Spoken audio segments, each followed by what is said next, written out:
Welcome to Alexandria Vox, where written memory finds its voice. Today, we present The End of Faith, Religion, Terror, and the Future of Reason by Sam Harris. Reason in Exile. The young man boards the bus as it leaves the terminal. He wears an overcoat. Beneath his overcoat, he is wearing a bomb. His pockets are filled with nails, ball bearings, and rat poison. The bus is crowded and headed for the heart of the city. The young man takes his seat beside a middle-aged couple. He will wait for the bus to reach its next stop. The couple at his side appears to be shopping for a new refrigerator. The woman has decided on a model, but her husband worries that it will be too expensive. He indicates another one in a brochure that lies open on her lap. The next stop comes into view. The bus doors swing. The woman observes that the model her husband has selected will not fit in the space underneath their cabinets. New passengers have taken the last remaining seats and begun gathering in the aisle. The bus is now full. The young man smiles. With the press of a button, he destroys himself, the couple at his side, and 20 others on the bus. The nails, ball bearings, and rat poison ensure further casualties on the street and in the surrounding cars. All has gone according to plan.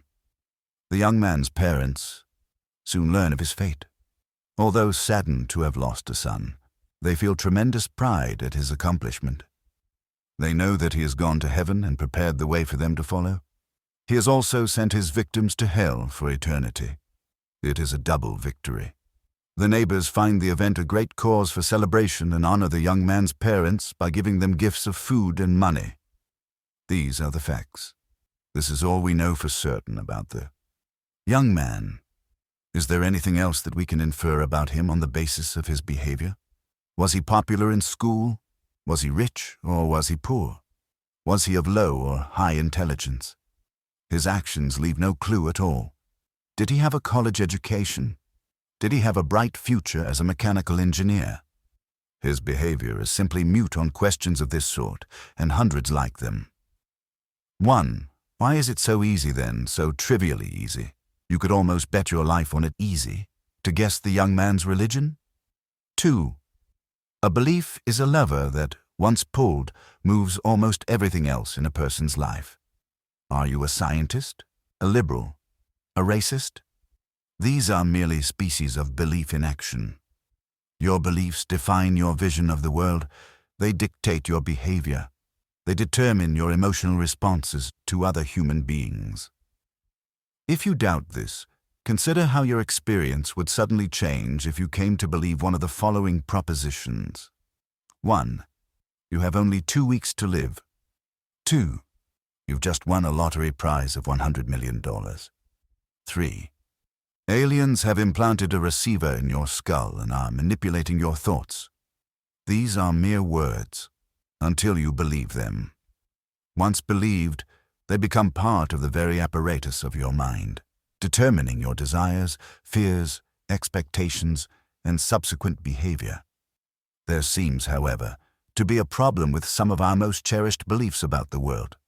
They are leading us inexorably to kill one another. A glance at history or at the pages of any newspaper reveals that ideas which divide one group of human beings from another only to unite them in slaughter generally have their roots in religion.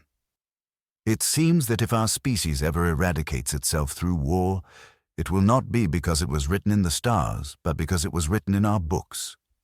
It is what we do with words like God and paradise and sin in the present that will determine our future. Our situation is this. Most of the people in this world believe that the creator of the universe has written a book. We have the misfortune of having many such books on hand, each making an exclusive claim as to its infallibility. People tend to organize themselves into factions according to which of these incompatible claims they accept, rather than on the basis of language, skin color, location of birth, or any other criterion of tribalism. Each of these texts urges its readers to adopt a variety of beliefs and practices, some of which are benign, many of which are not. All are in perverse agreement on one point of fundamental importance, however. Respect for other faiths, or for the views of unbelievers, is not an attitude that God endorses. While all faiths have been touched here and there by the spirit of ecumenicalism, the central tenet of every religious tradition is that all others are mere repositories of error, or, at best, dangerously incomplete. Intolerance is thus intrinsic to every creed. Once a person really believes that certain ideas can lead to eternal happiness or to its antithesis, he cannot tolerate the possibility that the people he loves might be led astray by the blandishments of unbelievers. Certainty about the next life is simply incompatible with tolerance in this one. Observations of this sort pose an immediate problem for us, however, because criticizing a person's faith is currently taboo in every corner of our culture. On this subject, liberals and conservatives have reached a rare consensus. Religious beliefs are simply beyond the scope of rational discourse. Criticizing a person's ideas about God and the afterlife is thought to be impolitic in a way that criticizing his ideas about physics or history is not. And so it is that when a Muslim suicide bomber obliterates himself along with a score of innocents on a Jerusalem street, the role that faith played in his actions is invariably discounted. His motives must have been political, economic, or entirely personal. Without faith, desperate people would still do terrible things. Faith itself is always and everywhere exonerated. But technology has a way of creating fresh moral imperatives. Our technical advances in the art of war have finally rendered our religious differences, and hence our religious beliefs, antithetical to our survival. We can no longer ignore the fact that billions of our neighbors believe in the metaphysics of martyrdom, or in the literal truth of the Book of Revelation, or any of the other fantastical notions that have lurked in the minds of the faithful for millennia, because our neighbors are now armed with chemical, biological, and nuclear weapons. There is no doubt that these developments mark the terminal phase of our credulity. Words like God and Allah must go the way of Apollo and Baal, or they will unmake our world. A few minutes spent wandering the graveyard of bad ideas suggest that such conceptual revolutions are possible. Consider the case of alchemy. It fascinated human beings for over 1,000 years, and yet anyone who seriously claims to be a practicing alchemist today will have disqualified himself for most positions of responsibility. In our society, faith-based religion must suffer the same slide into obsolescence. What is the alternative to religion as we know it? As it turns out, this is the wrong question to ask. Chemistry was not an alternative to alchemy. It was a wholesale exchange of ignorance at its most rococo for genuine knowledge. 3. We will find that, as with alchemy, to speak of alternatives to religious faith is to miss the point. Oh, of course, people of faith fall on a continuum. Some draw solace and inspiration from a specific spiritual tradition and yet remain fully committed to tolerance and diversity, while others would burn the earth to cinders if it would put an end to heresy. There are, in other words, religious moderates and religious extremists, and their various passions and projects should not be confused. One of the central themes of this book, however, is that religious moderates are themselves the bearers of a terrible dogma. They imagine that the path to peace will be paved once each of us has learned to respect the unjustified beliefs of others. I hope to show that the very ideal of religious tolerance, born of the notion that every human being should be free to believe whatever he wants about God, is one of the principal forces driving us toward the abyss. We have been slow to recognize the degree to which religious faith perpetuates man's inhumanity to man. This is not surprising, since many of us still believe that faith is an essential component of human life. Two myths now keep faith beyond the fray of rational criticism, and they seem to foster religious extremism and religious moderation equally. 1. Most of us believe that there are good things that people get from religious faith. For example, strong communities, ethical behavior, spiritual experience that cannot be had elsewhere. 2. Many of us also believe that the terrible things that are sometimes done in the name of religion are the products not of faith per se, but of our baser natures, forces like greed, hatred, and fear, for which religious beliefs are themselves the best, or even the only, remedy. Taken together, these myths seem to have granted us perfect immunity to outbreaks of reasonableness in our public discourse. Many religious moderates have taken the apparent high road of pluralism, asserting the equal validity of all faiths, but in doing so, they neglect to notice the irredeemably sectarian truth claimed of each. As long as a Christian believes that only his baptized brethren will be saved on the day of judgment, he cannot possibly respect the beliefs of others, for he knows that the flames of hell have been stoked by these very ideas and await their adherents even now. Muslims and Jews generally take the same arrogant view of their own enterprises and have spent millennia passionately reiterating the errors of other faiths. It should go without saying that these rival belief systems are all equally uncontaminated by evidence. And yet, intellectuals as diverse as H.G. Wells, Albert Einstein, Carl Jung, Max Planck, Freeman Dyson, and Stephen Jay Gould have declared the war between reason and faith to be long over.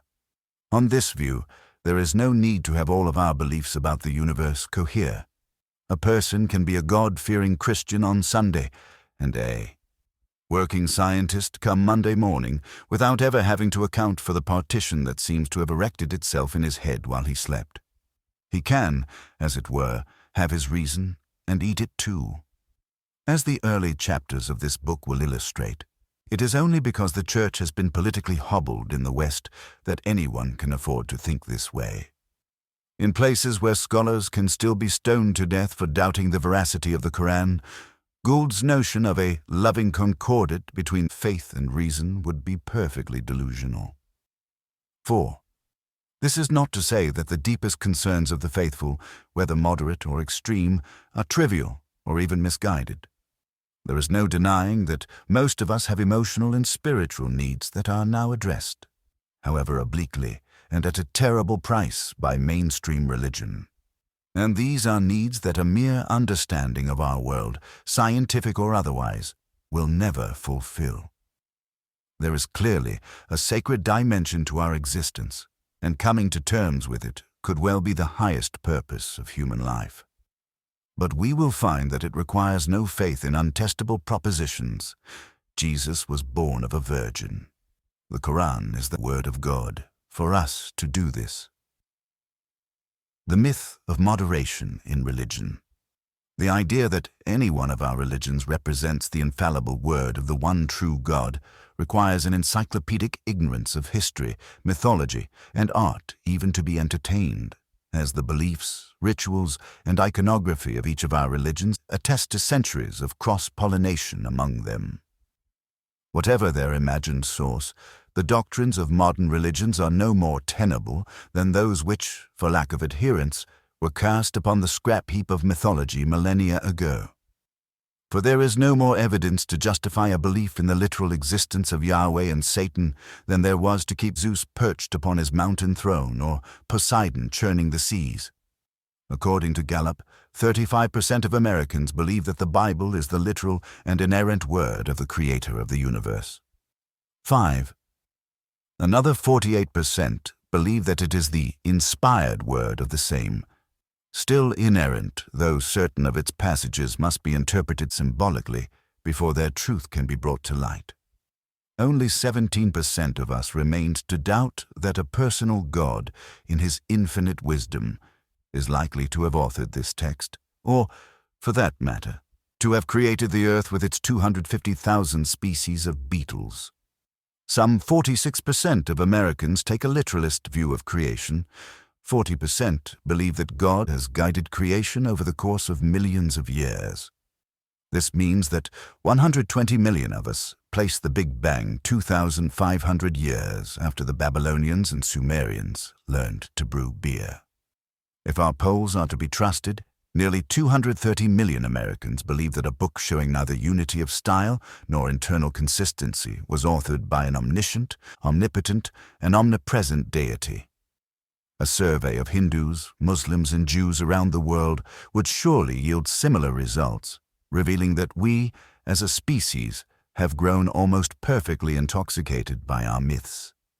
How is it that, in this one area of our lives, we have convinced ourselves that our beliefs about the world can float entirely free of reason and evidence? It is with respect to this rather surprising cognitive scenery that we must decide what it means to be a religious moderate in the 21st century.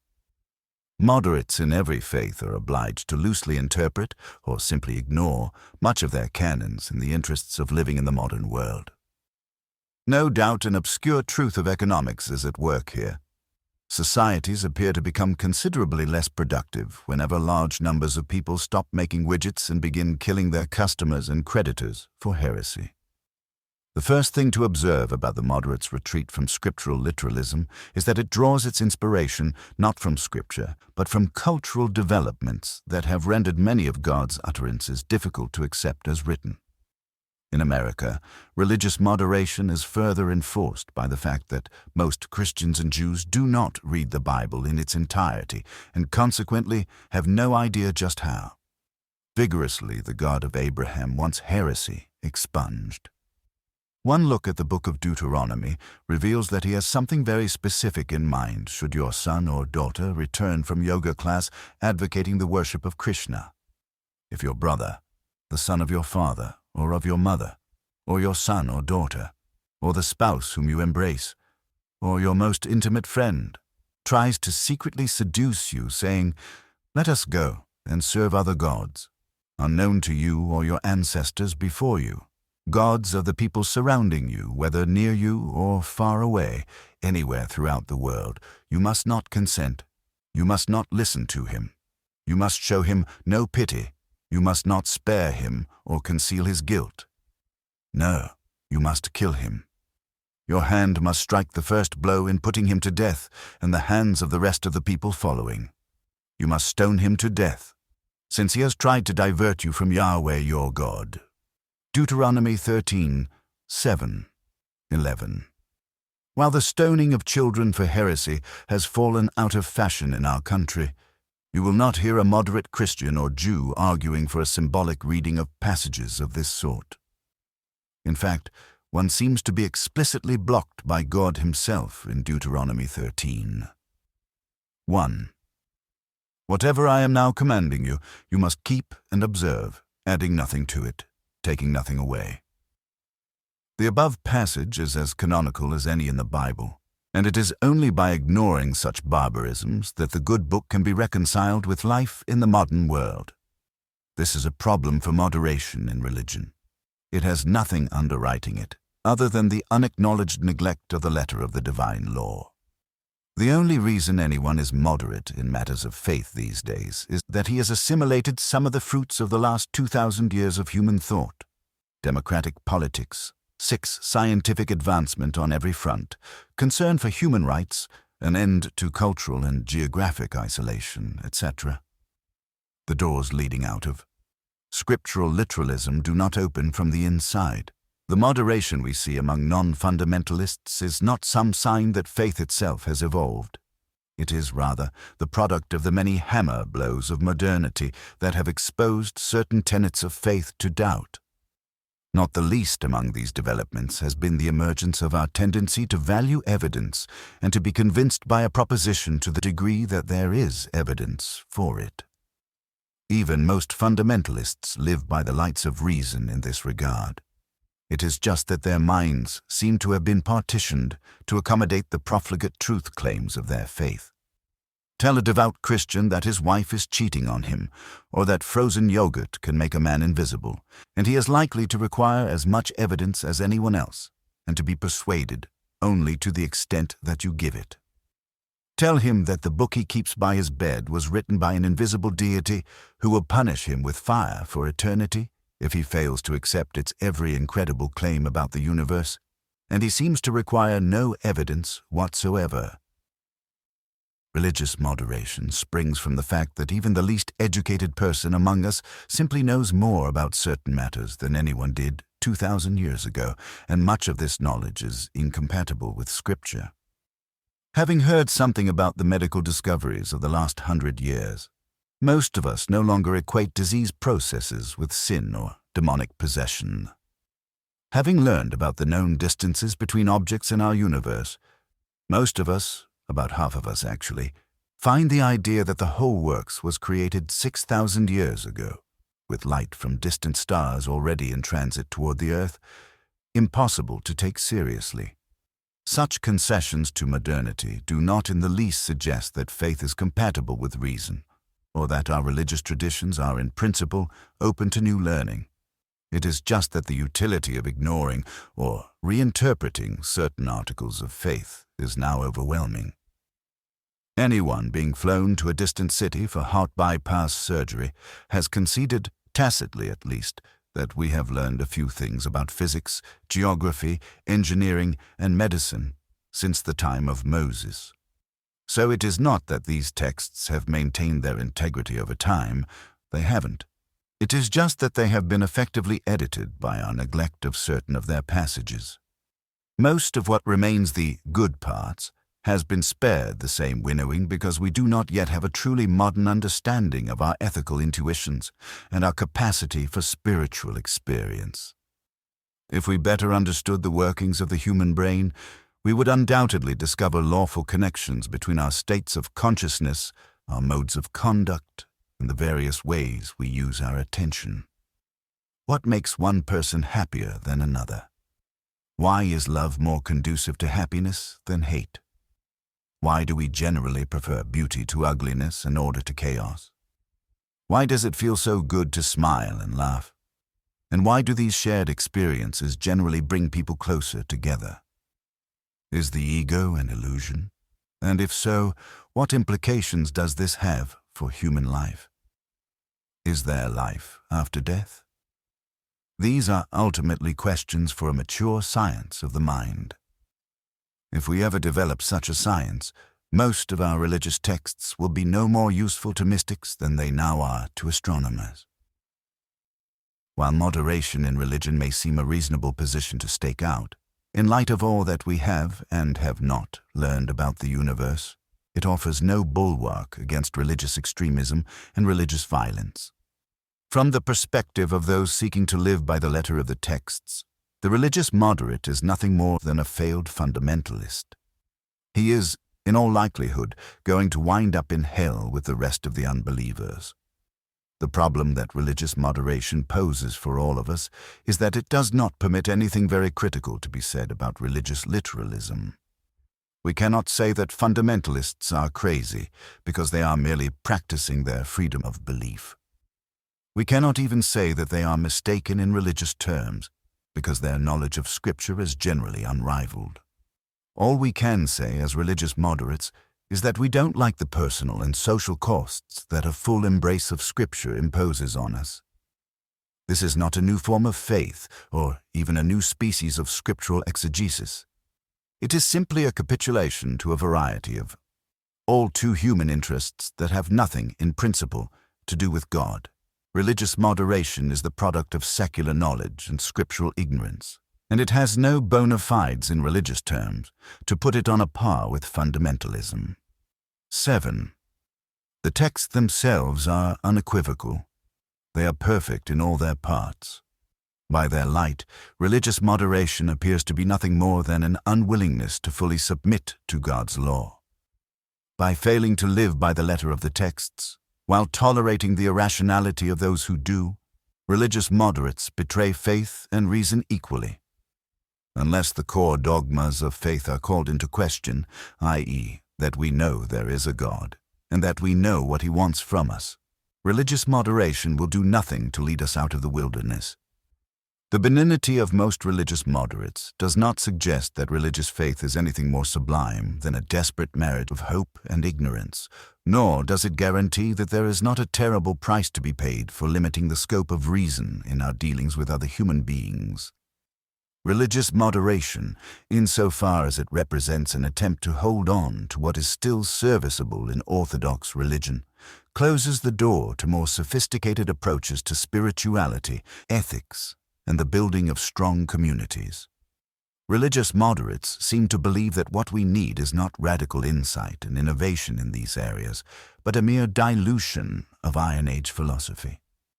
Rather than bring the full force of our creativity and rationality to bear on the problems of ethics, social cohesion, and even spiritual experience, moderates merely ask that we relax our standards of adherence to ancient superstitions and taboos, while otherwise maintaining a belief system that was passed down to us from men and women whose lives were simply ravaged by their basic ignorance about the world.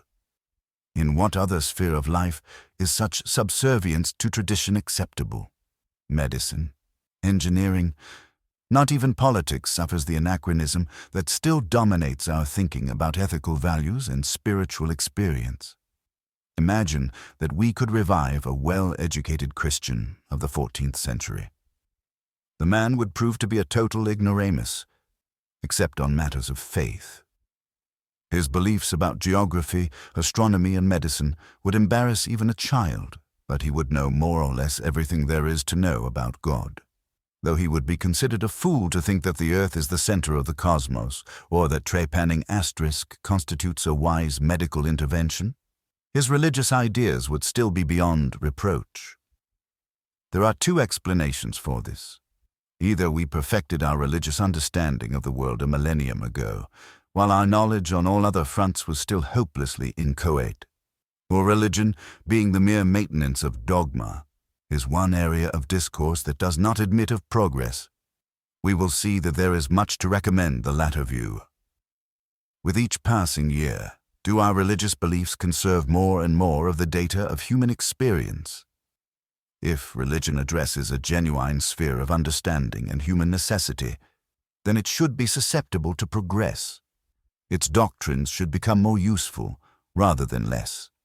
Progress in religion, as in other fields, would have to be a matter of present inquiry, not the mere reiteration of past doctrine. Whatever is true now should be discoverable now, and describable in terms that are not an outright affront to the rest of what we know about the world. By this measure, the entire project of religion seems perfectly backward. It cannot survive the changes that have come over us, culturally, technologically, and even ethically. Otherwise, there are few reasons to believe that we will survive it. Moderates do not want to kill anyone in the name of God, but they want us to keep using the word God as though we knew what we were talking about. And they do not want anything too critical said about people who really believe in the God of their fathers, because tolerance, perhaps above all else, is sacred. To speak plainly and truthfully about the state of our world, to say, for instance, that the Bible and the Quran both contain mountains of life-destroying gibberish, is antithetical to tolerance as moderates currently conceive it. But we can no longer afford the luxury of such political correctness. We must finally recognize the price we are paying to maintain the iconography of our ignorance, the shadow of the past.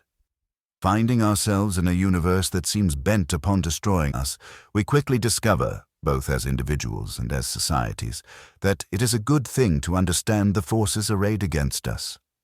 And so it is that every human being comes to desire genuine knowledge about the world. This has always posed a special problem for religion, because every religion preaches the truth of propositions for which it has no evidence. In fact, every religion preaches the truth of propositions for which no evidence is even conceivable. This put the leap in Kierkegaard's Leap of Faith.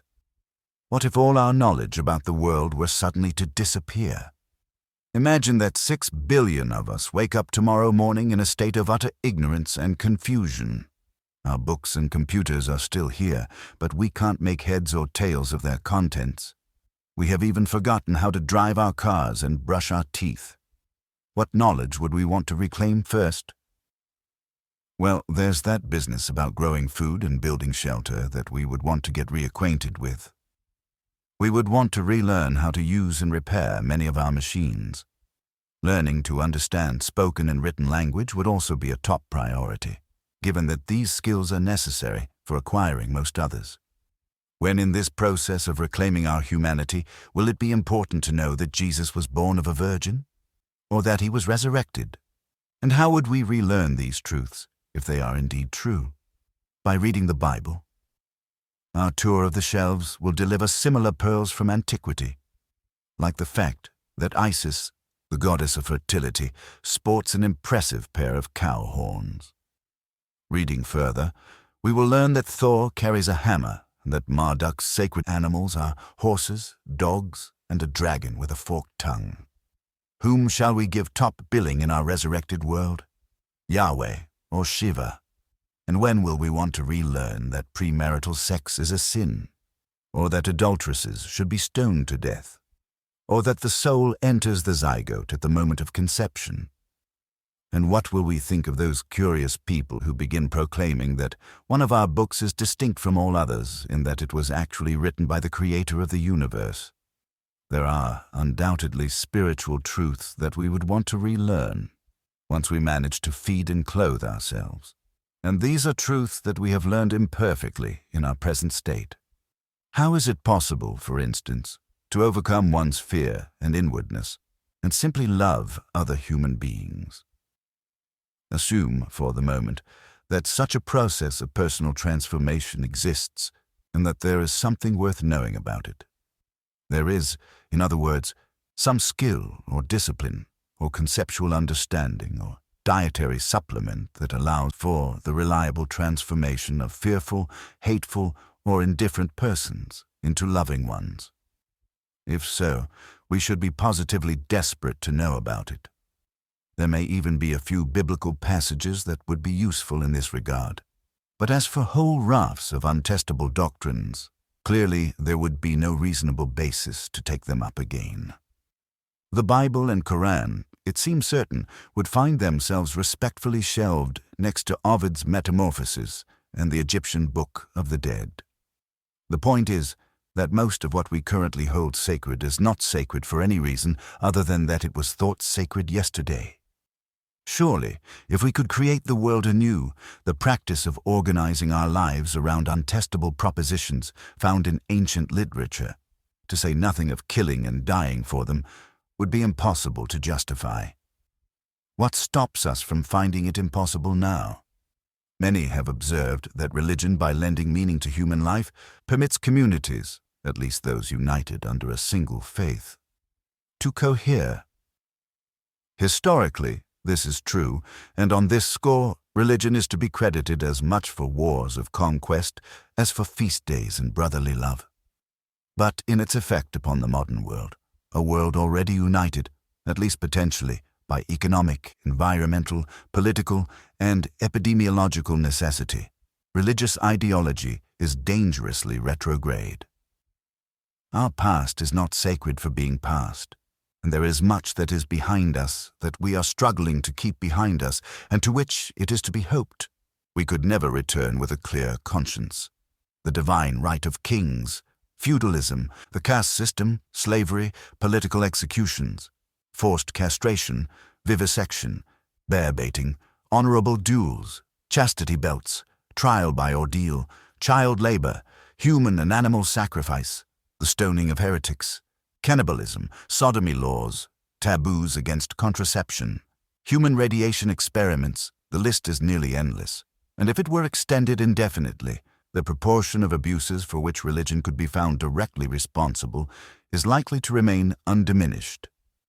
In fact, almost every indignity just mentioned can be attributed to an insufficient taste for evidence, to an uncritical faith in one dogma or another. The idea, therefore, that religious faith is somehow a sacred human convention, distinguished as it is both by the extravagance of its claims and by the paucity of its evidence, is really too great a monstrosity to be appreciated in all its glory. Religious faith represents so uncompromising a misuse of the power of our minds that it forms a kind of perverse cultural singularity, a vanishing point beyond which rational discourse proves impossible. When foisted upon each generation anew, it renders us incapable of realizing just how much of our world has been unnecessarily ceded to a dark and barbarous past. The burden of paradise. Our world is fast succumbing to the activities of men and women who would stake the future of our species on beliefs that should not survive an elementary school education. That so many of us are still dying on account of ancient myths is as bewildering as it is horrible, and our own attachment to these myths, whether moderate or extreme, has kept us silent in the face of developments that could ultimately destroy us. Indeed, religion is as much a living spring of violence today as it was at any time in the past. The recent conflicts in Palestine, Jews versus Muslims, the Balkans, Orthodox Serbians versus Catholic Croatians, Orthodox Serbians v Bosnian and Albanian Muslims, Northern Ireland, Protestants v Catholics, Kashmir, Muslims v Hindus, Sudan, Muslims v Christians and animists, Nigeria, Muslims v Christians, Ethiopia and Eritrea, Muslims v Christians, Sri Lanka, Sinhalese Buddhists versus Tamil Hindus, Indonesia, Muslims v Timorese Christians, and the Caucasus, Orthodox Russians versus Chechen Muslims, Muslim Azerbaijanis versus Catholic and Orthodox Armenians, are merely a few cases in point. In these places, religion has been the explicit cause of literally millions of deaths in the last 10 years. These events should strike us like psychological experiments run amok, for that is what they are. Give people divergent, irreconcilable, and untestable notions about what happens after death, and then oblige them to live together with limited resources. The result is just what we see: an unending cycle of murder and ceasefire. If history reveals any categorical truth, it is that an insufficient taste for evidence regularly brings out the worst in us. Add weapons of mass destruction to this diabolical clockwork, and you have found a recipe for the fall of civilization. What can be said of the nuclear brinkmanship between India and Pakistan if their divergent religious beliefs are to be respected? There is nothing for religious pluralists to criticize but each country's poor diplomacy, while in truth the entire conflict is born of an irrational embrace of myth. Over 1 million people died in the orgy of religious killing that attended the partitioning of India and Pakistan. The two countries have since fought 3 official wars, suffered a continuous bloodletting at their shared border, and are now poised to exterminate one another with nuclear weapons simply because they disagree about facts that are every bit as fanciful as the names of Santa's reindeer, and their discourse is such that they are capable of mustering a suicidal level of enthusiasm for these subjects without evidence. Their conflict is only nominally about land, because their incompatible claims upon the territory of Kashmir are a direct consequence of their religious differences. Indeed, the only reason India and Pakistan are different countries is that the beliefs of Islam cannot be reconciled with those of Hinduism. From the point of view of Islam, it would be scarcely possible to conceive a way of scandalizing Allah that is not perpetrated each morning by some observant Hindu. The land these people are actually fighting over is not to be found in this world. When will we realize that the concessions we have made to faith in our political discourse have prevented us from even speaking about, much less uprooting, the most prolific source of violence in our history? Mothers were skewered on swords as their children watched. Young women were stripped and raped in broad daylight, then set on fire. A pregnant woman's belly was slit open, her fetus raised skyward on the tip of the sword, and then tossed onto one of the fires that blazed across the city. 8. This is not an account of the Middle Ages, nor is it a tale from Middle Earth. This is our world. The cause of this behavior was not economic, it was not racial, and it was not political. The above passage describes the violence that erupted between Hindus and Muslims in India in the winter of 2002. The only difference between these groups consists in what they believe about God. Over 1,000 people died in this month-long series of riots, nearly half as many as have died in the Israeli-Palestinian conflict in more than a decade, and these are tiny numbers, considering the possibilities. A nuclear war between India and Pakistan seems almost inevitable, given what most Indians and Pakistanis believe about the afterlife. Arundhati Roy has said that Western concern over this situation is just a matter of white imperialists believing that blacks cannot be trusted. With the bomb. 9. This is a grotesque charge. One might argue that no group of people can quite be trusted with the bomb, but to ignore the destabilizing role that religion plays on the subcontinent is both reckless and disingenuous. We can only hope that the forces of secularism and rationality will keep the missiles in their silos for a while yet, until the deeper reasons for this conflict can be finally addressed. While I do not mean to single out the doctrine of Islam for special abuse, there is no question that, at this point in history, it represents a unique danger to all of us, Muslim and non-Muslim alike. Needless to say, many Muslims are basically rational and tolerant of others. As we will see, however, these modern virtues are not likely to be products of their faith. In Chapter 4, I will argue that insofar as a person is observant of the doctrine of Islam, that is, insofar as he really believes it, he will pose a problem for us. Indeed, it has grown rather obvious that the liabilities of the Muslim faith are by no means confined to the beliefs of Muslim extremists. The response of the Muslim world to the events of September 11, 2001, leaves no doubt that a significant number of human beings in the 21st century believe in the possibility of martyrdom. We have, in response to this improbable fact, declared a war on terrorism. This is rather like declaring war on murder. It is a category error that obscures the true cause of our troubles. Terrorism is not a source of human violence, but merely its inflections. If Osama bin Laden were the leader of a nation and the World Trade Center had been brought down with missiles, the atrocities of September 11th would have been acts of war. It should go without saying that we would have resisted the temptation to declare a war on war in response. To see that our problem is with Islam itself, and not merely with terrorism, we need only ask ourselves why Muslim terrorists do what they do. Why would someone as conspicuously devoid of personal grievances or psychological dysfunction as Osama bin Laden, who is neither poor, uneducated, delusional, nor a prior victim of Western aggression, devote himself to cave-dwelling machinations with the intention of killing innumerable men, women, and children he has never met? The answer to this question is obvious, if only because it has been patiently articulated ad nauseum by bin Laden himself. The answer is that men like bin Laden actually believe what they say they believe. They believe in the literal truth of the Quran. Why did 19 well-educated middle-class men trade their lives in this world for the privilege of killing thousands of our neighbors? Because they believed that they would go straight to paradise for doing so. It is rare to find the behavior of human beings so fully and satisfactorily explained. Why have we been reluctant to accept this explanation?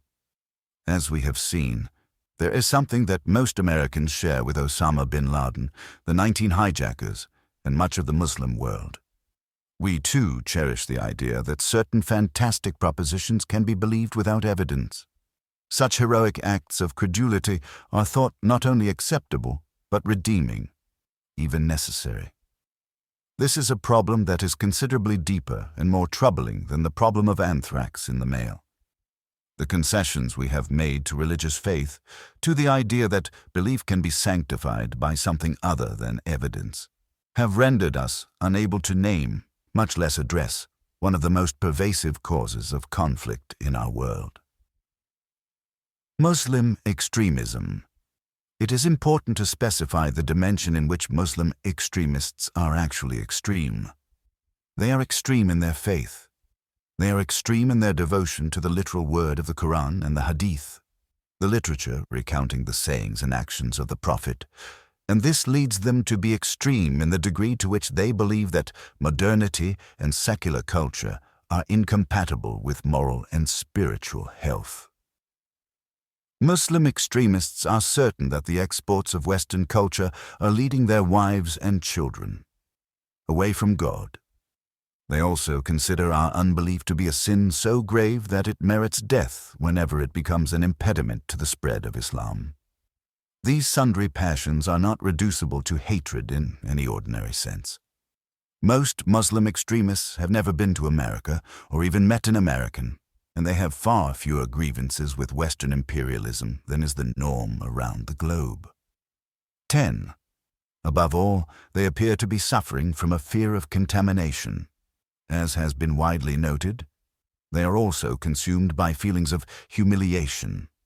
Humiliation over the fact that, while their civilization has foundered, they have watched a godless, sin-loving people become the masters of everything they touch. This feeling is also a product of their faith. Muslims do not merely feel the outrage of the poor who are deprived of the necessities of life.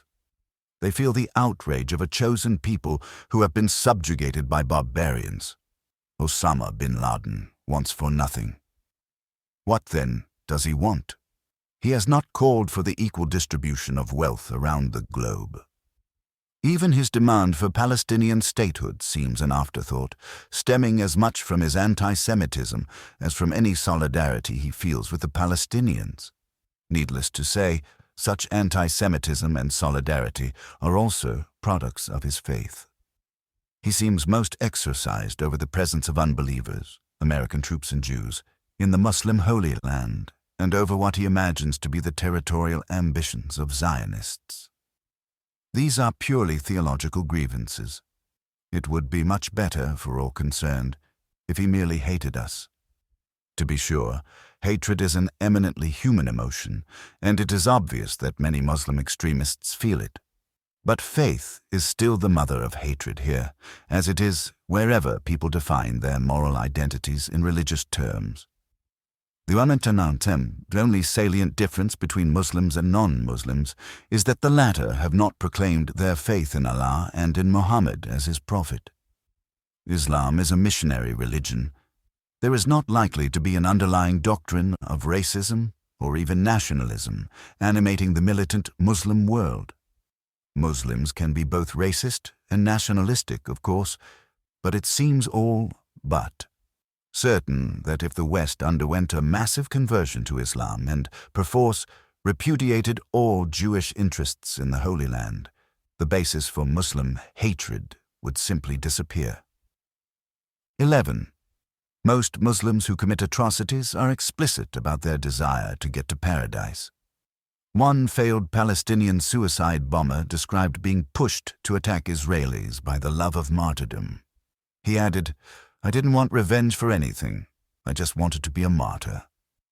Mr.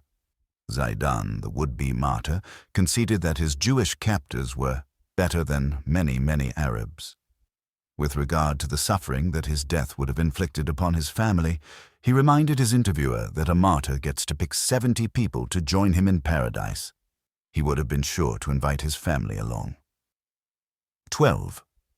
As I have said, people of faith tend to argue that it is not faith itself, but man's baser nature that inspires such violence. But I take it to be self-evident that ordinary people cannot be moved to burn genial old scholars alive for blaspheming the Quran, 13, or celebrate the violent deaths of their children, unless they believe some improbable things about the nature of the universe. Because most religions offer no valid mechanism by which their core beliefs can be tested and revised, each new generation of believers is condemned to inherit the superstitions and tribal hatreds of its predecessors. If we would speak of the baseness of our natures, our willingness to live, kill, and die on account of propositions for which we have no evidence should be among the first topics of discussion. Most people in positions of leadership in our country will say that there is no direct link between the Muslim faith and terrorism. It is clear, however, that Muslims hate the West in the very terms of their faith, and that the Quran mandates such hatred. It is widely claimed by moderate Muslims that the Quran mandates nothing of the kind and that Islam is a religion of peace. But one need only read the Quran itself to see that this is untrue. Prophet, make war on the unbelievers and the hypocrites, and deal rigorously with them. Hell shall be their home, an evil fate. Quran 9:73. Believers, make war on the infidels who dwell around you. Deal firmly with them. Know that God is with the righteous. Quran 9:1-23. Religious Muslims cannot help but disdain a culture that, to the degree that it is secular, is a culture of infidels. To the degree that it is religious, our culture is the product of a partial revelation, that of Christians and Jews, inferior in every respect to the revelation of Islam. The reality that the West currently enjoys far more wealth and temporal power than any nation under Islam is viewed by devout Muslims as a diabolical perversity, and this situation will always stand as an open invitation for jihad. Insofar as a person is Muslim, that is, insofar as he believes that Islam constitutes the only viable path to God, and that the Quran enunciates it perfectly, he will feel contempt for any man or woman who doubts the truth of his beliefs. What is more, he will feel that the eternal happiness of his children is put in peril by the mere presence of such unbelievers in the world. If such people happen to be making the policies under which he and his children must live, the potential for violence imposed by his beliefs seems unlikely to dissipate. This is why economic advantages in education, in and of themselves, are insufficient remedies for the causes of religious violence. There is no doubt that many well-educated middle-class fundamentalists are ready to kill and die for God. As Samuel Huntington 14 and others have observed, religious fundamentalism in the developing world is not, principally, a movement of the poor and uneducated. To see the role that faith plays in propagating Muslim violence, we need only ask why so many Muslims are eager to turn themselves into bombs these days. The answer: because the Quran makes this activity seem like a career opportunity. Nothing in the history of Western colonialism explains this behavior, though we can certainly concede that this history offers us much to atone for. Subtract the Muslim belief in martyrdom and jihad, and the actions of suicide bombers become completely unintelligible, as does the spectacle of public jubilation that invariably follows their deaths. Insert these peculiar beliefs, and one can only marvel that suicide bombing is not more widespread. Anyone who says that the doctrines of Islam have nothing to do with terrorism, and our airways have been filled with apologists for Islam making this claim, is just playing a game with words. The believers who stay at home, apart from those that suffer from a grave impediment, are not the equal of those who fight for the cause of God with their goods and their persons. God has given those that fight with their goods and their persons a higher rank than those who stay at home. God has promised all a good reward, but far richer is the recompense of those who fight for him. He that leaves his dwelling to fight for God and his apostle, and is then overtaken by death, shall be rewarded by God. The unbelievers are your inveterate enemies. Quran 4:95-101.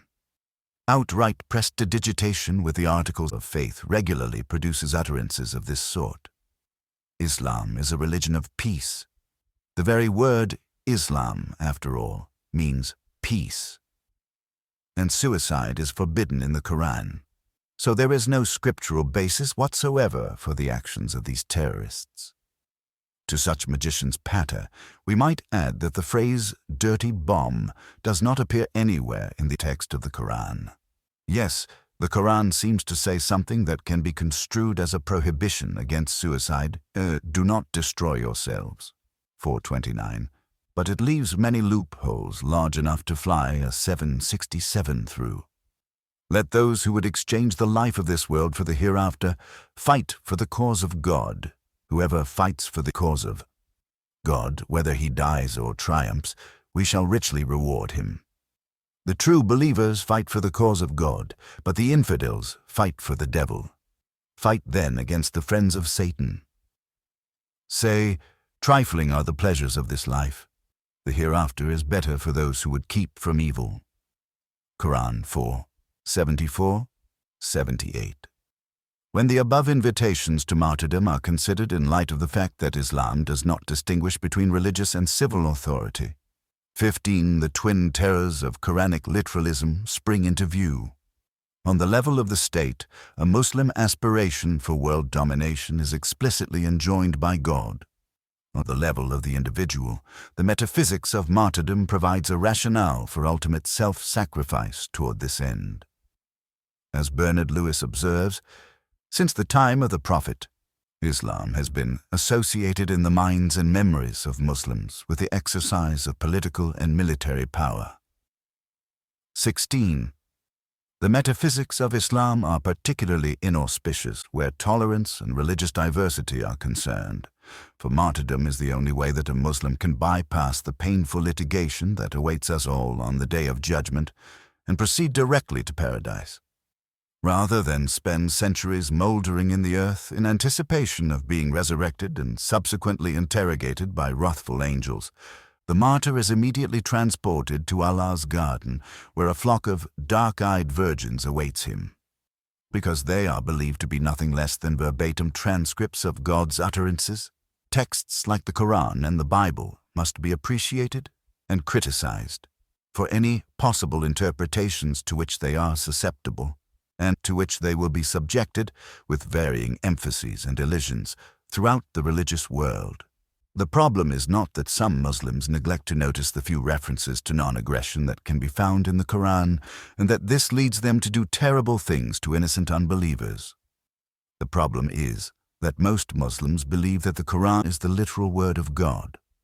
The corrective to the worldview of Osama bin Laden is not to point out the single line in the Quran that condemns suicide, because this ambiguous statement is set in a thicket of other passages that can be read only as direct summons to war against the friends of Satan.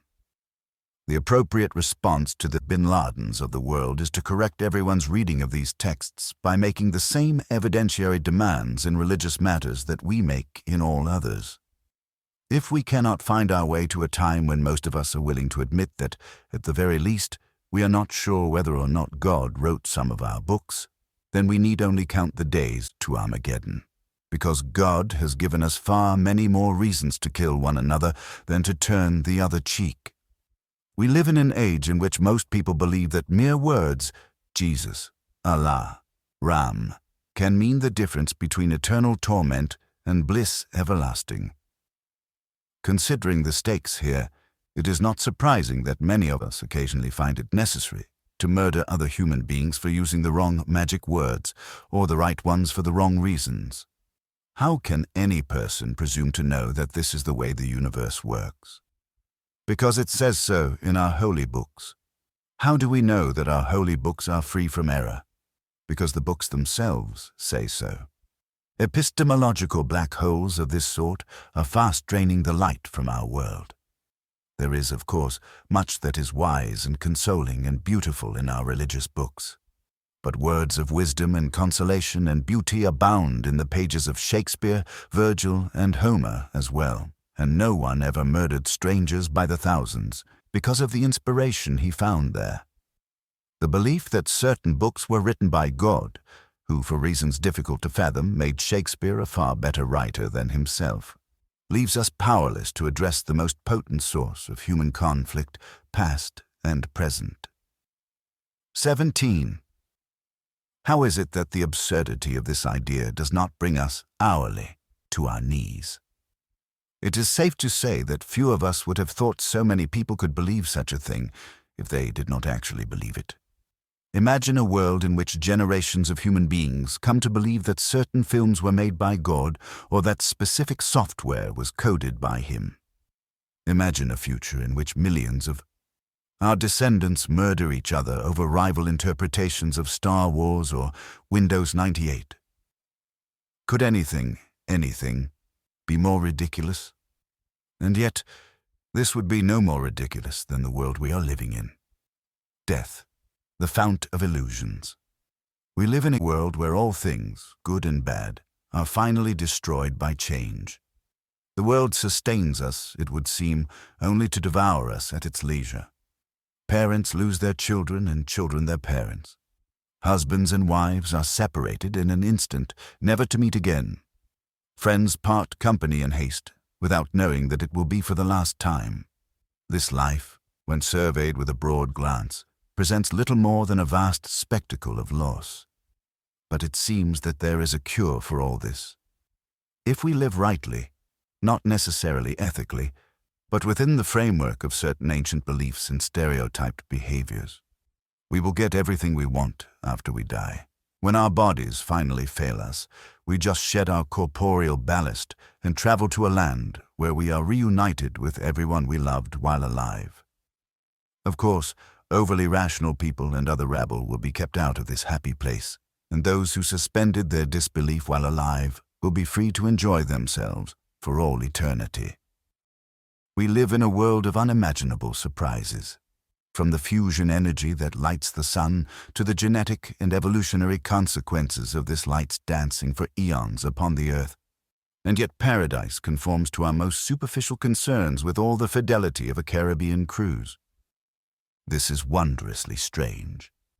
If one didn't know better, one would think that man, in his fear of losing all that he loves, had created heaven, along with its gatekeeper God, in his own image. Imagine that you have gone to your doctor for a routine checkup, and he gives you terrible news. You have contracted a virus that kills 100% of those it infects. The virus mutates so often that its course is totally unpredictable. It can lie dormant for many years, even decades, or it can kill you outright in an hour. It can lead to heart attack, stroke, myriad forms of cancer, dementia, even suicide. In fact, there seems to be no constraints upon what its terminal stages might be. As for strategies of avoidance, diet and health regimes, sequestration to one's bed, nothing avails. You can be certain that even if you live with no other purpose than to keep the progress of this virus in check, you will die, for there is no cure for it in sight, and the corruption of your body has already begun. Surely most people would consider this report to be terrible news indeed, but would it be news in fact? Isn't the inevitability of death just such a prognosis? Doesn't life itself have all the properties of our hypothetical virus? You could die at any moment. You might not even live to see the end of this paragraph. Not only that, you will definitely die at some moment in the future. If being prepared for death entails knowing when and where it will happen, the odds are you will not be prepared. Not only are you bound to die and leave this world, you are bound to leave it in such a precipitate fashion that the present significance of anything, your relationships, your plans for the future, your hobbies, your possessions, will appear to have been totally illusory. While all such things, when projected across an indefinite future, seem to be acquisitions of a kind, death proves that they are nothing of the sort. When the stopper on this life is pulled by an unseen hand, there will have been, in the final reckoning, no acquisition of anything at all. And as if this were not insult enough, most of us suffer the quiet discomposure, if not frank unhappiness, of our neuroses in the meantime. We love our family and friends, are terrified of losing them, and yet are not in the least free merely to love them while our short lives coincide. We have, after all, ourselves to worry about. As Freud and his descendants never tired of pointing out, each of us is dragged and sundered by diametrical urges, to merge with the world, and disappear, or to retreat within the citadel of our apparent separateness. Either impulse, taken to its extreme, seems to condemn us to unhappiness. We are terrified of our creaturely insignificance, and much of what we do with our lives is a rather transparent attempt to keep this fear at bay. While we try not to think about it, nearly the only thing we can be certain of in this life is that we will one day die and leave everything behind. And yet, paradoxically, it seems almost impossible to believe that this is so. Our felt sense of what is real seems not to include our own death. We doubt the one thing that is not open to any doubt at all. What one believes happens after death dictates much of what one believes about life, and this is why faith-based religion, in presuming to fill in the blanks in our knowledge of the hereafter, does such heavy lifting for those who fall under its power. A single proposition, "you will not die," once believed, determines a response to life that would be otherwise unthinkable. Imagine how you would feel if your only child suddenly died of pneumonia. Your reaction to this tragedy will be largely determined by what you think happens to human beings after they die. It would undoubtedly be comforting to believe something like, "He was God's little angel, and God took him back early because he wanted him close to Jesus. He'll be waiting for us when we get to heaven." If your beliefs are those of a Christian Scientist, obliging you to forego all medical interventions, you may even have collaborated with God by refusing to give your child antibiotics. Or consider how you would feel if you learned that a nuclear war had erupted between Israel and its neighbors over the ownership of the Temple Mount. If you were a millennium-minded Christian, you would undoubtedly view this as a sign of Christ's imminent return to earth. This would be nothing if not good news, no matter what the death toll. There's no denying that a person's conception of the afterlife has direct consequences for his view of the world.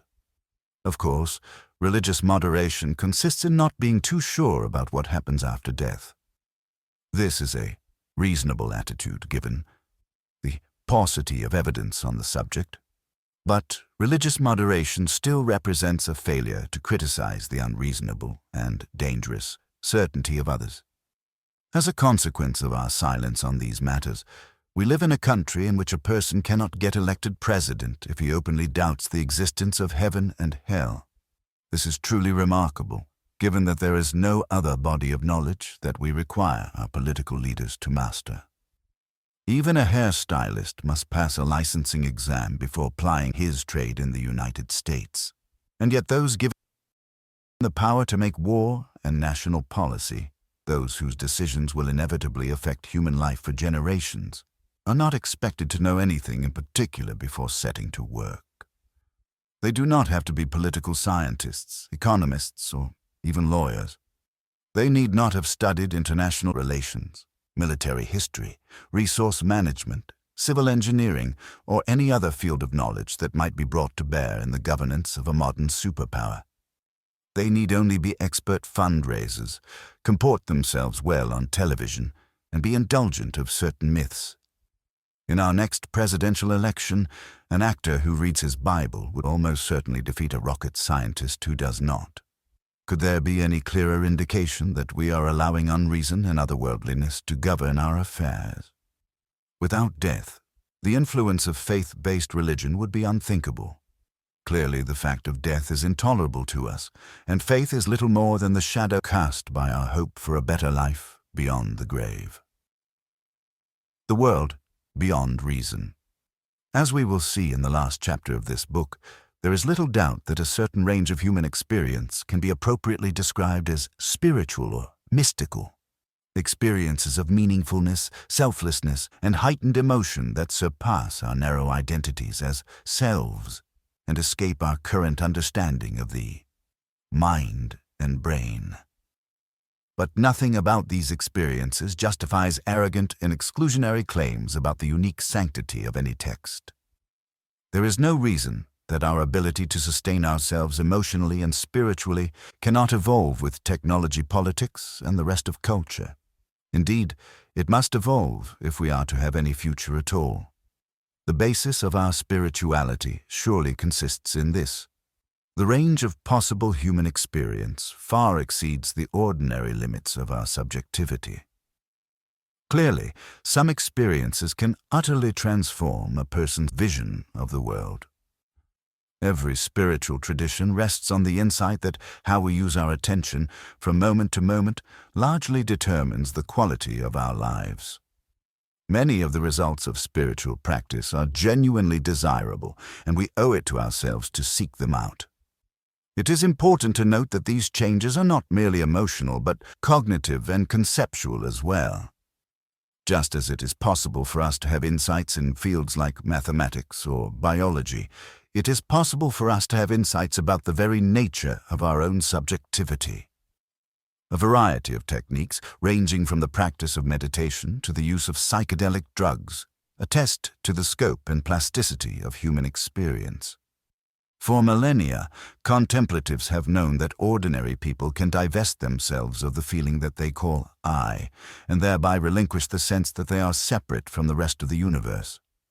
This phenomenon, which has been reported by practitioners in many spiritual traditions, is supported by a wealth of evidence, neuroscientific, philosophical, and introspective. Such experiences are spiritual or mystical, for want of better words, in that they are relatively rare, unnecessarily so, significant in that they uncover genuine facts about the world, and personally transformative. They also reveal a far deeper connection between ourselves and the rest of the universe than is suggested by the ordinary confines of our subjectivity.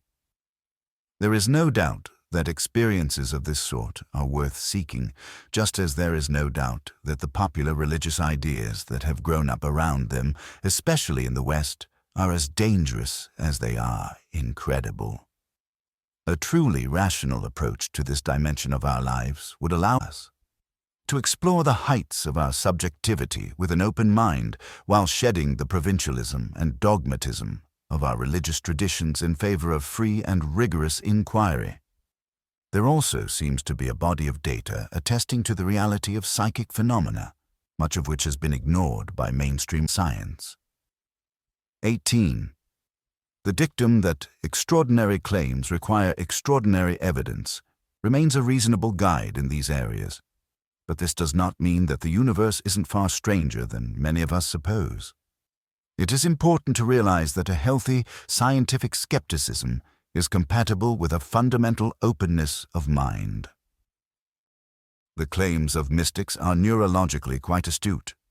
No human being has ever experienced an objective world, or even a world at all. You are, at this moment, having a visionary experience. The world that you see and hear is nothing more than a modification of your consciousness, the physical status of which remains a mystery.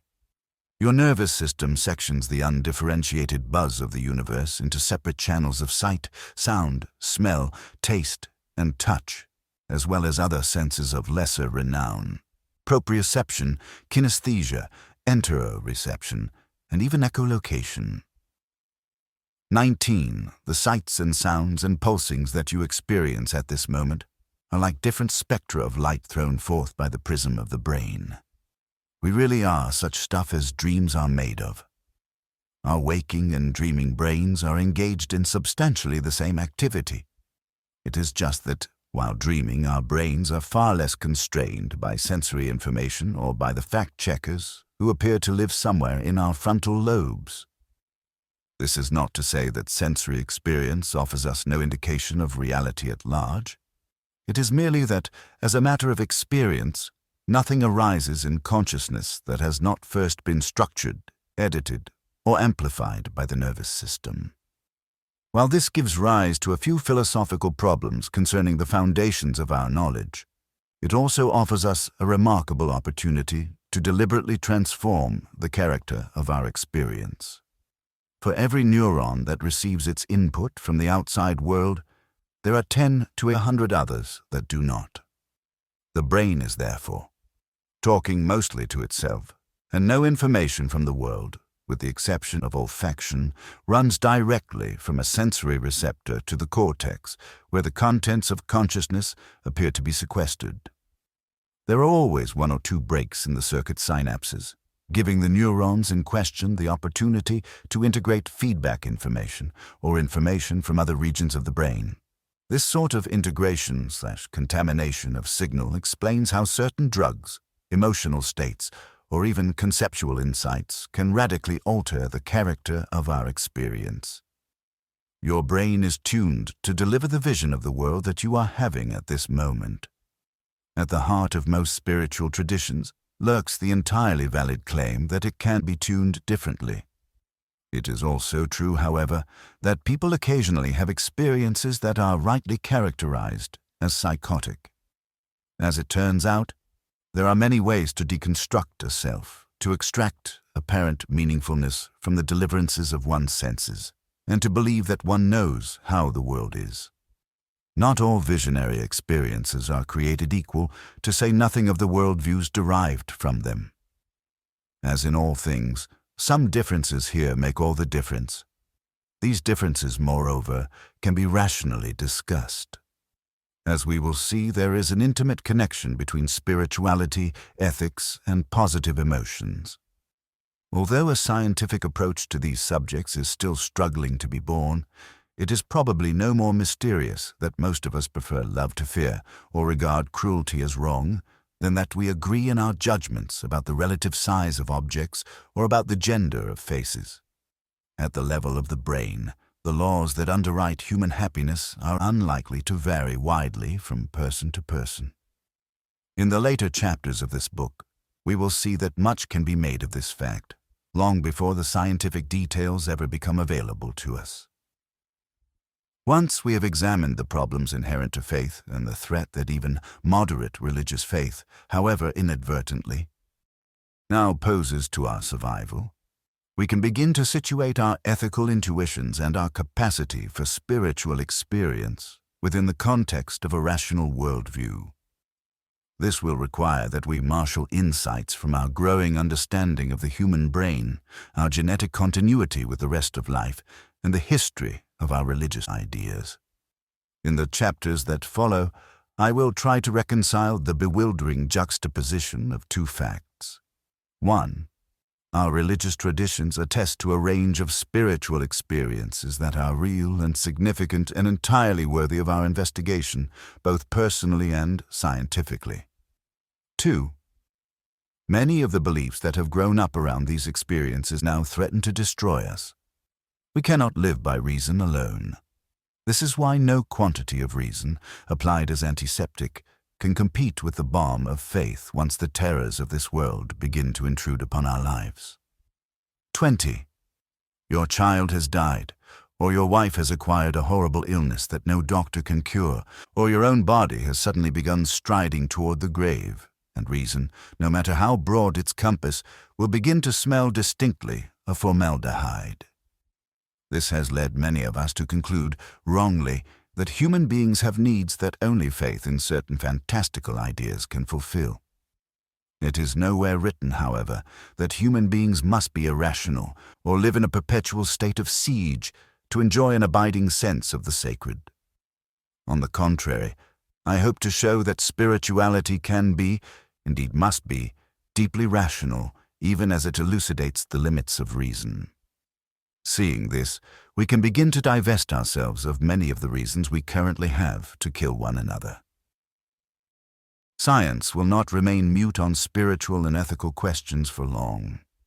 Even now we can see the first stirrings among psychologists and neuroscientists of what may one day become a genuinely rational approach to these matters, one that will bring even the most rarefied mystical experience within the purview of open, scientific inquiry.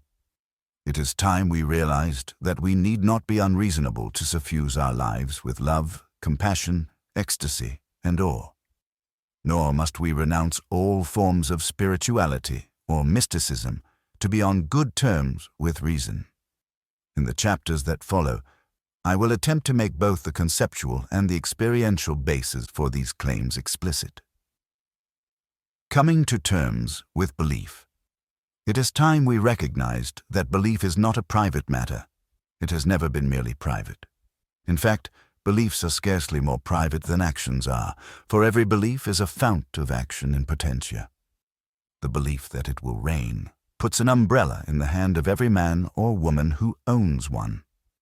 It should be easy enough to see that belief in the full efficacy of prayer, for instance, becomes an emphatically public concern the moment it is actually put into practice.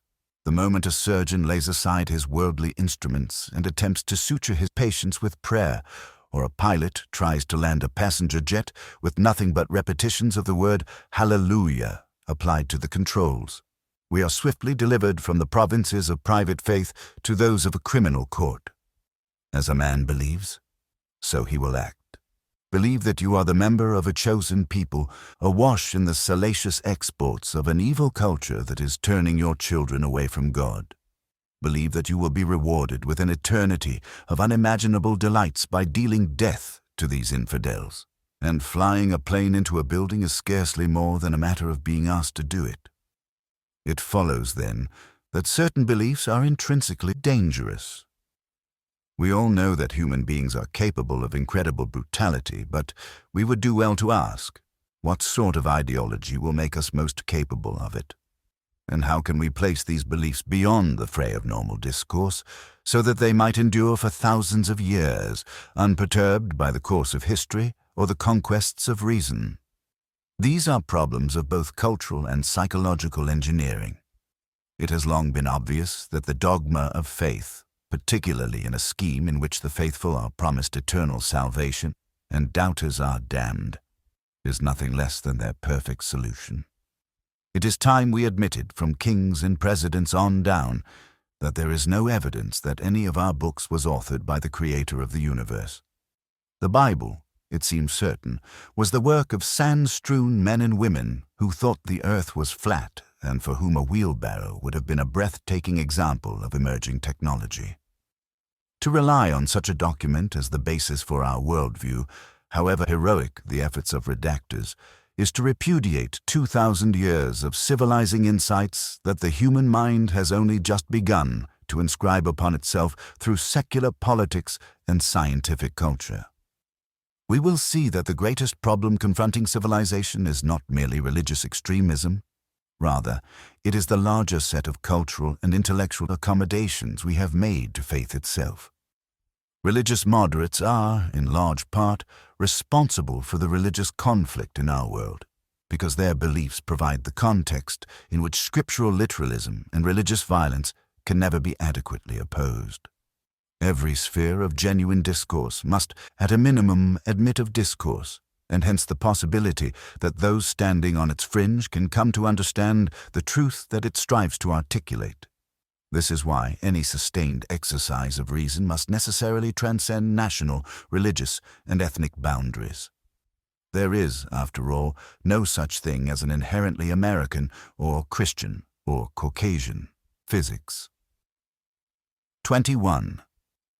Even spirituality and ethics meet this criterion of universality because human beings, whatever their background, seem to converge on similar spiritual experiences and ethical insights when given the same methods of inquiry.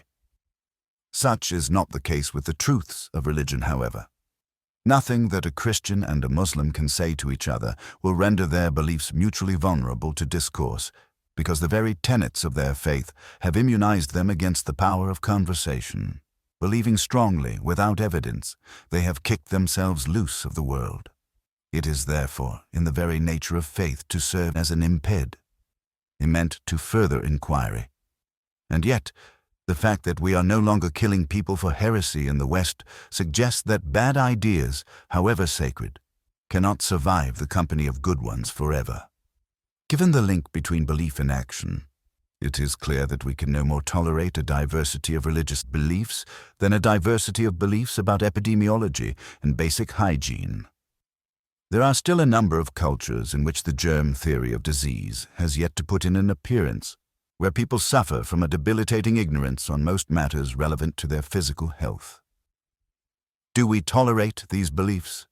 Not if they put our own health in jeopardy. 22.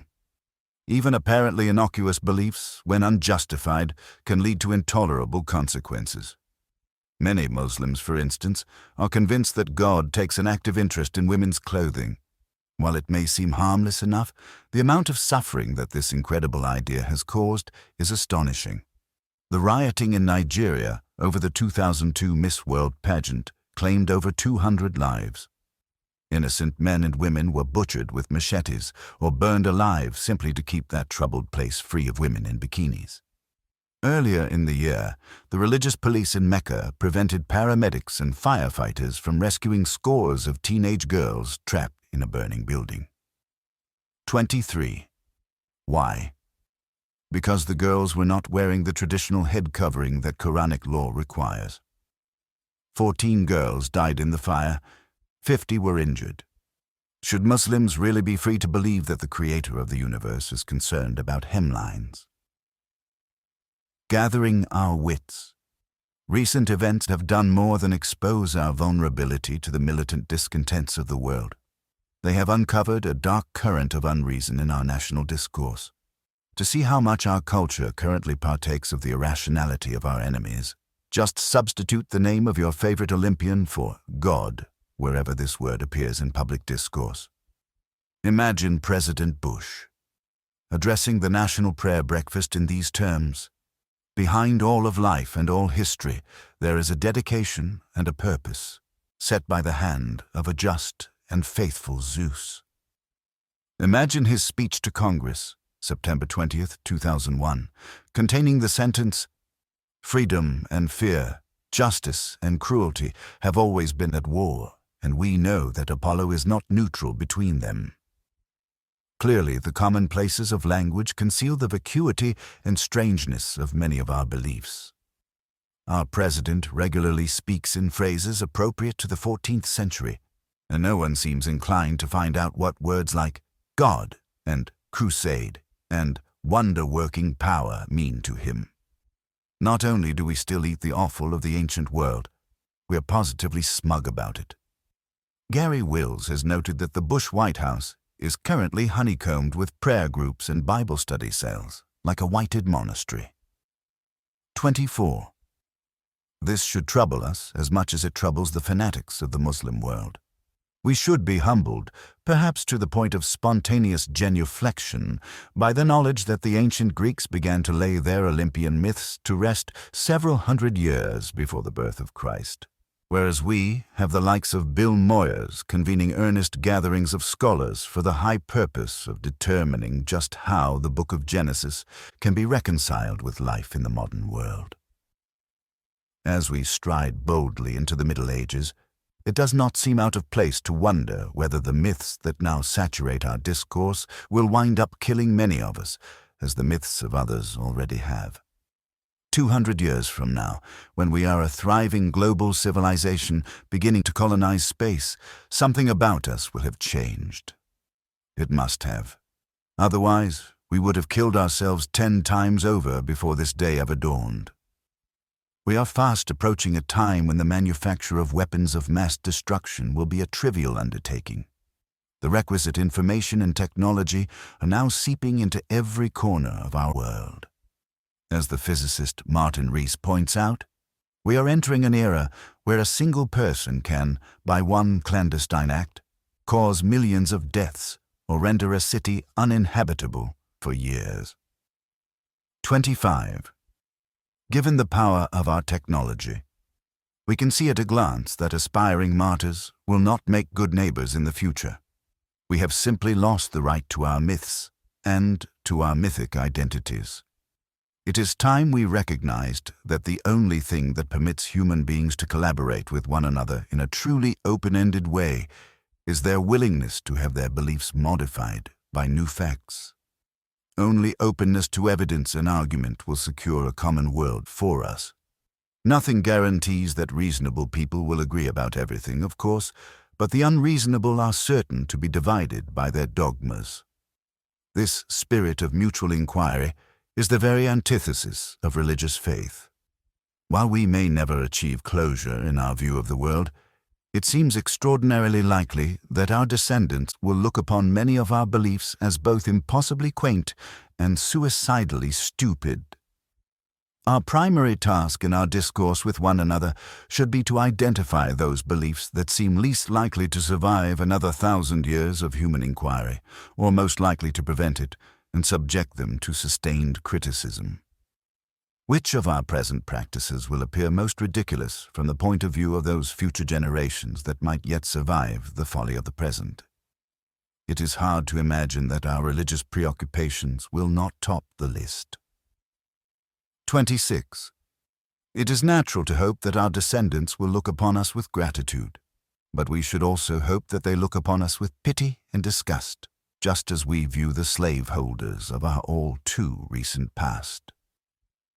Rather than congratulate ourselves for the state of our civilization, we should consider how, in the fullness of time, we will seem hopelessly backward and work to lay a foundation for such refinements in the present. We must find our way to a time when faith without evidence, disgraces anyone who would claim it. Given the present state of our world, there appears to be no other future worth wanting. It is imperative that we begin speaking plainly about the absurdity of most of our religious beliefs. I fear, however, that the time has not yet arrived. In this sense, what follows is written very much in Reaso en exil, E49, the spirit of a prayer. I pray that we may one day think clearly enough about these matters to render our children incapable of killing themselves over their books. If not our children, then I suspect it could well be too late for us, because while it has never been difficult to meet your Maker, in 50 years it will simply be too easy to drag everyone else along to meet him with you. 27. The nature of belief. It is often argued that religious beliefs are somehow distinct from other claims to knowledge about the world. There is no doubt that we treat them differently, particularly in the degree to which we demand, in ordinary discourse, that people justify their beliefs, but this does not indicate that religious beliefs are special in any important sense. What do we mean when we say that a person believes a given proposition about the world? As with all questions about familiar mental events, we must be careful that the familiarity of our terms does not lead us astray. The fact that we have one word for belief does not guarantee that believing is itself a unitary phenomenon. An analogy can be drawn to the case of memory. While people commonly refer to their failures of memory, decades of experiment have shown that human memory comes in many forms. Not only are our long-term and short-term memories the products of distinct and dissimilar neural circuits, they have themselves been divided into multiple subsystems. 1. To speak simply of memory, therefore, is now rather like speaking of experience. Clearly, we must be more precise about what our mental terms mean before we attempt to understand them at the level of the brain. 2. Even dogs and cats, insofar as they form associations between people, places, and events, can be said to believe many things about the world. But this is not the sort of believing we are after. When we talk about the beliefs to which people consciously subscribe, the house is infested with termites. Tofu is not a dessert. Muhammad ascended to heaven on a winged horse. We are talking about beliefs that are communicated and acquired linguistically. Believing a given proposition is a matter of believing that it faithfully represents some state of the world, and this fact yields some immediate insights into the standards by which our beliefs should function. 3. In particular, it reveals why we cannot help but value evidence and demand that propositions about the world logically cohere. These constraints apply equally to matters of religion. Freedom of belief, in anything but the legal sense, is a myth. We will see that we are no more free to believe whatever we want about God than we are free to adopt unjustified beliefs about science or history, or free to mean whatever we want when using words like poison or north or zero. Anyone who would lay claim to such entitlements should not be surprised when the rest of us stop listening to him. Beliefs as principles of action. The human brain is a prolific generator of beliefs about the world. In fact, the very humanness of any brain consists largely in its capacity to evaluate new statements of propositional truth in light of innumerable others that it already accepts. By recourse to intuitions of truth and falsity, logical necessity and contradiction, human beings are able to knit together private visions of the world that largely cohere. What neural events underlie this process? What must a brain do in order to believe that a given statement is true or false? We currently have no idea. Language processing must play a large role, of course, but the challenge will be to discover how the brain brings the products of perception, memory, and reasoning to bear on individual propositions and magically transforms them into the very substance of our living. It was probably the capacity for movement enjoyed by certain primitive organisms that drove the evolution of our sensory and cognitive faculties.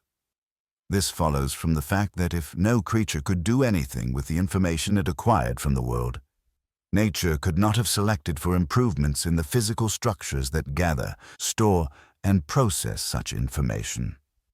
Even a sense as primitive as vision, therefore, seems predicated on the existence of a motor system. If you cannot catch food, avoid becoming food yourself, or wander off a cliff, there does not seem to be much reason to see the world in the first place, and certainly refinements in vision, of the sort found everywhere in the animal kingdom, would never have come about at all. For this reason, it seems uncontroversial to say that all higher-order cognitive states, of which beliefs are an example, are in some way an outgrowth of our capacity for action. In adaptive terms, belief has been extraordinarily useful. It is, after all, by believing various propositions about the world that we predict events and consider the likely consequences of our actions. Beliefs are principles of action. Whatever they may be at the level of the brain, they are processes by which our understanding and misunderstanding of the world is represented and made available to guide our behavior. 4. The power that belief has over our emotional lives appears to be total. For every emotion that you are capable of feeling, there is surely a belief that could invoke it in a matter of moments. Consider the following proposition. Your daughter is being slowly tortured in an English jail. What is it that stands between you and the absolute panic that such a proposition would loose in the mind and body of a person who believed it? Perhaps you do not have a daughter, or you know her to be safely at home, or you believe that English jailers are renowned for their congeniality.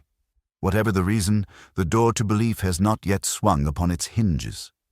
The link between belief and behavior raises the stakes considerably. Some propositions are so dangerous that it may even be ethical to kill people for believing them. This may seem an extraordinary claim, but it merely enunciates an ordinary fact about the world in which we live. Certain beliefs place their adherents beyond the reach of every peaceful means of persuasion, while inspiring them to commit acts of extraordinary violence against others. There is, in fact, no talking to some people. If they cannot be captured, and they often cannot, otherwise tolerant people may be justified in killing them in self-defense. This is what the United States attempted in Afghanistan, and it is what we and other Western powers are bound to attempt, at an even greater cost to ourselves and to innocents abroad, elsewhere in the Muslim world. We will continue to spill blood in what is, at bottom, a war of ideas. 5. The necessity for logical coherence. The first thing to notice about beliefs is that they must suffer the company of their neighbors. Beliefs are both logically and semantically related. Each constrains, and is in turn constrained by, many others. A belief like the Boeing 747 is the world's best airplane logically entails many other beliefs that are both more basic, for example, airplanes exist, and more derivative. For example, 747s are better than 757s. The belief that some men are husbands demands that the proposition some women are wives also be endorsed, because the very terms husband and wife mutually define one another. 6. In fact, logical and semantic constraints appear to be two sides of the same coin, because our need to understand what words mean in each new context requires that our beliefs be free from contradiction, at least locally. If I am to mean the same thing by the word mother, from one instance to the next, I cannot both believe my mother was born in Rome and believe my mother was born in Nevada. Even if my mother were born on an airplane flying at supersonic speeds, these propositions cannot both be true. There are tricks to be played here. Perhaps there is a town called Rome somewhere in the state of Nevada. Or perhaps mother means biological mother in one sentence and adoptive mother in another. But these exceptions only prove the rule. To know what a given belief is about, I must know what my words mean. To know what my words mean, my beliefs must be generally consistent. 7. There is just no escaping the fact that there is a tight relationship between the words we use, the type of thoughts we can think, and what we can believe to be true about the world. And behavioral constraints are just as pressing. When going to a friend's home for dinner, I cannot both believe that he lives north of Main Street and south of Main Street and then act on the basis of what I believe. A normal degree of psychological and bodily integration precludes my being motivated to head in two opposing directions at once. Personal identity itself requires such consistency. Unless a person's beliefs are highly coherent, he will have as many identities as there are mutually incompatible sets of beliefs careening around his brain. If you doubt this, just try to imagine the subjectivity of a man who believes that he spent the entire day in bed with the flu, but also played a round of golf, that his name is Jim, and that his name is Tom, that he has a young son, and that he is childless. Multiply these incompatible beliefs indefinitely, and any sense that their owner is a single subject entirely disappears. There is a degree of logical inconsistency that is incompatible with our notion of personhood. So it seems that the value we put on logical consistency is neither misplaced nor mysterious. In order for my speech to be intelligible to others, and indeed to myself, my beliefs about the world must largely cohere. In order for my behavior to be informed by what I believe, I must believe things that admit of behavior that is, at a minimum, possible. Certain logical relations, after all, seem etched into the very structure of our world. 8. The telephone rings. Either it is my brother on the line, or it isn't. I may believe one proposition or the other, or I may believe that I do not know, but under no circumstances is it acceptable for me to believe both. Departures from normativity, in particular with respect to the rules of inference that lead us to construct new beliefs on the basis of old ones, have been the subject of much research and much debate. 9. Whatever construal of these matters one adopts, no one believes that human beings are perfect engines of coherence. Our inevitable failures of rationality can take many forms, ranging from mere logical inconsistencies to radical discontinuities in subjectivity itself. Most of the literature on self-deception, for instance, suggests that a person can tacitly believe one proposition while successfully convincing himself of its antithesis.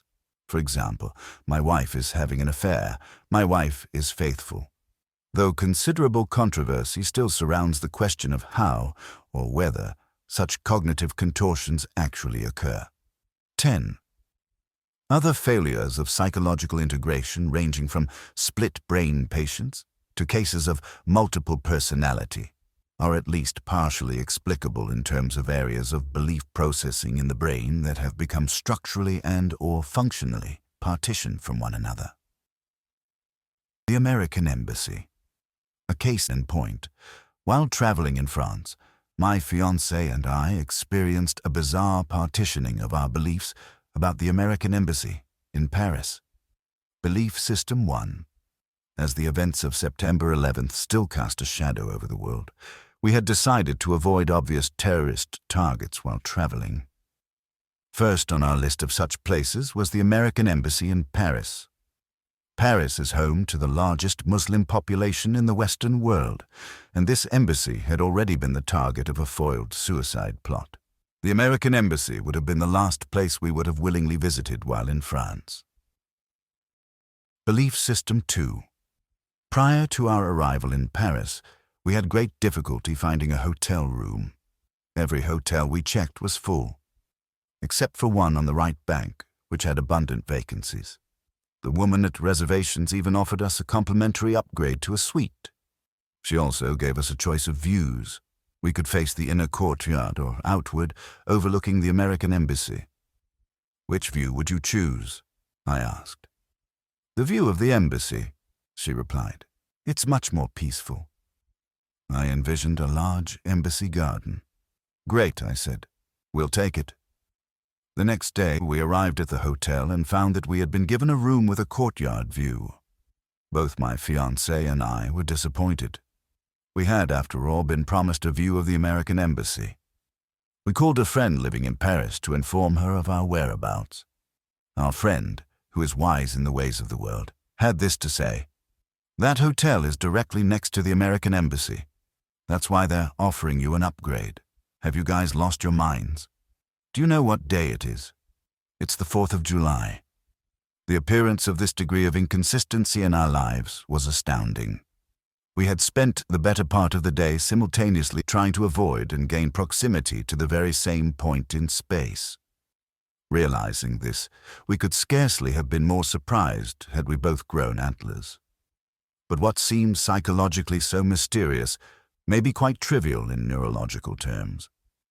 It appears that the phrase American Embassy, spoken in two different contexts, merely activated distinct networks of association within our brains. Consequently, the phrase had acquired two distinct meanings. In the first case, it signified a prime terrorist target. In the second, it promised a desirable view from a hotel window.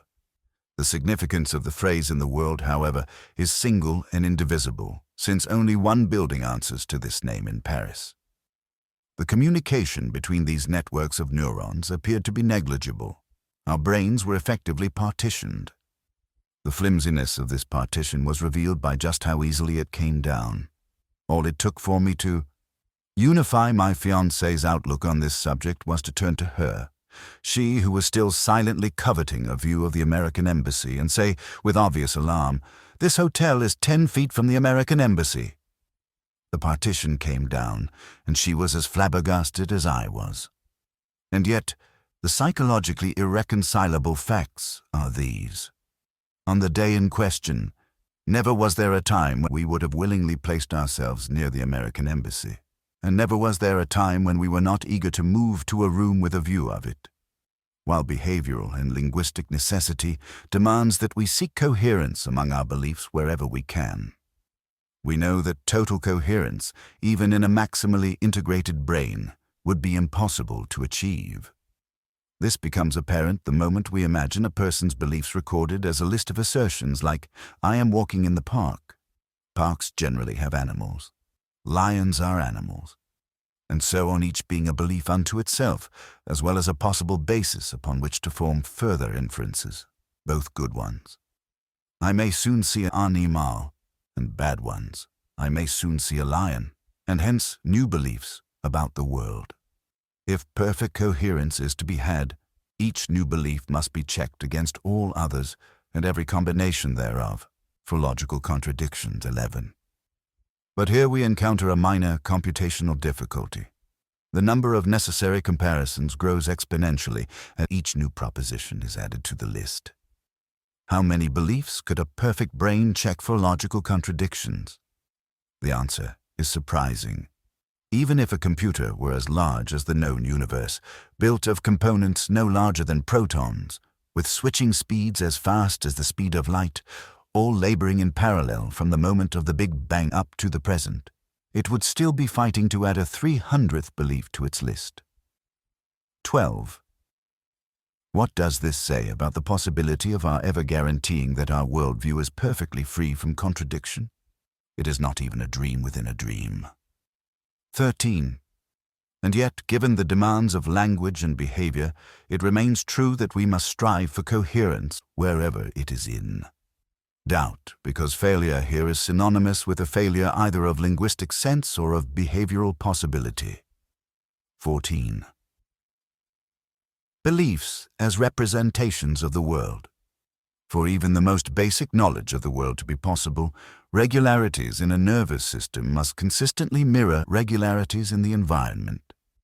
If a different assemblage of neurons in my brain fired whenever I saw a person's face, I would have no way to form a memory of him.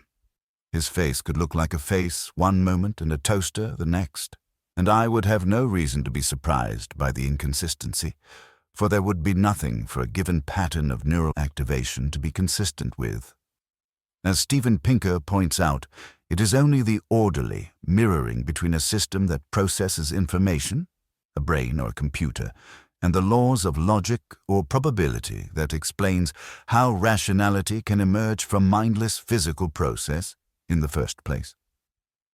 15 words are arranged in a systematic and rule-based way, syntax, and beliefs are likewise in that they must logically cohere because both body and world are so arranged. Consider the statement, "There is an apple and an orange in Jack's lunchbox." The syntactical and hence logical significance of the word "and" guarantees that anyone who believes this statement will also believe the following propositions. There is an apple in Jack's lunchbox, and there is an orange in Jack's lunchbox. This is not due to some magical property that syntax holds over the world. Rather, it is a simple consequence of the fact that we use words like "and" to mirror the orderly behavior of objects. Someone who will endorse the conjunction of two statements while denying them individually either does not understand the use of the word "and" or does not understand things like apples, oranges, and lunch boxes. 16. It just so happens that we live in a universe in which if you put an apple and an orange in Jack's lunchbox, you will be able to pull out an apple, an orange, or both. There is a point at which the meanings of words, their syntactical relations and rationality itself, can no longer be divorced from the orderly behavior of objects in the world. 17. Whatever beliefs are, none of us harbors an infinite number of them. 18. While philosophers may doubt whether beliefs are the sort of thing that can be counted, it is clear that we have a finite amount of storage in our brains. 19, a finite number of discrete memories, and a finite vocabulary that waxes and wanes somewhere well shy of 100,000 words. There is a distinction to be made, therefore, between beliefs that are causally active 20, that is, those that we already have in our heads, and those that can be constructed on demand. If believing is anything like perceiving, it is obvious that our intuitions about how many of our beliefs are present within us at any given moment might be unreliable. Studies of change blindness, for instance, have revealed that we do not perceive nearly as much of the world as we think we do, since a large percentage of the visual scene can be suddenly altered without our noticing. 21. An analogy with computer gaming also seems apropos. Current generations of computer games do not compute parts of their virtual world until the player makes a move that demands their existence. 22. Perhaps many of our cognitive commitments are just like this. 23. Whether most of what we believe is always present within our minds or whether it must be continually reconstructed, it seems that many beliefs must be freshly vetted before they can guide our behavior. This is demonstrated whenever we come to doubt a proposition that we previously believed. Just consider what it is like to forget the multiplication table, 12x7 equals sign. All of us have had moments when 84 just didn't sound quite right. At such times, we may be forced to perform some additional calculations before we can again be said to believe that 12x7 equals sign 84. Or consider what it is like to fall into doubt over a familiar person's name. Is his name really F1? Is that what I call him? It is clear that even very well-worn beliefs can occasionally fail to achieve credibility in the present. Such failures of truth testing have important implications, to which we now turn. A matter of true and false. Imagine that you are having dinner in a restaurant with several old friends.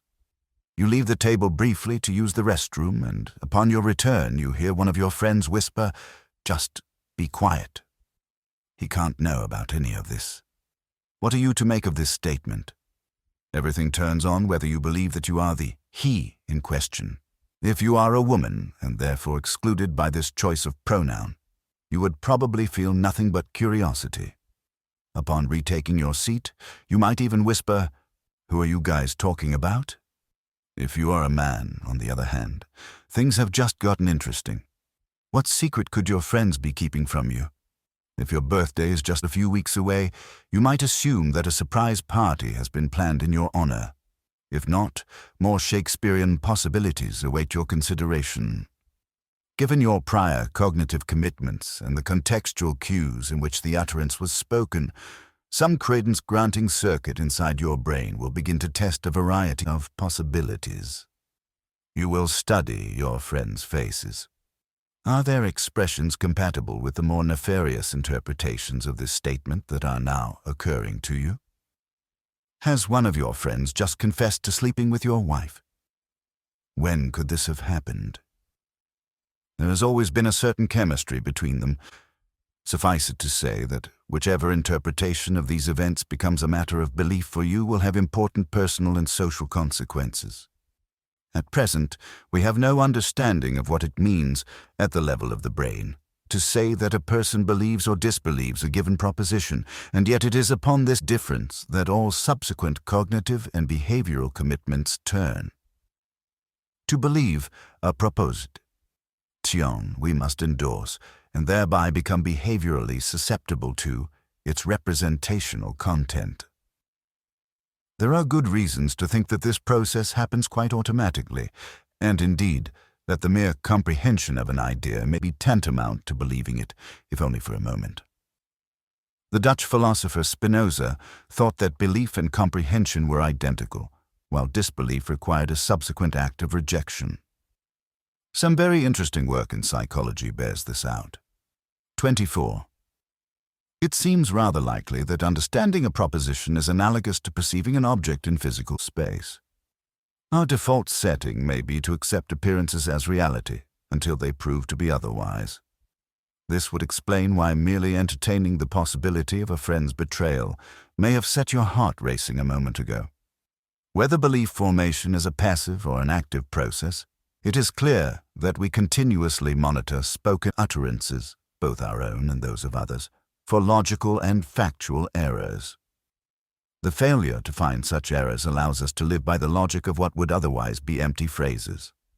Of course, even the change of a single word can mean the difference between complacence and death-defying feats. If your child comes to you in the middle of the night saying, "Daddy, there's an elephant in the hall," you might escort him back to bed toting an imaginary gun. If he had said, "Daddy, there's a man in the hall," you would probably be inclined to carry a real one. Faith and evidence. It does not require any special knowledge of psychology or neuroscience to observe that human beings are generally reluctant to change their minds. As many authors have noted, we are conservative in our beliefs in the sense that we do not add or subtract from our store of them without reason. Belief in the epistemic sense, that is, belief that aims at representing our knowledge about the world, requires that we believe a given proposition to be true, not merely that we wish it were so. Such a constraint upon our thinking is undoubtedly a good thing, since unrestrained, wishful thinking would uncouple our beliefs from the regularities in the world that they purport to represent. Why is it wrong to believe a proposition to be true just because it might feel good to believe it? One need only linger over the meaning of the word because, Middle English, by, plus cause, to see the problem here. Because suggests a causal connection between a proposition's being true and a person's believing that it is. This explains the value we generally place on evidence, because evidence is simply an account of the causal linkage between states of the world and our beliefs about them. I believe Oswald shot Kennedy because I found his fingerprints on the gun, and because my cousin saw him do it, and my cousin doesn't lie. We can believe a proposition to be true only because something in our experience or in our reasoning about the world actually speaks to the truth of the proposition in question. 25. Let's say that I believe that God exists, and some impertinent person asks me why. This question invites, indeed demands, an answer of the form, "I believe that God exists because..." I cannot say, however, "I believe that God exists because it is prudent to do so," as Pascal would have us do. Of course, I can say this, but I cannot mean by the word believe what I mean when I say things like, "I believe that water is really 2 parts hydrogen and 1 part oxygen because 2 centuries of physical experiments attest to this," or, "I believe there is an oak in my yard because I can see it."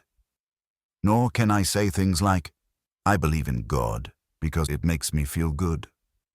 The fact that I would feel good if there were a God does not give me the slightest reason to believe that one exists.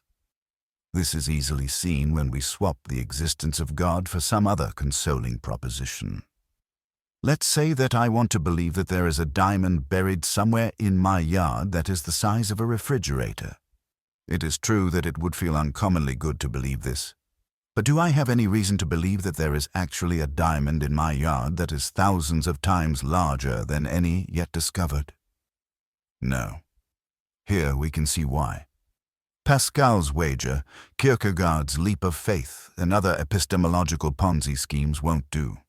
To believe that God exists is to believe that I stand in some relation to his existence, such that his existence is itself the reason for my belief. There must be some causal connection, or an appearance thereof, between the fact in question and my acceptance of it. In this way we can see that religious beliefs, to be beliefs about the way the world is, must be as evidentiary in spirit as any other. The moment we admit that our beliefs are attempts to represent states of the world, we see that they must stand in the right relation to the world to be valid. It should be clear that if a person believes in God because he has had certain spiritual experiences, or because the Bible makes so much sense, or because he trusts the authority of the church, he is playing the same game of justification that we all play when claiming to know the most ordinary facts. This is probably a conclusion that many religious believers will want to resist. But resistance is not only futile, but incoherent. There is simply no other logical space for our beliefs about the world to occupy. As long as religious propositions purport to be about the way the world is, God can actually hear your prayers. If you take his name in vain, bad things will happen to you, etc. They must stand in relation to the world and to our other beliefs about it. And it is only by being so situated that propositions of this sort can influence our subsequent thinking or behavior. As long as a person maintains that his beliefs represent an actual state of the world, visible or invisible, spiritual or mundane, he must believe that his beliefs are a consequence of the way the world is. This, by definition, leaves him vulnerable to new evidence. Indeed, if there were no conceivable change in the world that could get a person to question his religious beliefs, this would prove that his beliefs were not predicated upon his taking any state of the world into account. He could not claim, therefore, to be representing the world at all. 26. Although many things can be said in criticism of religious faith, there is no discounting its power. Millions among us, even now, are quite willing to die for our unjustified beliefs, and millions more, it seems, are willing to kill for them. Those who are destined to suffer terribly throughout their lives, or upon the threshold of death, often find consolation in one unfounded proposition or another. Faith enables many of us to endure life's difficulties with an equanimity that would be scarcely conceivable in a world lit only by reason. Faith also appears to have direct physical consequences in cases where mere expectations, good or bad, can incline the body toward health or untimely death. 27. But the fact that religious beliefs have a great influence on human life says nothing at all about their validity. For the paranoid, pursued by persecutory delusions, terror of the CIA may have great influence, but this does not mean that his phones are tapped. What is faith, then? Is it something other than belief? The Hebrew term emunah, verb mem, is alternately translated as to have faith, to believe, or to trust. The Septuagint, the Greek translation of the Hebrew Bible, retains the same meaning in the term pisteuin, and this Greek equivalent is adopted in the New Testament. Hebrews 11.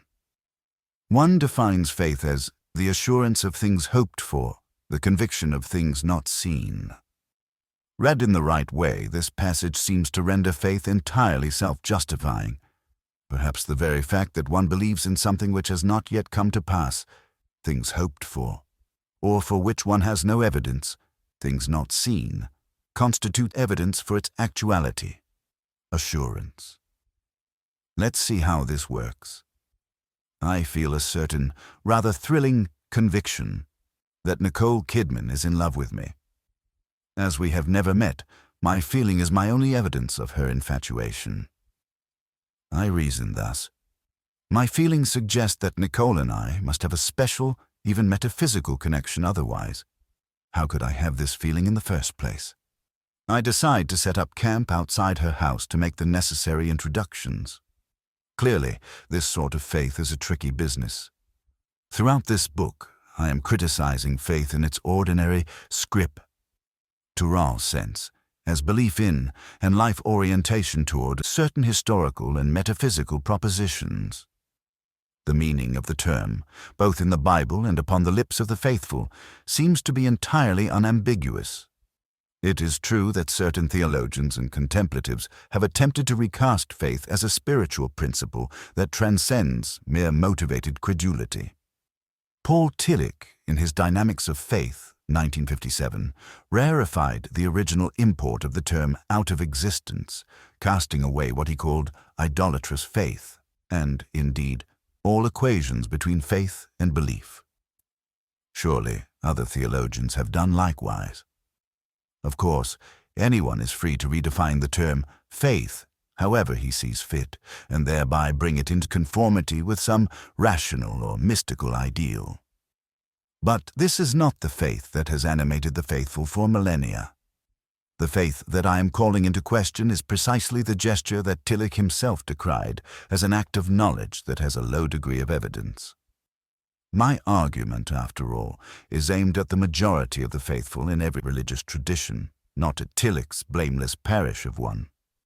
Despite the considerable exertions of men like Tillich who have attempted to hide the serpent lurking at the foot of every altar, the truth is that religious faith is simply unjustified belief in matters of ultimate concern, specifically in propositions that promise some mechanism by which human life can be spared the ravages of time and death.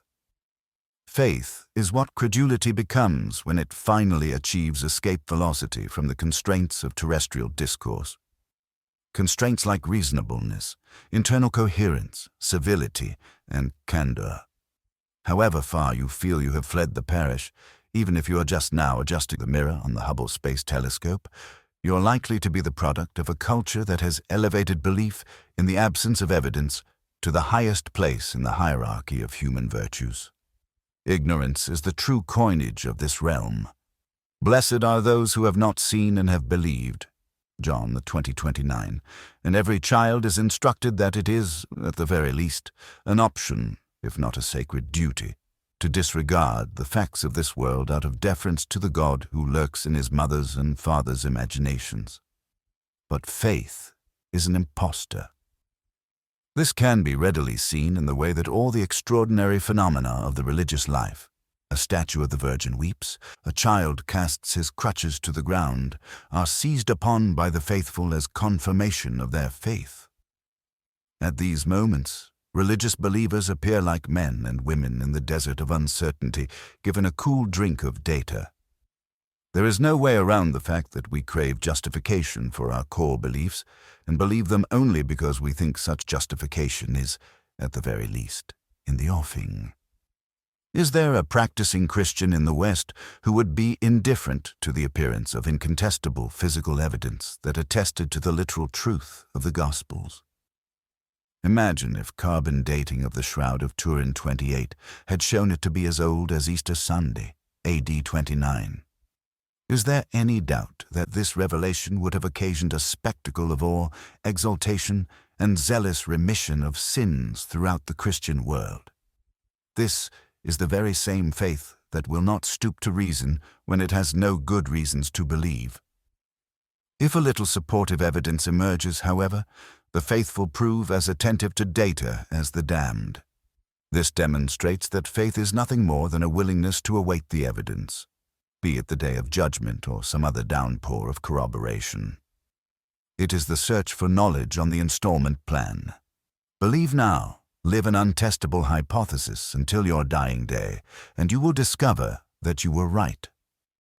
But in any other sphere of life, a belief is a check that everyone insists upon cashing this side of the grave. The engineer says the bridge will hold. The doctor says the infection is resistant to penicillin.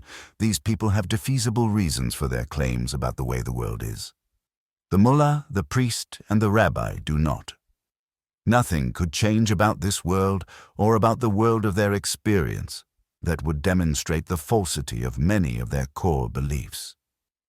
This proves that these beliefs are not born of any examination of the world or of the world of their experience. They are, in Karl Popper's sense, unfalsifiable. It appears that even the Holocaust did not lead most Jews to doubt the existence of an omnipotent and benevolent God.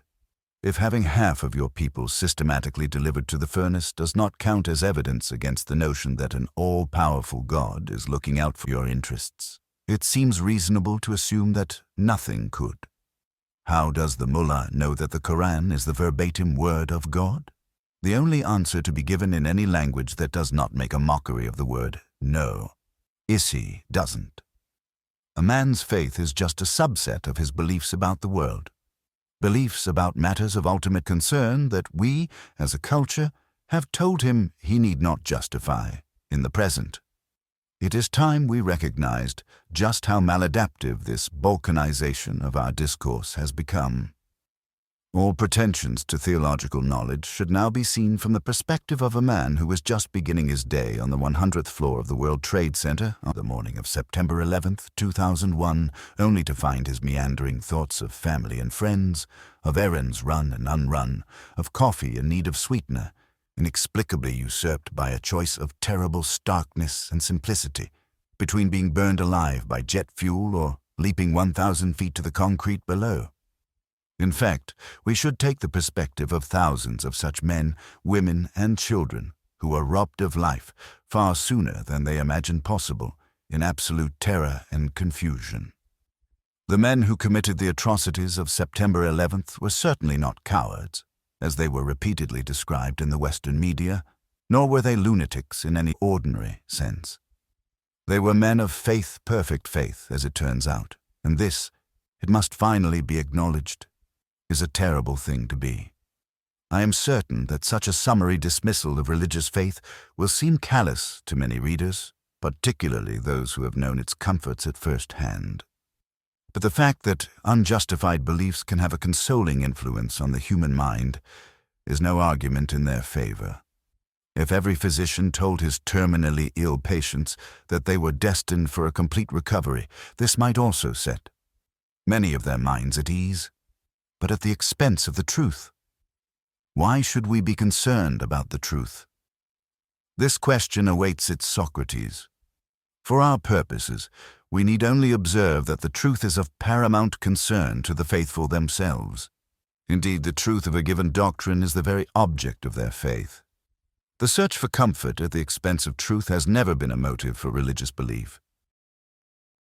Since all creeds are chock full of terrible proposals, which are no comfort to anyone and which the faithful believe, despite the pain it causes them, for fear of leaving some dark corner of reality unacknowledged.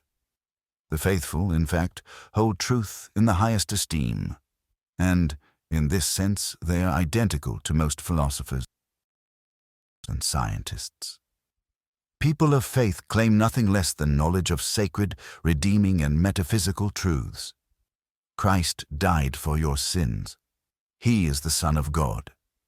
All human beings have souls that will be subject to judgment after death. These are specific claims about the way the world is. It is only the notion that a doctrine is in accord with reality at large that renders a person's faith useful, redemptive, or indeed logically possible, for faith in a doctrine is faith in its truth. What else but the truth of a given teaching could convince its adherents of the illegitimacy of all others? Heretical doctrines are deemed so and accorded a healthy measure of disdain, for no other reason than that they are presumed to be false. Thus, if a Christian made no tacit claims of knowledge with regard to the literal truth of Scripture, he would be just as much a Muslim, or a Jew, or an atheist, as a follower of Christ. If he were to discover, by some means that he acknowledged to be incontrovertible, that Christ had actually been born of sin and died like an animal, these revelations would surely deliver a death blow to his faith. The faithful have never been indifferent to the truth, and yet the principle of faith leaves them unequipped to distinguish truth from falsity in matters that most concern them. The faithful can be expected to behave just like their secular neighbors, which is to say more or less rationally, in their worldly affairs. When making important decisions, they tend to be as attentive to evidence and to its authentication as any unbeliever. While Jehovah's Witnesses refusing blood transfusions or Christian scientists foregoing modern medicine altogether may appear to be exceptions to this rule, they are not. Such people are merely acting rationally within the framework of their religious beliefs. After all, no mother who refuses medicine for her child on religious grounds believes that prayer is merely a consoling cultural practice. Rather, she believes that her ultimate salvation demands certain displays of confidence in the power and attentiveness of God, and this is an end toward which she is willing to pledge even the life of her child as collateral. Such apparently unreasonable behavior is often in the service of reason, since it aims at the empirical authentication of religious doctrine. In fact, even the most extreme expressions of faith are often perfectly rational, given the requisite beliefs. Take the snake-dancing Pentecostals as the most colorful example. In an effort to demonstrate both their faith in the literal word of the Bible, in this case Mark 16:18, and its truth, they take up serpents, various species of rattlesnakes, and drink any deadly thing, generally strychnine, and test prophecy, it shall not hurt them. To their heart's content. Some of them die in the process, of course, as did their founder, George Hensley, of snakebite in 1955. Proof, we can be sure, not of the weakness of their faith, but of the occasional efficacy of rattlesnake venom and strychnine as poisons. Which beliefs one takes to be foundational will dictate what seems reasonable at any given moment. When the members of the Heaven's Gate cult failed to spot the spacecraft they knew must be trailing the comet Hale-Bopp, they returned the $4,000 telescope they had bought for this purpose, believing it to be defective. Where faith really pays its dividends, however, is in the conviction that the future will be better than the past, or at least not worse. Consider the celebrated opinion of Julian of Norwich, c. 1342 to 1413, who distilled the message of the Gospels in the memorable sentence, "All shall be well, and all shall be well, and all manner of things shall be well." The allure of most religious doctrines is nothing more sublime or inscrutable than this: things will turn out well in the end. Faith is offered as a means by which the truth of this proposition can be savored in the present and secured in the future. It is, I think, indisputable that the actual existence of such a mechanism, the fact that uttering a few words and eating a cracker is an effective means of redemption, the certainty that God is watching, listening, and waiting to bestow His blessings upon one and all, in short, the literal correspondence of doctrine with reality itself, is of sole importance to the faithful. The amazing pestilence reached Paris that June of 1348. He cut off. A second offense would cost him the other lip, and a third the tongue. The town authorities reacted with a series of stern measures to halt the spreading panic. They ordered the tolling of the bells to cease. They outlawed the wearing of black clothing. They forbade the gathering of more than 2 people at a funeral or any display of grief in public. And to placate the angry God who had brought this affliction, they banned all work after noon on Saturdays, all gambling and swearing, and they demanded that everyone living in sin get married immediately. Lee Muissis, an abbot of Tournai, recorded happily that the number of marriages increased considerably, profanity was no longer heard, and gambling declined so much that the makers of dice turned to making rosaries. He also recorded that in this newly virtuous place, 25,000 citizens died of the plague and were buried in large pits on the outskirts of the town. 29. Where did the religious beliefs of these people leave off and their worldly beliefs begin? Can there be any doubt that the beleaguered Christians of the 14th century were longing for knowledge, that is, beliefs that are both true and valid, about the plague, about its cause and mode of transmission, and hoping thereby to find an effective means by which to combat it. Was their reliance upon the tenets of faith enforced by anything but the starkest ignorance? If it had been known, for instance, that this pestilence was being delivered by merchant ships, that rats were climbing ashore from every hold, and that upon each rat were legions of fleas carrying the plague bacillus, would the faithful have thought their energies best spent cutting the tongues out of blasphemers, silencing bells, dressing in bright colors, and making liberal use of enemas? A sure way to win an argument with these unhappy people would have been with penicillin, delivered not from a land where other cultural perspectives hold sway, but from higher up on the slopes of the real. Faith and madness. We have seen that our beliefs are tightly coupled to the structure of language and to the apparent structure of the world. Our freedom of belief, if it exists at all, is minimal. Is a person really free to believe a proposition for which he has no evidence? No. Evidence, whether sensory or logical, is the only thing that suggests that a given belief is really about the world in the first place. We have names for people who have many beliefs for which there is no rational justification. When their beliefs are extremely common, we call them religious. Otherwise, they are likely to be called mad, psychotic, or delusional. Most people of faith are perfectly sane, of course, even those who commit atrocities on account of their beliefs. But what is the difference between a man who believes that God will reward him with 72 virgins if he kills a score of Jewish teenagers, and one who believes that creatures from Alpha Centauri are beaming him messages of world peace through his hairdryer? There is a difference, to be sure, but it is not one that places religious faith in a flattering light. It takes a certain kind of person to believe what no one else believes, to be ruled by ideas for which you have no evidence, and which therefore cannot be justified in conversation with other human beings, is generally a sign that something is seriously wrong with your mind. Clearly, there is sanity in numbers, and yet it is merely an accident of history that it is considered normal in our society to believe that the Creator of the universe can hear your thoughts, while it is demonstrative of mental illness to believe that he is communicating with you by having the rain tap in Morse code on your bedroom window. And so, while religious people are not generally mad, their core beliefs absolutely are.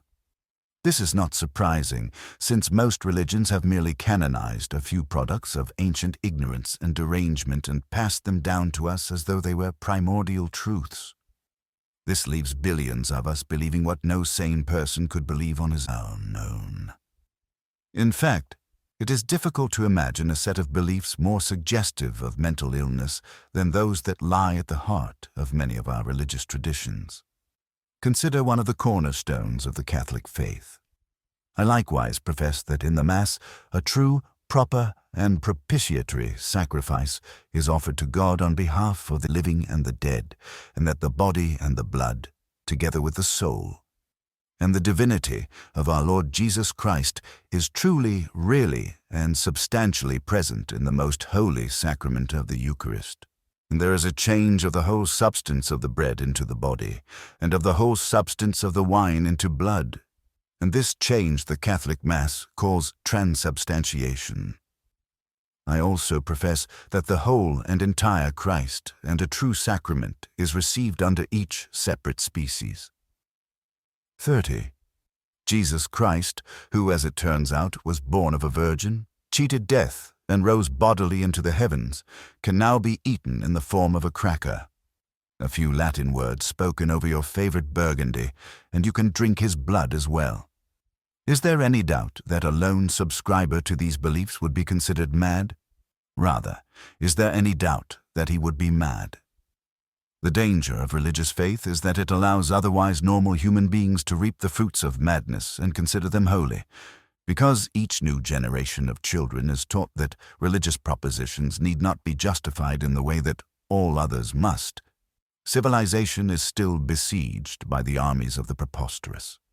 We are, even now, killing ourselves over ancient literature. Who would have thought something so tragically absurd could be possible? What should we believe? We believe most of what we believe about the world because others have told us to. Reliance upon the authority of experts and upon the testimony of ordinary people is the stuff of which worldviews are made. In fact, the more educated we become, the more our beliefs come to us at second hand. A person who believes only those propositions for which he can provide full sensory or theoretical justification will know almost nothing about the world. That is, if he is not swiftly killed by his own ignorance. How do you know that falling from a great height is hazardous to your health? Unless you have witnessed someone die in this way, you have adopted this belief on the authority of others. 31. This is not a problem. Life is too short and the world too complex for any of us to go it alone in epistemological terms. We are ever reliant on the intelligence and accuracy, if not the kindness, of strangers. This does not suggest, however, that all forms of authority are valid, nor does it suggest that even the best authorities will always prove reliable.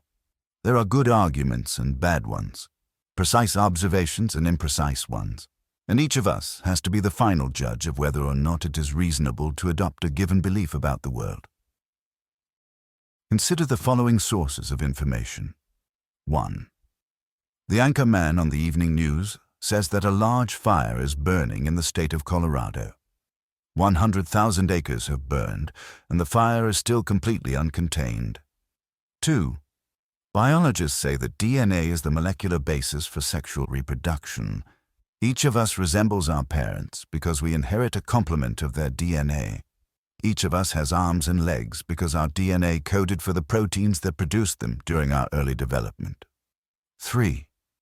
The Pope says that Jesus was born of a virgin and resurrected bodily after death.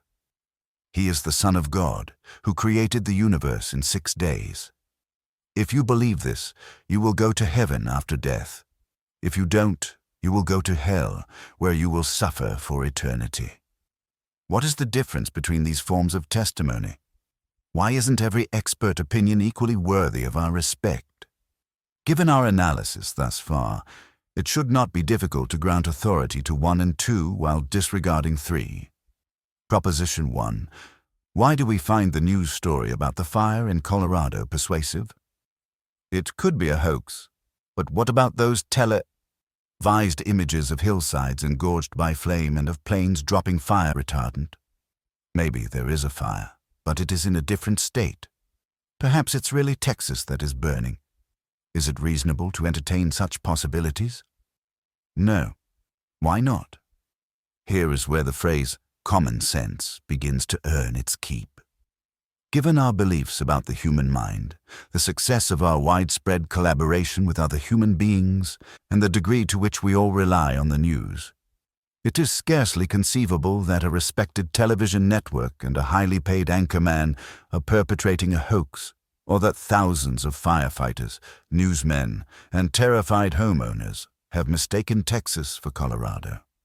Implicit in such common-sense judgments lurks an understanding of the causal connections between various processes in the world, the likelihood of different outcomes, and the vested interests, or lack thereof, of those whose testimony we are considering. What would a professional news anchor stand to gain from lying about a fire in Colorado? We need not go into the details here. If the anchor on the evening news says that there is a fire in Colorado and then shows us images of burning trees, we can be reasonably sure that there really is a fire in Colorado. Proposition 2. What about the truths of science? Are they true? Much has been written about the inherent provisionality of scientific theories.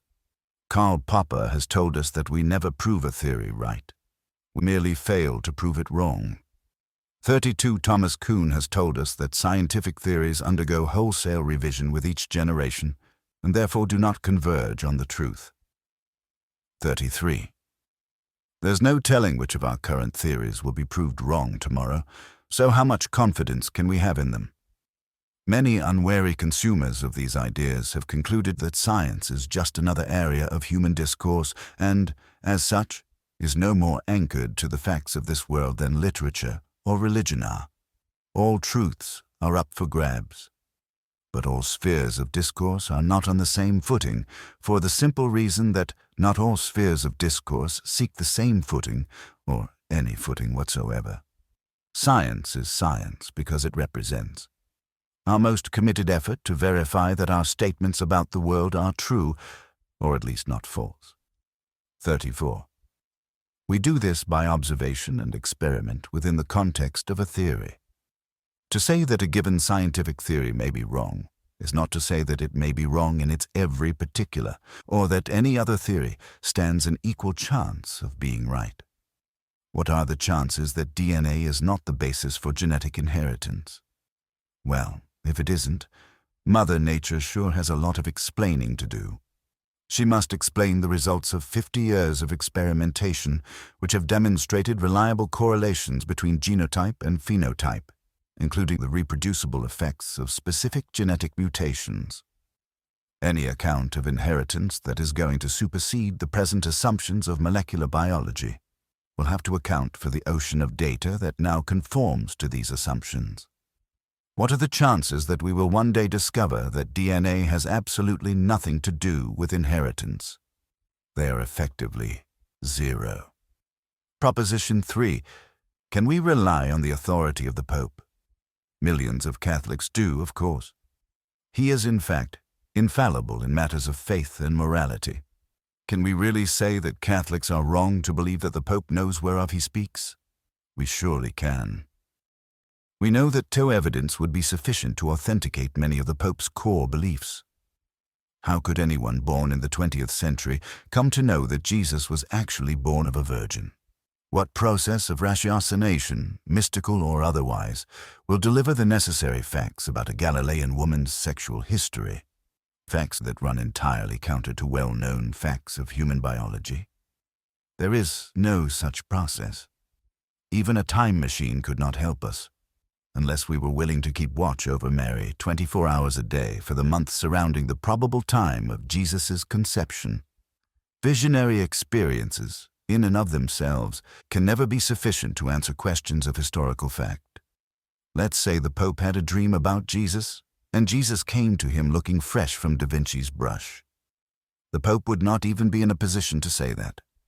The Jesus of his dream looked like the real Jesus. The Pope's infallibility, no matter how many dreams and visions he may have had, does not even extend to making a judgment about whether the historical Jesus wore a beard, let alone whether he was really the Son of God, born of a virgin, or able to raise the dead. These are just not the kinds of propositions that spiritual experience can authenticate. Of course, we could imagine a scenario in which we would give credence to the Pope's visions, or to our own. If Jesus came saying things like, "The Vatican Library has exactly 37,226 books," and he turned out to be right, we would then begin to feel that we were, at the very least, in dialogue with someone who had something to say about the way the world is. Given a sufficient number of verifiable statements plucked from the ethers of papal vision, we could begin speaking seriously about any further claims Jesus might make. The point is that his authority would be derived in the only way that such authority ever is, by making claims about the world that can be corroborated by further observation. As far as Proposition 3 is concerned, it is quite obvious that the Pope has nothing to go on but the Bible itself. This document is not a sufficient justification for his beliefs, given the standards of evidence that prevailed at the time of its composition. What about our much-championed freedom of religious belief? It is no different from our freedoms of journalistic and biological belief, and anyone who believes that the media are perpetrating a great fire conspiracy, or that molecular biology is just a theory that may prove totally wrong, has merely exercised his freedom to be thought a fool. Religious unreason should acquire an even greater stigma in our discourse, given that it remains among the principal causes of armed conflict in our world. Before you can get to the end of this paragraph, another person will probably die because of what someone else believes about God. Perhaps it is time we demanded, that our fellow human beings had better reasons for maintaining their religious differences, if such reasons even exist. We must begin speaking freely about what is really in these holy books of ours, beyond the timid heterodoxies of modernity, the gay and lesbian ministers, the Muslim clerics who have lost their taste for public amputations, or the Sunday churchgoers who have never read their Bibles quite through. A close study of these books and of history demonstrates that there is no act of cruelty so appalling that it cannot be justified or even mandated by recourse to their pages. It is only by the most acrobatic avoidance of passages whose canonicity has never been in doubt that we can escape murdering one another outright for the glory of God. Bertrand Russell had it right when he made the following observation.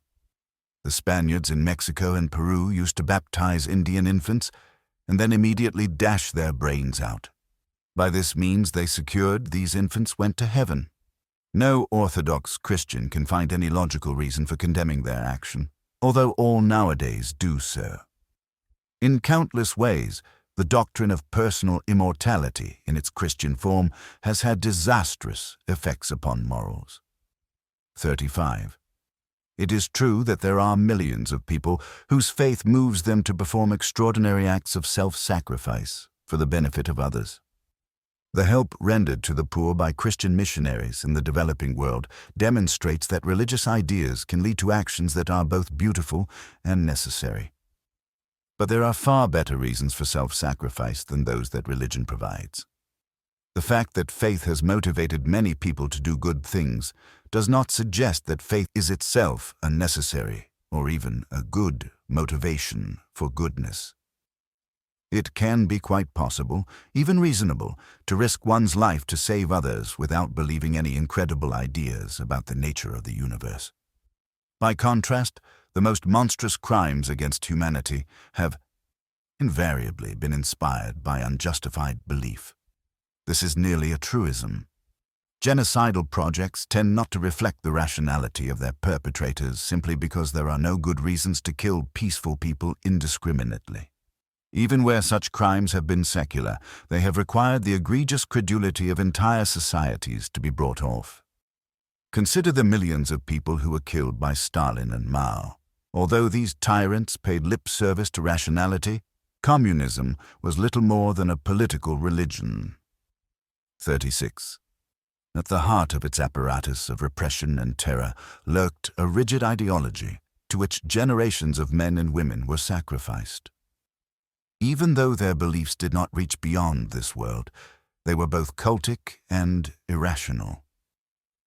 To cite only one example, the dogmatic embrace of Lysenko's socialist biology, as distinguished from the capitalist biology of Mendel and Darwin, helped pave the way for tens of millions of deaths from famine in the Soviet Union and China in the first part of the 20th century. In the next chapter, we will examine two of the darkest episodes in the history of faith: the Inquisition and the Holocaust. I have chosen the former as a case study because there is no other instance in which so many ordinary men and women have been so deranged by their beliefs about God. Nowhere else has the subversion of reason been so complete or its consequences so terrible. The Holocaust is relevant here because it is generally considered to have been an entirely secular phenomenon. It was not. The anti-Semitism that built the crematoria, brick by brick, and that still thrives today, comes to us by way of Christian theology. Knowingly or not, the Nazis were agents of religion. In the shadow of God. Without warning, you are seized and brought before a judge. Did you create a thunderstorm and destroy the village harvest? Did you kill your neighbor with the evil eye? Do you doubt that Christ is bodily present in the Eucharist? You will soon learn that questions of this sort admit of no exculpatory reply. You are not told the names of your accusers, but their identities are of little account, for even if, at this late hour, they were to recant their charges against you, they would merely be punished as false witnesses, while their original accusations would retain their full weight as evidence of your guilt. The machinery of justice has been so well oiled by faith that it can no longer be influenced. But you have a choice of sorts. You can concede your guilt and name your accomplices. Yes, you must have had accomplices. No confession will be accepted unless other men and women can be implicated in your crimes. Perhaps you and 3 acquaintances of your choosing did change into hares and consort with the devil himself. The sight of iron boots designed to crush your feet seems to refresh your memory. Yes, Friedrich, Arthur, and Otto are sorcerers too. Their wives? Witches all.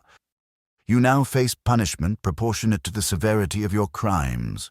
Flogging, a pilgrimage on foot to the Holy Land, forfeiture of property, or more likely, a period of long imprisonment, probably for life. Your accomplices will soon be rounded up for torture. Or you can maintain your innocence, which is almost certainly the truth. After all, it is the rare person who can create a thunderstorm. In response, your jailers will be happy to lead you to the furthest reaches of human suffering before burning you at the stake. You may be imprisoned in total darkness for months or years at a time, repeatedly beaten and starved, or stretched upon the rack. Thumb screws may be applied, or toe screws, or a pear-shaped vice may be inserted into your mouth, vagina, or anus, and forced open until your misery admits of no possible increase. You may be hoisted to the ceiling on a strappado, with your arms bound behind your back and attached to a pulley and weights tied to your feet, dislocating your shoulders. To this torment, squassation might be added, which, being often sufficient to cause your death, may yet spare you the agony of the stake. 1. If you are unlucky enough to be in Spain, where judicial torture has achieved a transcendent level of cruelty, you may be placed in the Spanish chair, a throne of iron, complete with iron stocks to secure your neck and limbs. In the interest of saving your soul, a coal brazier will be placed beneath your bare feet, slowly roasting them. Because the stain of heresy runs deep, your flesh will be continually larded with fat to keep it from burning too quickly. Or you may be bound to a bench with a cauldron filled with mice placed upside down upon your bare abdomen.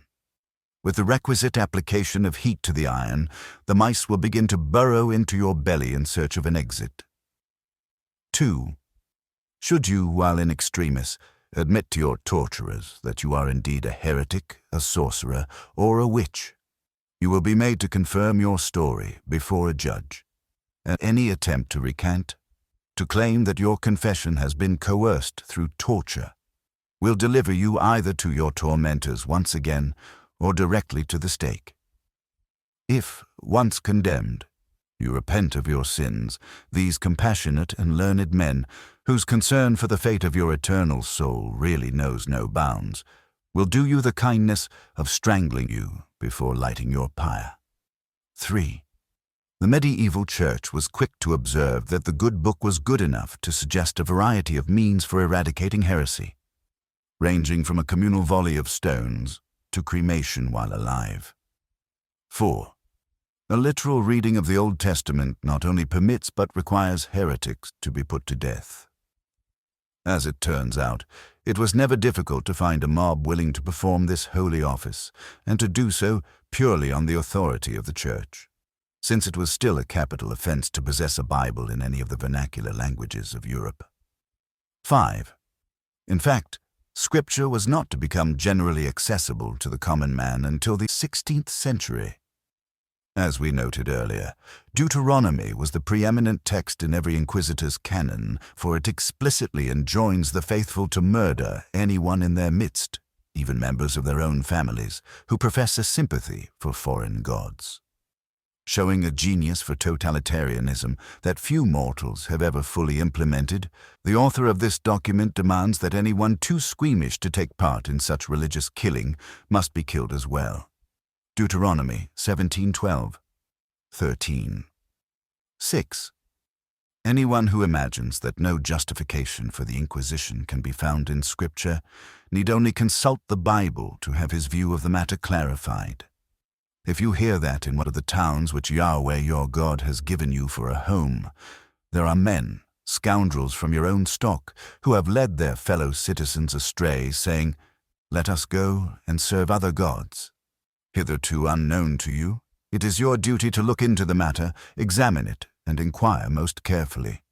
If it is proved and confirmed that such a hateful thing has taken place among you, you must put the inhabitants of that town to the sword. You must lay it under the curse of destruction, the town and everything in it. You must pile up all its loot in the public square and burn the town and all its loot, offering it all to Yahweh your God. It is to be a ruin for all time and never rebuilt. Deuteronomy 13:12, 16. For obvious reasons, the Church tended to ignore the final edict, the destruction of heretic property. In addition to demanding that we fulfill every jot and tittle of Old Testament law, 7 Jesus seems to have suggested, in John 15:6, further refinements to the practice of killing heretics and unbelievers. If a man abide not in me, he is cast forth as a branch and is withered, and men gather them and cast them into the fire, and they are burned. Whether we want to interpret Jesus metaphorically is, of course, our business. The problem with Scripture, however, is that many of its possible interpretations, including most of the literal ones, can be used to justify atrocities in defense of the faith. The Holy Inquisition formally began in 1184 under Pope Lucius III to crush the popular movement of Catharism. The Cathars, from the Greek katharoi, the pure ones, had fashioned their own brand of Manichaeanism. Mani himself was flayed alive at the behest of Zoroastrian priests in 276 CE, which held that the material world had been created by Satan and was therefore inherently evil. The Cathars were divided by a schism of their own, and within each of their sects by the distinction between the renunciate perfecti and the lay credentes, the believers who revered them. The perfecti ate no meat, eggs, cheese, or fat, fasted for days at a time, maintained strict celibacy, and abjured all personal wealth. The life of the perfecti was so austere that most credentes only joined their ranks once they were safely on their deathbeds, so that, having lived as they pleased, they might yet go to God in holiness. St. Bernard, who had tried in vain to combat this austere doctrine with that of the Church, noted the reasons for his failure. As to the Cathars' conversation, nothing can be less reprehensible, and what they speak, they prove by deeds. As for the morals of the heretic, he cheats no one, he oppresses no one, he strikes no one. His cheeks are pale with fasting. His hands labor for his livelihood. 8. There seems, in fact, to have been nothing wrong with these people apart from their attachment to certain unorthodox beliefs about the creation of the world. But heresy is heresy. Any person who believes that the Bible contains the infallible Word of God will understand why these people had to be put to death. The Inquisition took rather genteel steps at first. The use of torture to extract confessions was not officially sanctioned until 1215 at the Fourth Lateran Council. But two developments conspired to lengthen its strides. The first came in 1199, when Pope Innocent III decreed that all property belonging to a convicted heretic would be forfeited to the Church. The Church then shared it both with local officials and with the victims' accusers as a reward for their candor. The second was the rise of the Dominican order. St. Dominic himself, displaying the conviction of every good Catholic of the day, announced to the Cathars, "For many years I have exhorted you in vain, with gentleness, preaching, praying, weeping, but according to the proverb of my country, where blessing can accomplish nothing, blows may avail. We shall rouse against you princes and prelates, who, alas, will arm nations and kingdoms against this land." 10. It would appear that sainthood comes in a variety of flavors. With the founding of Dominic's Holy Order of Mendicant Friars, the Inquisition was ready to begin its work in earnest. It is important to remember, lest the general barbarity of time inure us to the horror of these historical accounts, that the perpetrators of the Inquisition, the torturers, Informers, and those who commanded their actions, were ecclesiastics of one rank or another. They were men of God, popes, bishops, friars, and priests. They were men who had devoted their lives, in word if not in deed, to Christ as we find him in the New Testament, healing the sick and challenging those without sin to cast the first stone. In 1234, the canonization of Saint Dominic was finally proclaimed in Toulouse, and Bishop Raymond Dufoga was washing his hands in preparation for dinner when he heard the rumor that a fever-ridden old woman in a nearby house was about to undergo the Cathar ritual. The bishop hurried to her bedside and managed to convince her that he was a friend, then interrogated her on her beliefs, then denounced her as a heretic. He called on her to recant. She refused. The bishop thereupon had her bed carried out into a field, and there she was burned. And after the bishop and the friars and their companions had seen the business completed, Brother Guillaume wrote, they returned to the refectory, and, giving thanks to God and the blessed Dominic, ate with rejoicing what had been prepared for them. 11. The question of how the Church managed to transform Jesus' principal message of loving one's neighbor and turning the other cheek into a doctrine of murder and rapine seems to promise a harrowing mystery. But it is no mystery at all. Apart from the Bible's heterogeneity and outright self-contradiction, allowing it to justify diverse and irreconcilable aims, 12. The culprit is clearly the doctrine of faith itself. Whenever a man imagines that he need only believe the truth of a proposition without evidence, that unbelievers will go to hell, that Jews drink the blood of infants, he becomes capable of anything. The practice for which the Inquisition is duly infamous, and the innovation that secured it a steady stream of both suspects and guilty verdicts, was its use of torture to extract confessions from the accused, to force witnesses to testify, and to persuade a confessing heretic to name those with whom he had collaborated in sin. The justification for this behavior came straight from St. Augustine, who reasoned that if torture was appropriate for those who broke the laws of men, it was even more fitting for those who broke the laws of God. 13. As practiced by medieval Christians, judicial torture was merely a final, mad inflection of their faith. That anyone imagined that facts were being elicited by such a lunatic procedure seems a miracle in itself. As Voltaire wrote in 1764, there is something divine here, for it is incomprehensible that men should have patiently borne this yoke. 14. A contemporaneous account of the Spanish auto da fe, the public spectacle at which heretics were sentenced and often burned, will serve to complete our picture. The Spanish Inquisition did not cease its persecution of heretics until 1834. The last auto da fe took place in Mexico in 1850, about the time Charles Darwin set sail on the Beagle and Michael Faraday discovered the relationship between electricity and magnetism. The condemned are then immediately carried to the Ribeira, the place of execution, where there are as many stakes set up as there are prisoners to be burned. The negative and relapsed being first strangled and then burnt. The professed mount their stakes by a ladder, and the Jesuits, after several repeated exhortations to be reconciled to the Church, consign them to eternal destruction, and then leave them to the fiend, who they tell them stands at their elbow to carry them into torments. On this, a great shout is raised, and the cry is, "Let the dogs' beards be made," which is done by thrusting flaming bunches of furze, fastened to long poles, against their beards, till their faces are burnt black, the surrounding populace rending the air with the loudest acclamations of joy. At last, fire is set to the furze at the bottom of the stake, over which the victims are chained, so high that the flame seldom reaches higher than the seat they sit on, and thus they are rather roasted than burnt. Although there cannot be a more lamentable spectacle, and the sufferers continually cry out as long as they are able, "Pity for the love of God," yet it is beheld by persons of all ages and both sexes with transports of joy and satisfaction. 15.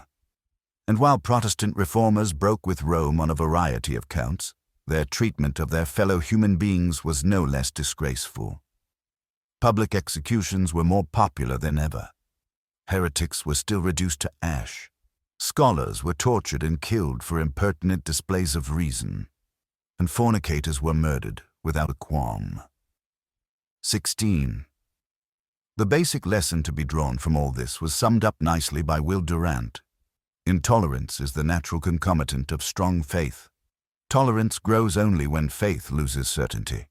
Certainty is murderous. 17. There really seems to be very little to perplex us here. Burning people who are destined to burn for all time seems a small price to pay to protect the people you love from the same fate. Clearly, the common law marriage between reason and faith, wherein otherwise reasonable men and women can be motivated by the content of unreasonable beliefs, places society upon a slippery slope, with confusion and hypocrisy at its heights, and the torments of the Inquisitor waiting below. Witch and Jew. Historically, there have been two groups targeted by the Church that deserve special mention. Witches are of particular interest in this context because their persecution required an extraordinary degree of credulity to get underway, for the simple reason that a confederacy of witches in medieval Europe seems never to have existed. There were no covens of pagan dissidents, meeting in secret, betrothed to Satan, abandoning themselves to the pleasures of group sex, cannibalism, and the casting of spells upon neighbors, crops, and cattle. It seems that such notions were the product of folklore, vivid dreams, and sheer confabulation, and confirmed by confessions elicited under the most gruesome torture. Anti-Semitism is of interest here, both for the scale of the injustice that it has wrought and for its explicitly theological roots. From the perspective of Christian teaching, Jews are even worse than run-of-the-mill heretics. They are heretics who explicitly repudiate the divinity of Jesus Christ. While the stigmas applied to witches and Jews throughout Christendom shared curious similarities, both were often accused of the lively and improbable offense of murdering Christian infants and drinking their blood. 18. Their cases remain quite distinct. Witches, in all likelihood, did not even exist, and those murdered in their stead numbered perhaps 40,000 to 50,000 over 300 years of persecution. 19 Jews have lived side by side with Christians for nearly 2 millennia, fathered their religion, and for reasons that are no more substantial than those underlying the belief in the resurrection, have been the objects of murderous intolerance since the first centuries after Christ. The accounts of witch hunts resemble, in most respects, the more widespread persecution of heretics throughout the Inquisition. Imprisonment on the basis of accusations alone, torture to extract confession, confessions deemed unacceptable until accomplices were named, death by slow fire, and the rounding up of the freshly accused. The following anecdote is typical. In 1595, an old woman residing in a village near Constance, angry at not being invited to share the sports of the country people on a day of public rejoicing, was heard to mutter something to herself, and was afterwards seen to proceed through the fields toward a hill where she was lost sight of. A violent thunderstorm arose about 2 hours afterwards, which wet the dancers to the skin and did considerable damage to the plantations. This woman, suspected before of witchcraft, was seized and imprisoned, and accused of having raised the storm by filling a hole with wine and stirring it about with a stick. She was tortured till she confessed and burned alive the next evening. 20. Though it is difficult to generalize about the many factors that conspired to make villagers rise up against their neighbors, it is obvious that belief in the existence of witches was the sine qua non of the phenomenon. But what was it, precisely, that people believed? They appear to have believed that their neighbors were having sex with the devil, enjoying nocturnal flights upon broomsticks, changing into cats and hares, and eating the flesh of other human beings. More important, they believed utterly in maleficium, that is, in the efficacy of harming others by occult means.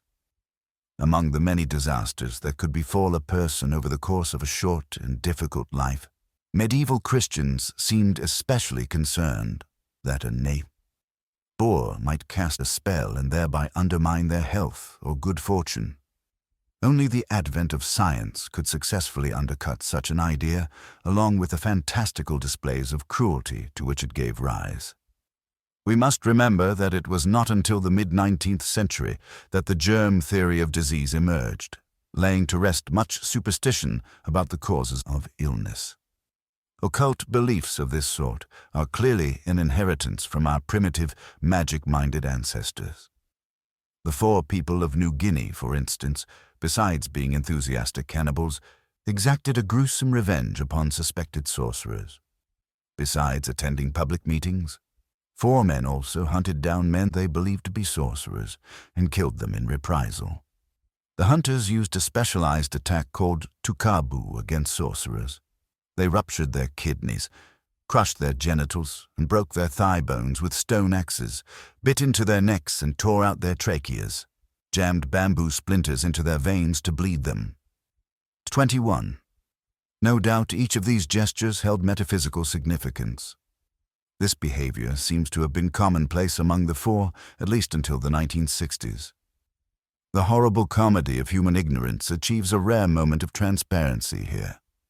The 4 were merely responding to an epidemic of kuru, a fatal spongiform infection of the brain, brought on not by sorcerers in their midst, but by their own religious observance of eating the bodies and brains of their dead.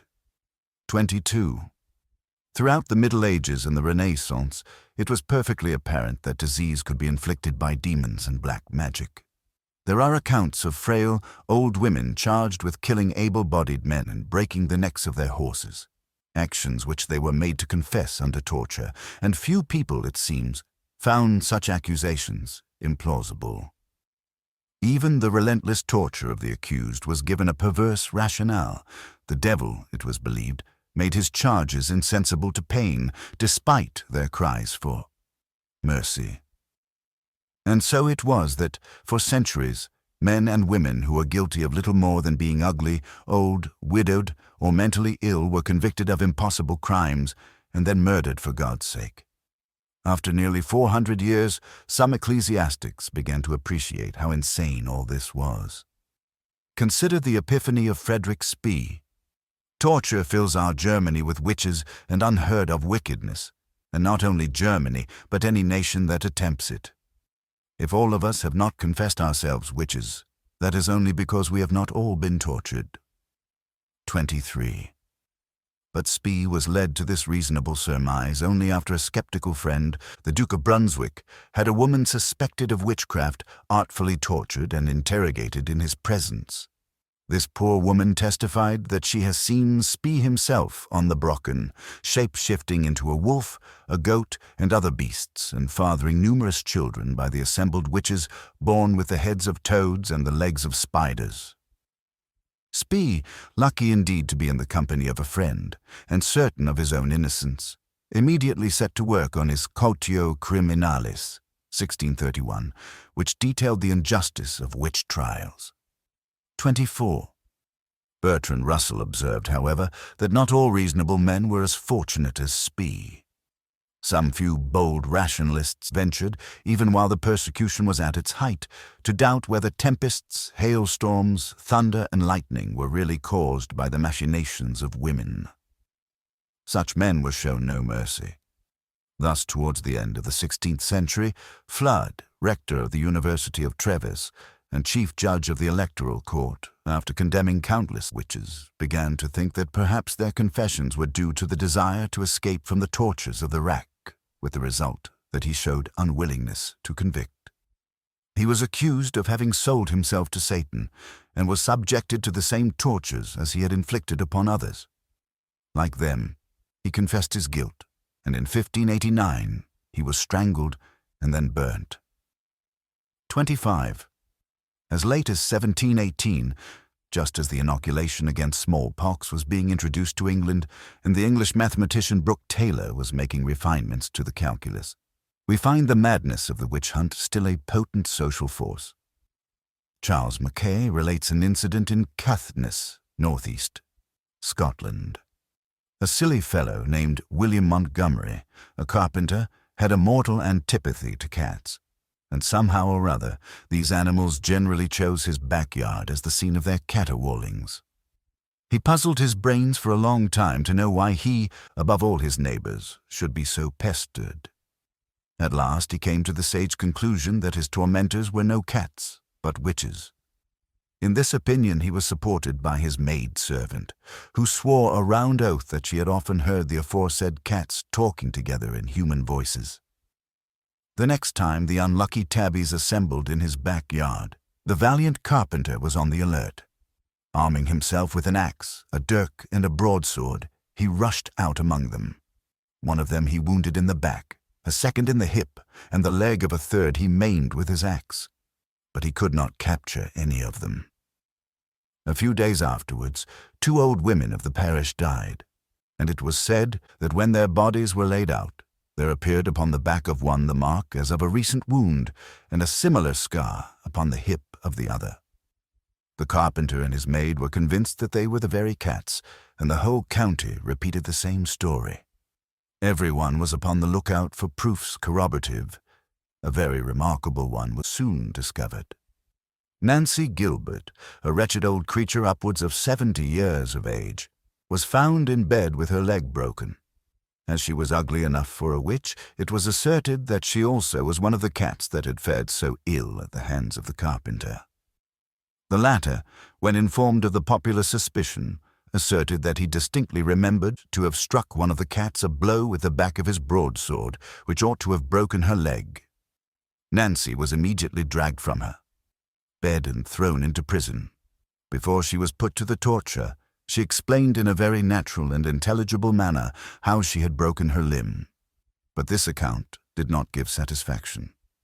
The professional persuasions of the torturer made her tell a different tale, and she confessed that she was indeed a witch and had been wounded by Montgomery on the night stated. That the 2 old women recently deceased were witches also, besides about a score of others whom she named. The poor creature suffered so much by the removal from her own home and the tortures inflicted upon her that she died the next day in prison. 26. Apart from observing yet again the astonishing consequences of certain beliefs, we should take note of the reasonable way these witch hunters attempted to confirm their suspicions. They looked for correlations that held apparent significance. Not any old woman would do. They needed one who had suffered a wound similar to the one inflicted upon the cat. Once you accept the premise that old women can shape-shift into cats and back again, the rest is practically science. The Church did not officially condemn the use of torture until the bull of Pope Pius VII in 1816. Anti-Semitism.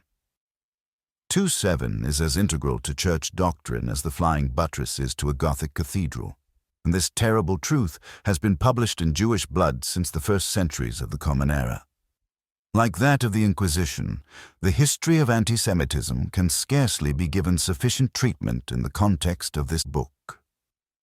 I raise the subject, however briefly, because the irrational hatred of Jews has produced a spectrum of effects that have been most acutely felt in our own time. Anti-Semitism is intrinsic to both Christianity and Islam. Both traditions consider the Jews to be bunglers of God's initial revelation.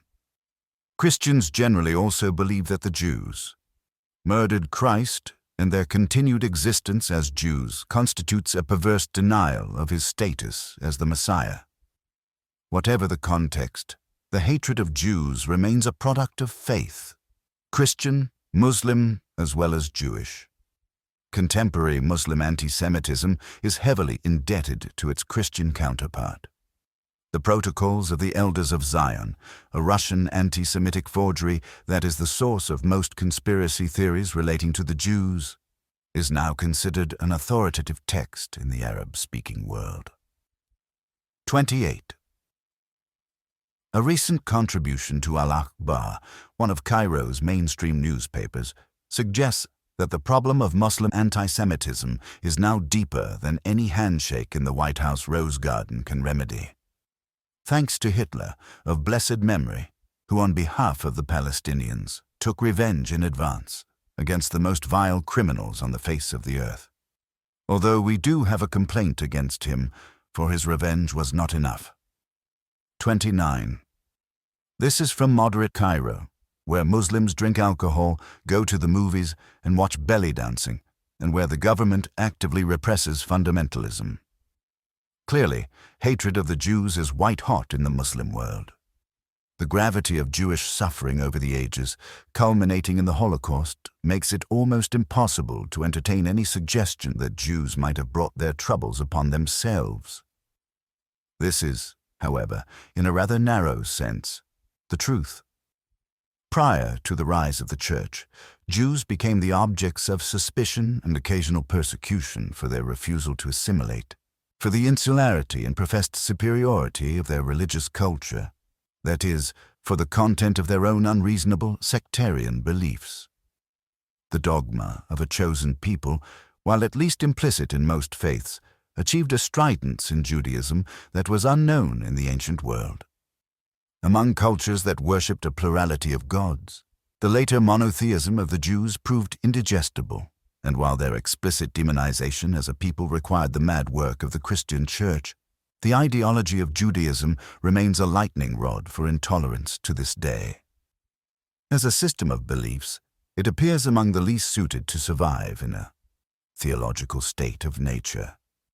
Christianity and Islam both acknowledge the sanctity of the Old Testament and offer easy conversion to their faiths. Islam honors Abraham, Moses, and Jesus as forerunners of Muhammad. Hinduism embraces almost anything in sight with its manifold arms. Many Hindus, for instance, consider Jesus an avatar of Vishnu. Judaism alone finds itself surrounded by unmitigated errors. It seems little wonder, therefore, that it has drawn so much sectarian fire. Jews, insofar as they are religious, believe that they are bearers of a unique covenant with God. As a consequence, they have spent the last 2,000 years collaborating with those who see them as different by seeing themselves as irretrievably so. Judaism is as intrinsically divisive, as ridiculous in its literalism, and as at odds with the civilizing insights of modernity as any other religion. Jewish settlers, by exercising their freedom of belief on contested land, are now one of the principal obstacles to peace in the Middle East. They will be a direct cause of war between Islam and the West should one ever erupt over the Israeli-Palestinian conflict. 30. The problem for first-century Christians was simple. They belonged to a sect of Jews that had recognized Jesus as the Messiah, Greek Christos, while the majority of their co-religionists had not. Jesus was a Jew, of course, and his mother a Jewess. His apostles, to the last man, were also Jews. There is no evidence whatsoever, apart from the tendentious writings of the later church, that Jesus ever conceived of himself as anything other than a Jew among Jews, seeking the fulfillment of Judaism and likely the return of Jewish sovereignty in a Roman world. As many authors have observed, the numerous strands of Hebrew prophecy that were made to coincide with Jesus' ministry betray the apologetics and often poor scholarship of the gospel writers. The writers of Luke and Matthew, for instance, in seeking to make the life of Jesus conform to Old Testament prophecy, insist that Mary conceived as a virgin, Greek Parthenos, harking to the Greek rendering of Isaiah 7:14. Unfortunately for fanciers of Mary's virginity, the Hebrew word Alma, for which Parthenos is an erroneous translation, simply means young woman without any implication of virginity. It seems all but certain that the Christian dogma of the virgin birth and much of the Church's resulting anxiety about sex was the result of a mistranslation from the Hebrew. 31.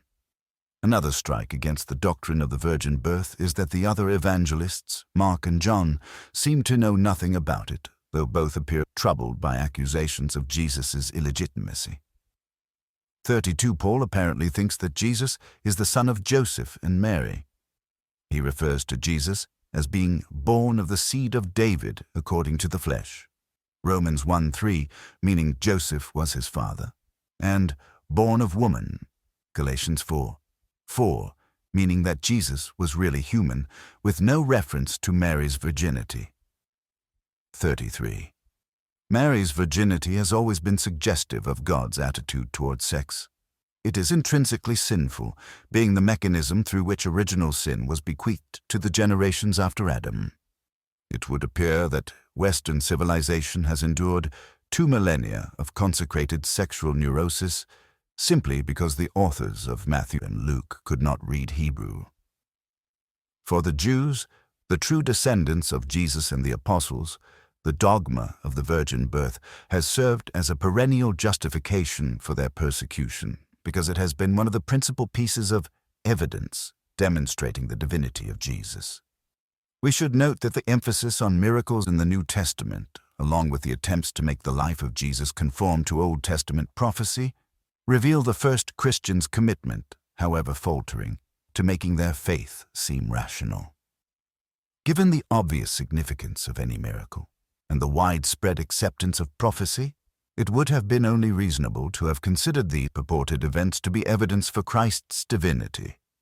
Augustine, for his part, came right out and said it. I should not be a Christian but for the miracles. A millennium later, Blaise Pascal, mathematical prodigy, philosopher, and physicist, was so impressed by Christ's confirmation of prophecy that he devoted the last years of his short life to defending Christian doctrine in writing. Through Jesus, we know God. All those who have claimed to know God and prove his existence without Jesus Christ have only had futile proofs to offer. But to prove Christ, we have the prophecies which are solid and palpable proofs. By being fulfilled and proved true by the event, these prophecies show that these truths are certain and thus prove that Jesus is divine. 34. Solid and palpable. That so nimble a mind could be led to labor under such dogma was surely one of the great wonders of the age. 35. Even today, the apparent confirmation of prophecy detailed in the New Testament is offered as the chief reason to accept Jesus as the Messiah. The leap of faith is really a fiction. No Christians, not even those of the first century, have ever been content to rely upon it. While God had made his covenant with Israel and delivered his Son in the guise of a Jew, the earliest Christians were increasingly Gentile, and as the doctrine spread, the newly baptized began to see the Jews' denial of Jesus' divinity as the consummate evil. This sectarian ethos is already well established by the time of Paul. For ye, brethren, became followers of the churches of God, which in Judea are in Christ Jesus. For ye also like things of your own countrymen, even as they have of the Jews, who both killed the Lord Jesus and their own prophets, and have persecuted us. And they please not God, and are contrary to all men, forbidding us to speak to the Gentiles that they might be saved, to fill up their sins alway, for the wrath is come upon them to the uttermost. Thessalonians 2:14, 16. The explicit demonization of the Jews appears in the Gospel of John.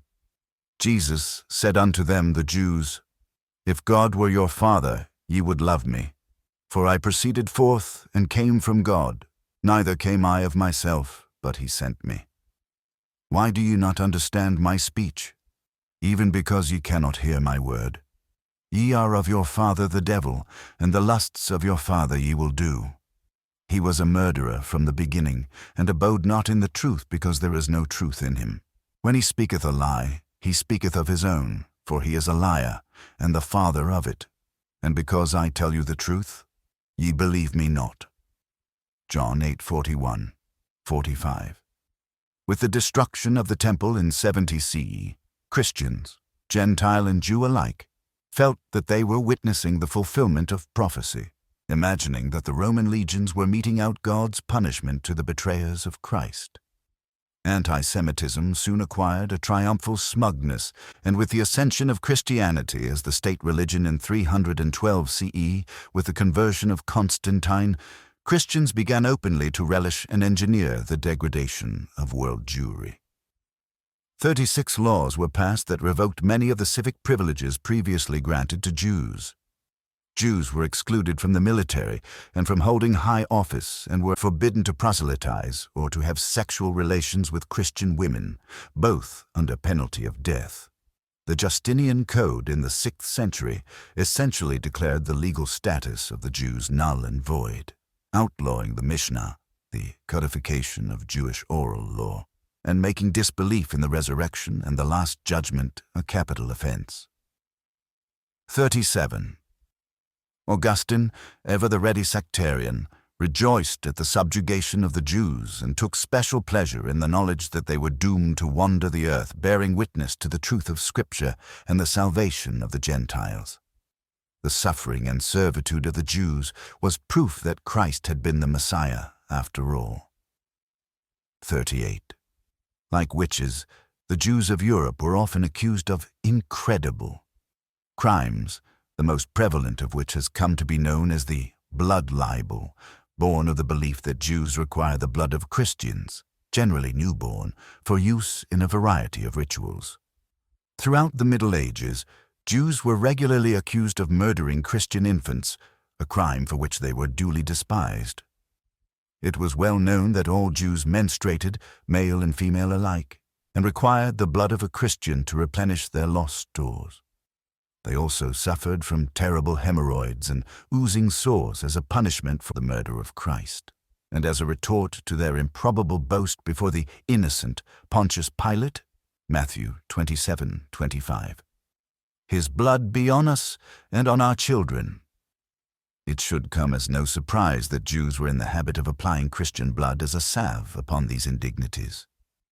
Christian blood was also said to ease the labor pains of any Jewess fortunate enough to have it spread upon pieces of parchment and placed into her clenched fists. It was common knowledge, too, that all Jews were born blind, and that, when smeared upon their eyes, Christian blood granted them the faculty of sight. Jewish boys were frequently born with their fingers attached to their foreheads, and only the blood of a Christian could allow this pensive gesture to be broken without risk to the child. Once born, a Jew's desire for Christian blood could scarcely be slaked. During the rite of circumcision, it took the place of consecrated oil, chrisam, an exclusively Christian commodity. And later in life, Jewish children of both sexes had their genitalia smeared with the blood of some poor, pious man, waylaid upon the road and strangled in a ditch, to make them fertile. Medieval Christians believed that Jews used their blood for everything from a rouge to a love philter and as a prophylactic against leprosy. Given this state of affairs, who could doubt that Jews of all ages would be fond of sucking blood out of Christian children with quills and small reeds for later use by their elders during wedding feasts?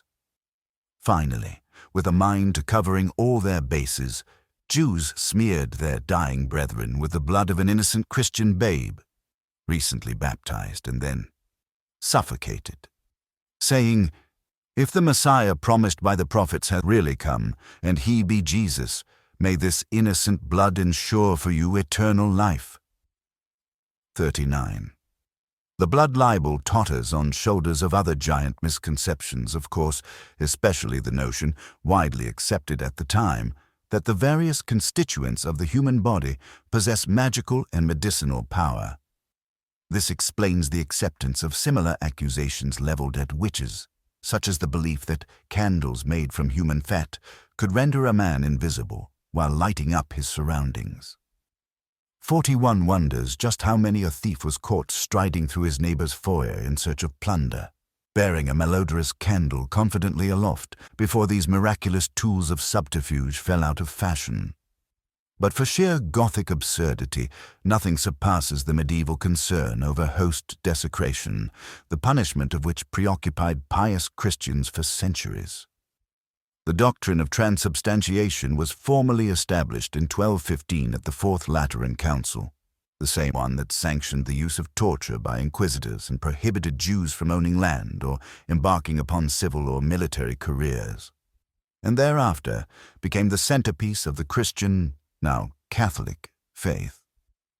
The relevant passage from the Profession of Faith of the Roman Catholic was cited in Chapter 2. Henceforth, it was an indisputable fact of this world that the communion host is actually transformed at the Mass into the living body of Jesus Christ. After this incredible dogma had been established, by mere reiteration, to the satisfaction of everyone, Christians began to worry that these living wafers might be subjected to all manner of mistreatment and even physical torture at the hands of heretics and Jews. One might wonder why eating the body of Jesus would be any less of a torment to him. Could there be any doubt that the Jews would seek to harm the Son of God again, knowing that his body was now readily accessible in the form of defenseless crackers? Historical accounts suggest that as many as 3,000 Jews were murdered in response to a single allegation of this imaginary crime. The crime of host desecration was punished throughout Europe for centuries. 41. It is out of this history of theologically mandated persecution that secular anti-Semitism emerged. Even explicitly anti-Christian movements, as in the cases of German Nazism and Russian socialism, managed to inherit and enact the doctrinal intolerance of the Church. Astonishingly, ideas as spurious as the blood libel are still very much with us, having found a large cult of believers in the Muslim world. 42. The Holocaust.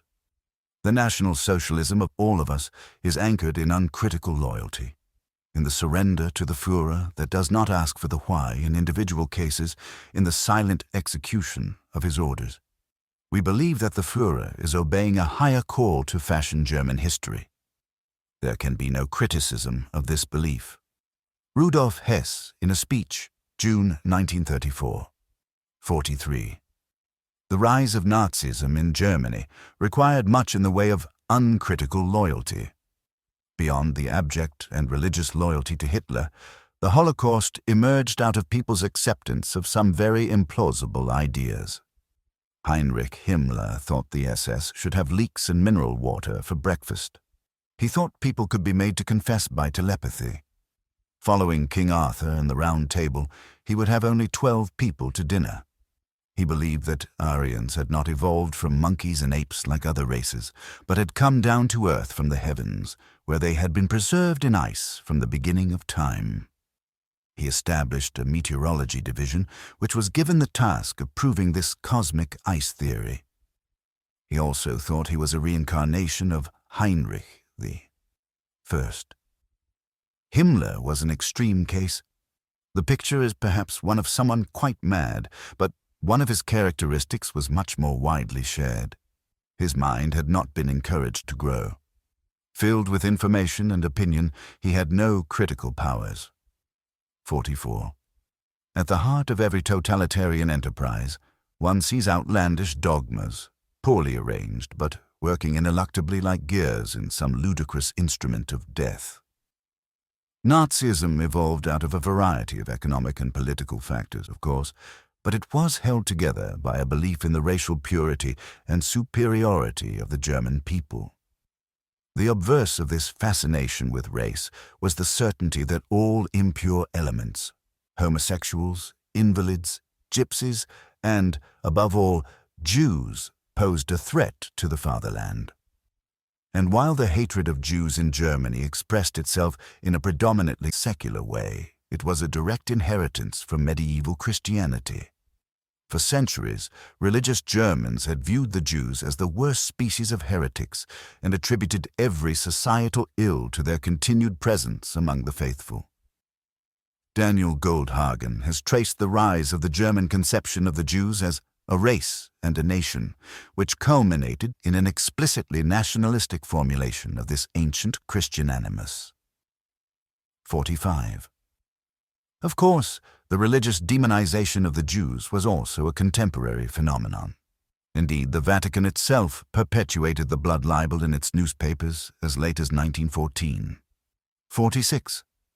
Ironically, the very fact that Jews had been mistreated in Germany and elsewhere since time immemorial, by being confined to ghettos and deprived of civic status, gave rise to the modern secular strand of anti-Semitism, for it was not until the emancipation efforts of the early 19th century that the hatred of the Jews acquired an explicitly racial inflection.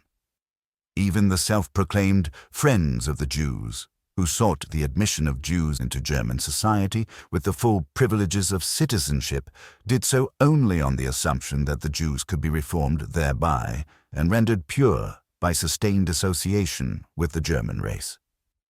47. Thus, the voices of liberal tolerance within Germany were often as anti-Semitic as their conservative opponents, for they differed only in the belief that the Jew was capable of moral regeneration.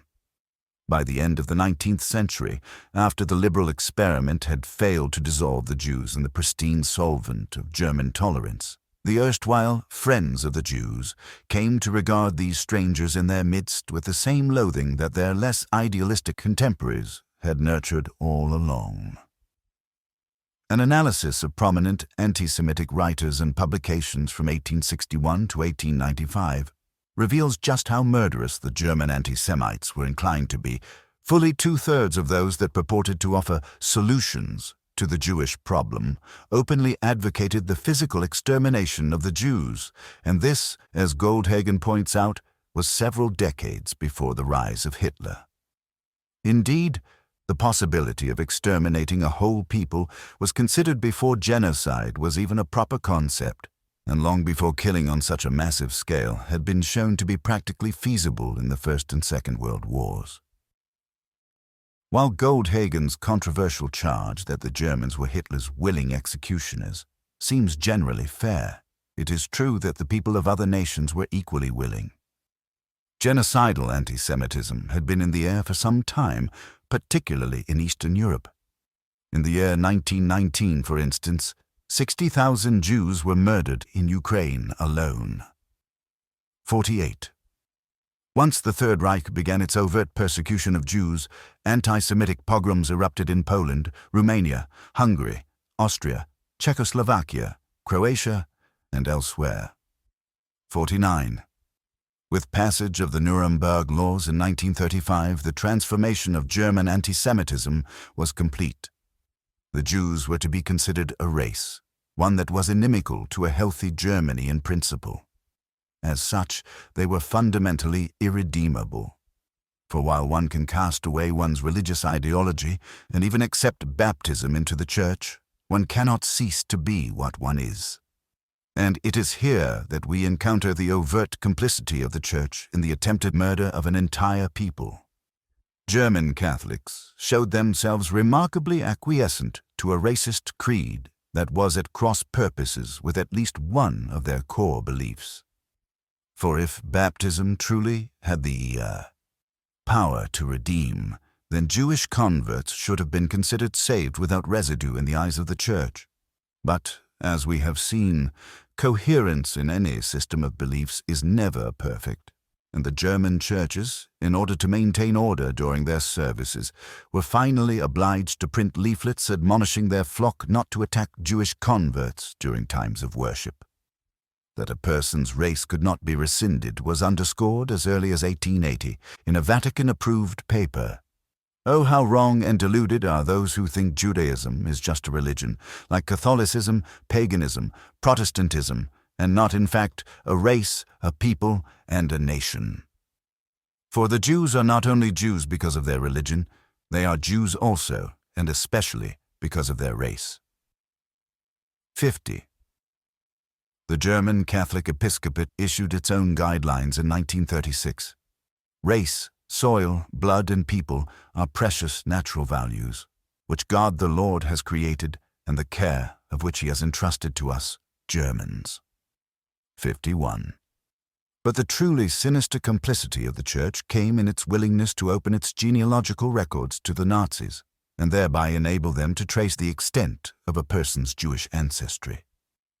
A historian of the Catholic Church, Guenther Louis, has written, "The very question of whether the Catholic Church should lend its help to the Nazi state in sorting out people of Jewish descent was never debated.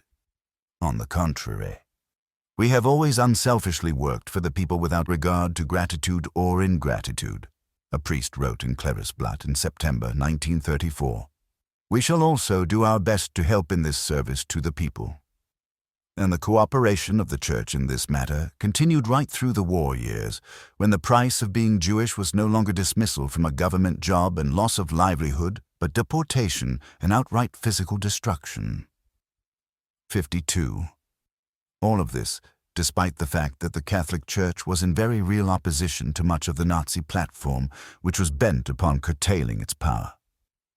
Goldhagen also reminds us that not a single German Catholic was excommunicated before, during, or after the war, after committing crimes as great as any in human history. This is really an extraordinary fact. Throughout this period, the Church continued to excommunicate theologians and scholars in droves for holding unorthodox views and to proscribe books by the hundreds, and yet not a single perpetrator of genocide, of whom there were countless examples, succeeded in furrowing Pope Pius XII's censorious brow. This astonishing situation merits a slight digression. At the end of the 19th century, the Vatican attempted to combat the unorthodox conclusions of modern Bible commentators with its own rigorous scholarship. Catholic scholars were urged to adopt the techniques of modern criticism to demonstrate that the results of a meticulous and dispassionate study of the Bible could be compatible with church doctrine. The movement was known as modernism and soon occasioned considerable embarrassment, as many of the finest Catholic scholars found that they, too, were becoming skeptical about the literal truth of Scripture. In 1893, Pope Leo XIII announced, "All those books, which the Church regards as sacred and canonical, were written with all their parts under the inspiration of the Holy Spirit." Now, far from admitting the coexistence of error, divine inspiration by itself excludes all error, and that also of necessity, since God, the supreme truth, must be incapable of teaching error. 53. In 1907, Pope Pius VI declared modernism a heresy, had its exponents within the Church excommunicated, and put all critical studies of the Bible on the index of proscribed books. Authors similarly distinguished include Descartes, Selected Works; Montaigne, S.I.E.; Locke, Essay on Human Understanding; Swift, Tale of a Tube; Swedenborg, Principia; Voltaire, Lettres philosophiques; Diderot, Encyclopédique; Rousseau, Du Contrat Social; Gibbon, The Decline and Fall of the Roman Empire; Paine, The Rights of Man; Sterne, A Sentimental Journey; Kant, Critique of Pure Reason; Flaubert, Madame Bovary; and Darwin, On the Origin of Species. As a censorious afterthought, Descartes' Meditations was added to the index in 1948. With all that had occurred earlier in the decade, one might have thought that the Holy See could have found greater offenses with which to concern itself. Although not a single leader of the Third Reich, not even Hitler himself, was ever excommunicated, Galileo was not absolved of heresy until 1992. In the words of the present Pope, John Paul II, we can see how the matter now stands. This revelation is definitive. One can only accept it or reject it. One can accept it, professing belief in God, the Father Almighty, creator of heaven and earth, and in Jesus Christ, the Son, of the same substance as the Father and the Holy Spirit, who is Lord and the giver of life. Or one can reject all of this. 54. While the rise and fall of modernism in the Church can hardly be considered a victory for the forces of rationality, it illustrates an important point. Wanting to know how the world is leaves one vulnerable to new evidence. It is no accident that religious doctrine and honest inquiry are so rarely juxtaposed in our world. When we consider that so few generations had passed since the Church left off disemboweling innocent men before the eyes of their families, burning old women alive in public squares, and torturing scholars to the point of madness for merely speculating about the nature of the stars, it is perhaps little wonder that it failed to think anything had gone terribly amiss in Germany during the war years. Indeed, it is also well known that certain Vatican officials, the most notorious of whom was Bishop Alois Hudal, helped members of the SS like Adolf Eichmann, Martin Bormann, Heinrich Müller, Franz Stangl, and hundreds of others escaped to South America and the Middle East in the aftermath of the war. 55. In this context, one is often reminded that others in the Vatican helped Jews escape as well. This is true. It is also true, however, that Vatican aid was often contingent upon whether or not the Jews in question had been previously baptized. 56. There were, no doubt, innumerable instances in which European Christians risked their lives to protect the Jews in their midst, and did so because of their Christianity. 57. But they were not innumerable enough. The fact that people are sometimes inspired to heroic acts of kindness by the teaching of Christ says nothing about the wisdom or necessity of believing that he, exclusively, was the Son of God.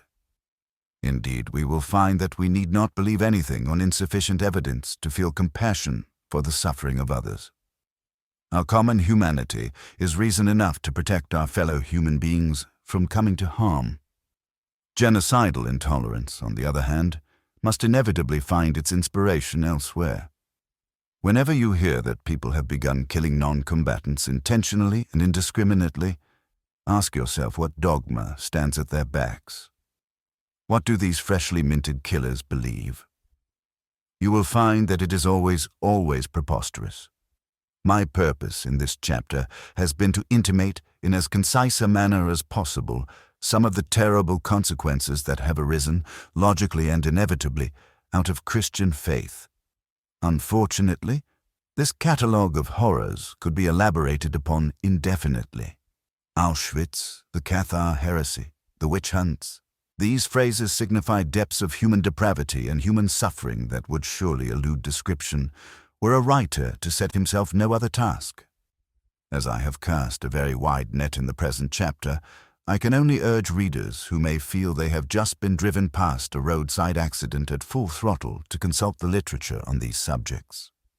Such extracurricular studies will reveal that the history of Christianity is principally a story of mankind's misery and ignorance, rather than of its requited love of God. While Christianity has few living inquisitors today, Islam has many. In the next chapter, we will see that in our opposition to the worldview of Islam, we confront a civilization with an arrested history. It is as though a portal in time has opened, and 14th century hordes are pouring into our world. Unfortunately, they are now armed with 21st century weapons. 4. The problem with Islam. While my argument in this book is aimed at faith itself, the differences between faiths are as relevant as they are unmistakable. There is a reason, after all, why we must now confront Muslim rather than Jain terrorists in every corner of the world. Jains do not believe anything that is remotely likely to inspire them to commit acts of suicidal violence against unbelievers. By any measure of normativity, we might wish to adopt ethical, practical, epistemological, economic, etc. There are good beliefs and there are bad ones, and it should now be obvious to everyone that Muslims have more than their fair share of the latter. 1. Of course, like every religion, Islam has had its moments. Muslim scholars invented algebra, translated the writings of Plato and Aristotle, and made important contributions to a variety of nascent sciences at a time when European Christians were luxuriating in the most abysmal ignorance. It was only through the Muslim conquest of Spain that classical Greek texts found their way into Latin translation and seeded the Renaissance in Western Europe. Thousands of pages could be written cataloguing facts of this sort for every religion, but to what end? Would it suggest that religious faith is good or even benign? It is a truism to say that people of faith have created almost everything of value in our world, because nearly every person who has ever swung a hammer or trimmed a sail has been a devout member of one or another religious culture. There has been simply no one else to do the job. We can also say that every human achievement prior to the 20th century was accomplished by men and women who were perfectly ignorant of the molecular basis of life. Does this suggest that a 19th century view of biology would have been worth maintaining? There is no telling what our world would now be like had some great kingdom of reason emerged at the time of the Crusades and pacified the credulous multitudes of Europe and the Middle East. We might have had modern democracy and the internet by the year 1600. The fact that religious faith has left its mark on every aspect of our civilization is not an argument in its favor, nor can any particular faith be exonerated simply because certain of its adherents made foundational contributions to human culture. Given the vicissitudes of Muslim history, however, I suspect that the starting point I have chosen for this book, that of a single suicide bomber following the consequences of his religious beliefs, is bound to exasperate many readers, since it ignores most of what commentators on the Middle East have said about the roots of Muslim violence. It ignores the painful history of the Israeli occupation of the West Bank and Gaza. It ignores the collusion of Western powers with corrupt dictatorships. It ignores the endemic poverty and lack of economic opportunity that now plague the Arab world. But I will argue that we can ignore all of these things, or treat them only to place them safely on the shelf, because the world is filled with poor, uneducated, and exploited peoples who do not commit acts of terrorism, indeed who would never commit terrorism of the sort that has become so commonplace among Muslims.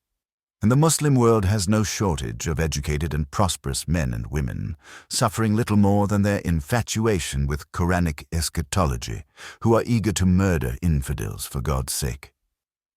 2. We are at war with Islam. It may not serve our immediate foreign policy objectives for our political leaders to openly acknowledge this fact, but it is unambiguously so. It is not merely that we are at war with an otherwise peaceful religion that has been hijacked by extremists. We are at war with precisely the vision of life that is prescribed to all Muslims in the Quran and further elaborated in the literature of the Hadith, which recounts the sayings and actions of the Prophet. A future in which Islam and the West do not stand on the brink of mutual annihilation is a future in which most Muslims have learned to ignore most of their canon, just as most Christians have learned to do. Such a transformation is by no means guaranteed to occur, however, given the tenets of Islam. A fringe without a center. Many authors have pointed out that it is problematic to speak of Muslim fundamentalism because it suggests that there are large doctrinal differences between fundamentalist Muslims and the mainstream. The truth, however, is that most Muslims appear to be fundamentalist in the Western sense of the word, in that even moderate approaches to Islam generally consider the Quran to be the literal and inerrant word of the one true God. The difference between fundamentalists and moderates, and certainly the difference between all extremists and moderates, is the degree to which they see political and military action to be intrinsic to the practice of their faith. In any case, people who believe that Islam must inform every dimension of human existence, including politics and law, are now generally called not fundamentalists or extremists, but rather Islamists. The world, from the point of view of Islam, is divided into the House of Islam and the House of War, and this latter designation should indicate how many Muslims believe their differences with those who do not share their faith will be ultimately resolved. While there are undoubtedly some moderate Muslims who have decided to overlook the irrescindible militancy of their religion, Islam is undeniably a religion of conquest. The only future devout Muslims can envisage, as Muslims, is one in which all infidels have been converted to Islam, subjugated, or killed. The tenets of Islam simply do not admit of anything but a temporary sharing of power with the enemies of God. Like most other religions, Islam has suffered a variety of schisms.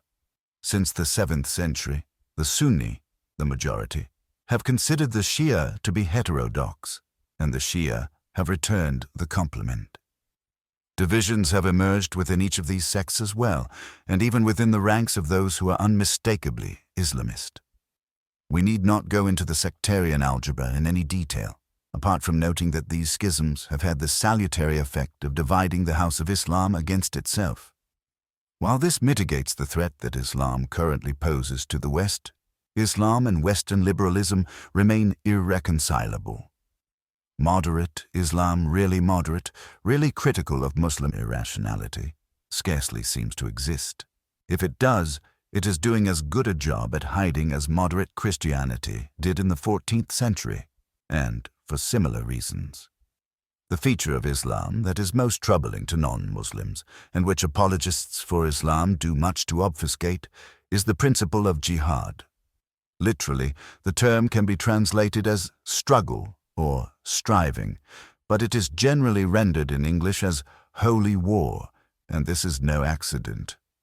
While Muslims are quick to observe that there is an inner or greater jihad, which involves waging war against one's own sinfulness, no amount of casuistry can disguise the fact that the outer or lesser jihad, war against infidels and apostates, is a central feature of the faith.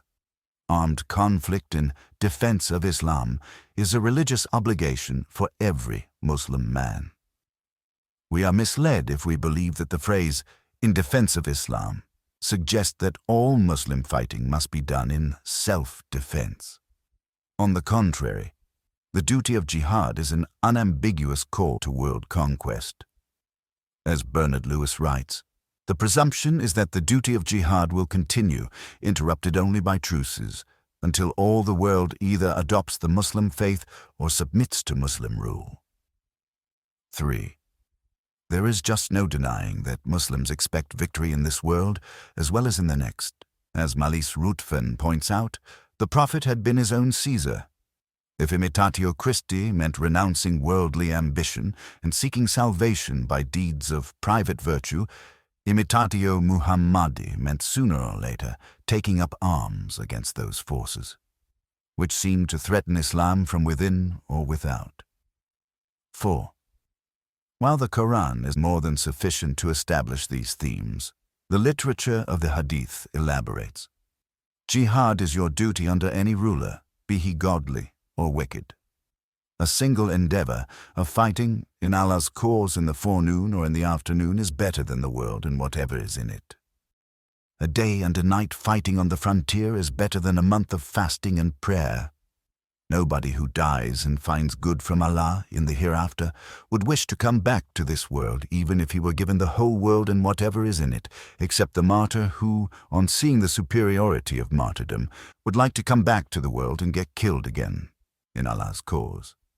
He who dies without having taken part in a campaign dies in a kind of unbelief.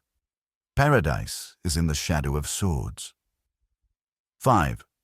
Many hadiths of this sort can be found, and Islamists regularly invoke them as a justification for attacks upon infidels and apostates. Those looking for ways to leaven the intrinsic militancy of Islam have observed that there are a few lines in the Quran that seem to speak directly against indiscriminate violence. Those who wage jihad are enjoined not to attack first, Quran 2, 190, since God does not love aggressors. But this injunction restrains no one.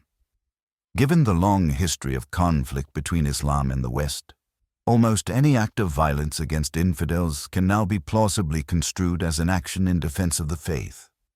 Our recent adventures in Iraq provide all the rationale an aspiring martyr needs to wage jihad against the friends of Satan for decades to come. Lewis notes that one who would fight for God is also enjoined not to kill women, children, or the aged, unless in self-defense, but a little casuistry on the notion of self-defense allows Muslim militants to elude this stricture as well. The bottom line is that devout Muslims can have no doubt about the reality of paradise or about the efficacy of martyrdom as a means of getting there. Nor can they question the wisdom and reasonableness of killing people for what amount to theological grievances. In Islam, it is the moderate who is left to split hairs because the basic thrust of the doctrine is undeniable. Convert, subjugate, or kill unbelievers. Kill apostates and conquer the world. The imperative of world conquest is an interesting one, given that imperialism is one of the chief sins that Muslims attribute to the West. Imperialism is a particularly important theme in the Middle Eastern, and more especially the Islamic case against the West. For them, the word imperialism has a special meaning. This word is, for example, never used by Muslims of the great Muslim empires, the first one founded by the Arabs, the later ones by the Turks, who conquered vast territories and populations and incorporated them in the House of Islam. It was perfectly legitimate for Muslims to conquer and rule Europe and Europeans and thus enable them, but not compel them, to embrace the true faith.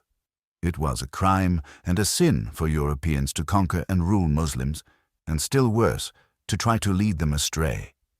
In the Muslim perception, conversion to Islam is a benefit to the convert and a merit in those who convert him. In Islamic law, conversion from Islam is apostasy, a capital offense for both the one who is misled and the one who misleads him. On this question, the law is clear and unequivocal. If a Muslim renounces Islam, even if a new convert reverts to his previous faith, the penalty is death. 6. We will return to the subject of apostasy in a moment. We should first note, however, that Lewis's comment about not compelling the conquered to embrace the true faith is misleading in this context. It is true that the Quran provides a handbrake of sorts for Muslim moderates. There shall be no compulsion in religion, Quran 2:256, but a glance at the rest of the Quran and at Muslim history reveals that we should not expect too much from its use.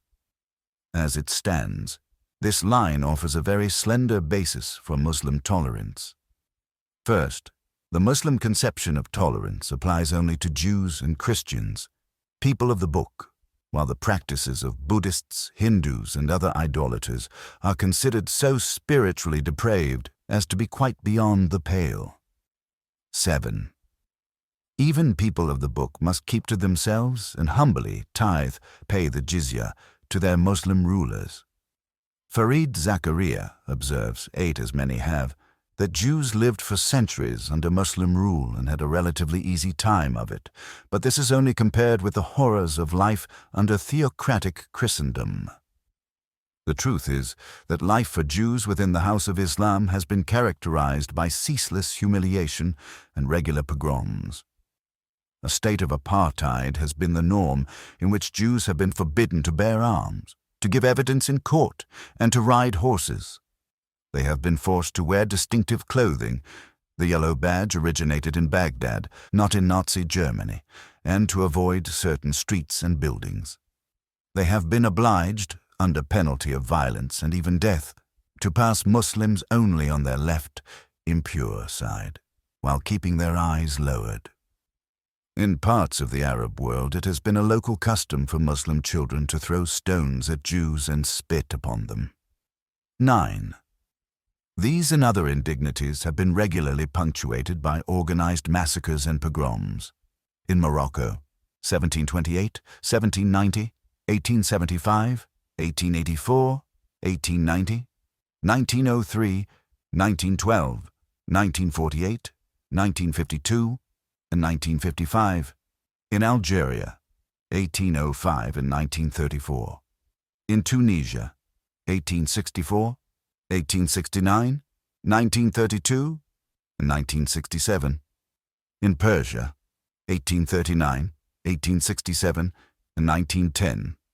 In Iraq, 1828, 1936, 1937, 1941, 1946, 1948, 1967, and 1969. In Libya, 1785, 1860, 1897, 1945, 1948, and 1967. In Egypt, 1882, 1919, 1921, 1924, 1938-39, 1945, 1948, 1956, and 1967. In Palestine, 1929 and 1936.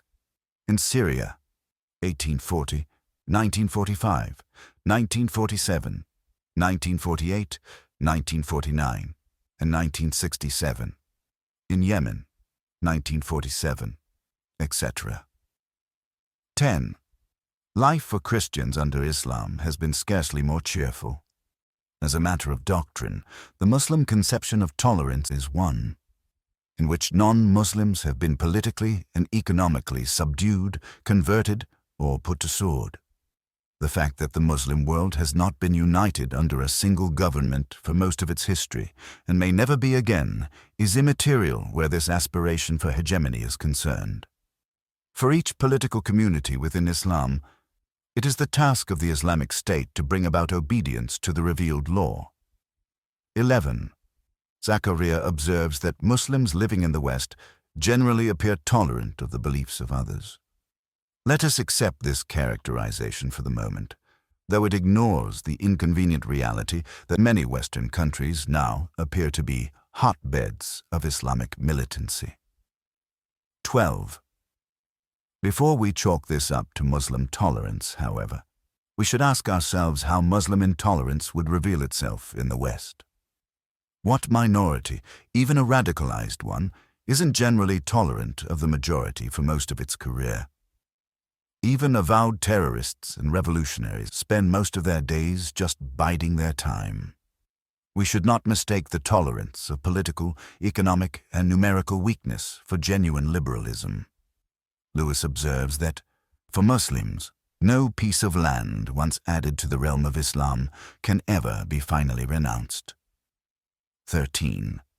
We might also add that no mind once added to the realm can ever be finally renounced, because, as Lewis also notes, the penalty for apostasy is death.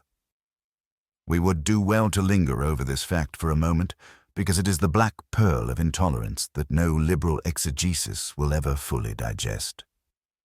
Within the House of Islam, the penalty for learning too much about the world, so as to call the tenets of the faith into question, is death. If a 21st century Muslim loses his faith, though he may have been a Muslim only for a single hour, the normative response everywhere under Islam is to kill him. While the Quran merely describes the punishments that await the apostate in the next world, Quran 3:86-91, the Hadith is emphatic about the justice that must be meted out in this one. Whoever changes his religion, kill him. No metaphor hides this directive, and it would seem that no process of liberal hermeneutics can brush it aside. We might be tempted to accord great significance to the fact that the injunction does not appear in the Quran itself, but in practical terms, the Hadith literature seems to be every bit as constitutive of the Muslim worldview.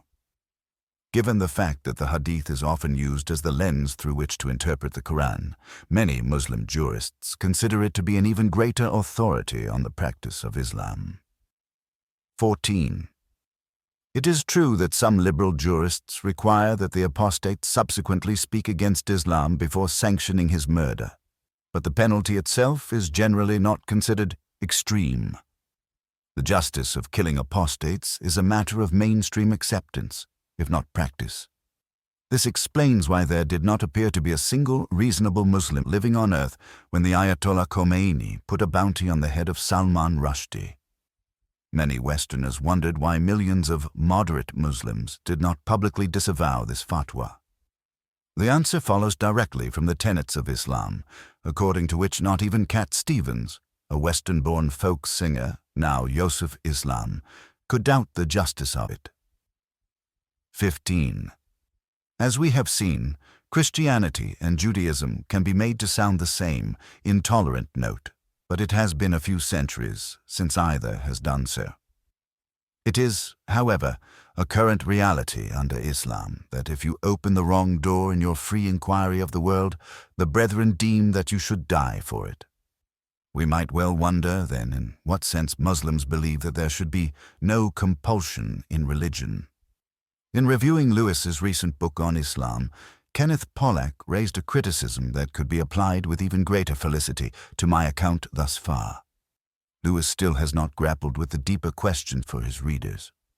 He still has not offered his explanation for why the Islamic Middle East stagnated, why its efforts at reform failed, why it is notably failing to become integrated into the global economy in a meaningful way, and why these failures have produced not a renewed determination to succeed, as in East Asia. Over the past 50 years, and arguably in India, Latin America, and even parts of sub-Saharan Africa today, but an anger and frustration with the West so pervasive and vitriolic that it has bred murderous, suicidal terrorism, despite all of the Islamic prohibitions against such action. 16. These are all good questions, and Zachariah offers plausible answers to them, but they are not the deeper questions. If you believe anything like what the Quran says you must believe in order to escape the fires of hell, you will, at the very least, be sympathetic with the actions of Osama bin Laden. The prohibitions against suicidal terrorism are not nearly as numerous as Pollack suggests. The Quran contains a single ambiguous line: "Do not destroy yourselves." 4:29. Like most commentators on these matters, Pollack seems unable to place himself in the position of one who actually believes the propositions set forth in the Quran, that paradise awaits, that our senses deliver nothing but evidence of a fallen world in desperate need of conquest for the glory of God.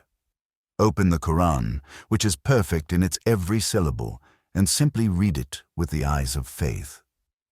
You will see how little compassion need be wasted on those whom God Himself is in the process of mocking, cursing, shaming, punishing, scourging, judging, burning, annihilating, not forgiving, and not reprieving. God, who is infinitely wise, has cursed the infidels with their doubts. He prolongs their life and prosperity so that they may continue heaping sin upon sin, and all the more richly deserve the torments that await them beyond the grave. In this light, the people who died on September 11th were nothing more than fuel for the eternal fires of God's justice. To convey the relentlessness with which unbelievers are vilified in the text of the Quran, I provide a long compilation of quotations below, in order of their appearance in the text. This is what the Creator of the universe apparently has on his mind when he is not fussing with gravitational constants and atomic weights. It is the same whether or not you forewarn them, the unbeliever, as they will have no faith. 2:6. God will mock them and keep them long in sin, blundering blindly along. 2:15. A fire whose fuel is men and stones awaits them. 2:24. They will be rewarded with disgrace in this world and with grievous punishment on the day of resurrection. 2:85. God's curse be upon the infidels. 2:89. They have incurred God's most inexorable wrath. An ignominious punishment awaits them. 2:90. God is the enemy of the unbelievers. 2:98. The unbelievers among the people of the book, Christians and Jews, and the pagans, resent that any blessing should have been sent down to you from your Lord. 2:105. They shall be held up to shame in this world and sternly punished in the hereafter. 2:114. Those to whom we, God, have given the book, and who read it as it ought to be read, truly believe in it.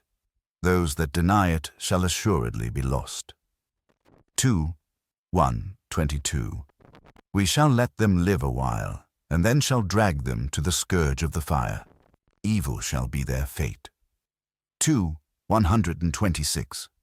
The east and the west are God's. He guides whom he will to a straight path. 2:142. Do not say that those slain in the cause of God are dead. They are alive, but you are not aware of them. 2:154. But the infidels who die unbelievers shall incur the curse of God, the angels, and all men. Under it they shall remain forever. Their punishment shall not be lightened, nor shall they be reprieved. 2:162. They shall sigh with remorse, but shall never come out of the fire. 2:168. The unbelievers are like beasts which, call out to them as one may, can hear nothing but a shout and a cry. Deaf, dumb and blind, they understand nothing. 2. 172. Theirs shall be a woeful punishment. 2. 175. How steadfastly they seek the fire. That is because God has revealed the book with truth. Those that disagree about it are in extreme schism. 2. 176. Slay them wherever you find them. Drive them out of the places from which they drove you. Idolatry is worse than carnage. If they attack you, put them to the sword. Thus shall the unbelievers be rewarded.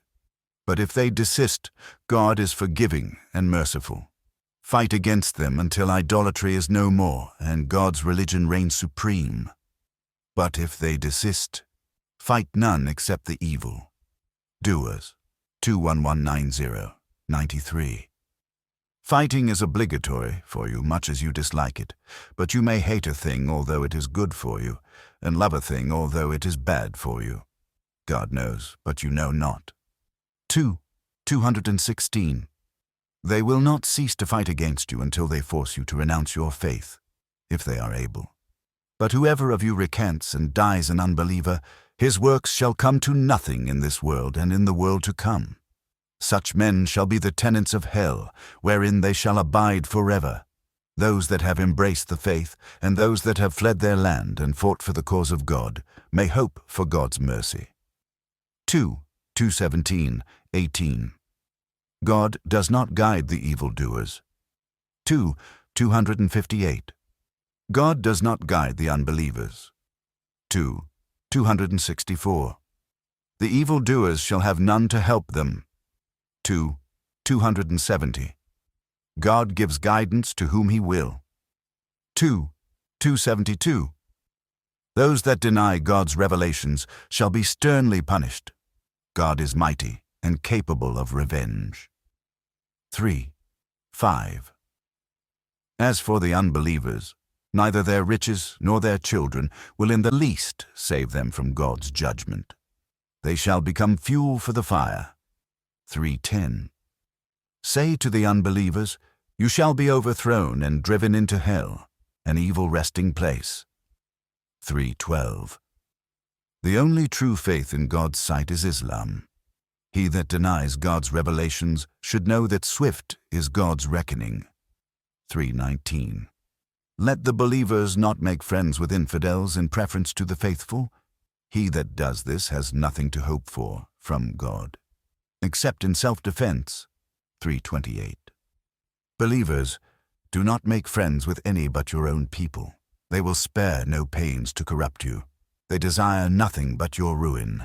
Their hatred is evident from what they utter with their mouths, but greater is the hatred which their breasts conceal. 3. 118. If you have suffered a defeat, so did the enemy. We alternate these vicissitudes among mankind so that God may know the true believers and choose martyrs from among you.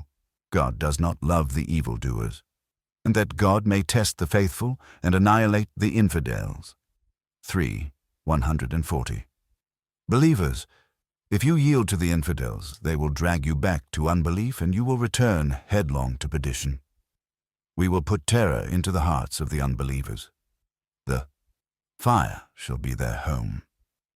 3. 149, 51. Believers, do not follow the example of the infidels, who say of their brothers when they meet death abroad or in battle, had they stayed with us, they would not have died, nor would they have been killed. God will cause them to regret their words. If you should die or be slain in the cause of God, God's forgiveness and his mercy would surely be better than all the riches they amass. 3. 156. Never think that those who were slain in the cause of God are dead. They are alive and well provided for by their Lord, pleased with his gifts and rejoicing that those they left behind, who have not yet joined them, have nothing to fear or to regret, rejoicing in God's grace and bounty. God will not deny the faithful their reward. 3. 169. Let not the unbelievers think that we prolong their days for their own good. We give them respite, and only so that they may commit more grievous sins. Shameful punishment awaits them. 3. 178. Those that suffered persecution for my sake, and fought and were slain, I shall forgive them their sins and admit them to gardens watered by running streams as a reward from God. God holds the richest recompense. Do not be deceived by the fortunes of the unbelievers in the land. Their prosperity is brief. Hell shall be their home, a dismal resting place. 3. 195, 96. God has cursed them in their unbelief. 4. 46. God will not forgive those who serve other gods besides him, but he will forgive whom he will for other sins. He that serves other gods besides God is guilty of a heinous sin. Consider those to whom a portion of the Scriptures was given. They believe in idols and false gods, and say of the infidels, these are better guided than the believers. 450, 51. Those that deny our revelation, we will burn in fire. No sooner will their skins be consumed than we shall give them other skins, so that they may truly taste the scourge. God is mighty and wise. 455, 56. Believers, do not seek the friendship of the infidels and those who were given the book before you, who have made of your religion a jest and a pastime. 557. That which is revealed to you from your Lord will surely increase the wickedness and unbelief of many among them.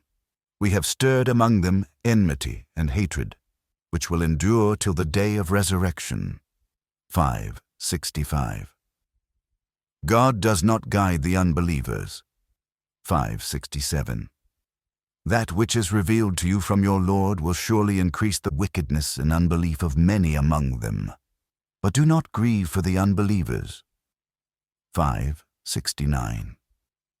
You see many among them making friends with unbelievers. Evil is that to which their souls prompt them. They have incurred the wrath of God and shall endure eternal torment. You will find that the most implacable of men in their enmity to the faithful are the Jews and the pagans, and that the nearest in affection to them are those who say, "We are Christians." 580, 82. Those that disbelieve and deny our revelations shall become the inmates of hell. 586. They deny the truth when it is declared to them, but they shall learn the consequences of their scorn. 6. 5. We had made them more powerful in the land than yourselves, the Meccans, sent down for them abundant water from the sky, and gave them rivers that rolled at their feet. Yet, because they sinned, we destroyed them all, and raised up other generations after them. If we sent down to you a book inscribed on real parchment, and they touched it with their own hands, the unbelievers would still assert, "This is but plain sorcery." They ask, "Why has no angel been sent down to him, Muhammad?" If we had sent down an angel, their fate would have been sealed, and they would have never been reprieved. 6, 5, 8. Who is more wicked than the man who invents falsehoods about God or denies his revelations? 6-21. Some of them listen to you, but we have cast veils over their hearts and made them hard of hearing lest they understand your words. They will believe in none of our signs even if they see them one and all. When they come to argue with you, the unbelievers say, "This is nothing but old fictitious tales." They forbid it and depart from it. They ruin none but themselves, though they do not perceive it. If you could see them when they are set before the fire, they will say, "Would that we could return, then we would not deny the revelations of our Lord and would be." True believers. 6:23, 27. But if they were sent back, they would return to that which they have been forbidden. They are liars all. 6-29. Had God pleased, he would have given them guidance, one and all. 6:35. Deaf and dumb are those that deny our revelations. They blunder about in darkness. God confounds whom he will, and guides to a straight path whom he pleases. 6:39. Their hearts were hardened, and Satan made their deeds seem fair to them, And when they had clean forgotten our admonition, we granted them all that they desired. But just as they were rejoicing in what they were given, we suddenly smote them, and they were plunged into utter despair. Thus were the evildoers annihilated. Praise be to God, Lord of the universe. 6:43-45. Those that deny our revelations shall be punished for their misdeeds. 6:49. Such are those that are damned by their own sins. They shall drink scalding water and be sternly punished for their unbelief. 6:70. Could you but see the wrongdoers when death overwhelms them? With hands outstretched, the angels will say, "Yield up your souls. You shall be rewarded with the scourge of shame this day, for you have said of God what is untrue and scorned his revelations." 6:93. Avoid the pagans. Had God pleased, they would not have worshipped idols. We will turn away their hearts and eyes from the truth, since they refused to believe in it at first. We will let them blunder about in their wrongdoing. If we sent the angels down to them and caused the dead to speak to them, and ranged all things in front of them, they would still not believe, unless God willed otherwise. Thus have we assigned for every prophet an enemy, the devils among men and jinn, who inspire each other with vain and varnished falsehoods. But had your Lord pleased, they would not have done so. Therefore leave them to their own inventions, so that the hearts of those who have no faith in the life to come may be inclined to what they say, and, being pleased, persist in their sinful ways. 6:107-12. The devils will teach their votaries to argue with you. If you obey them, you shall yourselves become idolaters. God will humiliate the transgressors and mete out to them a grievous punishment for their scheming. 6:121-25. If God wills to guide a man, he opens his bosom to Islam. But if he pleases to confound him, he makes his bosom small and narrow as though he were climbing up to heaven. Thus shall God lay the scourge on the unbelievers. 6:125. This is all desperately tedious, of course. 17. But there is no substitute for confronting the text itself. I cannot judge the quality of the Arabic. Perhaps it is sublime, but the book's contents are not.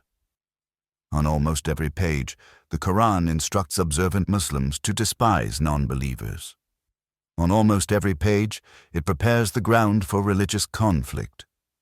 Anyone who can read passages like those quoted above and still not see a link between Muslim faith and Muslim violence should probably consult a neurologist.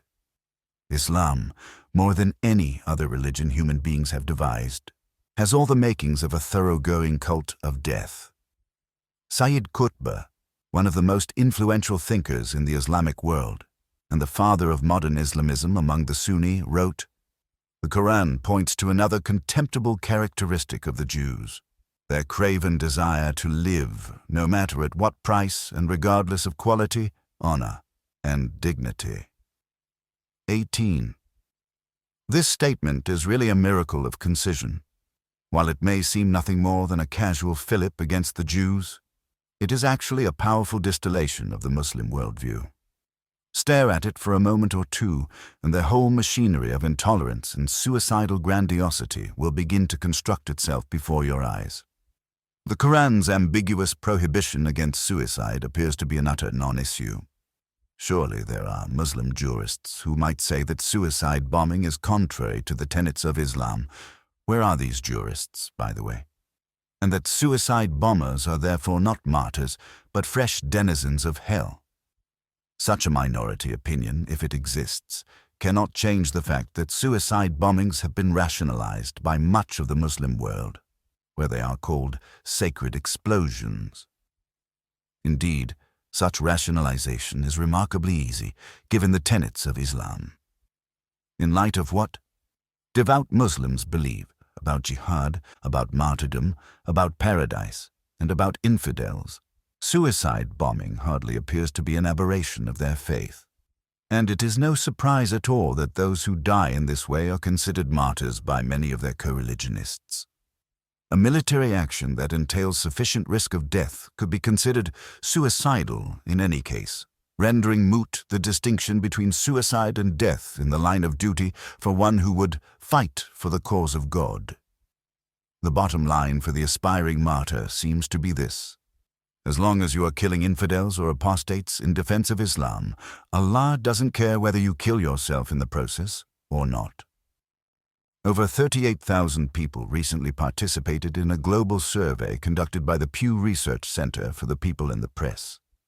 The results constitute the first publication of its Global Attitudes project entitled What the World Thinks in 2002. 19. The survey included the following question, posed only to Muslims. Some people think that suicide bombing and other forms of violence against civilian targets are justified in order to defend Islam from its enemies. Other people believe that, no matter what the reason, this kind of violence is never justified. Do you personally feel that this kind of violence is often justified to defend Islam, sometimes justified, rarely justified, or never justified? Before we look at the results of this study, we should appreciate the significance of the juxtaposed phrases suicide bombing and civilian targets. We now live in a world in which Muslims have been scientifically polled, with margins of error ranging from 2 to 4%, as to whether they support, often, sometimes, rarely, or never, the deliberate murder and maiming of non-combatant men, women, and children in defense of Islam.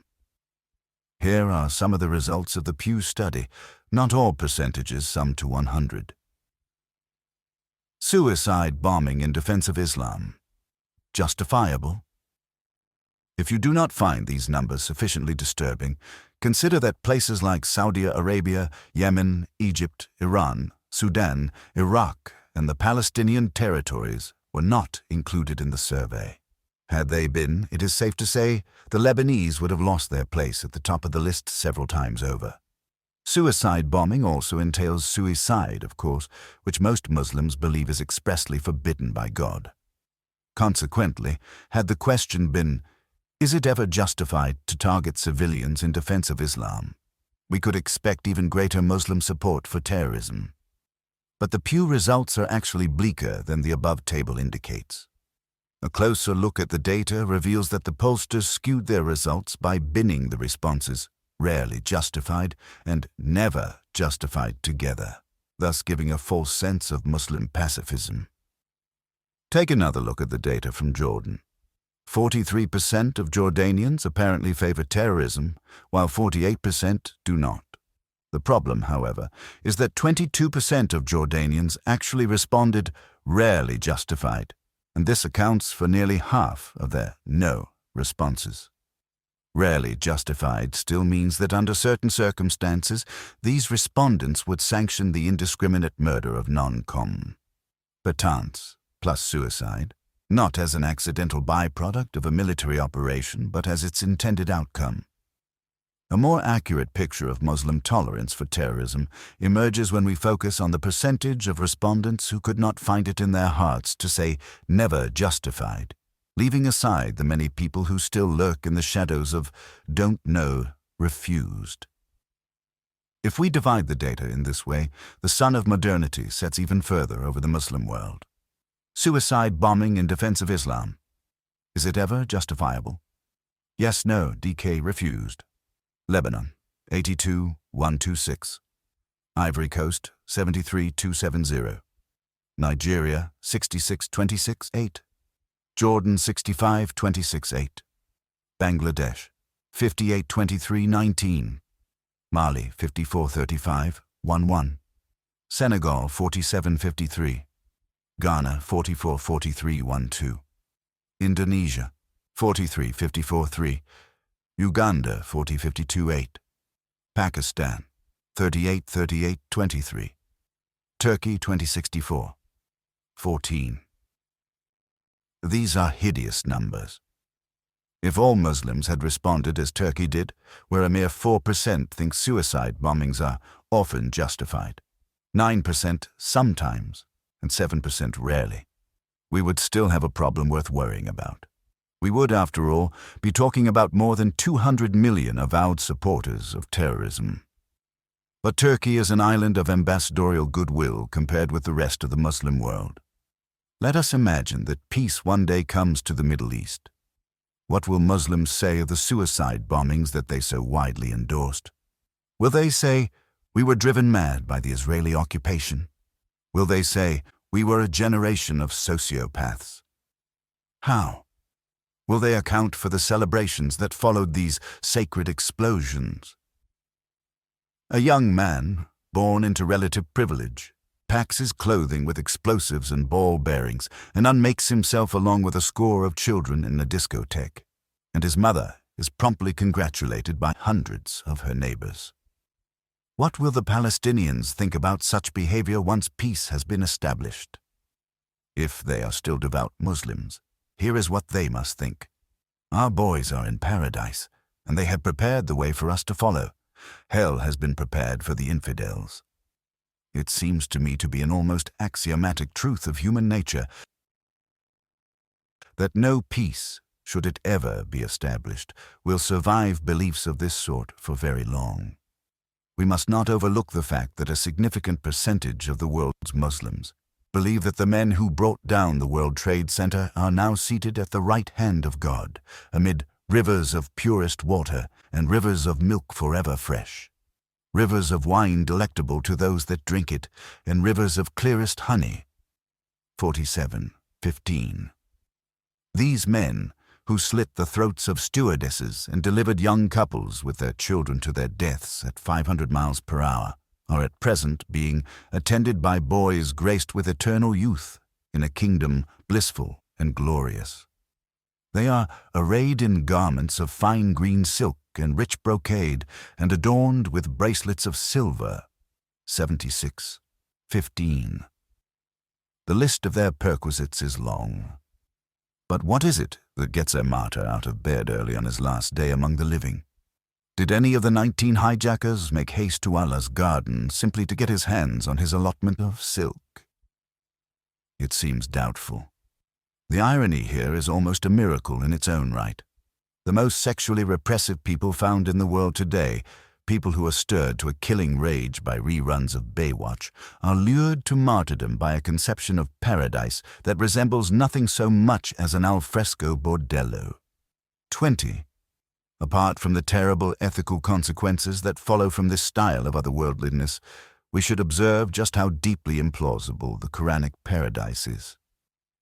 For a 7th century prophet to say that paradise is a garden, complete with rivers of milk and honey, is rather like a 21st century prophet saying that it is a gleaming city where every soul drives a new Lexus. A moment's reflection should reveal that such pronouncements suggest nothing at all about the afterlife, and much indeed about the limits of the human imagination. Jihad and the power of the atom. For devout Muslims, religious identity seems to trump all others. Despite the occasional influence of pan-Arabism, the concept of an ethnic or national identity has never taken root in the Muslim world as it has in the West. The widespread support for Saddam Hussein among Muslims in response to the American attack upon Iraq is as good a way as any of calibrating the reflexivity of Muslim solidarity. Saddam Hussein was, as both a secularist and a tyrant, widely despised in the Muslim world prior to the American invasion, and yet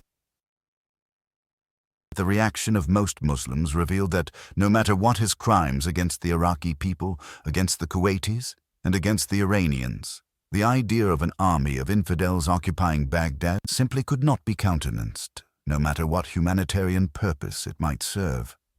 Saddam may have tortured and killed more Muslims than any person in living memory, but the Americans are the enemies of God. It is important to keep the big picture in view because the details, being absurd to an almost crystalline degree, are truly meaningless. In our dialogue with the Muslim world, we are confronted by people who hold beliefs for which there is no rational justification, and which therefore cannot even be discussed. And yet these are the very beliefs that underlie many of the demands they are likely to make upon us. it should be of particular concern to us that the beliefs of Muslims pose a special problem for nuclear deterrence. There is little possibility of our having a Cold War with an Islamist regime armed with long-range nuclear weapons. A Cold War requires that the parties be mutually deterred by the threat of death. Notions of martyrdom and jihad run roughshod over the logic that allowed the United States and the Soviet Union to pass half a century perched more or less stably on the brink of Armageddon. What will we do if an Islamist regime which grows dewy-eyed at the mere mention of paradise ever acquires long-range nuclear weaponry? If history is any guide, we will not be sure about where the offending warheads are or what their state of readiness is, and so we will be unable to rely on targeted, conventional weapons to destroy them. In such a situation, the only thing likely to ensure our survival may be a nuclear first strike of our own. Needless to say, this would be an unthinkable crime, as it would kill tens of millions of innocent civilians in a single day. But it may be the only course of action available to us, given what Islamists believe. How would such an unconscionable act of self-defense be perceived by the rest of the Muslim world? It would likely be seen as the first incursion of a genocidal crusade. The horrible irony here is that seeing could make it so. This very perception could plunge us into a state of hot war with any Muslim state that had the capacity to pose a nuclear threat of its own. All of this is perfectly insane, of course. I have just described a plausible scenario in which much of the world's population could be annihilated on account of religious ideas that belong on the same shelf with Batman, the Philosopher's Stone, and unicorns. That it would be a horrible absurdity for so many of us to die for the sake of myth does not mean, however, that it could not happen. Indeed, given the immunity to all reasonable intrusions that faith enjoys in our discourse, a catastrophe of this sort seems increasingly likely. We must come to terms with the possibility that men who are every bit as zealous to die as the 19 hijackers may one day get their hands on long-range nuclear weaponry. The Muslim world in particular must anticipate this possibility and find some way to prevent it. Given the steady proliferation of technology, it is safe to say that time is not on our side. The clash.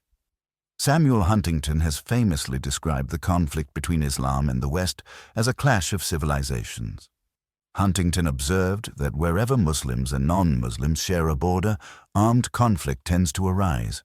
Finding a felicitous phrase for an infelicitous fact, he declared that Islam has bloody borders. 21 many scholars have attacked Huntington's thesis, however. Edward Said wrote that a great deal of demagogy and downright ignorance is involved in presuming to speak for a whole religion or civilization.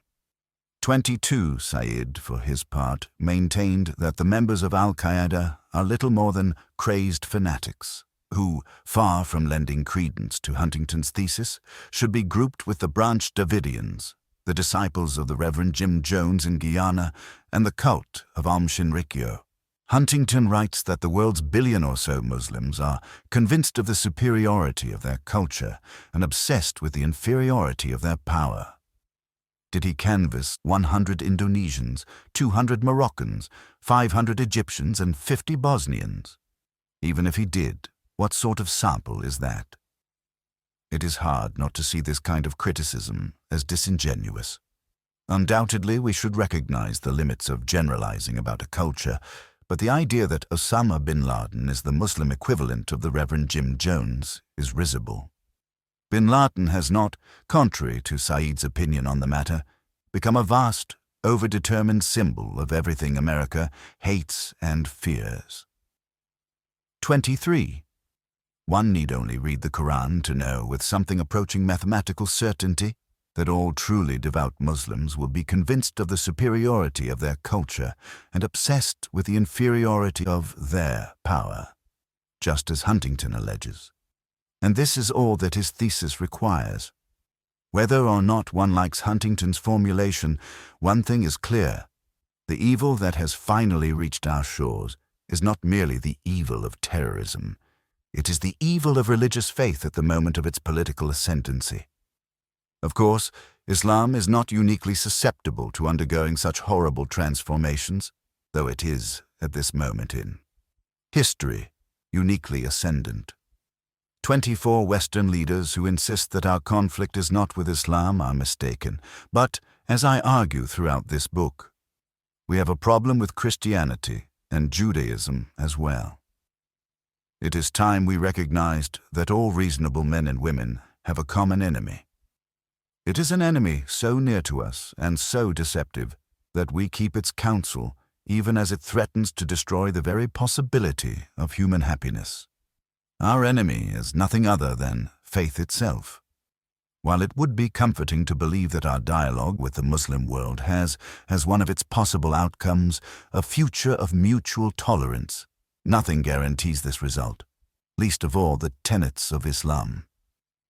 Given the constraints of Muslim orthodoxy, given the penalties within Islam for a radical and reasonable adaptation to modernity, I think it is clear that Islam must find some way to revise itself, peacefully or otherwise. What this will mean is not at all obvious. What is obvious, however, is that the West must either win the argument or win the war. All else will be bondage. The riddle of Muslim humiliation. Thomas Friedman, a tireless surveyor of the world's discontents for the New York Times, has declared that Muslim humiliation is at the root of Muslim terrorism. Others have offered the same diagnosis, and Muslims themselves regularly assert that Western imperialism has offended their dignity, their pride, and their honor. What should we make of this? Can anyone point to a greater offender of Muslim dignity than Islamic law itself? For a modern example of the kind of society that can be fashioned out of an exclusive reliance upon the tenets of Islam, simply recall what Afghanistan was like under the Taliban. Who are those improbable creatures scurrying about in shrouds and being regularly beaten for showing an exposed ankle? Those were the dignified and illiterate women of the House of Islam. Zakaria and many others have noted that as repressive as Arab. Dictators generally are. They tend to be more liberal than the people they oppress. The Saudi Prince Abdullah, for instance, a man who has by no means distinguished himself as a liberal, recently proposed that women should be permitted to drive automobiles in his country. As it turns out, his greatly oppressed people would not stand for this degree of spiritual oppression, and the prince was forced to back down. At this point in their history, give most Muslims the freedom to vote, and they will freely vote to tear out their political freedoms by the root. We should not for a moment lose sight of the possibility that they would curtail our freedoms as well, if they only had the power to do so.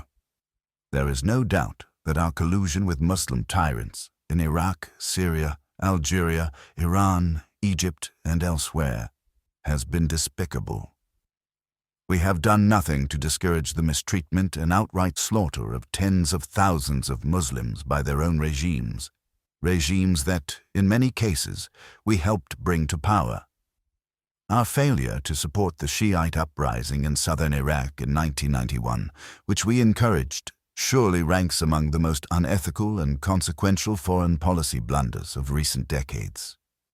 But our culpability on this front must be bracketed by the understanding that, were democracy to suddenly come to these countries, it would be little more than a gangplank to theocracy.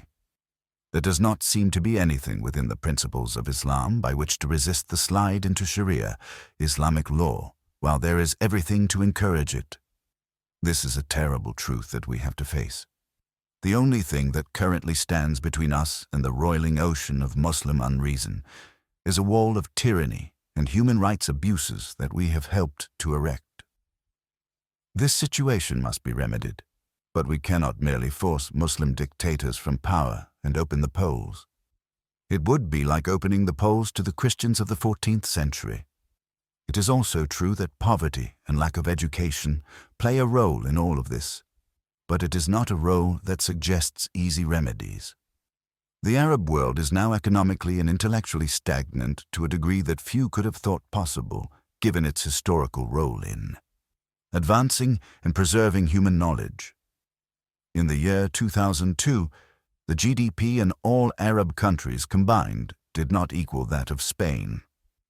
Even more troubling, Spain translates as many books into Spanish each year as the entire Arab world has translated into Arabic since the 9th century. 25. This degree of insularity and backwardness is shocking, but it should not lead us to believe that poverty and lack of education are the roots of the problem.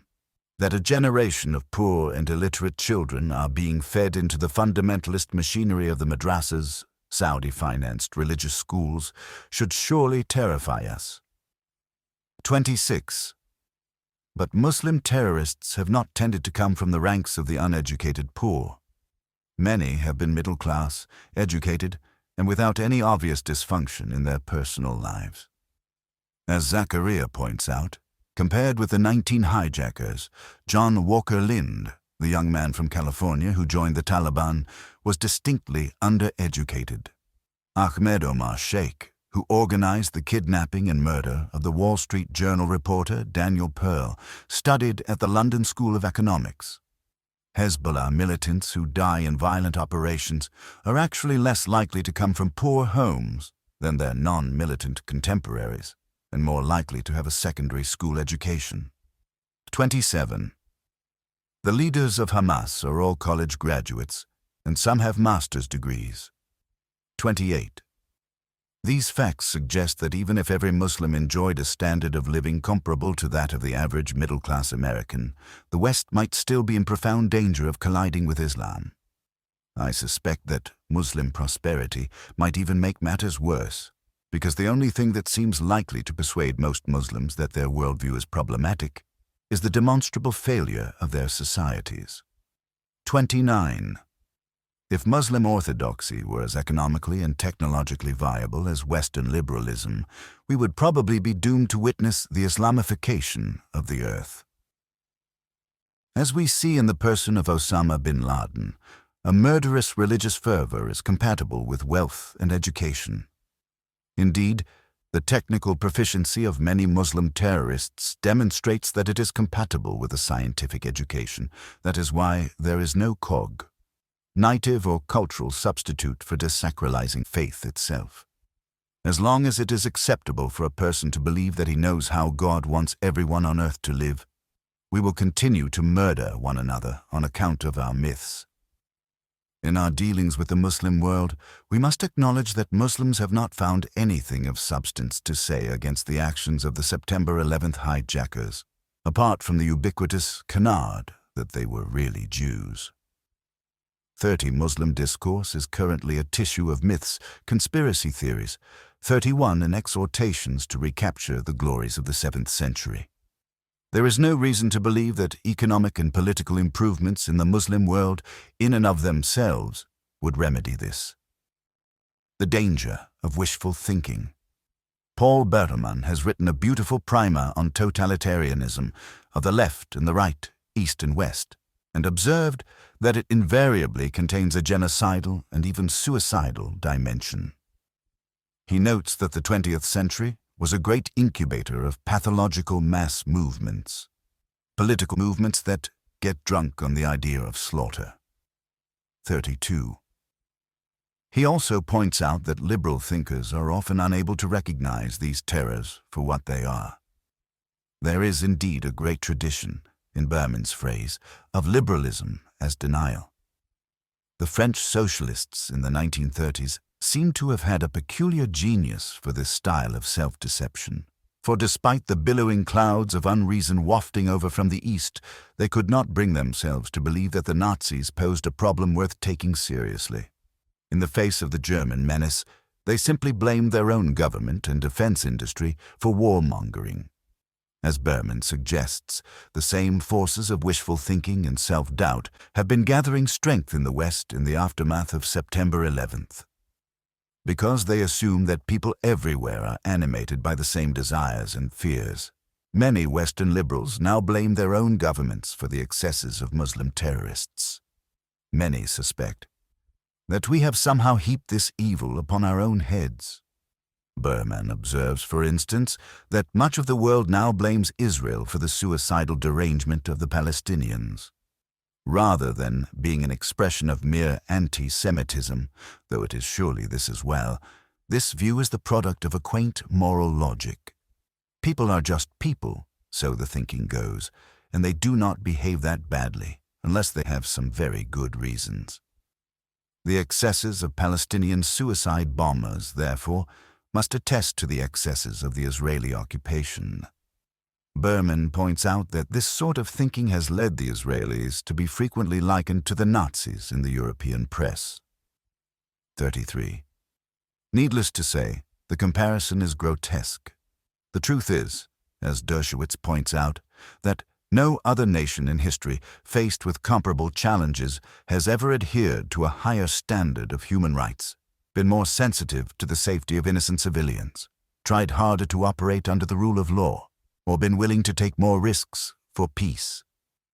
34. The Israelis have shown a degree of restraint in their use of violence that the Nazis never contemplated, and that, more to the point, no Muslim society would contemplate today.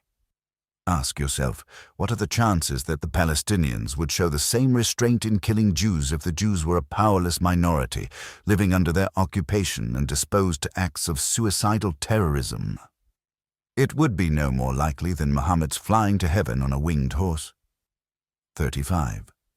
Berman also takes issue with Huntington's thesis, however, in that the concept of a civilization, to his mind, fails to pick out the real variable at issue.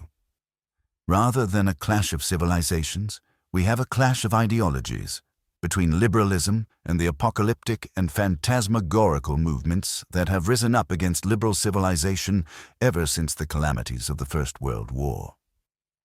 36. The distinction appears valid, but unimportant. The problem is that certain of our beliefs cannot survive the proximity of certain others. War and conversation are our options, and nothing guarantees that we will always have a choice between them. Berman sums up our situation beautifully. What have we needed for these terrorists to prosper? We have needed immense failures of political courage and imagination within the Muslim world. We have needed an almost willful lack of curiosity about those failures by people in other parts of the world, the lack of curiosity that allowed us to suppose that totalitarianism had been defeated, even as totalitarianism was reaching a new zenith. We have needed handsome doses of wishful thinking, the kind of simple-minded faith in a rational world that, in its inability to comprehend reality, sparked the totalitarian movements in the first place. We have needed a provincial ignorance about intellectual currents in other parts of the world. We have needed foolish resentments in Europe and a foolish arrogance in America. We have needed so many things, but there has been no lack. Every needed thing has been here in abundance. 37. But we have needed one more thing to bring us precisely to this moment. We have needed a religious doctrine, spread over much of the developing world, that makes sacraments of illiberalism, ignorance, and suicidal violence. Contrary to Berman's analysis, Islamism is not merely the latest flavor of totalitarian nihilism. There is a difference between nihilism and a desire for supernatural reward. Islamists could smash the world to atoms and still not be guilty of nihilism, because everything in their worldview has been transfigured by the light of paradise. Given what Islamists believe, it is perfectly rational for them to strangle modernity wherever they can lay hold of it. It is rational even for Muslim women to encourage the suicides of their children, as long as they are fighting for the cause of God. Devout Muslims simply know that they are going to a better place. God is both infinitely powerful and infinitely just. Why not, then, delight in the death throes of a sinful world? There are other ideologies with which to expunge the last vapors of reasonableness from a society's discourse, but Islam is undoubtedly one of the best we've got. Secularists tend to argue that the role of Islam, or religion in general, is secondary to that of politics in determining the character of a society. On this account, People are motivated by their political interests first and find a religious rationale to suit the occasion. No doubt, there are numerous examples of political leaders invoking religion for purely pragmatic and even cynical reasons. The tenure of Pakistan's Zia-ul-Haq seems a good example. But we should not draw the wrong lesson here. A lever works only if it is attached to something. Someone, after all, must believe in God for talk of God to be politically efficacious. And I take it to be more or less self-evident that whenever large numbers of people begin turning themselves into bombs or volunteer their children for use in the clearing of minefields, as was widespread in the Iran-Iraq War, the rationale behind their actions has ceased to be merely political. This is not to say that the aspiring martyr does not relish what he imagines will be the thunderous political significance of his final act. But unless a person believes some rather incredible things about this universe in particular, about what happens after death, he is very unlikely to engage in behavior of this sort. Nothing explains the actions of Muslim extremists and the widespread tolerance of their behavior in the Muslim world better than the tenets of Islam. Given what many Muslims believe, is genuine peace in this world possible?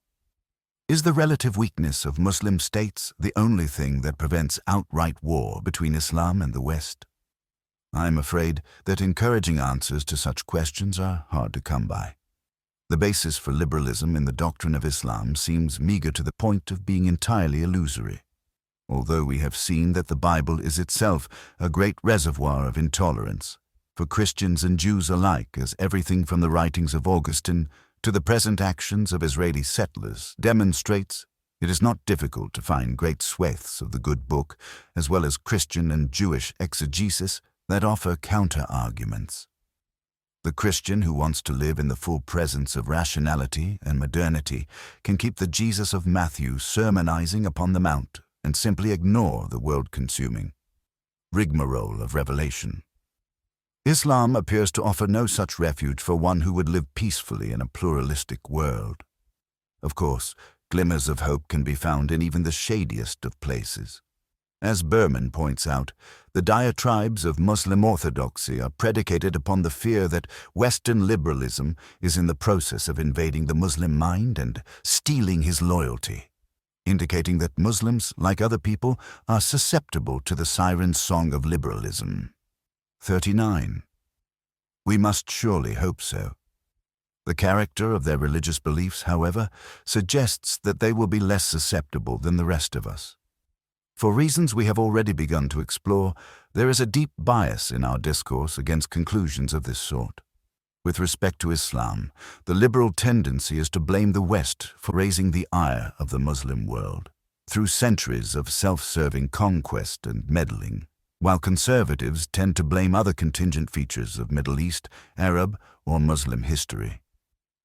The problem seems to have been located everywhere, except at the core of the Muslim faith. But faith is precisely what differentiates every Muslim from every infidel. Without faith, most Muslim grievances against the West would be impossible even to formulate, much less avenge. Leftist unreason and the strange case of Noam Chomsky. Nevertheless, many people are now convinced that the attacks of September 11th say little about Islam and much about the sordid career of the West, in particular about the failures of U.S. foreign policy.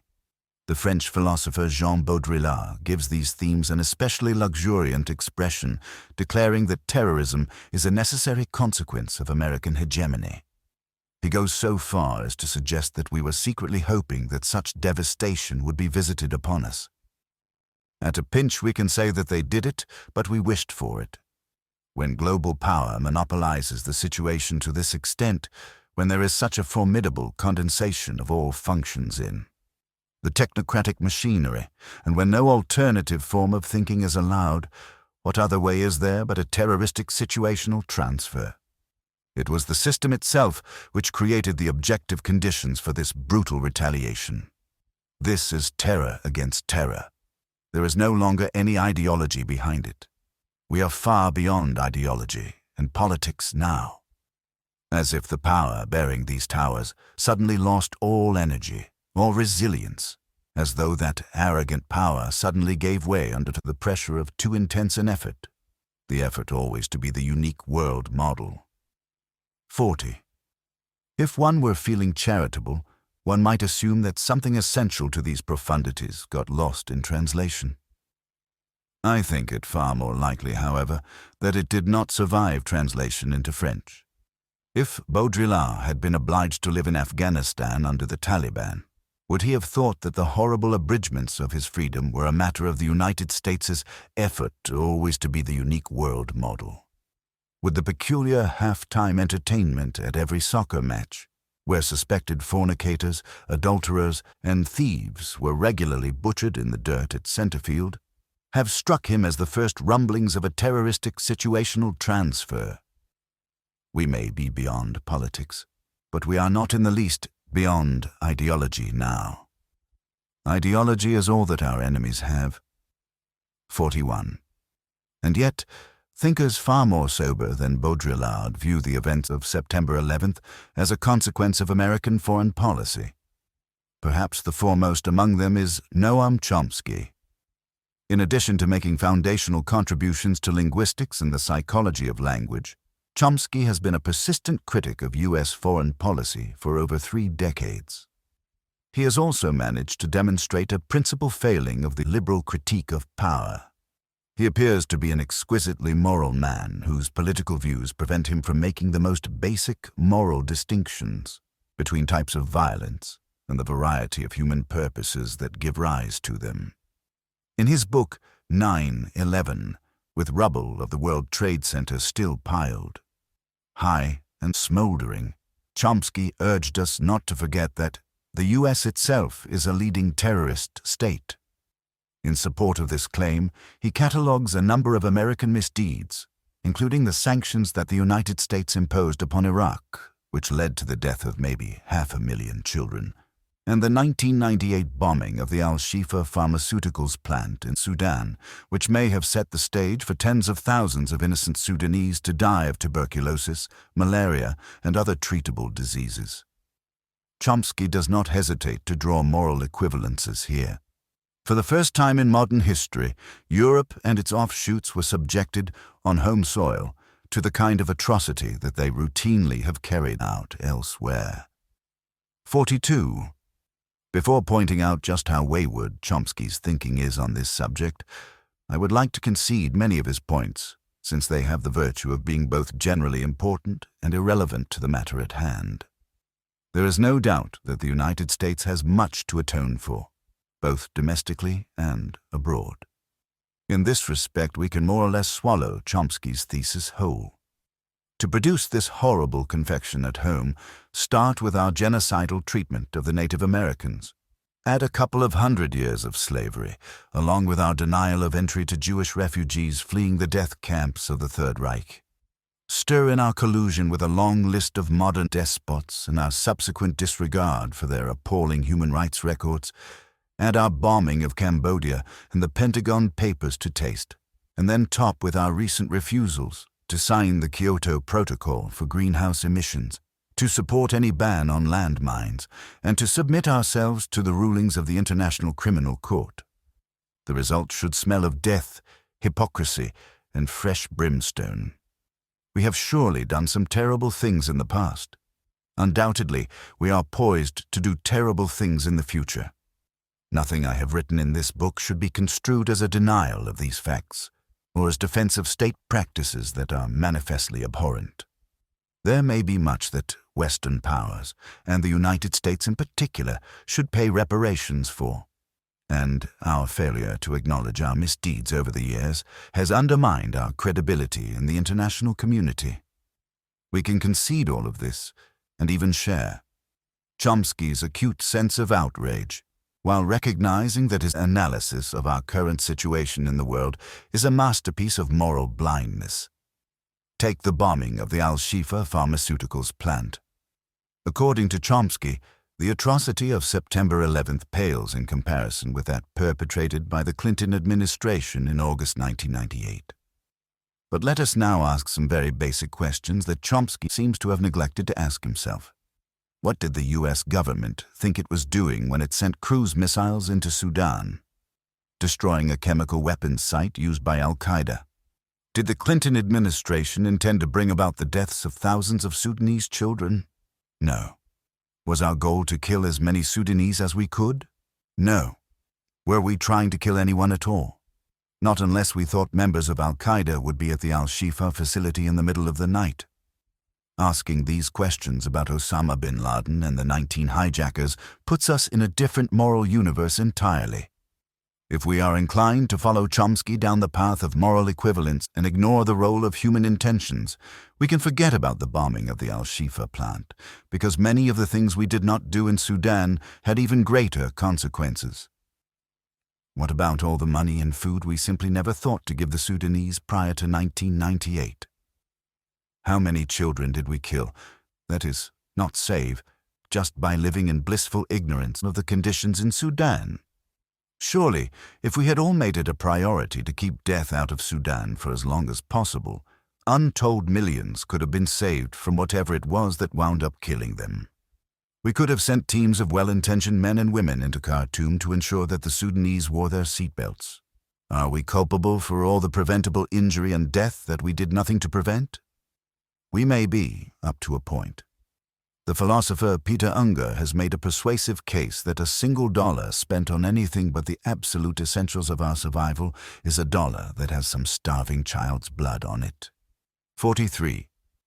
Perhaps we do have far more moral responsibility for the state of the world than most of us seem ready to contemplate. This is not Chomsky's argument, however. Anudati Roy, a great admirer of Chomsky, has summed up his position very well. The US government refuses to judge itself by the same moral standard by which it judges others. Its technique is to position itself as the well-intentioned giant whose good deeds are confounded in strange countries by their scheming natives, whose markets it's trying to free, whose societies it's trying to modernize, whose women it's trying to liberate, whose souls it's trying to save. The US government has conferred upon itself the right and freedom to murder and exterminate people for their own good. 44. But we are, in many respects, just such a well-intentioned giant. And it is rather astonishing that intelligent people like Chomsky and Roy fail to see this. What we need to counter their arguments is a device that enables us to distinguish the morality of men like Osama bin Laden and Saddam Hussein from that of George Bush and Tony Blair. It is not hard to imagine the properties of such a tool. We can call it the perfect weapon. Perfect weapons and the ethics of collateral damage. What we euphemistically describe as collateral damage in times of war is the direct result of limitations in the power and precision of our technology.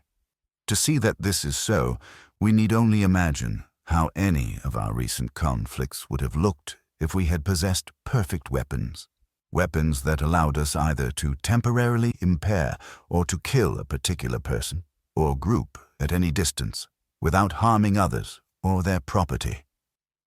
What would we do with such technology? Pacifists would refuse to use it despite the variety of monsters currently loose in the world. The killers and torturers of children, the genocidal sadists, the men who, for want of the right genes, the right upbringing or the right ideas, cannot possibly be expected to live peacefully with the rest of us. I will say a few things about pacifism in a later chapter, for it seems to me to be a deeply immoral position that comes to us swaddled in the dogma of highest moralism. But most of us are not pacifists. Most of us would elect to use weapons of this sort. A moment's thought reveals that a person's use of such a weapon would offer a perfect window onto the soul of his ethics. Consider the all too facile comparisons that have recently been made between George Bush and Saddam Hussein, or Osama bin Laden, or Hitler, etc., in the pages of writers like Roy and Chomsky, in the Arab press, and in classrooms throughout the free world. How would George Bush have prosecuted the recent war in Iraq with perfect weapons? Would he have targeted the thousands of Iraqi civilians who were maimed or killed by our bombs? Would he have put out the eyes of little girls or torn the arms from their mothers? Whether or not you admire the man's politics or the man, there is no reason to think that he would have sanctioned the injury or death of even a single innocent person. What would Saddam Hussein or Osama bin Laden do with perfect weapons? What would Hitler have done? They would have used them rather differently. It is time for us to admit that not all cultures are at the same stage of moral development. This is a radically impolitic thing to say, of course, but it seems as objectively true as saying that not all societies have equal material resources. We might even conceive of our moral differences in just these terms. Not all societies have the same degree of moral wealth. Many things contribute to such an endowment. Political and economic stability, literacy, a modicum of social equality. Where such things are lacking, people tend to find many compelling reasons to treat one another rather badly. Our recent history offers much evidence of our own development on these fronts, and a corresponding change in our morality. A visit to New York in the summer of 1863 would have found the streets ruled by roving gangs of thugs. Blacks, where not owned outright by white slaveholders, were regularly lynched and burned. Is there any doubt that many New Yorkers of the 19th century were barbarians by our present standards?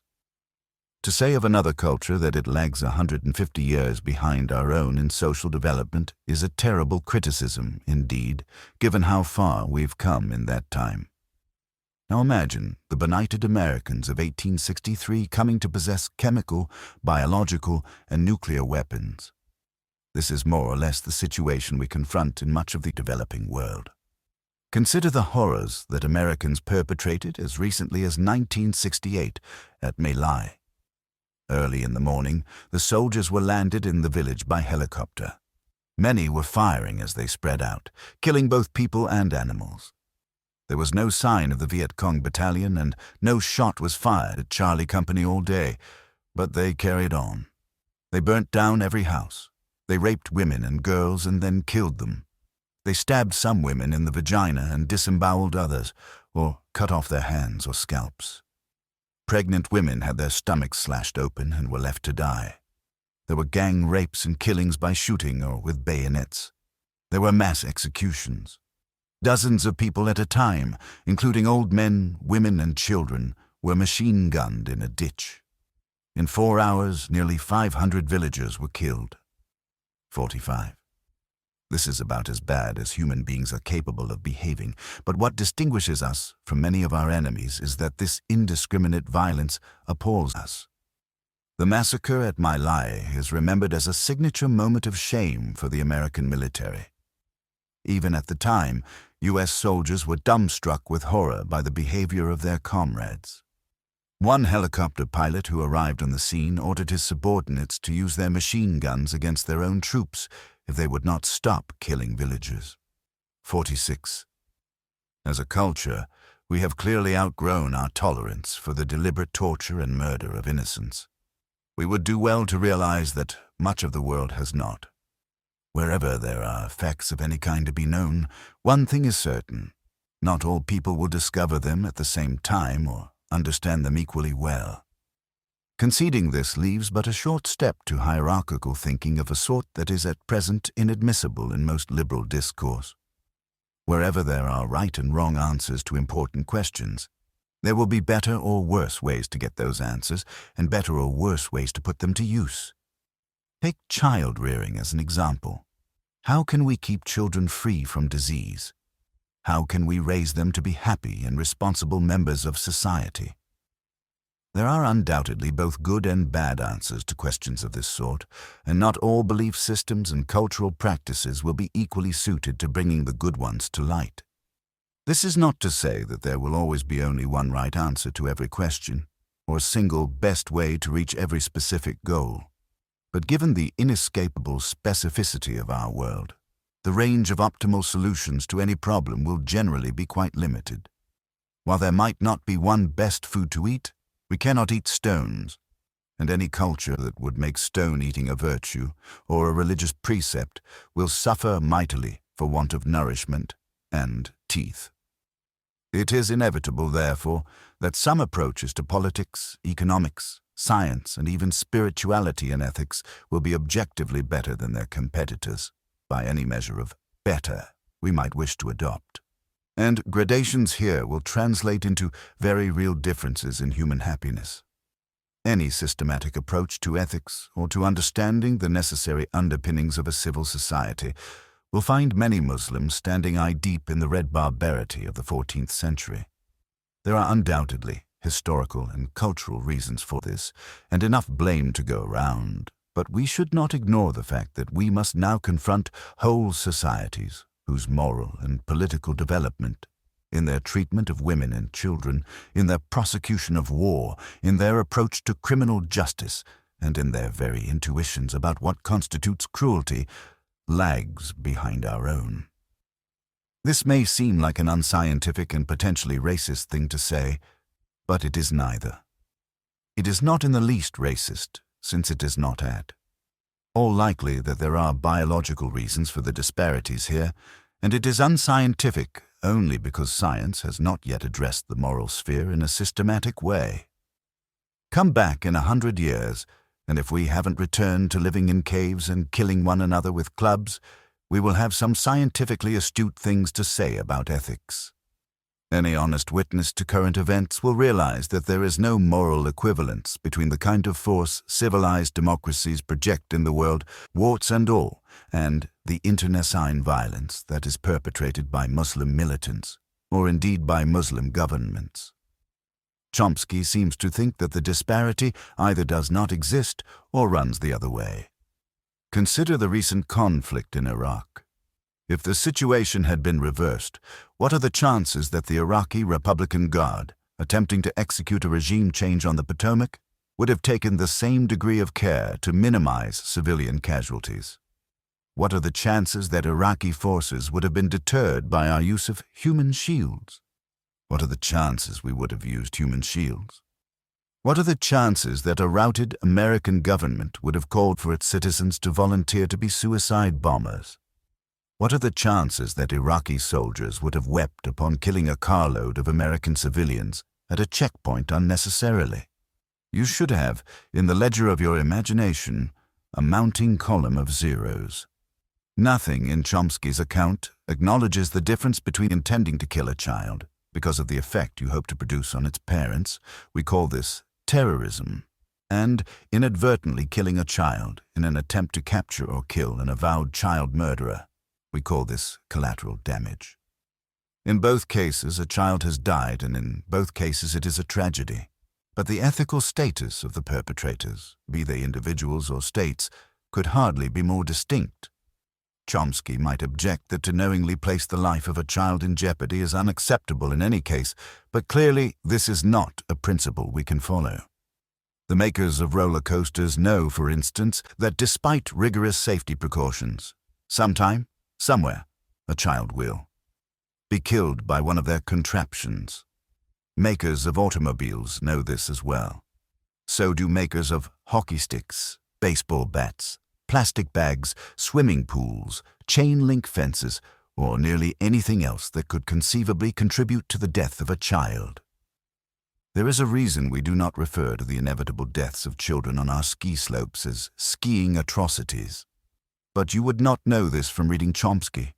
For him, intentions do not seem to matter. Body count is all. We are now living in a world that can no longer tolerate well-armed, malevolent regimes. Without perfect weapons, collateral damage, the maiming and killing of innocent people, is unavoidable. Similar suffering will be imposed on still more innocent people because of our lack of perfect automobiles, airplanes, antibiotics, surgical procedures, and window glass. If we want to draw conclusions about ethics, as well as make predictions about what a given person or society will do in the future, we cannot ignore human intentions. Where ethics are concerned, intentions are everything. 47. A waste of precious resources. Many commentators on the Middle East have suggested that the problem of Muslim terrorism cannot be reduced to what religious Muslims believe. Zakaria has written that the roots of Muslim violence lie not in Islam, but in the recent history of the Arab Middle East. He points out that a mere 50 years ago, the Arab world stood on the cusp of modernity and then tragically fell backward. The true cause of terrorism, therefore, is simply the tyranny under which most Arabs have lived ever since. The problem, as Zakaria puts it, is wealth, not poverty. 48. The ability to pull money straight out of the ground has led Arab governments to be entirely unresponsive to the concerns of their people. As it turns out, not needing to collect taxes is highly corrupting of state power. The result is just what we see: rich, repressive regimes built upon political and economic swampland. Little good is achieved for the forces of Moda. 90 when its mere products, fast food, television, and advanced weaponry, are hurled into the swamp as well. According to Zakaria, if there is one great cause of the rise of Islamic fundamentalism, it is the total failure of political institutions in the Arab world. 49. Perhaps. But the rise of Islamic fundamentalism is only a problem because the fundamentals of Islam are a problem. A rise of Jain fundamentalism would endanger no one. In fact, the uncontrollable spread of Jainism throughout the world would improve our situation immensely. We would lose more of our crops to pests, perhaps. Observant Jains generally will not kill anything, including insects. But we would not find ourselves surrounded by suicidal terrorists or by a civilization that widely condones their actions. Zakaria points out that Islam is actually notably anti-authoritarian, since obedience to a ruler is necessary only if he rules in accordance with God's law. But, as we have seen, few formulas for tyranny are more potent than obedience to God's law. Still, Zakaria thinks that any emphasis on religious reform is misplaced.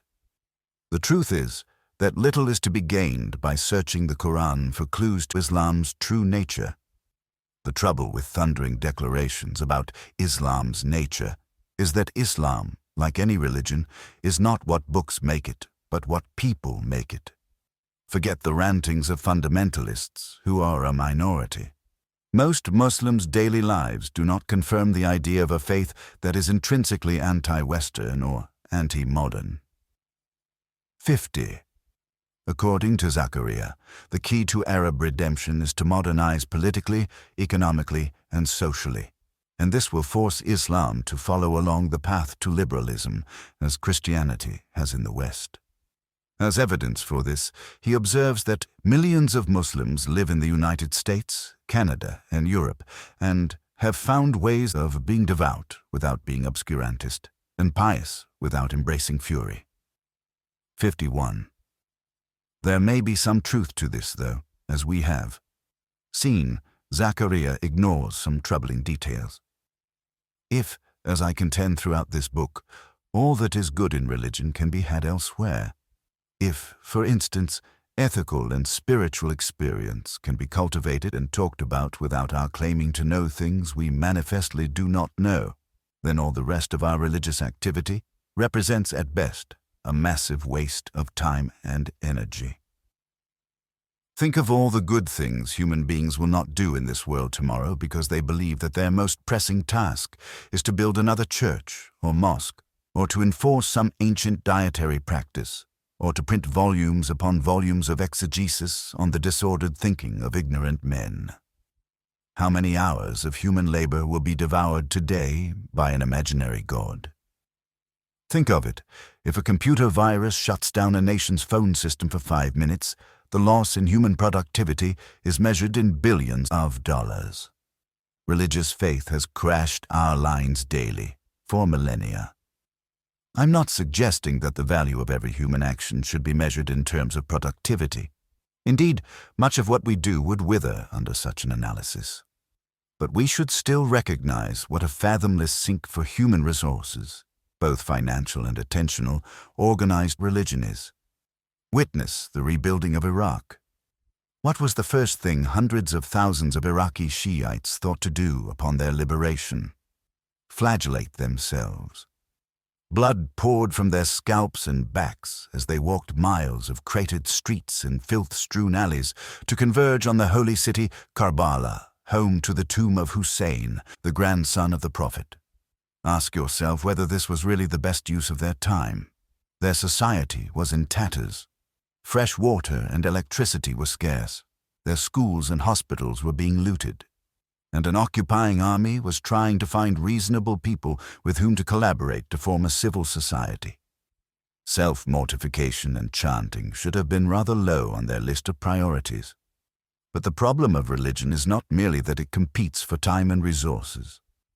While Zachariah is right to observe that faith has grown rather tame in the West, and this is undoubtedly a good thing, he neglects to notice that it still has very long claws.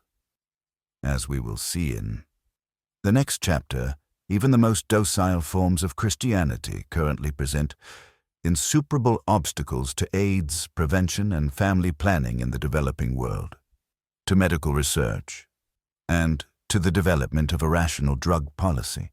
And these contributions to human misery alone constitute some of the most appalling failures of reasonableness in any age. What can we do? In thinking about Islam and about the risk it now poses to the West, we should imagine what it would take to live peacefully with the Christians of the 14th century. Christians who were still eager to prosecute people for crimes like host desecration and witchcraft. We are in the presence of the past. It is by no means a straightforward task to engage such people in constructive dialogue, to convince them of our common interests, to encourage them on the path to democracy, and to mutually celebrate the diversity of our cultures. It is clear that we have arrived at a period in our history where civil society on a global scale is not merely a nice idea. It is essential for the maintenance of civilization. Given that even failed states now possess potentially disruptive technology, we can no longer afford to live side by side with malign dictatorships or with the armies of ignorance massing across the oceans. What constitutes a civil society?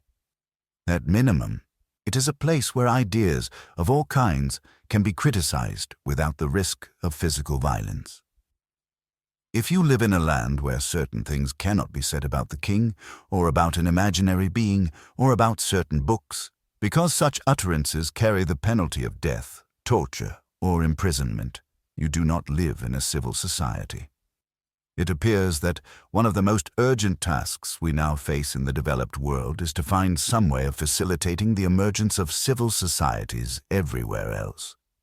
Whether such societies have to be democratic is not at all clear. Zachariah has persuasively argued that the transition from tyranny to liberalism is unlikely to be accomplished by plebiscite. It seems all but certain that some form of benign dictatorship will generally be necessary to bridge the gap.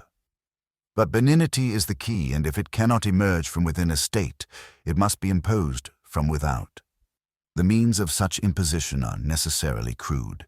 They amount to economic isolation, military intervention, whether open or covert, or some combination of both. 52. While this may seem an exceedingly arrogant doctrine to espouse, it appears we have no alternatives. We cannot wait for weapons of mass destruction to dribble out of the former Soviet Union, to pick only one horrible possibility, and into the hands of fanatics. We should, I think, look upon modern despotisms as hostage crises. Kim Jong-II has 30 million hostages. Saddam Hussein had 25 million. The clerics in Iran have 70 million more. It does not matter that many hostages have been so brainwashed that they will fight their would-be liberators to the death. They are held prisoner twice over, by tyranny and by their own ignorance. The developed world must somehow come to their rescue.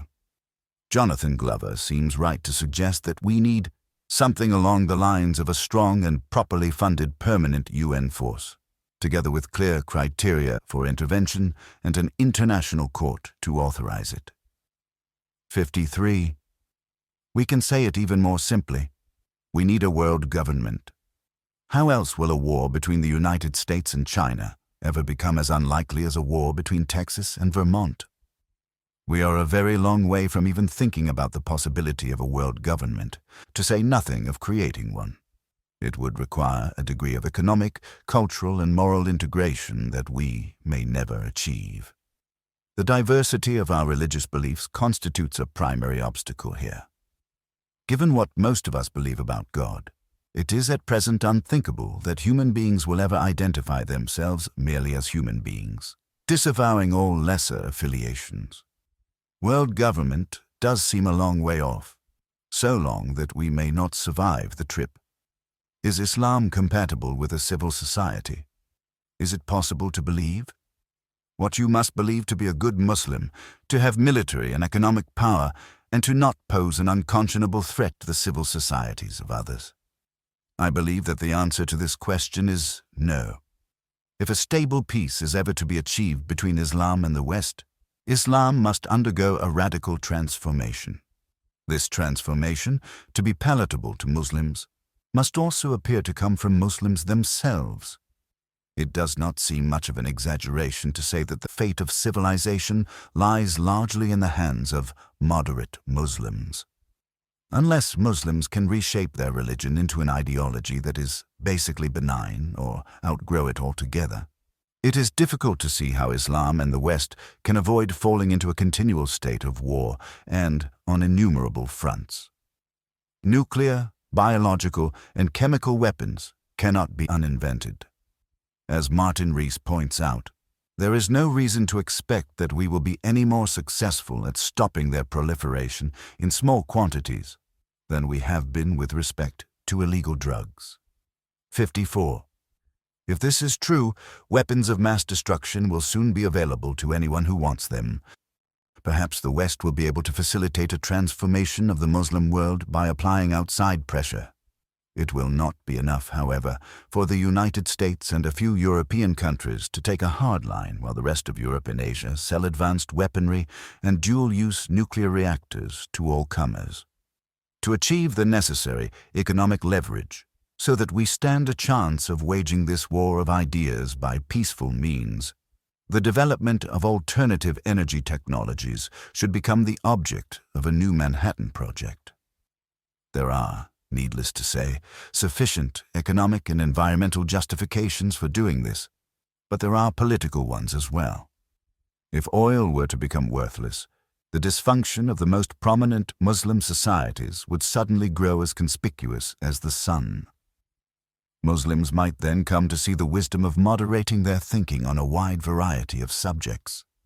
Otherwise, we will be obliged to protect our interests in the world with force, continually.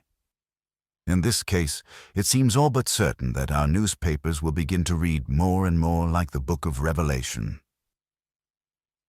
5. West of Eden. Compared with the theocratic terrors of medieval Europe, or those that persist in much of the Muslim world, the influence of religion in the West now seems rather benign. We should not be misled by such comparisons, however. The degree to which religious ideas still determine government policies, especially those of the United States, presents a grave danger to everyone. It has been widely reported, for instance, that Ronald Reagan perceived the paroxysms in the Middle East through the lens of biblical prophecy. He went so far as to include men like Jerry Falwell and Hal Lindsey in his national security briefings. 1. It should go without saying that theirs are not the sober minds one once consulted about the deployment of nuclear weaponry. For many years, U.S. policy in the Middle East has been shaped, at least in part, by the interests that fundamentalist Christians have in the future of a Jewish state. Christian support for Israel is in fact an example of religious cynicism so transcendental as to go almost unnoticed in our political discourse. Fundamentalist Christians support Israel because they believe that the final consolidation of Jewish power in the Holy Land, specifically the rebuilding of Solomon's temple, will usher in both the second coming of Christ and the final destruction of the Jews. 2. Such smiling anticipations of genocide seem to have presided over the Jewish state from its first moments. The first international support for the Jewish return to Palestine, Britain's Balfour Declaration of 1917, was inspired, at least in part, by a conscious conformity to biblical prophecy. 3. These intrusions of eschatology into modern politics. Sugg guessed that the dangers of religious faith can scarcely be overstated. Millions of Christians and Muslims now organize their lives around prophetic traditions that will only find fulfillment once rivers of blood begin flowing from Jerusalem. It is not at all difficult to imagine how prophecies of internecine war, once taken seriously, could become self-fulfilling. The eternal legislator. Many members of the U.S. government currently view their professional responsibilities in religious terms. Consider the case of Roy Moore, Chief Justice of the Alabama Supreme Court. Finding himself confronted by the sixth highest murder rate in the nation, Justice Moore thought it expedient to install a 2.5-ton monument of the Ten Commandments in the rotunda of the state courthouse in Montgomery. Almost no one disputes that this was a violation of the spirit, if not the letter, of the Establishment Clause of the First Amendment to the U.S. Constitution. When a federal court ordered Justice Moore to remove the monument, he refused. Not wanting to have an obvious hand in actually separating church and state, the U.S. Congress amended an appropriations bill to ensure that federal funds could not be used for the monument's removal. For Attorney General John Ashcroft, whose sole business is to enforce the nation's laws, maintained a pious silence all the while. This was not surprising, given that, when he does speak, he is in the habit of saying things like, "We are a nation called to defend freedom. Freedom that is not the grant of any government or document, but is our endowment from God." 5.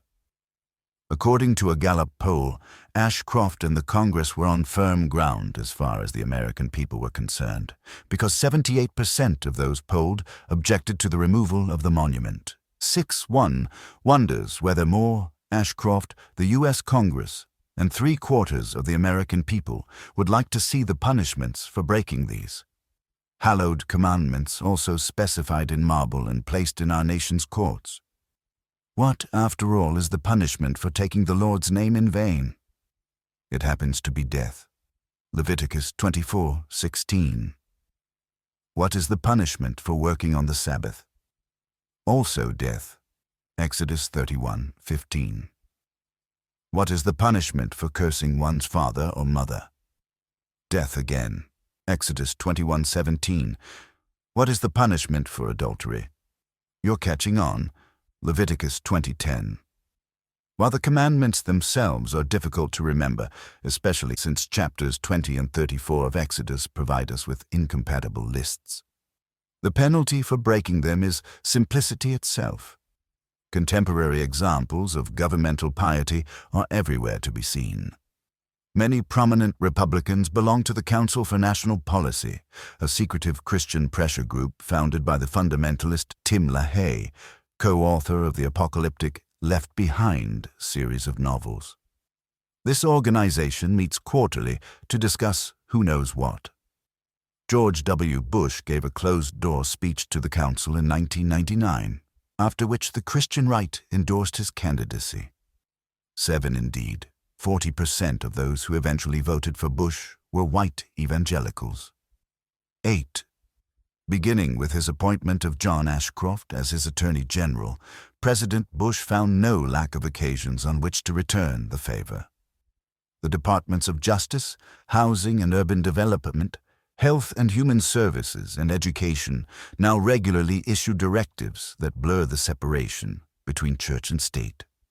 9. In his faith-based initiative, Bush has managed to funnel tens of millions of taxpayer dollars directly to church groups, to be used more or less however they see fit. 10. One of his appointments to the Food and Drug Administration was Dr. W. David Hager, a pro-life obstetrician who has declared publicly that premarital sex is a sin, and that any attempt to separate Christian truth and secular truth is dangerous. 11. Lieutenant General William G. Boykin was recently appointed Deputy Undersecretary of Defense for Intelligence at the Pentagon. A highly decorated Special Forces officer, he now sets policy with respect to the search for Osama bin Laden, Mullah Omar, and the rest of America's enemies in hiding. He is also, as it turns out, an ardent opponent of Satan. Analyzing a photograph of Mogadishu after the fateful routing of his forces there in 1993, Boykin remarked that certain shadows in the image revealed the principalities of darkness, a demonic presence in that city that God revealed to me as the enemy. 12.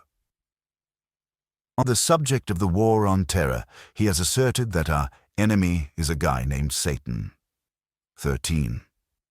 While these remarks sparked some controversy in the media, most Americans probably took them in stride. After all, 65% of us are quite certain that Satan exists. 14. Men eager to do the Lord's work have been elected to other branches of the federal government as well.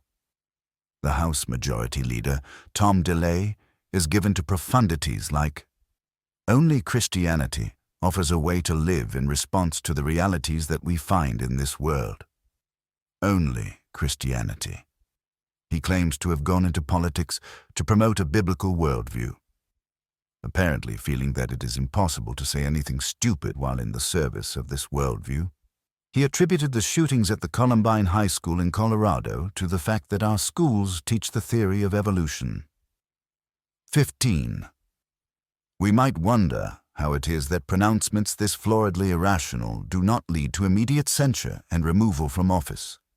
Facts of this sort can be catalogued without apparent end, to the vexation of reader and writer alike. I will cite just one more, now from the judicial branch. In January of 2002, Supreme Court Justice Antonin Scalia, a devout Catholic, delivered a speech at the University of Chicago Divinity School on the subject of the death penalty. I quote Scalia at some length because his remarks reveal just how close we are to living in a theocracy. This is not the Old Testament, I emphasize, but St. Paul. The core of his message is that government, however you want to limit that concept, derives its moral authority from God. Indeed, it seems to me that the more Christian a country is, the less likely it is to regard the death penalty as immoral. I attribute that to the fact that, for the believing Christian, death is no big deal. Intentionally killing an innocent person is a big deal. It is a grave sin which causes one to lose his soul, but losing this life in exchange for the next. For the non-believer, on the other hand, to deprive a man of his life is to end his existence. What a horrible act. The reaction of people of faith to this tendency of democracy to obscure the divine authority behind government should not be resignation to it, but the resolution to combat it as effectively as possible. We have done that in this country, and continental Europe has not, by preserving in our public life many visible reminders that, in the words of a Supreme Court opinion from the 1940s, we are a religious people whose institutions presuppose a supreme being. All this, as I say, is most un-European and helps explain why our people are more inclined to understand, as St. Paul did, that government carries the sword as the minister of God to execute wrath upon the evildoer. 16. All of this should be terrifying to anyone who expects that reason will prevail in the inner sanctums of power in the West. Scalia is right to observe that what a person believes happens after death determines his view of it, and therefore his ethics. Although he is a Catholic, Scalia differs from the Pope on the subject of capital punishment, but then so do a majority of Americans, 74%. 17. It is remarkable that we are the last civilized nation to put evildoers to death, and Justice Scalia rightly attributes this to our style of religiosity. Perhaps we can take a moment in this context to wonder whether our unique position in the world is really the moral accomplishment that Scalia imagines it to be. We know, for instance, that no human being creates his own genes or his early life experiences, and yet most of us believe that these factors determine his character throughout life. It seems true enough to say that the men and women on death row either have bad genes, bad parents, bad ideas, or bad luck. Which of these quantities are they responsible for?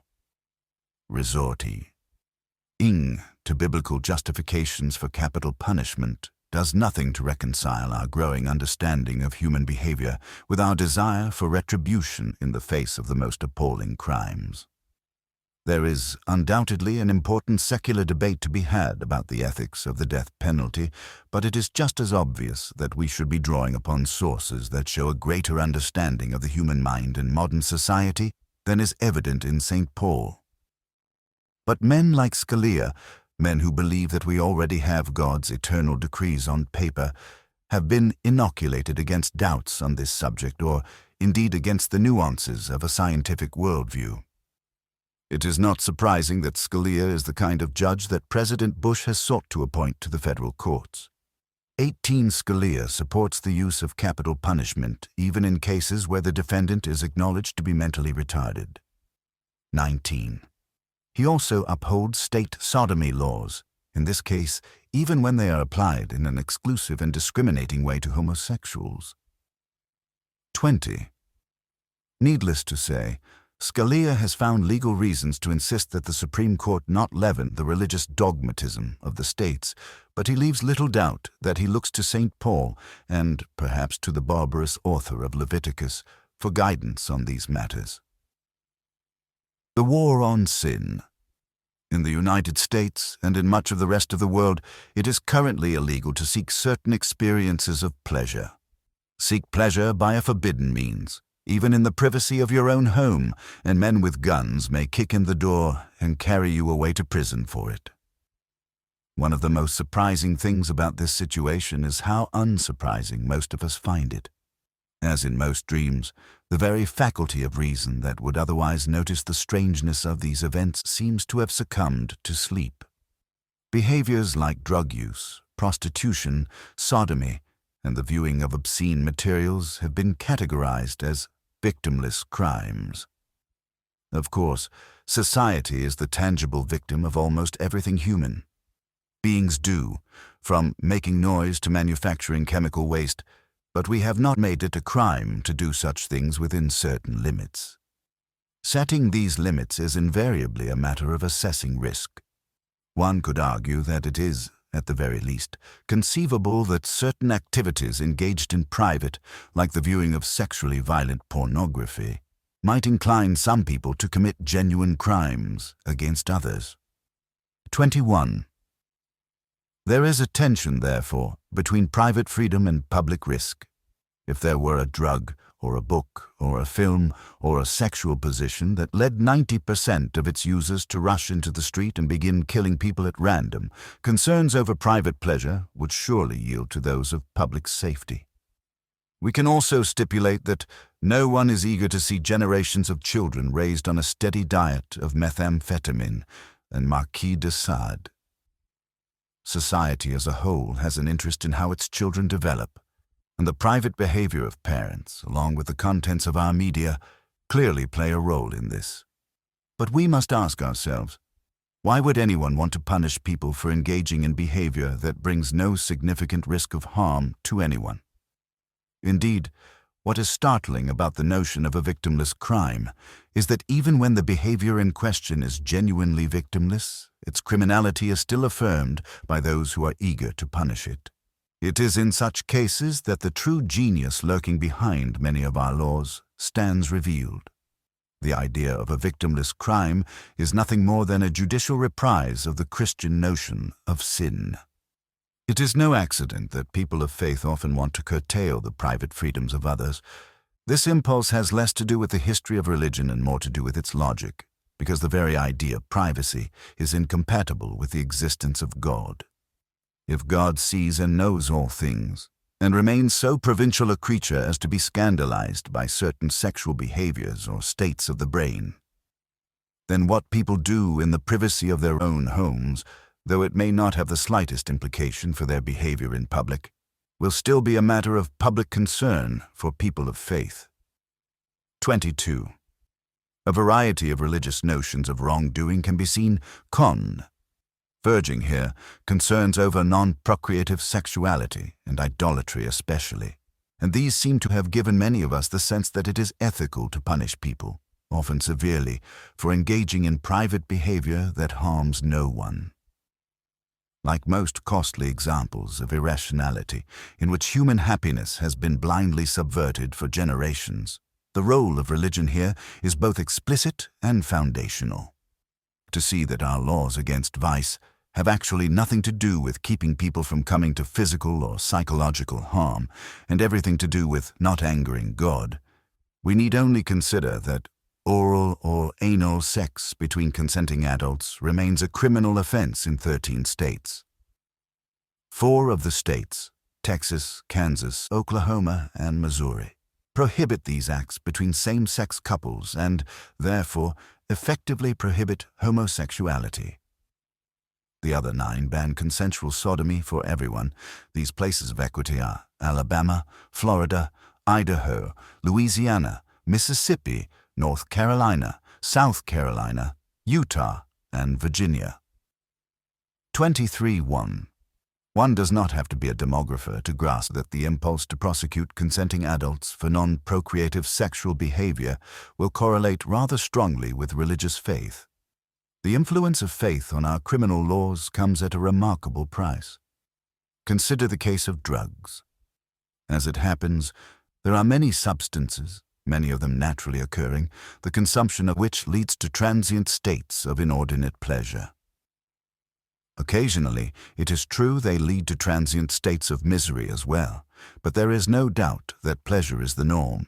Otherwise, human beings would not have felt the continual desire to take such substances for millennia.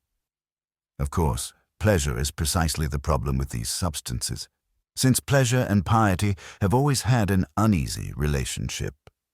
When one looks at our drug laws, indeed at our vice laws altogether, the only organizing principle that appears to make sense of them is that anything which might radically eclipse prayer or procreative sexuality as a source of pleasure has been outlawed. In particular, any drug, LSD, mescaline, psilocybin, DMT, MDMA, marijuana, etc., to which spiritual or religious significance has been ascribed by its users, has been prohibited. Concerns about the health of our citizens, or about their productivity, are red herrings in this debate, as the legality of alcohol and cigarettes attests. The fact that people are being prosecuted and imprisoned for using marijuana, while alcohol remains a staple commodity, is surely the reductio ad absurdum of any notion that our drug laws are designed to keep people from harming themselves or others. 24. Alcohol is by any measure the more dangerous substance. It has no approved medical use, and its lethal dose is rather easily achieved. Its role in causing automobile accidents is beyond dispute. The manner in which alcohol relieves people of their inhibitions contributes to human violence, personal injury, unplanned pregnancy, and the spread of sexual disease. Alcohol is also well known to be addictive. When consumed in large quantities over many years, it can lead to devastating neurological impairments, to cirrhosis of the liver, and to death. In the United States alone, more than 100,000 people annually die from its use. It is also more toxic to a developing fetus than any other drug of abuse. Indeed, crack babies appear to have been really suffering from fetal alcohol syndrome. 25. None of these charges can be leveled at marijuana. As a drug, marijuana is nearly unique in having several medical applications and no known lethal dosage. While adverse reactions to drugs like aspirin and ibuprofen account for an estimated 7,600 deaths and 76,000 hospitalizations, each year in the United States alone, marijuana kills no one. 26. Its role as a gateway drug now seems less plausible than ever, and it was never plausible. 27. In fact, nearly everything human beings do, driving cars, flying planes, hitting golf balls, is more dangerous than smoking marijuana in the privacy of one's own home. Anyone who would seriously attempt to argue that marijuana is worthy of prohibition because of the risk it poses to human beings will find that the powers of the human brain are simply insufficient for the job. And yet, we are so far from the shady groves of reason now that people are still receiving life sentences without the possibility of parole for growing, selling, possessing, or buying what is, in fact, a naturally occurring plant. 28 cancer patients and paraplegics have been sentenced to decades in prison for marijuana possession. Owners of garden supply stores have received similar sentences because some of their customers were caught growing marijuana. What explains this astonishing wastage of human life and material resources? The only explanation is that our discourse on this subject has never been obliged to function within the bounds of rationality. Under our current laws, it is safe to say, if a drug were invented that posed no risk of physical harm or addiction to its users, but produced a brief feeling of spiritual bliss and epiphany. In 100% of those who tried it, this drug would be illegal, and people would be punished mercilessly for its use. Only anxiety about the biblical crime of idolatry would appear to make sense of this retributive impulse. Because we are a people of faith, taught to concern ourselves with the sinfulness of our neighbors, we have grown tolerant of irrational uses of state power. Our prohibition of certain substances has led thousands of otherwise productive and law-abiding men and women to be locked away for decades at a stretch, sometimes for life. Their children have become wards of the state. As if such cascading horror were not disturbing enough, violent criminals, murderers, rapists, and child molesters are regularly paroled to make room for them. 29. Here we appear to have overstepped the banality of evil and plunged to the absurdity at its depths. 30. The consequences of our irrationality on this front are so egregious that they bear closer examination. Each year, over 1.5 million men and women are arrested in the United States because of our drug laws. At this moment, somewhere on the order of 400,000 men and women languish in U.S. prisons for non-violent drug offenses. 1 million others are currently on probation. 31 more people are imprisoned for non-violent drug offenses in the United States than are incarcerated, for any reason, in all of Western Europe, which has a larger population. The cost of these efforts, at the federal level alone, is nearly $20 billion annually. 32. The total cost of our drug laws, when one factors in the expense to state and local governments and the tax revenue lost by our failure to regulate the sale of drugs, could easily be in excess of $100 billion each year. 33. Our war on drugs consumes an estimated 50% of the trial time of our courts and the full-time energies of over 400,000 police officers. 34. These are resources that might otherwise be used to fight violent crime and terrorism. In historical terms, there was every reason to expect that such a policy of prohibition would fail. It is well known, for instance, that the experiment with the prohibition of alcohol in the United States did little more than precipitate a terrible comedy of increased drinking, organized crime, and police corruption. What is not generally remembered is that prohibition was an explicitly religious exercise, being the joint product of the Women's Christian Temperance Union and the pious lobbying of certain Protestant missionary societies. The problem with the prohibition of any desirable commodity is money. The United Nations values the drug trade at $400 billion a year. This exceeds the annual budget for the U.S. Department of Defense. If this figure is correct, the trade in illegal drugs constitutes 8% of all international commerce, while the sale of textiles makes up 7.5% and motor vehicles just 5.3%. 35. And yet, prohibition itself is what makes the manufacture and sale of drugs so extraordinarily profitable. Those who earn their living in this way enjoy a 5,000 to 20,000% return on their investment, tax-free. Every relevant indicator of the drug trade, rates of drug use and interdiction, estimates of production, the purity of drugs on the street, etc., shows that the government can do nothing to stop it as long as such profits exist. Indeed, these profits are highly corrupting of law enforcement in any case. The crimes of the addict to finance the stratospheric cost of his lifestyle, and the crimes of the dealer to protect both his territory and his goods, are likewise the results of prohibition. 36. A final irony, which seems good enough to be the work of Satan himself, is that the market we have created by our drug laws has become a steady source of revenue for terrorist organizations like Al-Qaeda, Islamic Jihad, Hezbollah, Shining Path, and others. 37. Even if we acknowledge that stopping drug use is a justifiable social goal, how does the financial cost of our war on drugs appear in light of the other challenges we face? Consider that it would require only a one-time expenditure of $2 billion to secure our commercial seaports against smuggled nuclear weapons. At present, we have allocated a mere $93 million for this purpose. 38. How will our prohibition of marijuana use look? This comes at a cost of $4 billion annually.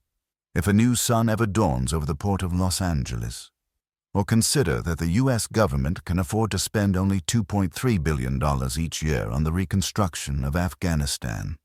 The Taliban and Al-Qaeda are now regrouping. Warlords rule the countryside beyond the city limits of Kabul. Which is more important to us, reclaiming this part of the world for the forces of civilization or keeping cancer patients in Berkeley from relieving their nausea with marijuana? Our present use of government funds suggests an uncanny skewing, we might even say derangement, of our national priorities. Such a bizarre allocation of resources is sure to keep Afghanistan in ruins for many years to come. It will also leave Afghan farmers with no alternative but to grow opium. Happily for them, our drug laws still render this a highly profitable enterprise. 39. Anyone who believes that God is watching us from beyond the stars will feel that punishing peaceful men and women for their private pleasure is perfectly reasonable. We are now in the 21st century. Perhaps we should have better reasons for depriving our neighbors of their liberty at gunpoint. Given the magnitude of the real problems that confront us, terrorism, nuclear proliferation, the spread of infectious disease, failing infrastructure, lack of adequate funds for education and health care, etc., our war on sin is so outrageously unwise as to almost defy rational comment. How have we grown so blind to our deeper interests? And how have we managed to enact such policies with so little substantive debate? The God of medicine. While there is surely an opposition between reason and faith, we will see that there is none between reason and love or reason and spirituality. The basis for this claim is simple. Every experience that a human being can have admits of rational discussion about its causes and consequences, or about our ignorance thereof. Although this leaves considerable room for the exotic, it leaves none at all for faith. There may yet be good reasons to believe in psychic phenomena, alien life, the doctrine of rebirth, the healing power of prayer, or anything else, but our credulity must scale with the evidence. The doctrine of faith denies this. From the perspective of faith, it is better to ape the behavior of one's ancestors than to find creative ways to uncover new truths in the present. There are sources of irrationality, other than religious faith, of course, but none of them are celebrated for their role in shaping public policy. Supreme Court justices are not in the habit of praising our nation for its reliance upon astrology, or for its wealth of UFO sightings, or for exemplifying the various reasoning biases that psychologists have found to be more or less endemic to our species. 40. Only mainstream religious dogmatism receives the unqualified support of government. And yet, religious faith obscures uncertainty where uncertainty manifestly exists, allowing the unknown, the implausible, and the patently false to achieve primacy over the facts. Consider the present debate over research on human embryonic stem cells. The problem with this research, from the religious point of view, is simple. It entails the destruction of human embryos. The embryos in question will have been cultured in vitro, not removed from a woman's body, and permitted to grow for 3 to 5 days. At this stage of development, an embryo is called a blastocyst and consists of about 150 cells arranged in a microscopic sphere. Interior to the blastocyst is a small group of about 30 embryonic stem cells. These cells have 2 properties that make them of such abiding interest to scientists. As stem cells, they can remain in an unspecialized state, reproducing themselves through cell division for long periods of time. A population of such cells living in culture is known as a cell line. Stem cells are also pluripotent, which means they have the potential to become any specialized cell in the human body neurons of the brain and spinal cord, insulin-producing cells of the pancreas, muscle cells of the heart, and so forth. Here is what we know. We know that much can be learned from research on embryonic stem cells. In particular, such research may give us further insight into the processes of cell division and cell differentiation.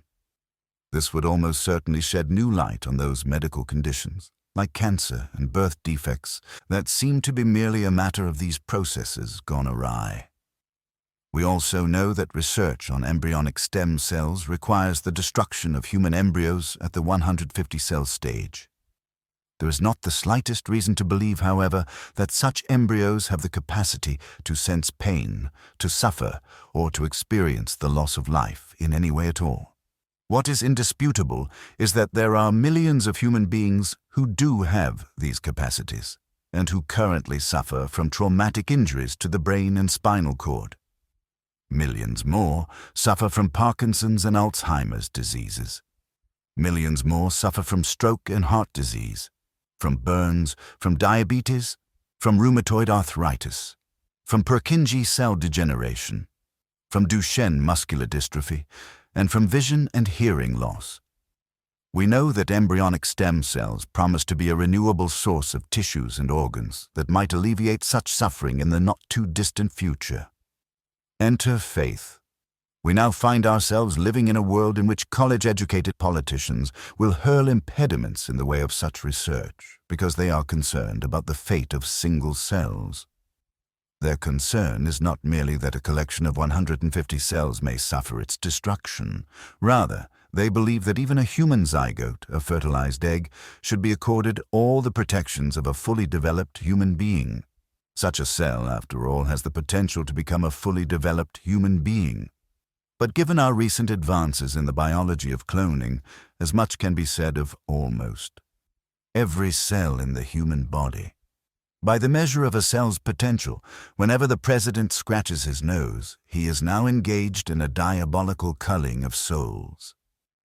Out of deference to some rather poorly specified tenets of Christian doctrine, after all, nothing in the Bible suggests that killing human embryos, or even human fetuses, is the equivalent of killing a human being.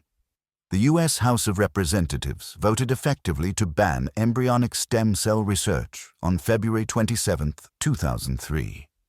No rational approach to ethics would have led us to such an impasse. Our present policy on human stem cells has been shaped by beliefs that are divorced from every reasonable intuition we might form about the possible experience of living systems. In neurological terms, we surely visit more suffering upon this earth by killing a fly than by killing a human blastocyst, to say nothing of a human zygote. Flies, after all, have 100,000 cells in their brains alone. Of course, the point at which we fully acquire our humanity and our capacity to suffer remains an open question. But anyone who would dogmatically insist that these traits must arise coincident with the moment of conception has nothing to contribute, apart from his ignorance, to this debate. Those opposed to therapeutic stem cell research on religious grounds constitute the biological and ethical equivalent of a flat earth society. Our discourse on the subject should reflect this. In this area of public policy alone, The accommodations that we have made to faith will do nothing but enshrine a perfect immensity of human suffering for decades to come. But the tendrils of unreason creep further. President Bush recently decided to cut off funding to any overseas family planning group that provides information on abortion. According to the New York Times, this has effectively stopped condom provision to 16 countries and reduced it in 13 others, including some with the world's highest rates of AIDS infection. 41. Under the influence of Christian notions of the sinfulness of sex outside of marriage, the U.S. Gov. Vermont has required that 1/3 of its AIDS prevention funds allocated to Africa be squandered on teaching abstinence rather than condom use. It is no exaggeration to say that millions could die as a direct result of this single efflorescence of religious dogmatism. As Nicholas Kristof points out, sex kills, and so does this kind of blushing prudishness. 42. And yet, even those who see the problem in all its horror find it impossible to criticize faith itself. Take Kristof as an example.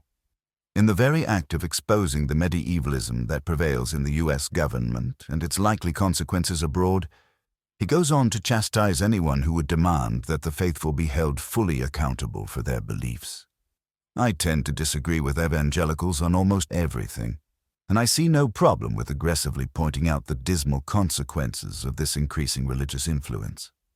For example, evangelicals' discomfort with condoms and sex education has led the administration to policies that are likely to lead to more people dying of AIDS at home and abroad, not to mention more pregnancies and abortions. But liberal critiques sometimes seem not just filled with outrage at evangelical-backed policies, which is fair, but also to have a sneering tone about conservative Christianity itself. Such mockery of religious faith is inexcusable. And liberals sometimes show more intellectual curiosity about the religion of Afghanistan than that of Alabama, and more interest in reading the Upanishads than in reading the Book of Revelation. 43. This is reason in ruins. Kristof condemns the dismal consequences of faith while honoring their cause. 44. It is true that the rules of civil discourse currently demand that reason wear a veil whenever she ventures out in public, but the rules of civil discourse must change. Faith drives a wedge between ethics and suffering. Where certain actions cause no suffering at all, religious dogmatists still maintain that they are evil and worthy of punishment. Sodomy, marijuana use, homosexuality, the killing of blastocysts, etc. And yet, where suffering and death are found in abundance, their causes are often deemed to be good, withholding funds for family planning in the Third World, prosecuting non-violent drug offenders, preventing stem cell research, etc. This inversion of priorities not only victimizes innocent people and squanders scarce resources, it completely falsifies our ethics. It is time we found a more reasonable approach to answering questions of right and wrong. A science of good and evil. Is the difference between good and evil just a matter of what any particular group of human beings says it is? Consider that one of the greatest sources of amusement in 16th century Paris was cat burning. At the Midsummer's Fair, an impresario would gather dozens of cats in a net, hoist them high into the air from a special stage, and then, to everyone's delight, lower the whole writhing bundle onto a bonfire. The assembled spectators shrieked with laughter as the animals, howling with pain, were singed, roasted, and finally carbonized. 1. Most of us would recoil from such a spectacle today. But would we be right to do so? Can we say that there are ethical truths of which all avid torturers of cats are ignorant? Many people appear to believe that ethical truths are culturally contingent in a way that scientific truths are not. Indeed, this loss of purchase upon ethical truth seems to be one of the principal shortcomings of secularism. The problem is that once we abandon our belief in a rule-making God, the question of why a given action is good or bad becomes a matter of debate. And a statement like, Murder is wrong, while being uncontroversial in most circles, has never seemed anchored to the facts of this world in the way that statements about planets or molecules appear to be. The problem, in philosophical terms, has been one of characterizing just what sort of facts our moral intuitions can be said to track, if indeed they track anything of the kind. A rational approach to ethics becomes possible once we realize that questions of right and wrong are really questions about the happiness and suffering of sentient creatures. If we are in a position to affect the happiness or suffering of others, we have ethical responsibilities toward them too, and many of these responsibilities are so grave as to become matters of civil and criminal law. Taking happiness and suffering as our starting point, we can see that much of what people worry about under the guise of morality has nothing to do with the subject. It is time we realized that crimes without victims are like debts without creditors. They do not even exist. 3. Any person who lies awake at night worrying about the private pleasures of other consenting adults has more than just too much time on his hands. He has some unjustifiable beliefs about the nature of right and wrong. The fact that people of different times and cultures disagree about ethical questions should not trouble us. It suggests nothing at all about the status of moral truth. Imagine what it would be like to consult the finest thinkers of antiquity on questions of basic science. What, we might ask, is fire? And how do living systems reproduce themselves? And what are the various lights we see in the night sky? We would surely encounter a bewildering lack of consensus on these matters. Even though there was no shortage of brilliant minds in the ancient world, they simply lacked the physical and conceptual tools to answer questions of this sort. Their lack of consensus signified their ignorance of certain physical truths, not that no such truths exist. If there are right and wrong answers to ethical questions, these answers will be best sought in the living present. Whether our search takes us to a secluded cave or to a modern laboratory makes no difference to the existence of the facts in question. If ethics represents a genuine sphere of knowledge, it represents a sphere of potential progress and regress. The relevance of tradition to this area of discourse, as to all others, will be as a support for present inquiry. Where our traditions are not supportive, they become mere vehicles of ignorance. The pervasive idea that religion is somehow the source of our deepest ethical intuitions is absurd. We know more. Get our sense that cruelty is wrong from the pages of the Bible than we get our sense that 2 + 2 = 4 from the pages of a textbook on mathematics. Anyone who does not harbor some rudimentary sense that cruelty is wrong is unlikely to learn that it is by reading, and, indeed, most scripture offers rather equivocal testimony to this fact in any case. Our ethical intuitions must have their precursors in the natural world, for while nature is indeed red in tooth and claw, it is not merely so. Even monkeys will undergo extraordinary privations to avoid causing harm to another member of their species. 4. Concern for others was not the invention of any prophet. The fact that our ethical intuitions have their roots in biology reveals that our efforts to ground ethics in religious conceptions of moral duty are misguided.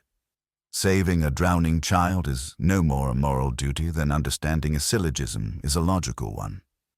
We simply do not need religious ideas to motivate us to live ethical lives. Once we begin thinking seriously about happiness and suffering, we find that our religious traditions are no more reliable on questions of ethics than they have been on scientific questions generally. The anthropocentrism that is intrinsic to every faith cannot help appearing impossibly quaint, and therefore impossible, given what we now know about the natural world. Biological truths are simply not commensurate with a designer God, or even a good one. The perverse wonder of evolution is this: the very mechanisms that create the incredible beauty and diversity of the living world guarantee monstrosity and death. The child born without limbs, the sightless fly, the vanished species, these are nothing less than Mother Nature caught in the act of throwing her clay, No perfect God could maintain such incongruities. It is worth remembering that if God created the world and all things in it, he created smallpox, plague, and filariasis. Any person who intentionally loosed such horrors upon the earth would be ground to dust for his crimes. The deity who stalked the deserts of the Middle East millennia ago, and who seems to have abandoned them to bloodshed in his name ever since, is no one to consult on questions of ethics. Indeed, to judge him on the basis of his works is a highly invidious undertaking. Bertrand Russell got here first. Apart from logical cogency, there is to me something a little odd about the ethical valuations of those who think that an omnipotent, omniscient, and benevolent deity, after preparing the ground by many millions of years of lifeless nebulae, would consider himself adequately rewarded by the final emergence of Hitler and Stalin and the H-bomb. 5. This is a devastating observation, and there is no retort to it. In the face of God's obvious inadequacies, the pious have generally held that one cannot apply earthly norms to the Creator of the universe. This argument loses its force the moment we notice that the Creator, who purports to be beyond human judgment, is consistently ruled by human passions, jealousy, wrath, suspicion, and the lust to dominate. A close study of our holy books reveals that the God of Abraham is a ridiculous fellow, capricious, petulant, and cruel, and one with whom a covenant is little guarantee of health or happiness. 6. If these are the characteristics of God, then the worst among us have been created far more in his image than we ever could have hoped. The problem of vindicating an omnipotent and omniscient God in the face of evil, this is traditionally called the problem of theodicy, is insurmountable. Those who claim to have surmounted it by recourse to notions of free will and other incoherencies have merely heaped bad philosophy onto bad ethics. 7. Surely there must come a time when we will acknowledge the obvious. Theology is now little more than a branch of human ignorance. Indeed, it is ignorance with wings, ethics and the sciences of mind. The connection between ethics and the scientific understanding of consciousness, while rarely made, is ineluctable, for other creatures become the objects of our ethical concern only insofar as we attribute consciousness, or perhaps potential consciousness, to them. That most of us feel no ethical obligations toward rocks, to treat them with kindness, to make sure they do not suffer unduly, can be derived from the fact that most of us do not believe that there is anything that it is like to be a rock. 8. While a science of consciousness is still struggling to be born, it is sufficient for our purposes to note that the problem of ascertaining our ethical obligations to non-human animals, as well as to humans who have suffered neurological injury, to human fetuses, to blastocysts, etc., requires that we better understand the relationship between mind and matter. Do crickets suffer? I take it as a given that this question is both coherently posed and has an answer, whether or not we will ever be in a position to answer it ourselves. This is the point at which our notions about mind and matter directly influence our notions of right and wrong. We should recall that the practice of vivisection was given new life by certain missteps in the philosophy of mind. When Descartes, enthralled to both Christian dogma and mechanistic physics, declared that all non-human animals were mere automata, devoid of souls and therefore insensible to pain. 9. One of his contemporaries observed the immediate consequences of this view. The scientists administered beatings to dogs with perfect indifference and made fun of those who pitied the creatures as if they felt pain. They said the animals were clocks, that the cries they emitted when struck were only the noise of a little spring that had been touched, but that the whole body was without feeling. They nailed the poor animals up on boards by their four paws to vivisect them to see the circulation of blood, which was a great subject of controversy. 10. Cognitive chauvinism of this sort has not merely been a problem for animals. The doubt, on the part of Spanish explorers, about whether or not South American Indians had souls surely contributed to the callousness with which they treated them during their conquest of the New World. Admittedly, it is difficult to say just how far down the phylogenetic tree our ethical responsibilities run. Our intuitions about the consciousness of other animals are driven by a variety of factors, many of which probably have no bearing upon whether or not they are conscious. For instance, creatures that lack facial expressiveness, or faces at all, are more difficult to include within the circle of our moral concern. It seems that until we more fully understand the relationship between brains and minds, our judgments about the possible scope of animal suffering will remain relatively blind and relatively dogmatic. 11. There will probably come a time when we achieve a detailed understanding of human happiness and of ethical judgments themselves at the level of the brain. 12. Just as defects in color vision can result from genetic and developmental disorders, problems can undoubtedly arise in our ethical and emotional circuitry as well. To say that a person is colorblind or achromatopsic is now a straightforward statement about the state of the visual pathways in his brain, while to say that he is an evil sociopath or lacking in moral fiber seems hopelessly unscientific. This will almost certainly change. If there are truths to be known about how human beings conspire to make one another happy or miserable, there are truths to be known about ethics. 13. A scientific understanding of the link between intentions, human relationships, and states of happiness would have much to say about the nature of good and evil and about the proper response to the moral transgressions of others. There is every reason to believe that sustained inquiry in the moral sphere will force convergence of our various belief systems in the way that it has in every other science, that is, among those who are adequate to the task. 14. That so little convergence has been achieved in ethics can be ascribed to the fact that so few of the facts are indeed we have yet to agree about the most basic criteria for deeming an ethical fact a fact. So many conversations have not yet been had. So many intuitions have not yet been exercised. So many arguments have not yet been won. Our reliance upon religious dogma explains this. Most of our religions have been no more supportive of genuine moral inquiry than of scientific inquiry generally.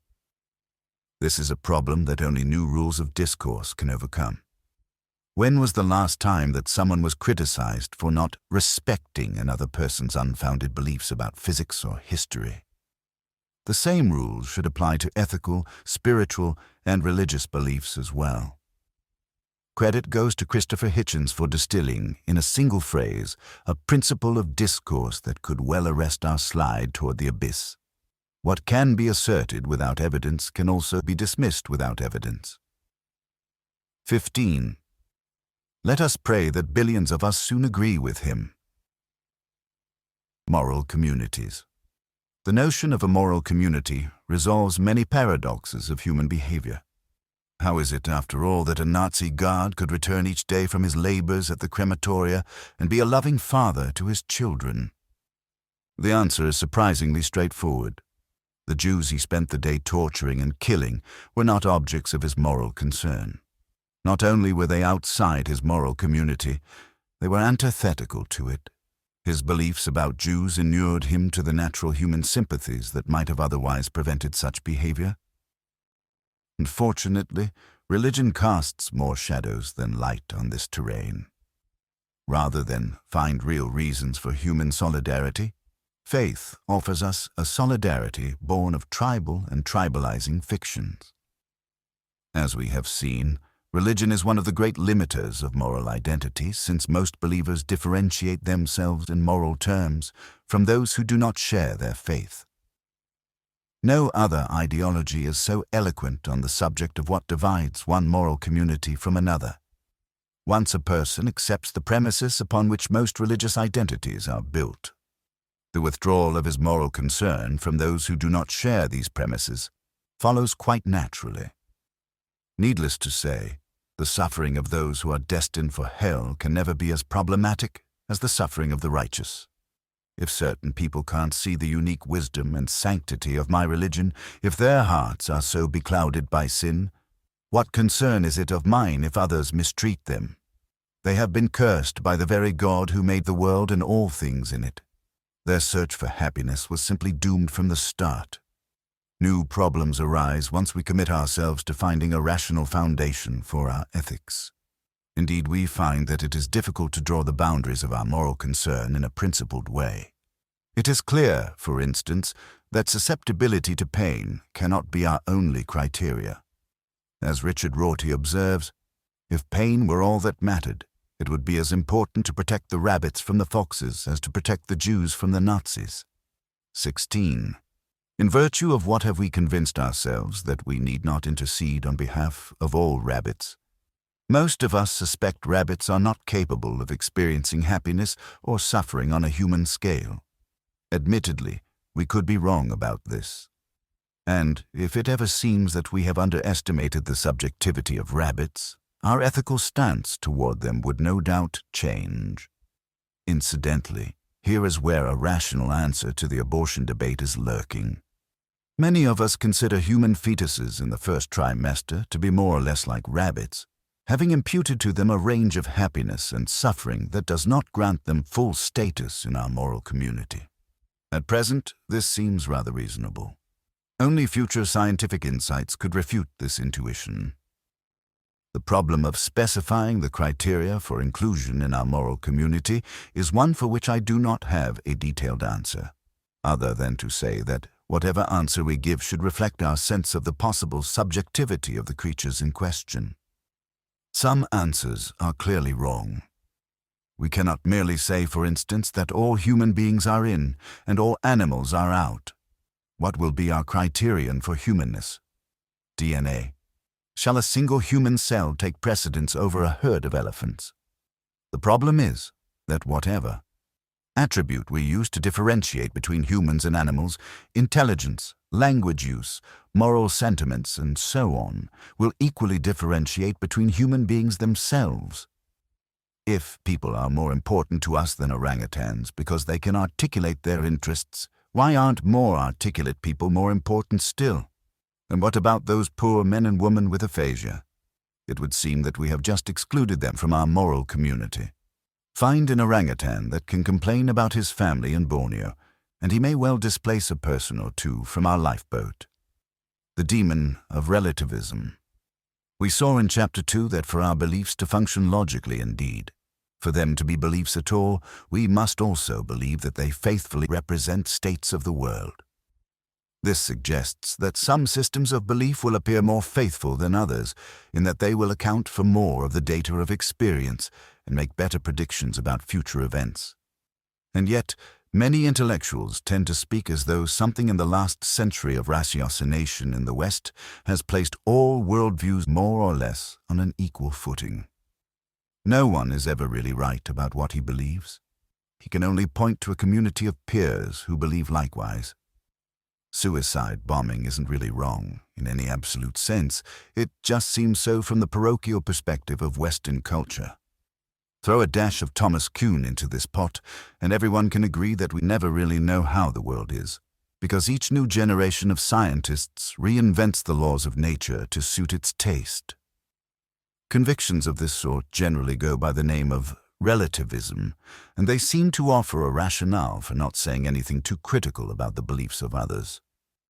But most forms of relativism, including moral relativism, which seems especially well subscribed, are nonsensical, and dangerously so. Some may think that it is immaterial whether we think the Nazis were really wrong in ethical terms, or whether we just don't like their style of life. It seems to me, however, that the belief that some worldviews really are better than others taps a different set of intellectual and moral resources. These are resources we will desperately need if we are to oppose and ultimately unseat the regnant ignorance and tribalism of our world. The general retort to relativism is simple, because most relativists contradict their thesis in the very act of stating it. Take the case of relativism with respect to morality. Moral relativists generally believe that all cultural practices should be respected on their own terms. that the practitioners of the various barbarisms that persist around the globe cannot be judged by the standards of the West, nor can the people of the past be judged by the standards of the present. And yet, implicit in this approach to morality lurks a claim that is not relative but absolute. Most moral relativists believe that tolerance of cultural diversity is better, in some important sense, than outright bigotry. This may be perfectly reasonable, of course, but it amounts to an overarching claim about how all human beings should live. Moral relativism, when used as a rationale for tolerance of diversity, is self-contradictory. There is, however, a more sophisticated version of this line of thinking that is not so easily dispatched. It generally goes by the name of pragmatism, and its most articulate spokesman is undoubtedly Richard Rorty. 17. While Rorty is not a household name, his work has had a great influence on our discourse, and it offers considerable shelter to the shades of relativism. If we ever hope to reach a global consensus on matters of ethics, if we would say, for instance, that stoning women for adultery is really wrong in some absolute sense, we must find deep reasons to reject pragmatism. Doing so, we will discover that we are in a position to make strong cross-cultural claims about the reasonableness of various systems of belief and about good and evil. The pragmatist basic premise is that, try as we might, the currency of our ideas cannot be placed on the gold standard of correspondence with reality as it is. To call a statement true is merely to praise it for how it functions in some area of discourse. It is not to say anything about how it relates to the universe at large. From the point of view of pragmatism, the notion that our beliefs might correspond with reality is absurd. Beliefs are simply tools for making one's way in the world. Does a hammer correspond with reality? No. It has merely proven its usefulness for certain tasks. So it is, we are told, with the truths of biology, history, or any other field. For the pragmatist, the utility of a belief trumps all other concerns, even the concern for coherence. 18. If a literalist reading of the Bible works for you on Sundays, while agnosticism about God is better suited to Mondays at the office, there is no reason to worry about the resulting contradictions in your worldview. These are not so much incompatible claims about the way the world is as different styles of talking, each suited to a particular occasion. If all of this seems rather academic, it might be interesting to note that Sayyid Qutb, Osama bin Laden's favorite philosopher, felt that pragmatism would spell the death of American civilization. He thought that it would, in Berman's phrase, undermine America's ability to fend off its enemies. 19. There may be some truth to this assertion. Pragmatism, when civilizations come clashing, does not appear likely to be very pragmatic. To lose the conviction that you can actually be right about anything seems a recipe for the end-of-days chaos envisioned by Yeats, when the best lack all conviction, while the worst are full of passionate intensity. I believe that relativism and pragmatism have already done much to muddle our thinking on a variety of subjects, many of which have more than a passing relevance to the survival of civilization. In philosophical terms, pragmatism can be directly opposed to realism. For the realist, our statements about the world will be true or false, not merely in virtue of how they function amid the welter of our other beliefs, or with reference to any culture-bound criteria, but because reality simply is a certain way, independent of our thoughts. 20. Realists believe that there are truths about the world that may exceed our capacity to know them. There are facts of the matter whether or not we can bring such facts into view. To be an ethical realist is to believe that in ethics, as in physics, there are truths waiting to be discovered, and thus we can be right or wrong in our beliefs about them. 21. According to pragmatists like Rorty, realism is doomed because there is no way to compare our description of reality with a piece of undescribed reality. As Jürgen Habermas says, Since the truth of beliefs or sentences can in turn be justified only with the help of other beliefs and sentences, we cannot break free from the magic circle of our language. 22. This is a clever thesis, but is it true? The fact that language is the medium in which our knowledge is represented and communicated says nothing at all about the possibilities of unmediated knowledge per se.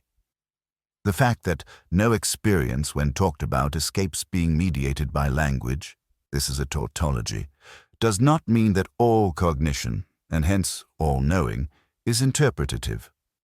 If it were possible for any facet of reality to be known perfectly, if certain mystics, for instance, were right to think that they had enjoyed unmediated knowledge of transcendental truths, then pragmatism would be just plain wrong, realistically. The problem for the pragmatist is not that such a mystic stands a good chance of being right. The problem is that whether the mystic is right or wrong, he must be right or wrong realistically. In opposing the idea that we can know reality directly, the pragmatist has made a covert, realistic claim about the limits of human knowledge. Pragmatism amounts to a realistic denial of the possibility of realism, and so, like the relativist, the pragmatist appears to reach a contradiction before he has even laced his shoes. A more thorough argument along these lines has been relegated to a long endnote so as not to kill the general reader with boredom. 23. Relativists and pragmatists believe that truth is just a matter of consensus. I think it is clear, however, that while consensus among like minds may be the final arbiter of truth, it cannot constitute it. It is quite conceivable that everyone might agree and yet be wrong about the way the world is. It is also conceivable that a single person might be right in the face of unanimous opposition. From a realist point of view, it is possible, though unlikely, for a single person or culture to have a monopoly on the truth. It would seem, therefore, that nothing stands in the way of our presuming that our beliefs about the world can correspond, to a greater or lesser degree, to the way the world is, whether or not we will ever be in a position to finally authenticate such correspondence. Given that there are likely to be truths to be known about how members of our species can be made as happy as possible, there are almost certainly truths to be known about ethics. To say that we will never agree on every question of ethics is the same as saying that we will never agree on every question of physics. In neither case does the open-endedness of our inquiry suggest that there are no real facts to be known, or that some of the answers we have in hand are not really better than some others. Respect for diversity in our ethical views is, at best, an intellectual holding pattern until more of the facts are in. Intuition. One cannot walk far in the company of moral theorists without hearing our faculty of moral intuition either exalted or scorned. The reason for the latter attitude is that the term intuition has always carried the scent of impropriety in philosophical and scientific discourse. Having been regularly disgraced by its appearance in colloquialisms like woman's intuition, meaning psychic, or otherwise directly contrasted with reason, the word now seems to conjure up all that is cloying and irrational outside the university gates. The only striking exception to this rule is to be found among mathematicians, who apparently speak of their intuitions without the least embarrassment, rather like travelers to exotic places in the developing world, who can often be heard discussing the misadventures of their colon over breakfast. But as we know, mathematicians travel to very exotic places indeed. We might also note that many of them admit to being philosophical Platonists without feeling any apparent need to consult a trained philosopher for an exorcism. Whatever its stigma, intuition is a term that we simply cannot do without, because it denotes the most basic constituent of our faculty of understanding. While this is true in matters of ethics, it is no less true in science. When we can break our knowledge of a thing down no further, the irreducible leap that remains is intuitively taken. Thus, the traditional opposition between reason and intuition is a false one. Reason is itself intuitive to the core, as any judgment that a proposition is reasonable or logical relies on intuition to find its feet. One often hears scientists and philosophers concede that something or other is a brute fact, that is, one that admits of no reduction. The question of why physical events have causes, say, is not one that scientists feel the slightest temptation to ponder. It is just so. To demand an accounting of so basic a fact is like asking how we know that 2 + 2 = 4. Scientists presuppose the validity of such brutishness, as indeed they must. The point, I trust, is obvious. We cannot step out of the darkness without taking a first step. And reason, without knowing how, understands this axiom if it would understand anything at all. The reliance on intuition, therefore, should be no more discomforting for the ethicist than it has been for the physicist. We are all tugging at the same bootstraps. It is also true that our intuitions have been known to fail. Indeed, many of the deliverances of reason do not seem reasonable at first glance. When asked how thick a piece of newspaper would be if one could fold it upon itself 100 times in succession, most of us imagine something about the size of a brick. A little arithmetic reveals, however, that such an object would be as thick as the known universe. If we've learned anything in the last 2,000 years, it is that a person's sense of what is reasonable sometimes needs a little help finding its feet. Or consider the unreliable species of intuition that might be. Summed up in the statement, like breeds like, yielding sympathetic magic and other obvious affronts to reason. Is it reasonable to believe, as many Chinese apparently do, that tiger bone wine leads to virility? No, it is not. Could it become reasonable? Indeed it could. We need only be confronted with a well-run, controlled study yielding a significant correlation between tiger bones and human prowess. Would a reasonable person expect to find such a correlation? It does not seem very likely. But if it came, reason would be forced to yield its present position, which is that the Chinese are destroying a wondrous species of animal for no reason at all. But notice that the only manner in which we can criticize the intuitive content of magical thinking is by resort to the intuitive content of rational thinking. Controlled study. Correlation. Why do these criteria persuade us at all? Isn't it just obvious that if one doesn't exclude other possible causes of increased potency, the placebo effect, delusion, environmental factors, differences in health among the subjects, etc., one will have failed to isolate the variable of tiger bones' effects on the human body? Yes, it's just as obvious as a poke in the eye. Why is it obvious? Once again, we hit bedrock. As Wittgenstein said, our spade is turned. The fact that we must rely on certain intuitions to answer ethical questions does not in the least suggest that there is anything insubstantial, ambiguous, or culturally contingent about ethical truth.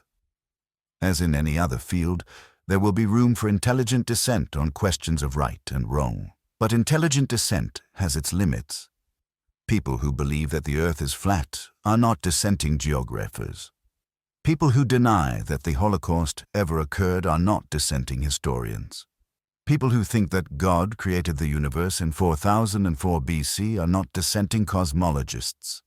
And we will see that people who practice barbarisms like honor killing are not dissenting ethicists. The fact that good ideas are intuitively cached does not make bad ideas any more respectable. Ethics, moral identity, and self-interest. While our ethical concerns are necessarily bound up with the understanding that others experience happiness and suffering, there is more to ethics than the mere knowledge that we are not alone in the world. For ethics to matter to us, the happiness and suffering of others must matter to us. It does matter to us, but why? Strict reductionism does not seem to offer us much hope of insight into ethics. The same, of course, can be said of most higher-level phenomena. Economic behavior necessarily supervenes upon the behavior of atoms, but we will not approach an understanding of economics through particle physics. Fields like game theory and evolutionary biology, for instance, have some plausible stories to tell about the roots of what is generally called altruistic behavior in the scientific literature, but we should not make too much of these stories. The finding that nature seems to have selected for our ethical intuitions is relevant only insofar as it gives the lie to the ubiquitous fallacy that these intuitions are somehow the product of religion. But nature has selected for many things that we would have done well to leave behind us in the jungles of Africa. The practice of rape may have once conferred an adaptive advantage on our species, and rapists of all shapes and sizes can indeed be found in the natural world. Dolphins, orangutans, chimpanzees, etc. Does this mean that rape is any less objectionable in human society? Even if we concede that some number of rapes are inevitable, given how human beings are wired, how is this different from saying that some number of cancers are inevitable? We will strive to cure cancer in any case. To say that something is natural or that it has conferred an adaptive advantage upon our species is not to say that it is good in the required sense of contributing to human happiness in the present. 24. Admittedly, the problem of adjudicating what counts as happiness and which forms of happiness should supersede others is difficult, but so is every other problem worth thinking about. We need only admit that the happiness and suffering of sentient beings, including ourselves, concerns us. And the domain of such concerns is the domain of ethics, to see the possibility that much that is natural in human nature will be at odds with what is good. Appeals to genetics and natural selection can take us only so far because nature has not adapted us to do anything more than breed. From the point of view of evolution, the best thing a person can do with his life is have as many children as possible. As Steven Pinker observes, if we really took a gene's eye view of the world, men would line up outside sperm banks, and women would pray to have their eggs harvested and given away to infertile couples. 25. After all, from my genome's point of view, nothing could be more gratifying than the knowledge that I have fathered thousands of children for whom I now bear no financial responsibility. This, needless to say, is not how most of us seek happiness in this world, nor are most of us resolutely selfish, in the narrowest sense of the term. Our selfishness extends to those with whom we are morally identified, to friends and family, to co-workers and teammates, and, if we are in an expansive mood, to humans and animals in general. As Jonathan Glover writes, our entanglements with people close to us erode simple self-interest. Husbands, wives, lovers, parents, children, and friends all blur the boundaries of selfish concern. Francis Bacon rightly said that people with children have given hostages to fortune. Inescapably, other forms of friendship and love hold us hostage too. Narrow self-interest is destabilized. 26. To treat others ethically is to act out of concern for their happiness and suffering. It is, as Kant observed, to treat them as ends in themselves rather than as a means to some further end. Many ethical injunctions converge here. Kant's categorical imperative, Jesus' golden rule. But the basic facts are these. We experience happiness and suffering ourselves. We encounter others in the world and recognize that they experience happiness and suffering as well. We soon discover that love is largely a matter of wishing that others experience happiness rather than suffering. And most of us come to feel that love is more conducive to happiness, both our own and that of others, than hate. There is a circle here that links us to one another. We each want to be happy. The social feeling of love is one of our greatest sources of happiness, and love entails that we be concerned for the happiness of others. We discover that we can be selfish together.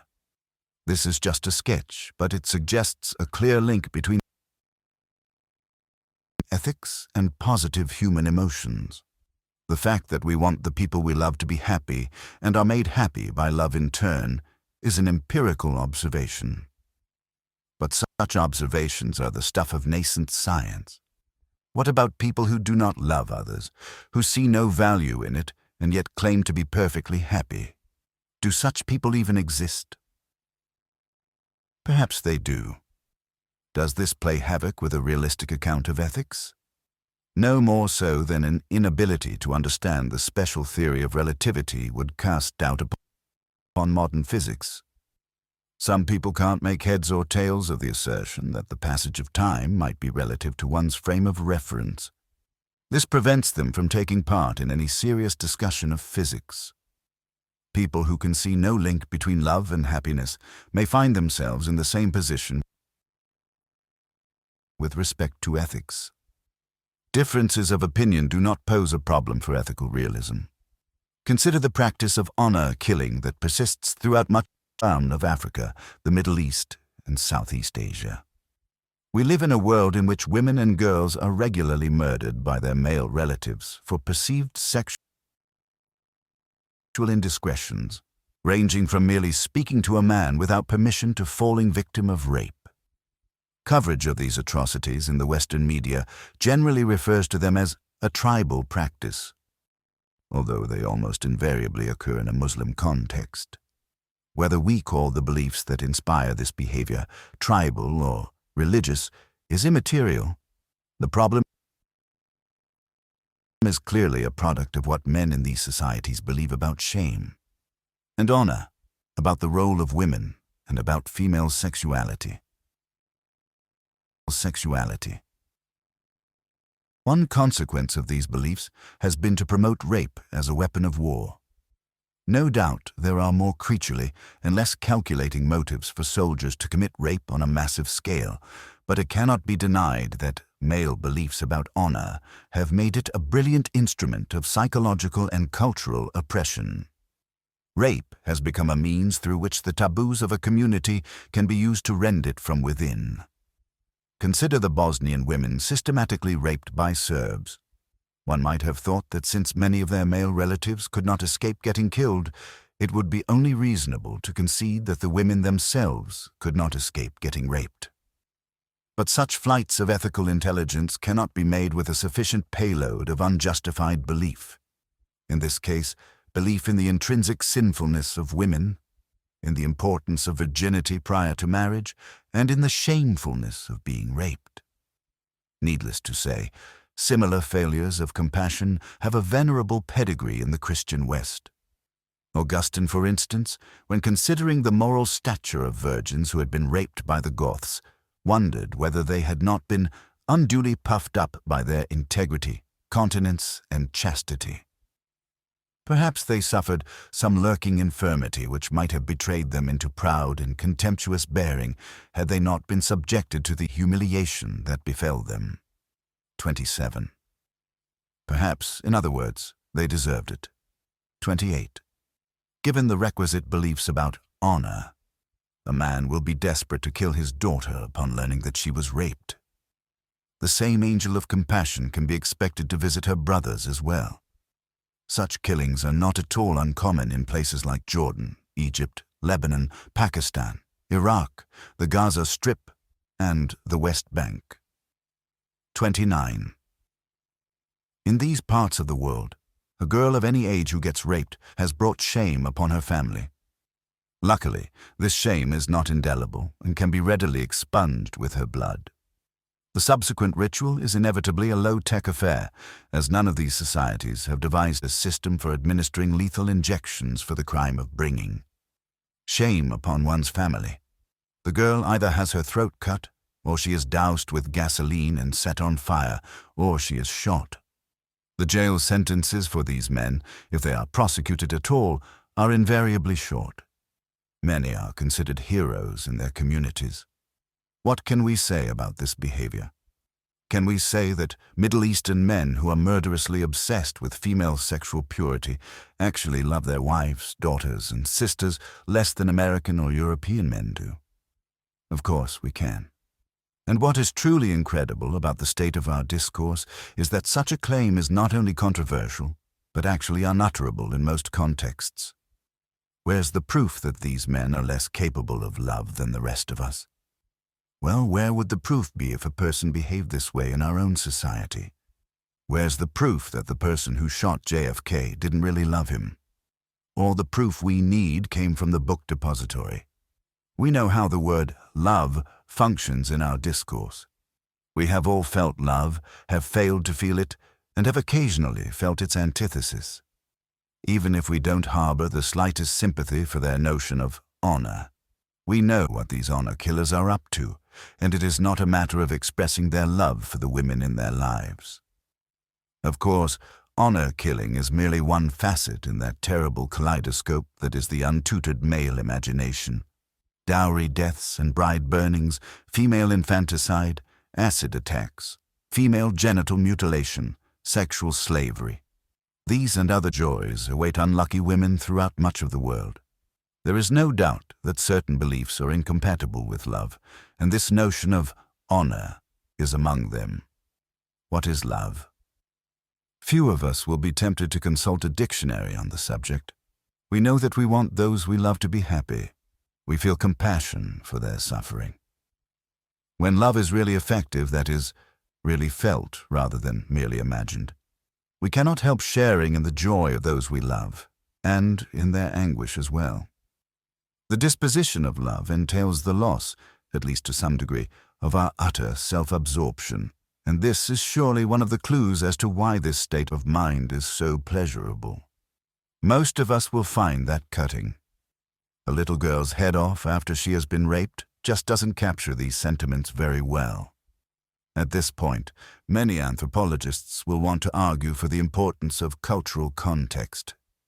These murderers are not murderers in the usual sense.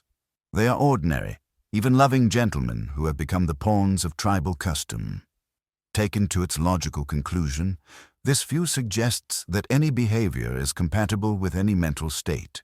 Perhaps there is a culture in which you are expected to flay your firstborn child alive as an expression of love. But unless everyone in such a culture wants to be flayed alive, this behavior is simply incompatible with love as we know it. The golden rule really does capture many of our intuitions here. We treat those we love more or less the way we would like to be treated ourselves.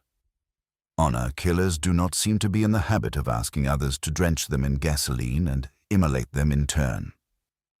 Any culture that raises men and boys to kill unlucky girls rather than comfort them is a culture that has managed to retard the growth of love. Such societies, of course, regularly fail to teach their inhabitants many other things, like how to read.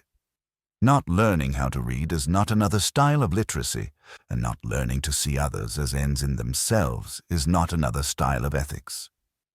It is a failure of ethics. How can we encourage other human beings to extend their moral sympathies beyond a narrow locus? How can we learn to be mere human beings, shorn of any more compelling national, ethnic, or religious identity? We can be reasonable. It is in the very nature of reason to fuse cognitive and moral horizons. Reason is nothing less than the guardian of love. Morality and happiness. The link between morality and happiness appears straightforward, though there is clearly more to being happy than merely being moral. There is no reason to think that a person who never lies, cheats, or steals is guaranteed to be happier than a person who commits each of these sins with abandon. As we all know, a kind and compassionate person can still be horribly unlucky, and many a brute appears to have seized fortune herself by the skirts. Children born without a functioning copy of the gene that produces the enzyme hypoxanthine guanine phosphoribosyltransferase will have a constellation of ailments and incapacities known as Lesch-Nyhan syndrome. They will also compulsively mutilate themselves, possibly as a result of the buildup of uric acid in their tissues. If left unrestrained, such children helplessly gnaw their lips and fingers and even thrust pointed objects into their eyes. It is difficult to see how instruction in morality will contribute meaningfully to their happiness. What these children need is not better moral instruction or even more parental love. They need hypoxanthine guanine phosphoribosyltransferase. Without denying that happiness has many requisites, good genes, a nervous system that does not entirely misbehave, etc.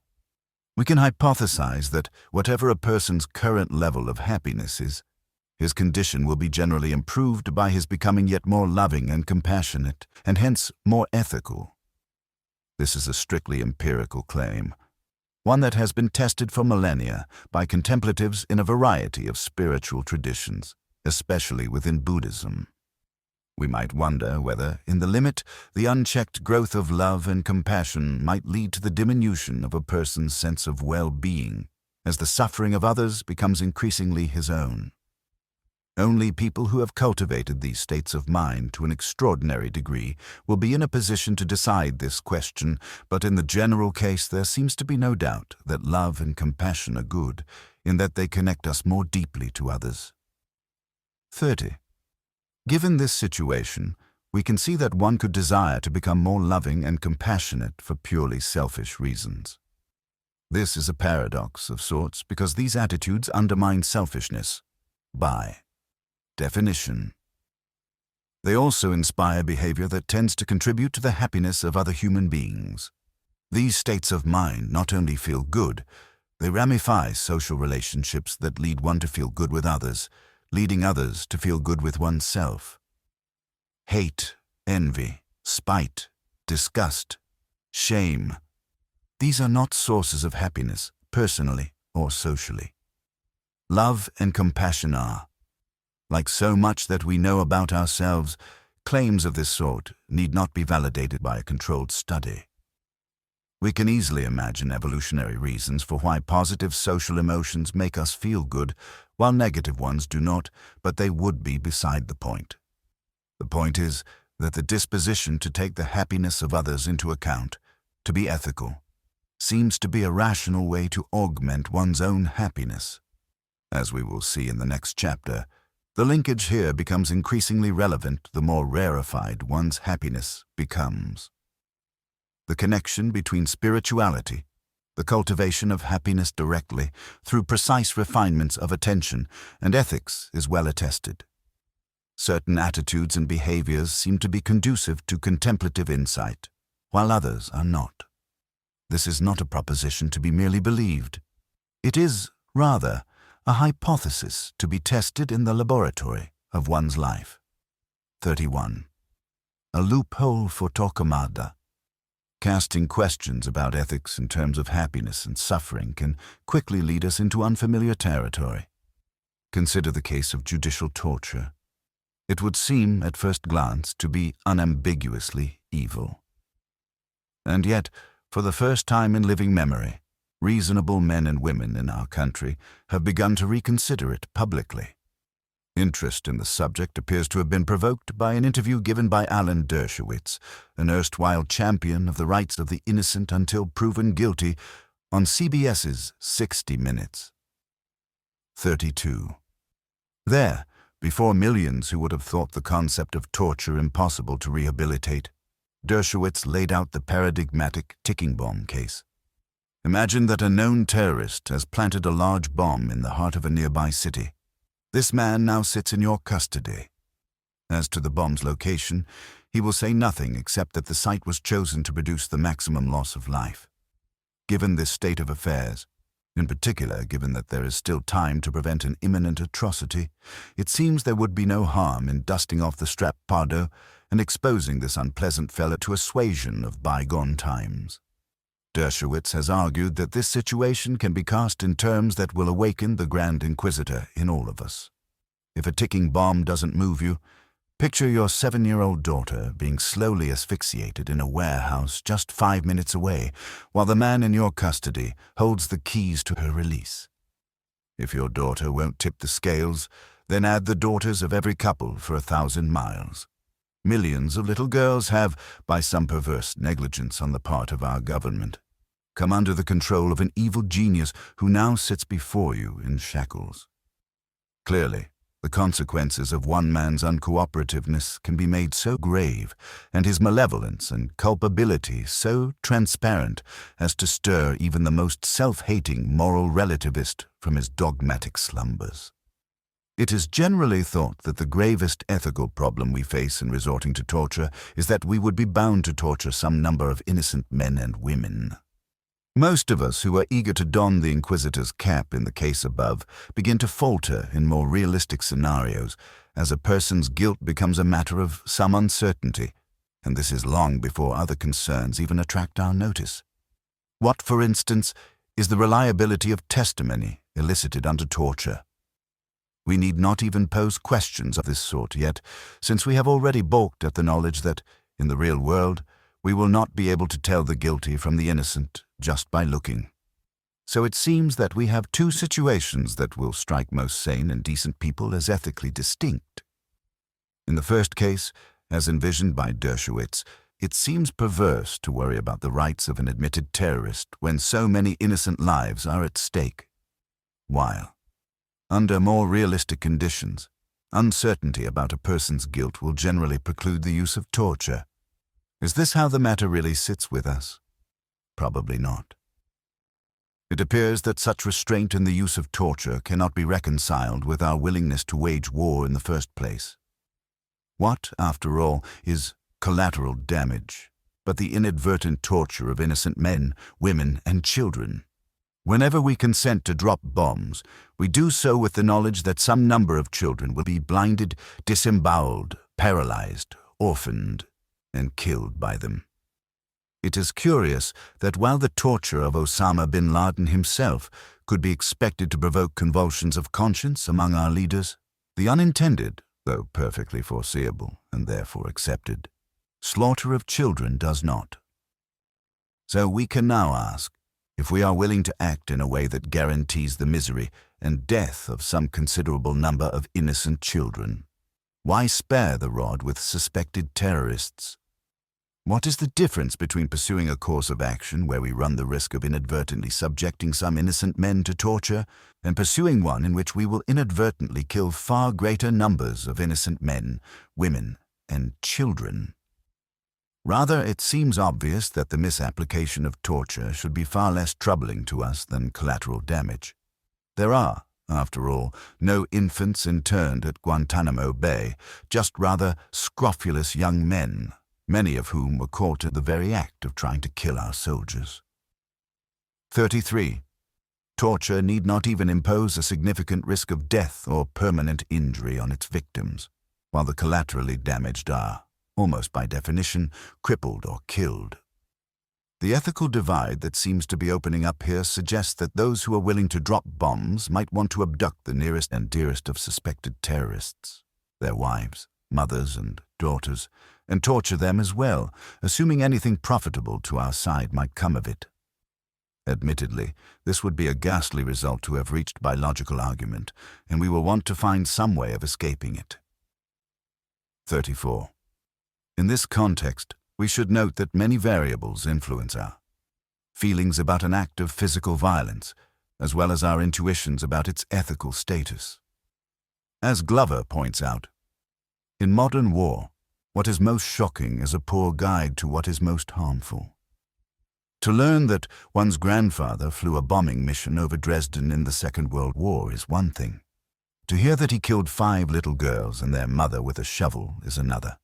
We can be sure that he would have killed more women and girls by dropping bombs from pristine heights, and they are likely to have died equally horrible deaths, but his culpability would not appear the same.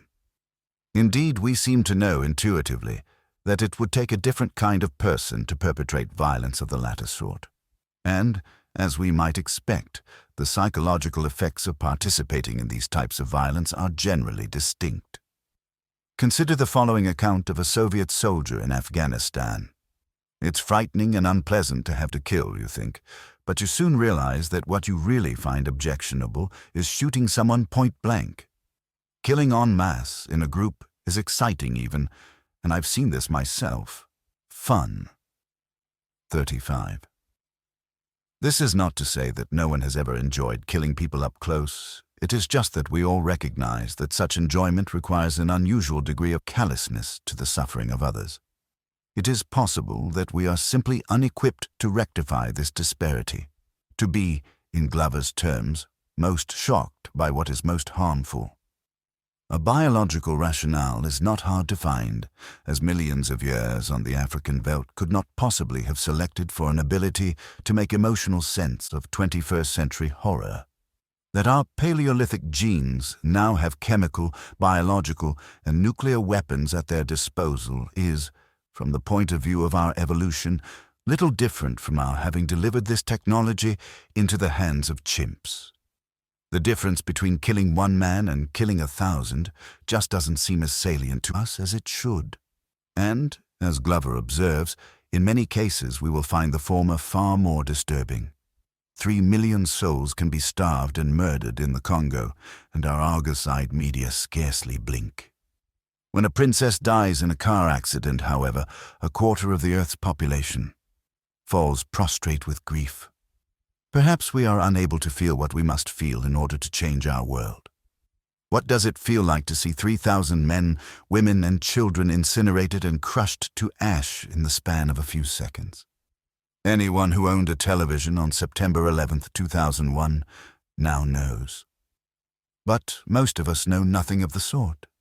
To have watched the World Trade Center absorbing 2 jet planes, along with the lives of thousands, and to have felt, above all things, disbelief, suggests some form of neurological impairment.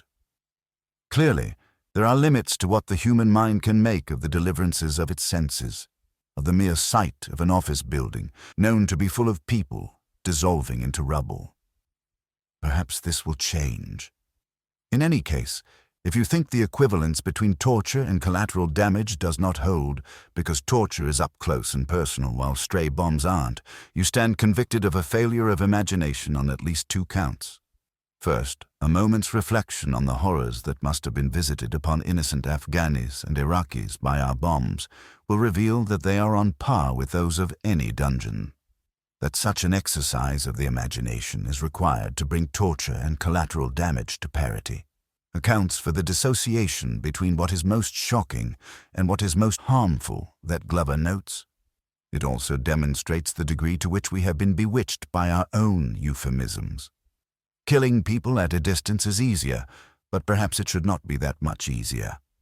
Second, if our intuition about the wrongness of torture is born of an aversion to how people generally behave while being tortured, we should note that this particular infelicity could be circumvented pharmacologically, because paralytic drugs make it unnecessary for screaming ever to be heard or writhing seen. We could easily devise methods of torture that would render a torturer as blind to the plight of his victims as a bomber pilot is at 30,000 feet. Consequently, our natural aversion to the sights and sounds of the dungeon provide no foothold for those who would argue against the use of torture. To demonstrate just how abstract the torments of the tortured can be made to seem, we need only imagine an ideal torture pill, a drug that would deliver both the instruments of torture and the instrument of their utter concealment. The action of the pill would be to produce transitory paralysis and transitory misery of a kind that no human being would willingly submit to a second time. Imagine how we torturers would feel if, after giving this pill to captive terrorists, each lay down for what appeared to be an hour's nap, only to arise and immediately confess everything he knows about the workings of his organization. Might we not be tempted to call it a truth pill in the end? No, there is no ethical difference to be found in how the suffering of the tortured or the collaterally damaged appears. Which way should the balance swing? Assuming that we want to maintain a coherent ethical position on these matters, this appears to be a circumstance of forced choice. If we are willing to drop bombs, or even risk that pistol rounds might go astray, we should be willing to torture a certain class of criminal suspects and military prisoners. If we are unwilling to torture, we should be unwilling to wage modern war. Opponents of torture will be quick to argue that confessions elicited by torture are notoriously unreliable. Given the foregoing, however, this objection seems to lack its usual force. Make these confessions as unreliable as you like. The chance that our interests will be advanced in any instance of torture need only equal the chance of such occasioned by the dropping of a single bomb.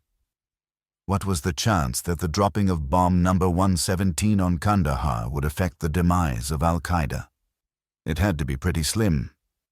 Enter Khalid, Sheikh Mohammed, our most valuable capture in our war on terror. Here is a character who actually seems cut from Dershowitzian cloth. U.S. officials now believe that his was the hand that decapitated the Wall Street Journal reporter Daniel Pearl. Whether or not this is true, his membership in Al-Qaeda more or less rules out his innocence in any important sense, and his rank in the organization suggests that his knowledge of planned atrocities must be extensive. The bomb is ticking. Given the damage we were willing to cause to the bodies and minds of innocent children in Afghanistan and Iraq, our disavowal of torture in the case of Khalid Sheikh Mohammed seems perverse. If there is even one chance in a million that he will tell us something under torture that will lead to the further dismantling of Al-Qaeda, it seems that we should use every means at our disposal to get him talking. In all likelihood, you began reading this chapter, much as I began writing it, convinced that torture is a very bad thing, and that we are wise not to practice it. Indeed, that we are civilized, in large measure, because we do not practice it. Most of us feel, intuitively at least, that if we can't quite muster a retort to Dershowitz and his ticking bomb, we can take refuge in the fact that the paradigmatic case will almost never arise. From this perspective, adorning the machinery of our justice system with a torture provision seems both unnecessary and dangerous, as the law of unintended consequences may one day find it throwing the whole works into disarray. Because I believe the account offered above is basically sound, I believe that I have successfully argued for the use of torture in any circumstance in which we would be willing to cause collateral damage. 36. Paradoxically, this equivalence has not made the practice of torture seem any more acceptable to me, nor has it, I trust, for most readers. I believe that here we come upon an ethical illusion of sorts, analogous to the perceptual illusions that are of such abiding interest to scientists who study the visual pathways in the brain. The full moon appearing on the horizon is no bigger than the full moon when it appears overhead, but it looks bigger, for reasons that are still obscure to neuroscientists. A ruler held up to the sky reveals something that we are otherwise incapable of seeing, even when we understand that our eyes are deceiving us. Given a choice between acting on the basis of the way things seem in this instance or on the deliverances of our ruler, most of us will be willing to dispense with appearances, particularly if our lives or the lives of others depended on it. I believe that most readers who have followed me this far will find themselves in substantially the same position with respect to the ethics of torture. Given what many of us believe about the exigencies of our war on terrorism, the practice of torture, in certain circumstances, would seem to be not only permissible but necessary. Still, it does not seem any more acceptable, in ethical terms, than it did before. The reasons for this are, I trust, every bit as neurological as those that give rise to the moon illusion. In fact, there is already some scientific evidence that our ethical intuitions are driven by considerations of proximity and emotional salience of the sort I addressed above.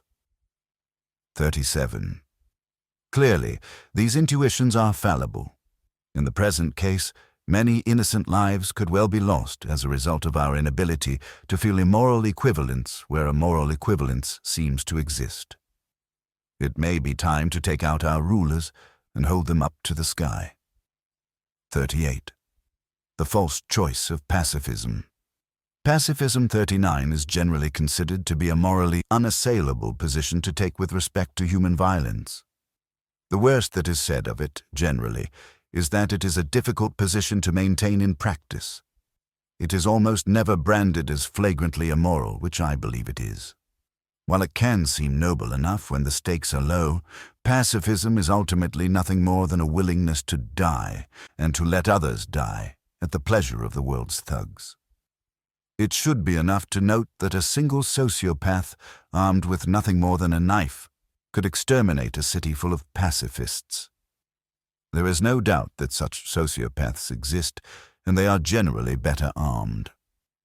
Fearing that the above reflections on torture may offer a potent argument for pacifism, I would like to briefly state why I believe we must accept the fact that violence, or its threat, is often an ethical necessity.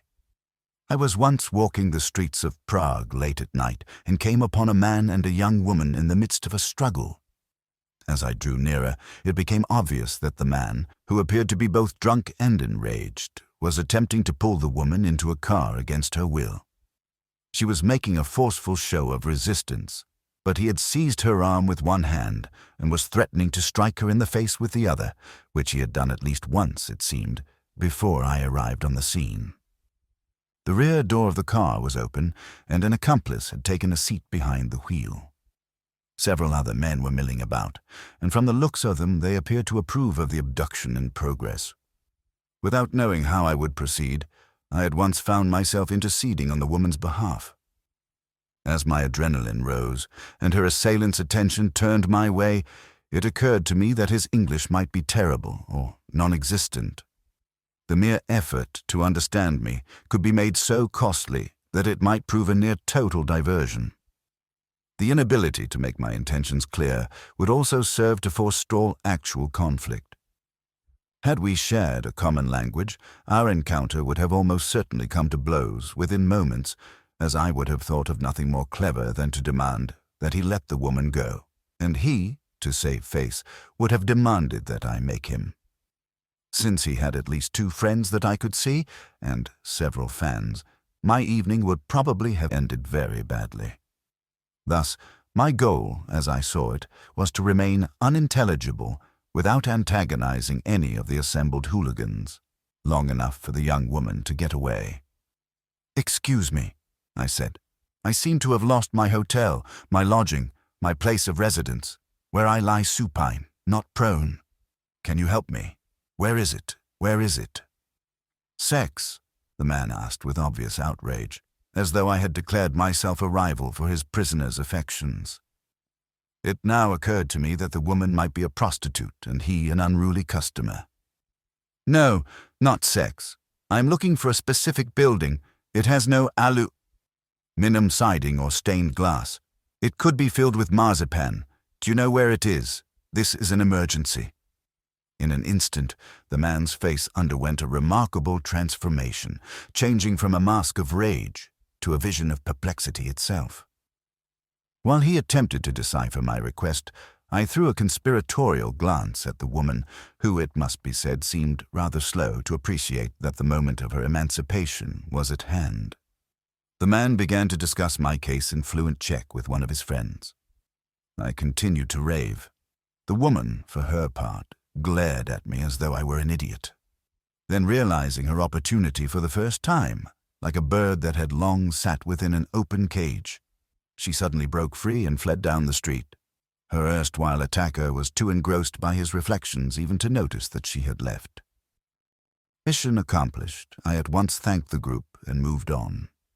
While my conduct in the above incident seems to meet with the approval of almost everyone, I relate it here because I consider it an example of a moral failure. First, I was lying and lying out of fear. I was not lost, and I needed no assistance of any kind. I resorted to this tactic because, quite frankly, I was afraid to openly challenge an indeterminate number of drunks to a brawl. Some may call this wisdom, but it seemed to me to be nothing more than cowardice at the time. I made no effort to communicate with these men, to appeal to their ethical scruples, however inchoate, or to make any impression upon them whatsoever. I perceived them not as ends in themselves, as sentient creatures capable of dialogue, appeasement, or instruction, but as a threat in its purest form. My ethical failure, as I see it, is that I never actually opposed their actions. Hence they never received any correction from the world. They were merely diverted for a time, and to only a single woman's advantage. The next woman who became the object of their predations will have little cause to thank me. Even if a frank intercession on the woman's behalf would have guaranteed my own injury, a clear message would have been sent. Not all strangers will stand idly by as you beat and abduct a woman in the street. The action I took sent no such message. Indeed, I suspect that even the woman herself never knew that I had come to her aid. 40. Gandhi was undoubtedly the 20th century's most influential pacifist. The success he enjoyed in forcing the British Empire to withdraw from the Indian subcontinent brought pacifism down from the ethers of religious precept and gave it new political relevance. Pacifism in this form no doubt required considerable bravery from its practitioners and constituted a direct confrontation with injustice. As such, it had far more moral integrity than did my stratagem above. It is clear, however, that Gandhi's non-violence can be applied to only a limited range of human conflict.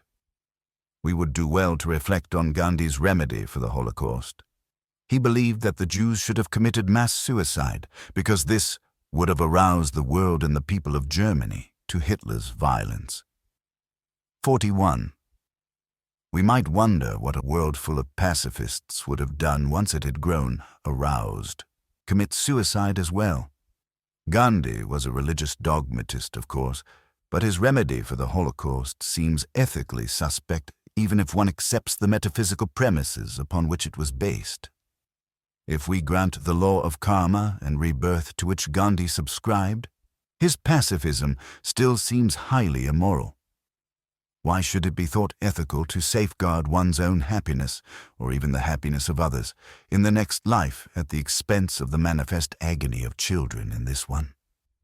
Gandhi's was a world in which millions more would have died in the hopes that the Nazis would have one day doubted the goodness of the 1,000-year Reich. Ours is a world in which bombs must occasionally fall where such doubts are in short supply. Here we come upon a terrible facet of ethically asymmetric warfare. When your enemy has no scruples, your own scruples become another weapon in his hand. It is, as yet, unclear what it will mean to win our war on terrorism, or whether the religious barbarism that animates our Ine. Mice can never be finally purged from our world, but it is all too obvious what it would mean to lose it. Life under the Taliban is, to a first approximation, what millions of Muslims around the world want to impose on the rest of us. They long to establish a society in which, when times are good, women will remain vanquished and invisible, and anyone given to spiritual, intellectual, or sexual freedom will be slaughtered before crowds of sullen, uneducated men. This, needless to say, is a vision of life worth resisting. We cannot let our qualms over collateral damage paralyze us because our enemies know no such qualms. Theirs is a kill-the-children-first approach to war, and we ignore the fundamental difference between their violence and our own at our peril. Given the proliferation of weaponry in our world, we no longer have the option of waging this war with swords. It seems certain that collateral damage, of various sorts, will be a part of our future for many years to come. 7. Experiments in consciousness. At the core of every religion lies an undeniable claim about the human condition. It is possible to have one's experience of the world radically transformed.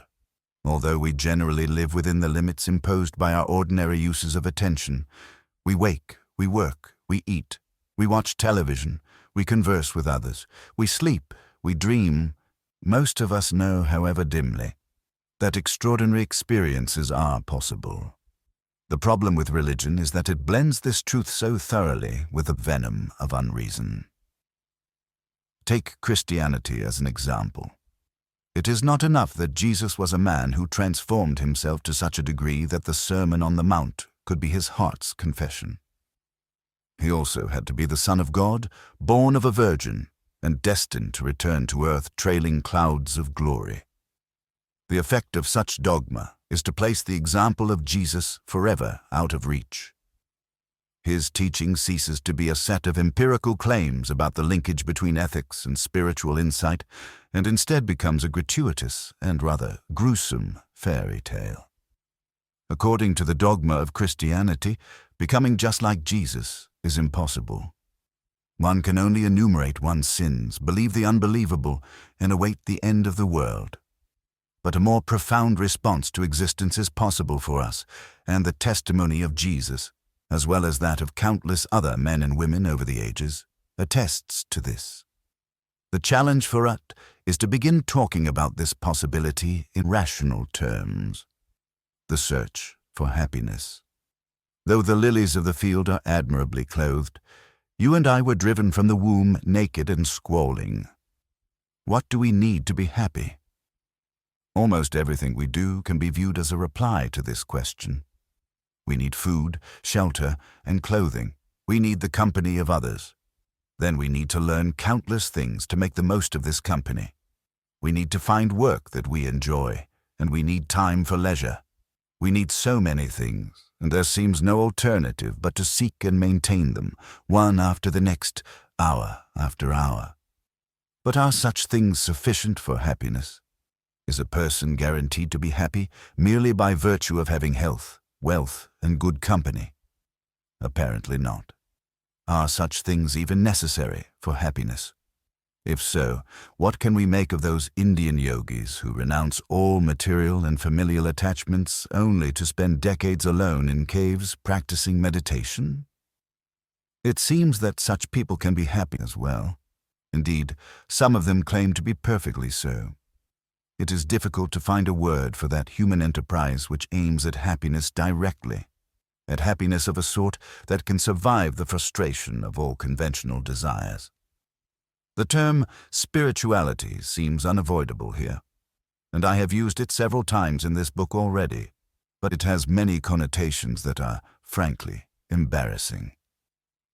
Mysticism has more gravitas, perhaps, but it has unfortunate associations of its own.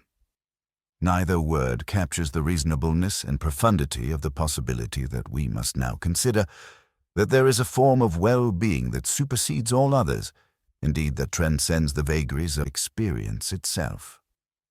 I will use both spirituality and mysticism interchangeably here because there are no alternatives, but the reader should remember that I am using them in a restricted sense.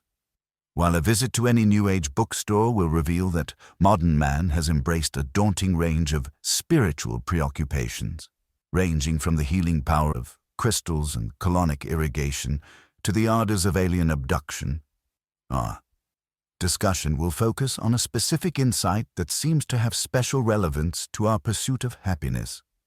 Most spiritual teachings agree that there is more to happiness than becoming a productive member of society, a cheerful consumer of every licit pleasure, and an enthusiastic bearer of children disposed to do the same. Indeed, many suggest that it is our search for happiness, our craving for knowledge and new experience, our desire for recognition, our efforts to find the right romantic partner, even our yearning for spiritual experience itself, that causes us to overlook a form of well-being that is intrinsic to consciousness in every present moment. Some version of this insight seems to lie at the core of many of our religions, and yet it is by no means always easy to discern among the articles of faith. While many of us go for decades without experiencing a full day of solitude, we live every moment in the solitude of our own minds. However close we may be to others, our pleasures and pains are ours alone. Spiritual practice is often recommended as the most rational response to this situation. The underlying claim here is that we can realize something about the nature of consciousness in this moment that will improve our lives. The experience of countless contemplatives suggests that consciousness, being merely the condition in which thought, emotion, and even our sense of self arises, is never actually changed by what it knows. That which is aware of joy does not become joyful. That which is aware of sadness does not become sad. From the point of view of consciousness, we are merely aware of sights, sounds, sensations, moods, and thoughts. Many spiritual teachings allege that if we can recognize our identity as consciousness itself, as the mere witness of appearances, we will realize that we stand perpetually free of the vicissitudes of experience. This is not to deny that suffering has a physical dimension. The fact that a drug like Prozac can relieve many of the symptoms of depression suggests that mental suffering can be no more ethereal than a little green pill, but the arrow of influence clearly flies both ways. We know that ideas themselves have the power to utterly define a person's experience of the world. 1. Even the significance of intense physical pain is open to subjective interpretation. Consider the pain of labor. How many women come away from the experience traumatized? The occasion itself is generally a happy one, assuming all goes well with the birth. Imagine how different it would be for a woman to be tortured by having the sensations of a normal labor inflicted upon her by a mad scientist. The sensations might be identical, and yet this would certainly be among the worst experiences of her life. There is clearly more to suffering, even physical pain, than painful sensation alone. Our spiritual traditions suggest that we have considerable room here to change our relationship to the contents of consciousness and thereby to transform our experience of the world. Indeed, a vast literature on human spirituality attests to this. 2. It is also clear that nothing need be believed on insufficient evidence for us to look into this possibility with an open mind. Consciousness. Like Descartes, most of us begin these inquiries as thinkers, condemned by the terms of our subjectivity to maneuver in a world that appears to be other than what we are. Descartes accentuated this dichotomy by declaring that two substances were to be found in God's universe: matter and spirit.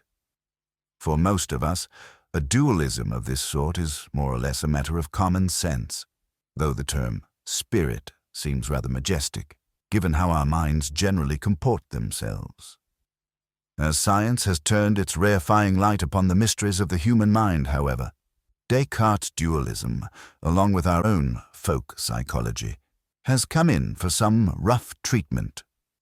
Bolstered by the undeniable successes of 3 centuries of purely physical research, many philosophers and scientists now reject Descartes' separation of mind and body, spirit and matter, as the concession to Christian piety that it surely was.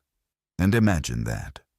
They have thereby erased the conceptual gulf between consciousness and the physical world. In the last chapter, we saw that our beliefs about consciousness are intimately linked to our ethics. They also happen to have a direct bearing upon our view of death. Most scientists consider themselves physicalists. This means, among other things, that they believe that our mental and spiritual lives are wholly dependent upon the workings of our brains. On this account, when the brain dies, the stream of our being must come to an end. Once the lamps of neural activity have been extinguished, there will be nothing left to survive. Indeed, many scientists purvey this conviction as though it were itself a special sacrament, conferring intellectual integrity upon any man, woman, or child who is man enough to swallow it. But the truth is that we simply do not know what happens after death. While there is much to be said against a naive conception of a soul that is independent of the brain. 3. The place of consciousness in the natural world is very much an open question. The idea that brains produce consciousness is little more than an article of faith among scientists at present, and there are many reasons to believe that the methods of science will be insufficient to either prove or disprove it. Inevitably, scientists treat consciousness as a mere attribute of certain large-brained animals.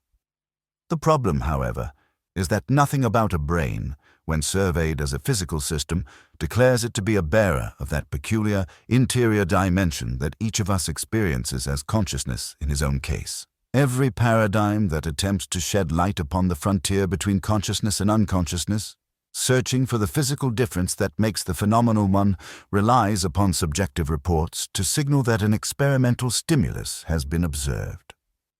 4. The operational definition of consciousness, therefore, is reportability. But consciousness and reportability are not the same. Is a starfish conscious? No science that conflates consciousness with reportability will deliver an answer to this question. To look for consciousness in the world on the basis of its outward signs is the only thing that we can do. To define consciousness in terms of its outward signs, however, is a fallacy. Computers of the future, sufficiently advanced to pass the Turing test, will offer up a wealth of self-report, but will they be conscious? If we don't already know, their eloquence on the matter will not decide the issue. Consciousness may be a far more rudimentary phenomenon than our living creatures and their brains, and there appears to be no obvious way of ruling out such a thesis experimentally. 5. And so, while we know many things about ourselves in anatomical, physiological, and evolutionary terms, we currently have no idea why it is like something to be what we are.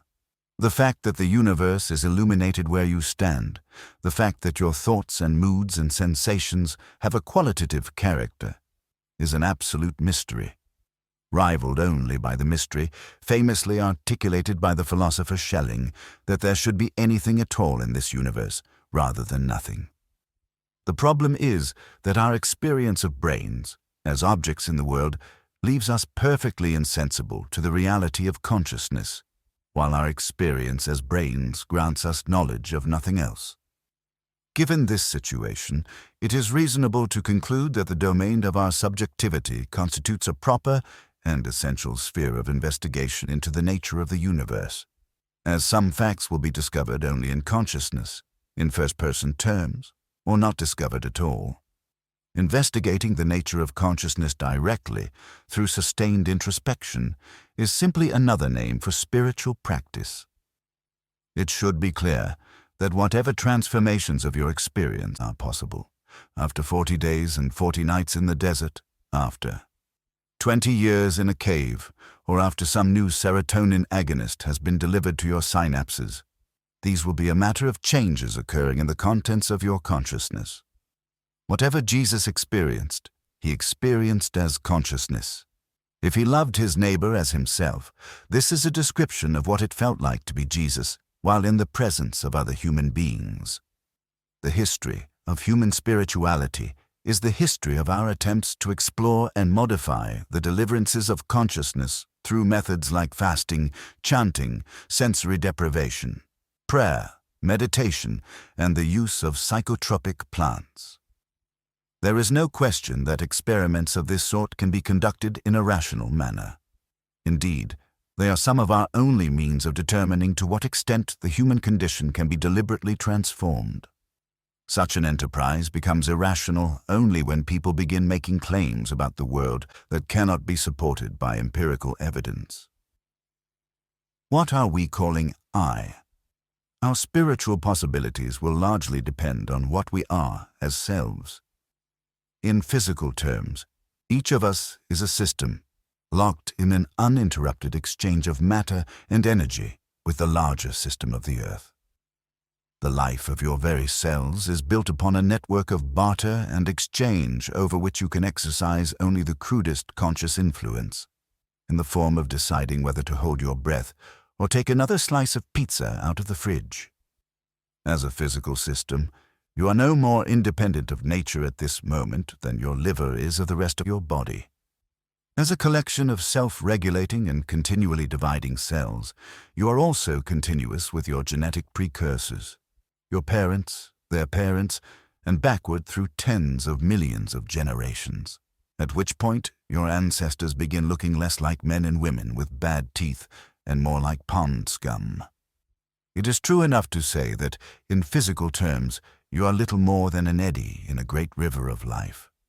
But, of course, your body is itself an environment teeming with creatures in relation to which you are sovereign in name alone. To examine the body of a person, its organs and tissues, cells and intestinal flora, sometimes fauna, alas, is to be confronted by a world that bears no more evidence of an overriding conscious intelligence than does the world at large. Is there any reason to suspect, when observing the function of mitochondria within a cell or the twitching of muscle fibers in the hand, that there is a mind above and beyond such processes, thinking, l'état c'est moi? Indeed, any privilege we might be tempted to accord the boundary of the skin in our search for the physical self seems profoundly arbitrary. The frontiers of the mental self are no easier to discern. Memes, taboos, norms of decorum, linguistic conventions, prejudices, ideals, aesthetic biases, commercial jingles, The phenomena that populate the landscape of our minds are immigrants from the world at large.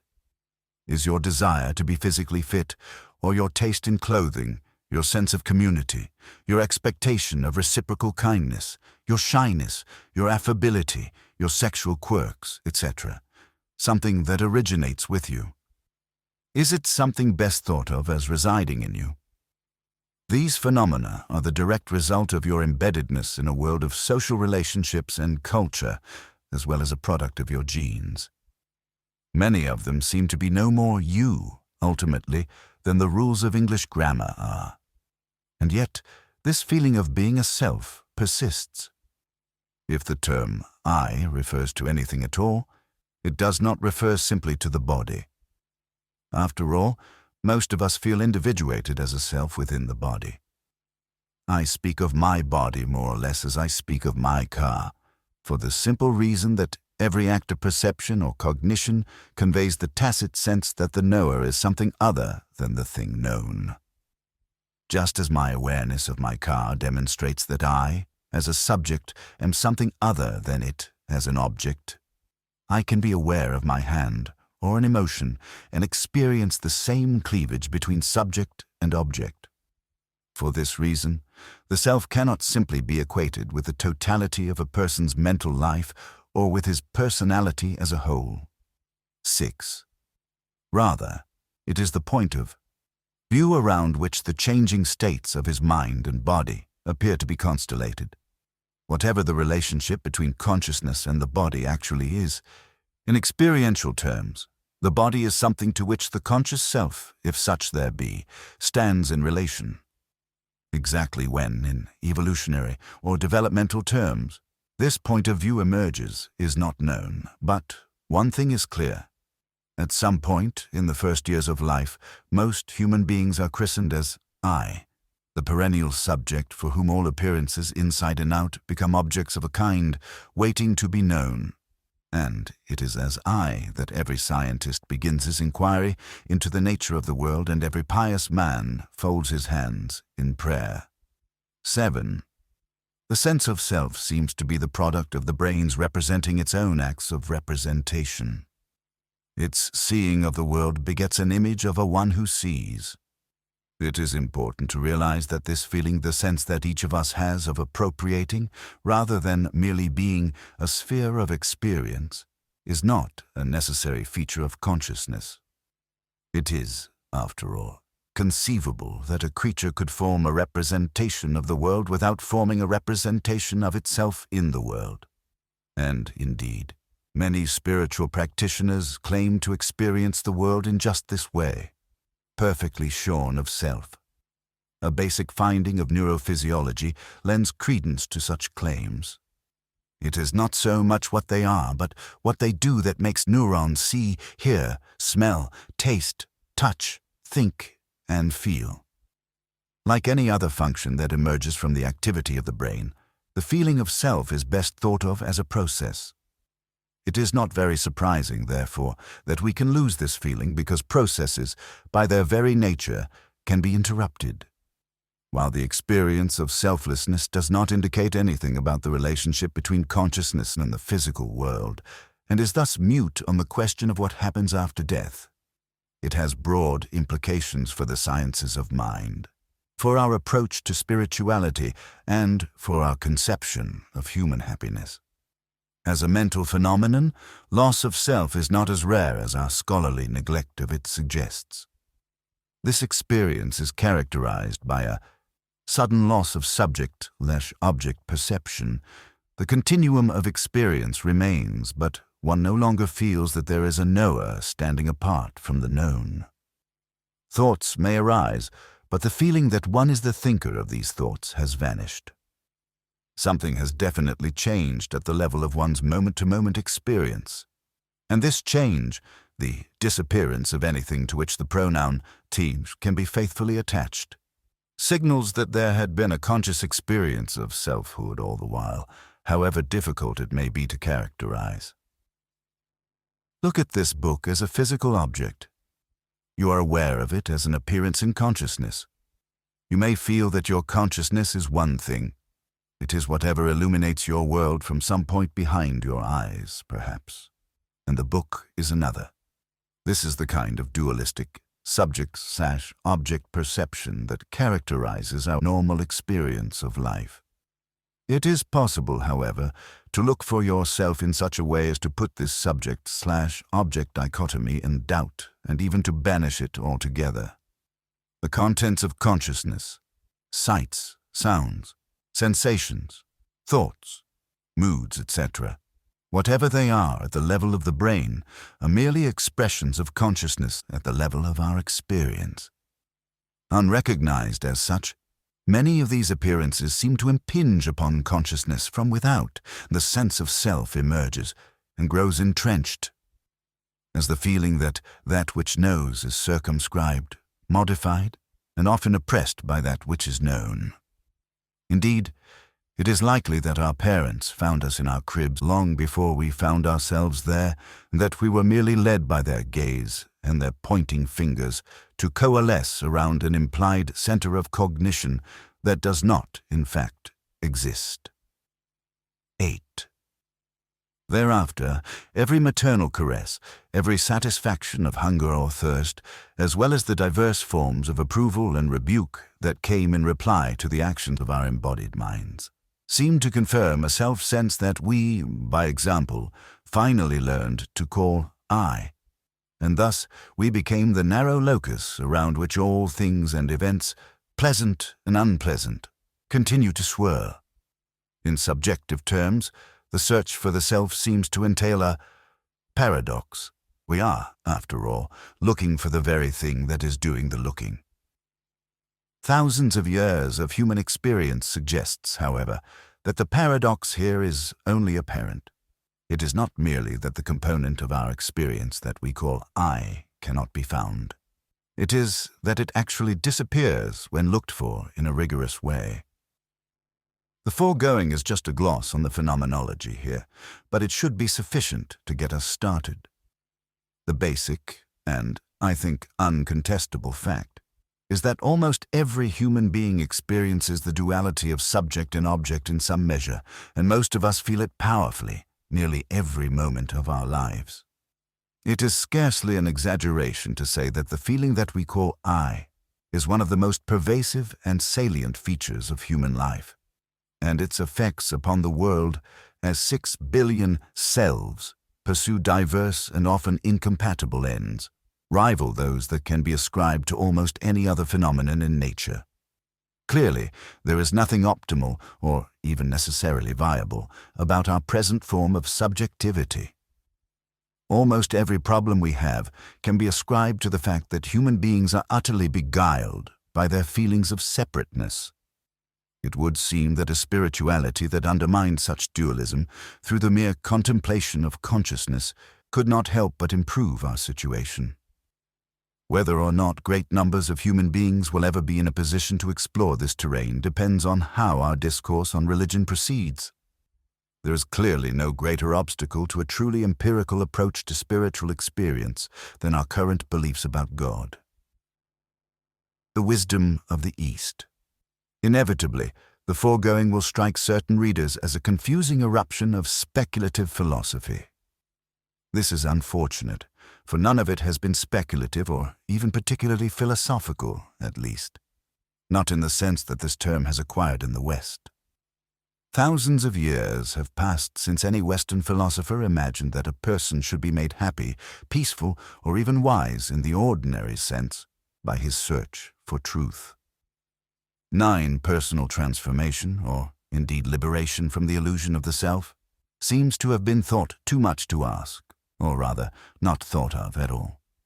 Consequently, many of us in the West are conceptually unequipped to understand empirical claims of the sort adduced above. In fact, the spiritual differences between the East and the West are every bit as shocking as the material differences between the North and the South. Jared Diamond's fascinating thesis, to sum it up in a line, is that advanced civilization did not arise in sub-Saharan Africa because one can't saddle a rhinoceros and ride it into battle. 10. If there is an equally arresting image that accounts for why non-dualistic, empirical mysticism seems to have arisen only in Asia, I have yet to find it. But I suspect that the culprit has been the Christian, Jewish, and Muslim emphasis on faith itself. Faith is rather like a rhinoceros, in fact. It won't do much in the way of real work for you, and yet at close quarters it will make spectacular claims upon your attention. This is not to say that spiritual realization has been a common attainment east of the Bosporus. Clearly, it has not.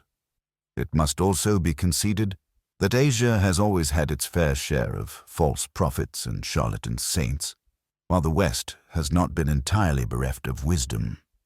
11.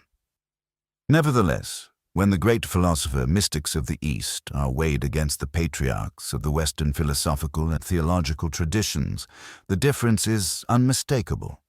Buddha, Shankara, Padmasambhava, Nagarjuna, Longchenpa, and countless others down to the present have no equivalents in the West. In spiritual terms, we appear to have been standing on the shoulders of dwarfs. It is little wonder, therefore, that many Western scholars have found the view within rather unremarkable. 12. While this is not a treatise on Eastern spirituality, it does not seem out of place to briefly examine the differences between the Eastern and the Western canons, for they are genuinely startling. To illustrate this point, I have selected a passage at random from a shelf of Buddhist literature. The following text was found with closed eyes on the first attempt from among scores of books. I invite the reader to find anything even remotely like this in the Bible or the Quran. In the present moment, when your mind remains in its own condition without constructing anything, awareness at that moment in itself is quite ordinary. And when you look into yourself in this way nakedly, without any discursive thoughts, since there is only this pure observing, there will be found a lucid clarity without anyone being there who is the observer. Only a naked manifest awareness is present. This awareness is empty and immaculately pure, not being created by anything whatsoever. It is authentic and unadulterated, without any duality of clarity and emptiness. It is not permanent, and yet it is not created by anything. However, it is not a mere nothingness or something annihilated because it is lucid and present. It does not exist as a single entity because it is present and clear in terms of being many. On the other hand, it is not created as a multiplicity of things because it is inseparable and of a single flavor. This inherent self-awareness does not derive from anything outside itself. This is the real introduction to the actual condition of things. Padmasambhava 13. One could live an eon as a Christian, a Muslim, or a Jew and never encounter any teachings like this about the nature of consciousness. The comparison with Islam is especially invidious because Padmasambhava was virtually Muhammad's contemporary. 14. While the meaning of the above passage might not be perfectly apparent to all readers, it is just a section of a longer teaching on the nature of mind and contains a fair amount of Buddhist jargon, clarity, emptiness, single flavor, etc. It is a rigorously empirical document, not a statement of metaphysics. Even the contemporary literature on consciousness, which spans philosophy, cognitive science, psychology, and neuroscience, cannot match the kind of precise phenomenological studies that can be found throughout the Buddhist canon. Although we have no reason to be dogmatically attached to any one tradition of spiritual instruction, we should not imagine that they are all equally wise or equally sophisticated. They are not. Mysticism, to be viable, requires explicit instructions which need suffer no more ambiguity or artifice in their exposition than we find in a manual for operating a lawn-mower. 15. Some traditions realized this millennia ago. Others did not. Meditation. Most techniques of introspection that aim at uncovering the intrinsic properties of consciousness are referred to as methods of meditation. To be told that a person is meditating, however, is to be given almost no information at all about the content of his experience. Meditation, in the sense that I use it here, refers to any means whereby our sense of self, of subject-object dualism in perception and cognition, can be made to vanish, while consciousness remains vividly aware of the continuum of experience. 16. Inevitably, the primary obstacle to meditation is thinking. This leads many people to assume that the goal of meditation is to produce a thought-free state. It is true that some experiences entail the temporary cessation of thought, but meditation is less a matter of suppressing thoughts than of breaking our identification with them, so that we can recognize the condition in which thoughts themselves arise. Western scientists and philosophers generally imagine that thinking is the epitome of conscious life, and would no sooner have a mind without thoughts than hands without fingers. The fundamental insight of most Eastern schools of spirituality, however, is that while thinking is a practical necessity, the failure to recognize thoughts as thoughts, moment after moment, is what gives each of us the feeling that we call I, and this is the string upon which all our states of suffering and dissatisfaction are strung. 17. This is an empirical claim, not a matter of philosophical speculation. Break the spell of thought, and the duality of subject and object will vanish, as will the fundamental difference between conventional states of happiness and suffering. This is a fact about the mind that few Western scholars have ever made it their business to understand. It is on this front that the practice of meditation reveals itself to be both intellectually serious and indispensable. There is something to realize about the nature of consciousness, and its realization does not entail thinking new thoughts. Like any skill that requires refinements in perception or cognition, the task of recognizing consciousness prior to the subject-object dichotomy can be facilitated by an expert. 18.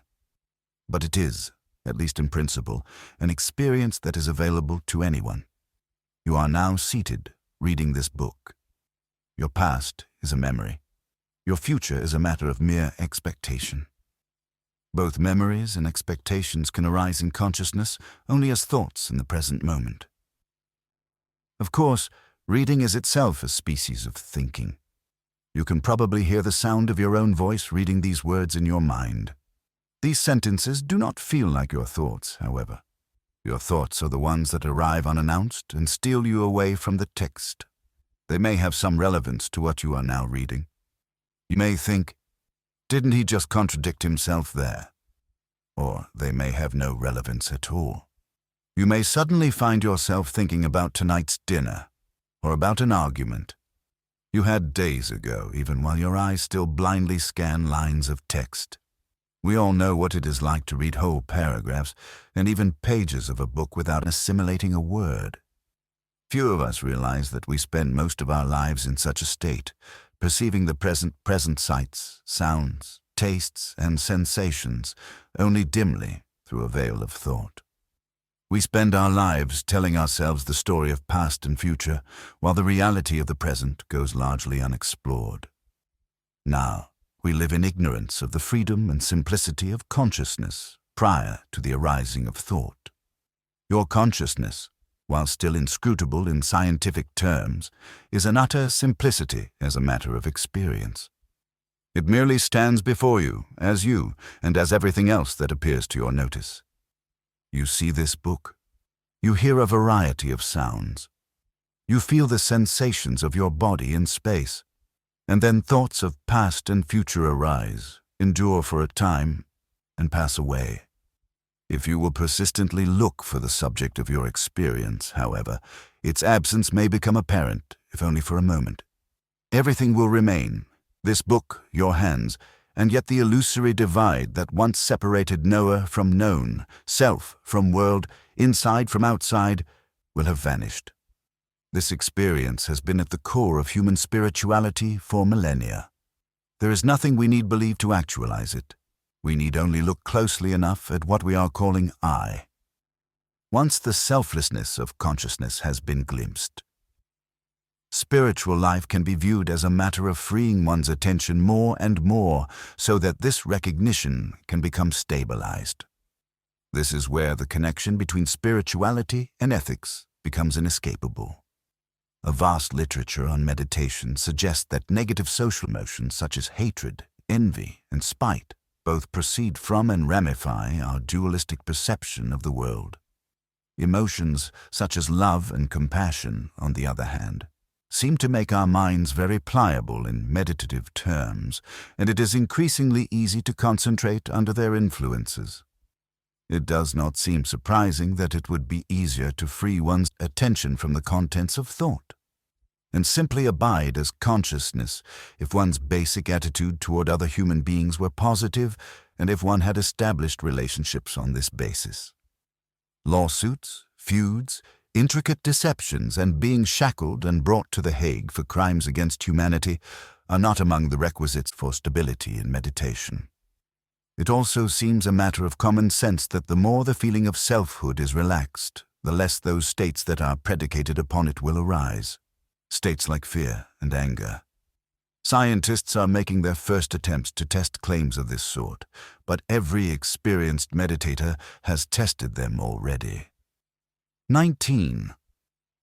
While much of the scientific research done on meditation has approached it as little more than a tool for stress reduction, there is no question that the phenomenon of selflessness has begun to make its way into the charmed circle of third-person experimental science. 20. As in any other field, spiritual intuitions are amenable to intersubjective consensus and refutation. Just as mathematicians can enjoy mutually intelligible dialogue on abstract ideas, though they will not always agree about what is intuitively obvious. Just as athletes can communicate effectively about the pleasures of sport, mystics can consensually elucidate the data of their sphere.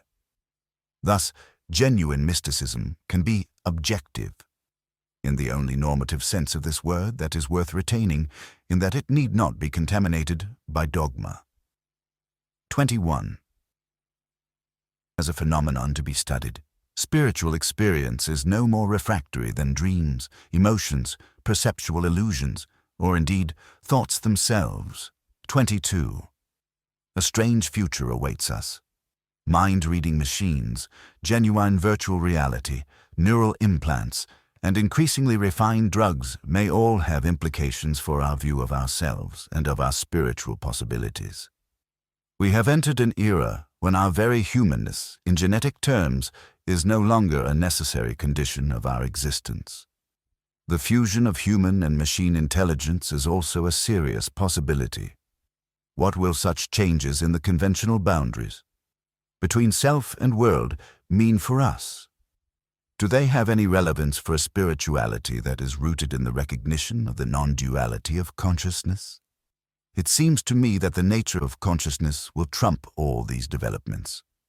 Whatever experience awaits us, either with the help of technology or after death, experience itself is a matter of consciousness and its content. Discover that consciousness inherently transcends its contents.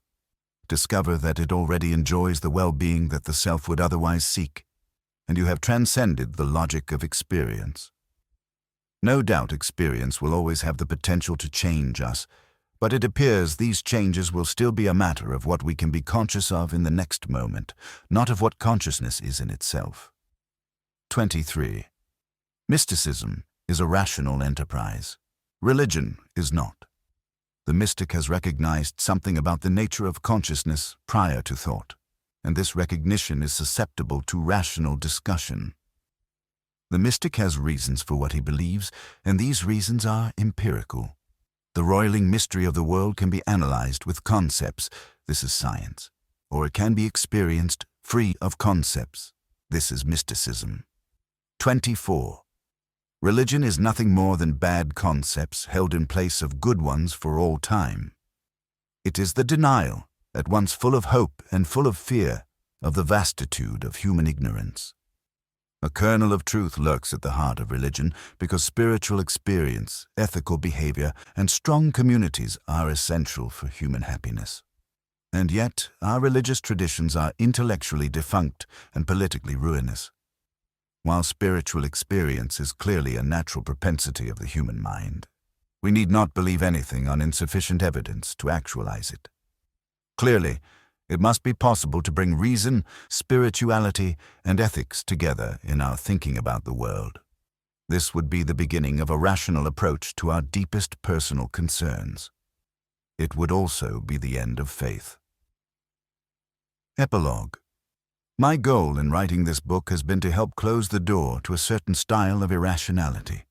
While religious faith is the one species of human ignorance that will not admit of even the possibility of correction, it is still sheltered from criticism in every corner of our culture.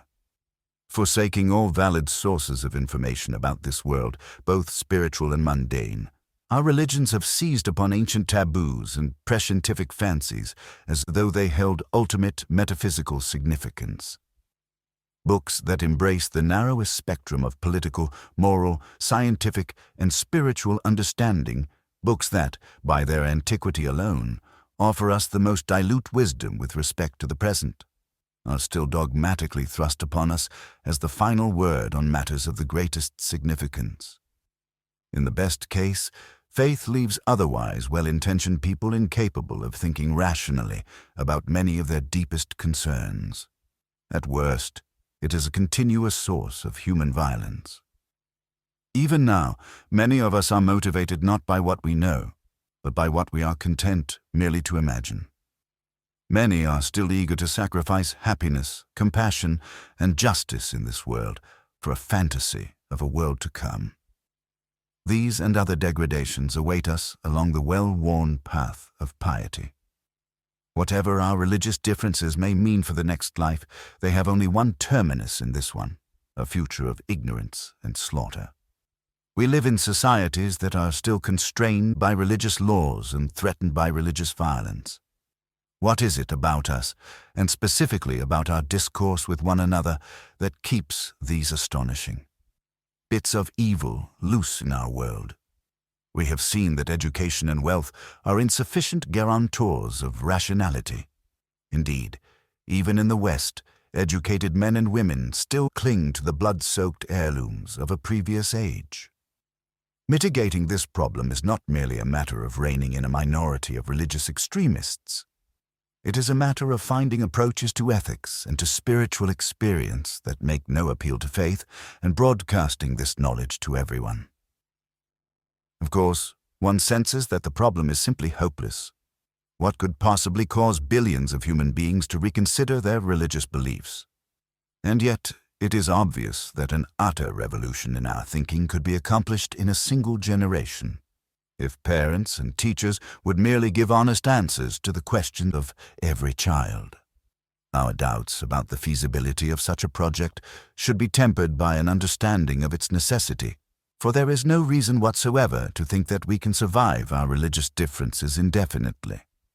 Imagine what it would be like for our descendants to experience the fall of civilization. Imagine failures of reasonableness so total that our largest bombs finally fall upon our largest cities in defense of our religious differences. What would it be like for the unlucky survivors of such a Holocaust to look back upon the hurtling career of human stupidity that led them over the precipice? A view from the end of the world would surely find that the 6 billion of us currently alive did much to pave the way to the apocalypse. This world is simply ablaze with bad ideas. There are still places where people are put to death for imaginary crimes like blasphemy, and where the totality of a child's education consists of his learning to recite from an ancient book of religious fiction. There are countries where women are denied almost every human liberty except the liberty to breed. And yet, these same societies are quickly acquiring terrifying arsenals of advanced weaponry. If we cannot inspire the developing world, and the Muslim world in particular, to pursue ends that are compatible with a global civilization, then a dark future awaits all of us. The contest between our religions is zero-sum. Religious violence is still with us because our religions are intrinsically hostile to one another. Where they appear otherwise, it is because secular knowledge and secular interests are restraining the most lethal improprieties of faith. It is time we acknowledged that no real foundation exists within the canons of Christianity, Islam, Judaism, or any of our other faiths for religious tolerance and religious diversity. If religious war is ever to become unthinkable for us, in the way that slavery and cannibalism seem poised to, it will be a matter of our having dispensed with the dogma of faith. If our tribalism is ever to give way to an extended moral identity, our religious beliefs can no longer be sheltered from the tides of genuine inquiry and genuine criticism. It is time we realize that to presume knowledge where one has only pious hope is a species of evil. Wherever conviction grows in inverse proportion to its justification, we have lost the very basis of human cooperation. Where we have reasons for what we believe, we have no need of faith. Where we have no reasons, we have lost both our connection to the world and to one another. People who harbor strong convictions without evidence belong at the margin of our societies, not in our halls of power. The only thing we should respect in a person's faith is his desire for a better life in this world. We need never have respected his certainty that one awaits him in the next. Nothing is more sacred than the facts. No one, therefore, should win any points in our discourse for deluding himself. The litmus test for reasonableness should be obvious. Anyone who wants to know how the world is, whether in physical or spiritual terms, will be open to new evidence. We should take comfort in the fact that people tend to conform themselves to this principle whenever they are obliged to. This will remain a problem for religion. The very hands that prop up our faith will be the ones to shake it. It is as yet undetermined what it means to be human, because every facet of our culture, and even our biology itself, remains open to innovation and insight. We do not know what we will be 1,000 years from now, or indeed that we will be, given the lethal absurdity of many of our beliefs. But whatever changes await us, one thing seems unlikely to change. As long as experience endures, the difference between happiness and suffering will remain our paramount concern. We will therefore want to understand those processes, biochemical, behavioral, ethical, political, economic, and spiritual, that account for this difference. We do not yet have anything like a final understanding of such processes, but we know enough to rule out many false understandings. Indeed, we know enough at this moment to say that the God of Abraham is not only unworthy of the immensity of creation, he is unworthy even of man. We do not know what awaits each of us after death, but we know that we will die. Clearly, it must be possible to live ethically, with a genuine concern for the happiness of other sentient beings, without presuming to know things about which we are patently ignorant. Consider it. Every person you have ever met, every person you will pass in the street today, is going to die. Living long enough, each will suffer the loss of his friends and family. All are going to lose everything they love in this world. Why would one want to be anything but kind to them in the meantime? We are bound to one another.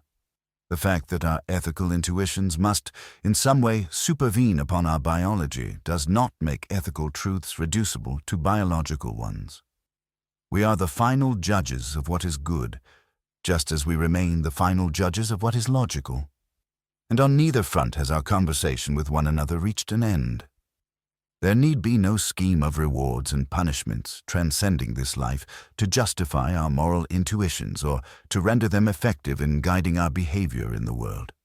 The only angels we need invoke are those of our better nature, reason, honesty, and love.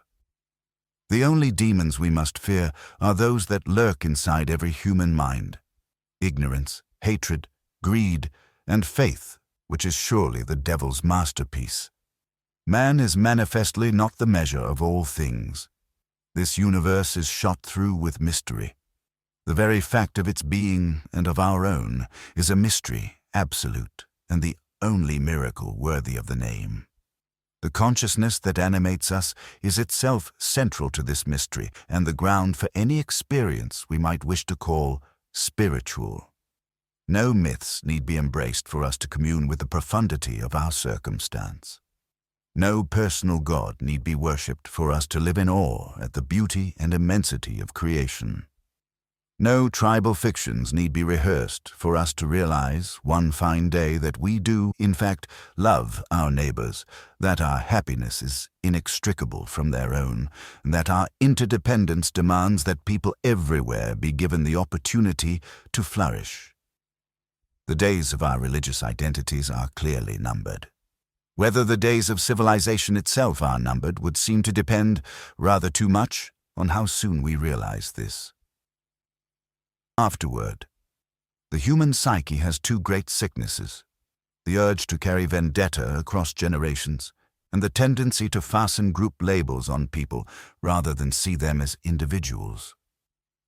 Abrahamic religion gives strong sanction to both and mixes explosively with both. Only the willfully blind could fail to implicate the divisive force of religion in most, if not all, of the violent enmities in the world today. Without a doubt, it is the prime aggravator of the Middle East. Those of us who have for years politely concealed our contempt for the dangerous collective delusion of religion need to stand up and speak out. Things are different now. All is changed utterly. Richard D. Dawkins. It has been nearly a year since The End of Faith was first published in the United States. In response, I have received a continuous correspondence from readers and non-readers alike, expressing everything from ecstatic support to nearly homicidal condemnation. Many thousands of people have apparently read the book, and millions more have heard its contents discussed in the media. In response, letters and emails have come to me from scientists and physicians at every stage of their careers, from soldiers fighting in Iraq, from Christian ministers who have lost their faith, and from those who haven't, from Muslims who agree with my general disparagement of their religion, and from others who would have me meet them at a local mosque so that I might better learn the will of God. I have also heard from hundreds of embattled freethinkers living in red state America. Judging from this last group of correspondents, the American heartland is fast becoming as blinkered as the wilds of Afghanistan. It may be too much to hope that the efforts of reasonable people will yet turn the tide. According to several recent polls, 22% of Americans are certain that Jesus will return to Earth sometime in the next 50 years. Another 22% believe that he will probably do so. This is likely the same 44% who go to church once a week or more, who believe that God literally promised the land of Israel to the Jews, and who want to stop teaching children about the biological fact of evolution. Believers of this sort constitute the most cohesive and motivated segment of the American electorate.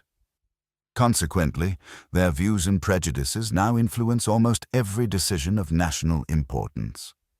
Political liberals seem to have drawn the wrong lesson from these developments and are now thumbing scripture, wondering how best to ingratiate themselves to the legions of men and women in our country who vote mainly on the basis of religious dogma.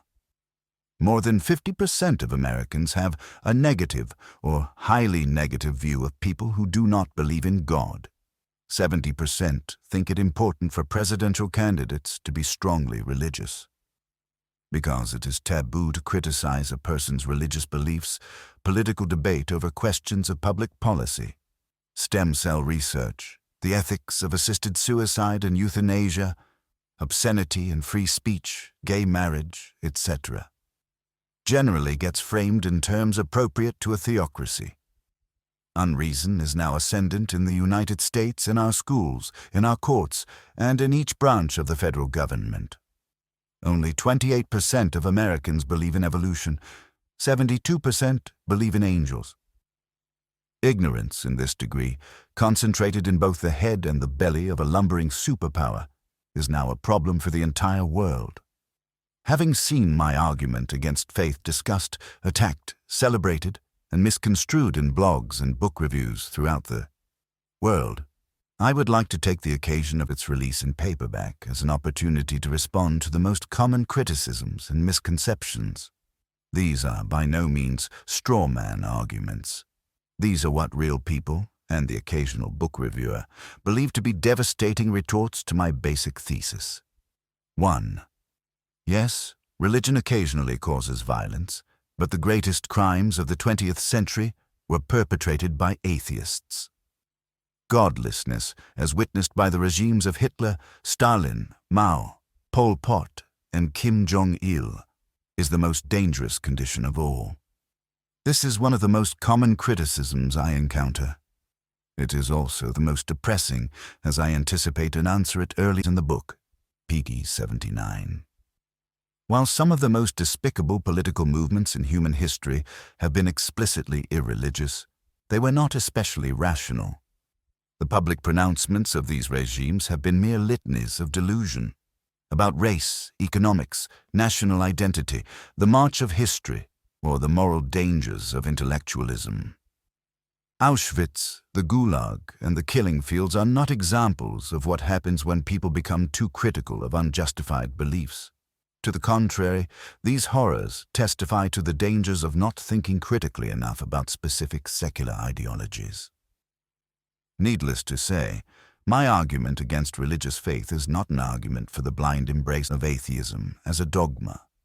The problem I raise in the book is none other than the problem of dogma itself, of which every religion has more than its fair share.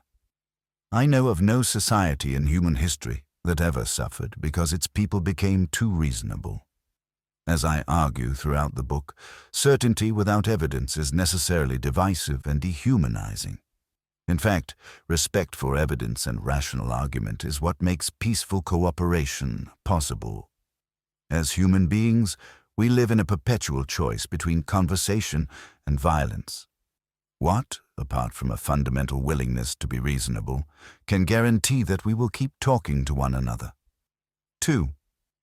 We need faith to do almost anything. It is absurd to think that we could ever do without it. One email I received on this subject began, "I like your writing style, but you are an idiot." Fair enough.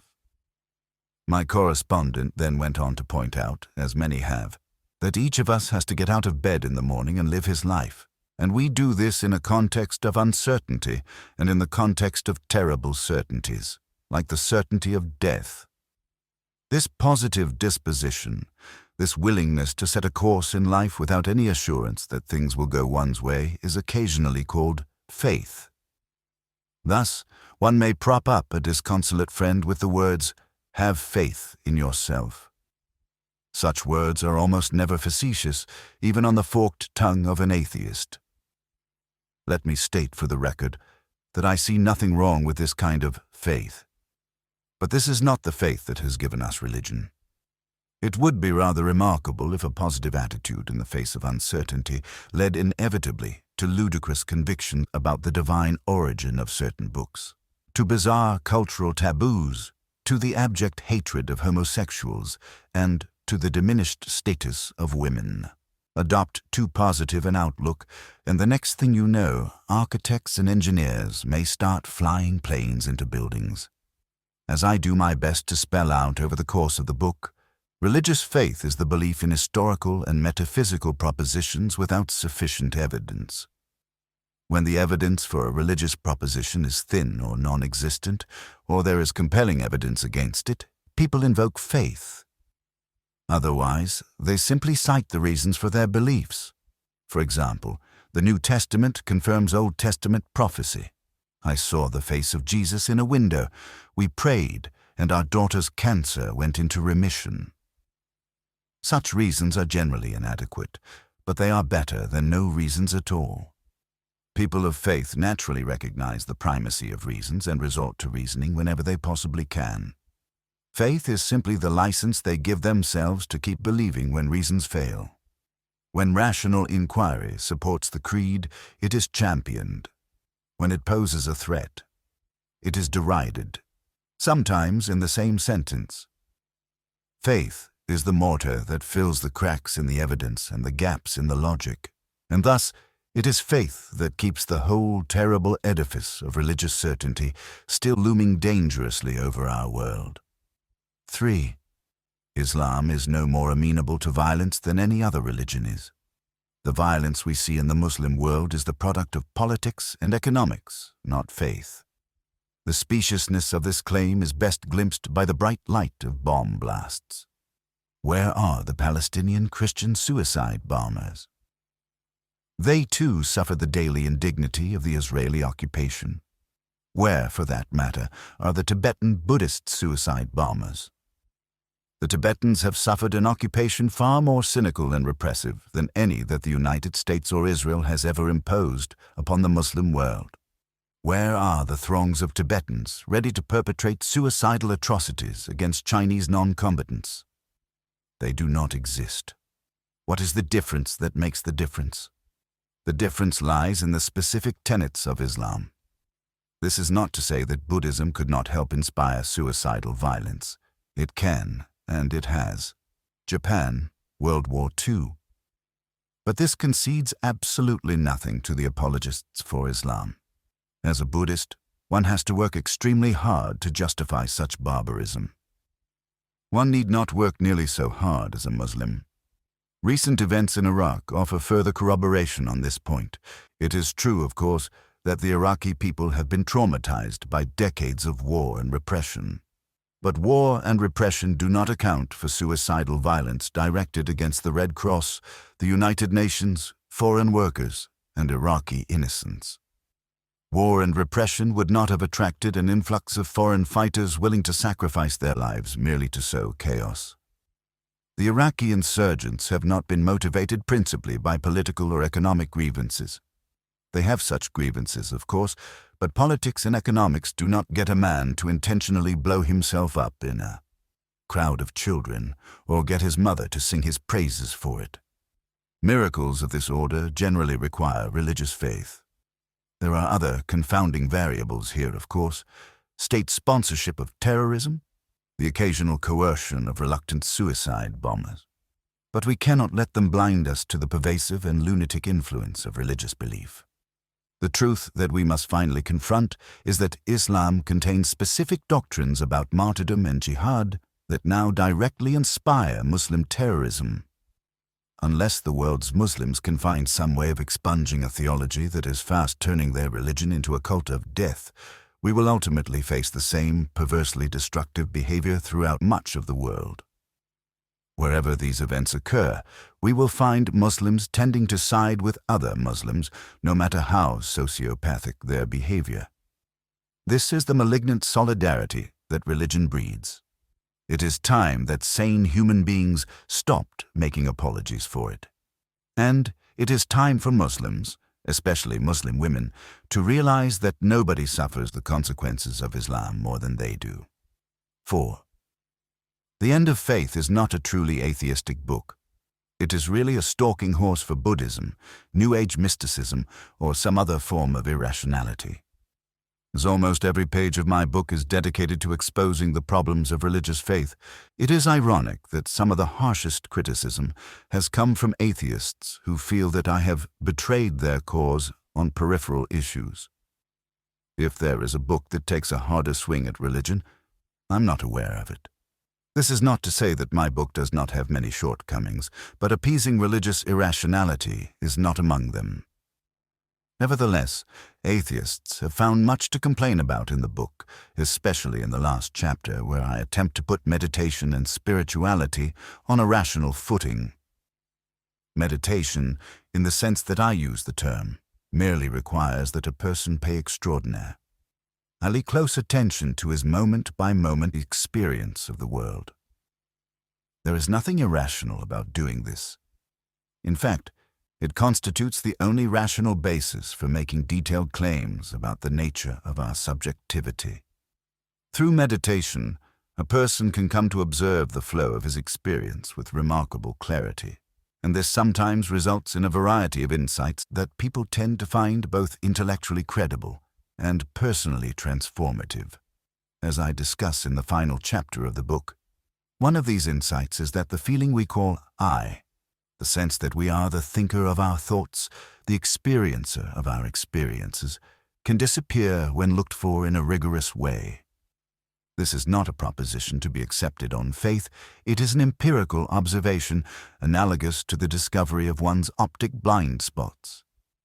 Most people never notice their blind spots caused by the transit of the optic nerve through the retina of each eye, but they can be pointed out to almost anyone with a little effort. The absence of the self can also be pointed out with some effort, though this discovery tends to require considerably more training on the part of both teacher and student. The only faith required to get such a project off the ground is the faith of scientific hypothesis. The hypothesis is this: if I use my attention in a certain way, it may have a specific, reproducible effect. Needless to say, what happens, or fails to happen, along any path of spiritual practice must be interpreted in light of some conceptual scheme, and everything should be open to rational argument. I have also taken considerable heat from atheists for a few remarks I made about the nature of consciousness. Most atheists appear to be certain that consciousness is entirely dependent on, and reducible to, the workings of the brain. In the last chapter of the book, I briefly argue that this certainty is unwarranted. The fact is that scientists of land still do not know what the relationship between consciousness and matter actually is. I am not suggesting that we make a religion out of this uncertainty, or do anything else with it, and, needless to say, the mysteriousness of consciousness does nothing to make conventional religious notions about God and paradise any more plausible. Since The End of Faith was first published, current events have remained a running confirmation of its central thesis. There are days when almost every headline in the morning paper attests to the social costs of religious faith, and the nightly news seems miraculously broadcast from the 14th century. One spectacle of religious hysteria follows fast upon the next. Sanctimonious eruptions announcing the death of the Pope, a man who actively opposed condom use in sub-Saharan Africa and shielded frocked child molesters from secular justice, are soon followed by other outbursts of religious lunacy. At the time of this writing, Muslims in several countries are rioting over a report that U.S. interrogators desecrated a copy of the Quran. 17 people are dead and hundreds injured. The response of the U.S. government has been to offer up some lunacy of its own. No less a spokeswoman than the Secretary of State has assured the righteous hordes that the United States government will not tolerate any disrespect for the Holy Quran. What form our government's intolerance will take remains unspecified. I await a knock on the door. Such perfect visions of unreason have been punctuated by the more ordinary trespasses of faith. Daily reports of pious massacres in Iraq, of evangelical ravings against the evils of a secular judiciary, of widespread religious coercion in the U.S. Air Force, of efforts in at least 20 states to redefine science to include supernatural explanations of the origin of life, of devout pharmacists refusing to fill prescriptions for birth control, of movie theaters refusing to show documentaries that report the actual age of the earth, and on and on and onward, to the 15th century. For anyone with eyes to see, there can be no doubt that religious faith remains a perpetual source of human conflict. Religion per. After RWORD 23:7. Suades otherwise intelligent men and women to not think, or to think badly, about questions of civilizational importance. And yet it remains taboo to criticize religious faith in our society, or to even observe that some religions are less compassionate and less tolerant than others. What is worst in us, outright delusion, has been elevated beyond the reach of criticism, while what is best, reason and intellectual honesty, must remain hidden, for fear of giving offense. The End of Faith represents my first attempt to call attention to the dangers and absurdities inherent in this situation. I sincerely hope that readers will continue to find the book useful. Sam Harris, New York, May 2005. Notes. 1. Reason in Exile. 1. As we will see in Chapter 4, the chances are decidedly against the possibility that he comes from the lowest strata of society. 2. Some readers may object that the bomber in question is most likely to be a member of the Liberation Tigers of Tamil Eelam, the Sri Lankan separatist organization that has perpetrated more acts of suicidal terrorism than any other group. Indeed, the Tamil Tigers are often offered as a counterexample to any claim that suicidal terrorism is a product of religion. But to describe the Tamil Tigers as secular, as R.A. Pape, The Strategic Logic of Suicide Terrorism, American Political Science Review 97, number 3, 2003, 2032 and others have, is misleading.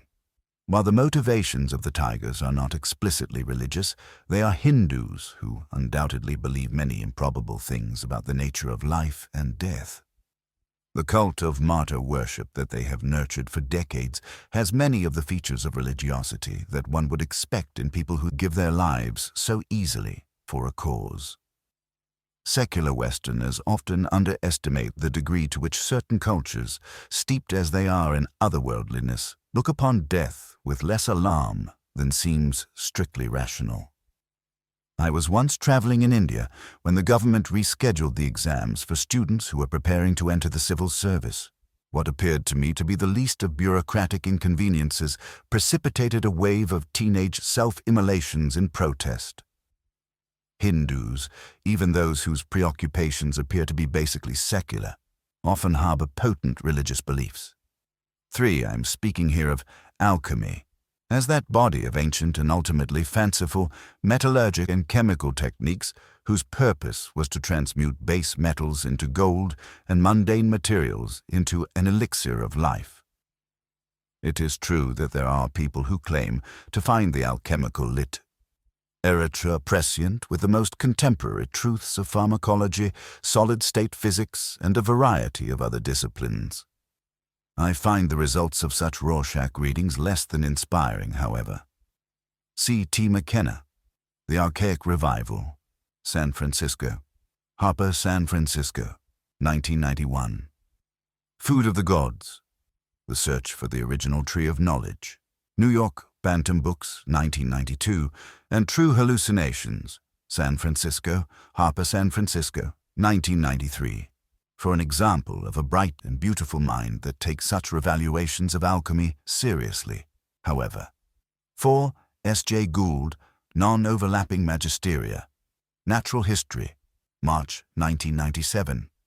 5. G. H. Gallup, Jr., Religion in America, 1996. Princeton Religion Research Center, 1996. 6. This is not to deny that there are problems with democracy, particularly when it is imposed prematurely on societies that have high birth rates, low levels of literacy, profound ethnic and religious factionalism, and unstable economies.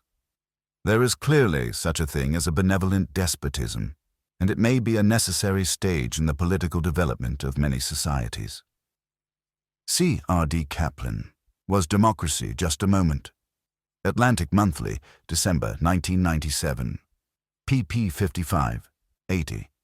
And Ev Zachariah, The Future of Freedom, Illiberal Democracy at Home and Abroad, New York, W. W. Norton, 2003. Bernard Lewis in The Revolt of Islam, New Yorker, November 19, 2001, pp. 50, 63. And The Crisis of Islam, Holy War and Unholy Terror, New York, Modern Library, 2003. Has pointed out that the term fundamentalist was coined by American Protestants and can be misleading when applied to other faiths. It seems to me that the term has escaped into general usage, however, and that it now signifies any sort of scriptural literalism. I use it only in this general sense. The problems of applying the phrase to Islam in particular will be addressed in Chapter 4. 8. C. W. Duga, Religious Riots Loom Over Indian Politics, New York Times, July 27, 2002. See also P. Mishra, The Other Face of Fanaticism, New York Times Magazine, Phoebe. 2.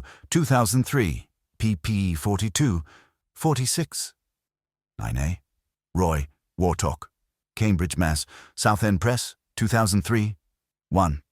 10. As Lewis, Crisis of Islam, 57, 58, notes, we have caused far more chaos in Central America, Southeast Asia, and Southern Africa. Those Muslim countries which have been occupied by foreign powers, like Egypt, are in many ways much better off than countries like Saudi Arabia, which have not. Taking Saudi Arabia as an example, despite its relative wealth, which is due to nothing more than an accident of nature, this country lags behind its neighbors in many respects. The Saudis have only 8 universities to serve 21 million people, and they did not abolish slavery until 1962. P. Berman, Terror and Liberalism. New York, W. Norton, 2003. 16 also points out that most of our conflicts of recent years have been fought in defense of various Muslim populations. The first Gulf War was fought in defense of Kuwait and Saudi Arabia, and was followed by a decade of air protection for the Iraqi Kurds in the north and the Iraqi Shia in the south. The intervention in Somalia was designed to relieve famine there, and our intervention in the Balkans was for the purpose of defending Bosnians and Kosovars from marauding Christian Serbs. Our original support of the Mujahideen in Afghanistan belongs in this category as well. As Berman says, in all of recent history, no country on earth has fought so hard and consistently as the United States on behalf of Muslim populations. This is true. And yet the Muslim worldview is such that this fact, if acknowledged at all, is generally counted as a further grievance against us. It is yet another source of Muslim humiliation. 11. Of course, the Sunnis would still hate the Shiites, but this is also an expression of their faith. 12 J. Bennett, in Israeli hospital, bomber tells of trying to kill Israelis. New York Times, June 8, 2002. 13. In 1994, at a village south of Islamabad, police charged a doctor with setting fire to the sacred Quran, a blasphemous crime punishable by death. Before he could be tried, an enraged mob dragged him from the police station, doused him with kerosene, and burned him alive. J. A. Hort, Holy Hatred. Religious Conflicts of the 90s. Amherst, Mass. Prometheus's Books, 1995. 179. 14 S.P. Huntington, The Clash of Civilizations and the Remaking of World Order. New York, Simon & Schuster, 1996. 15. As many commentators have observed, there is no Quranic equivalent of the New Testament line, "Render unto Caesar those things that are Caesar's, and render unto God those things that are God's." Matt. 22:21. As a result, there appears to be no Islamic basis for the separation of the powers of the church and state. This, needless to say, is a problem. 16 Lewis, Crisis of Islam. 20. 17.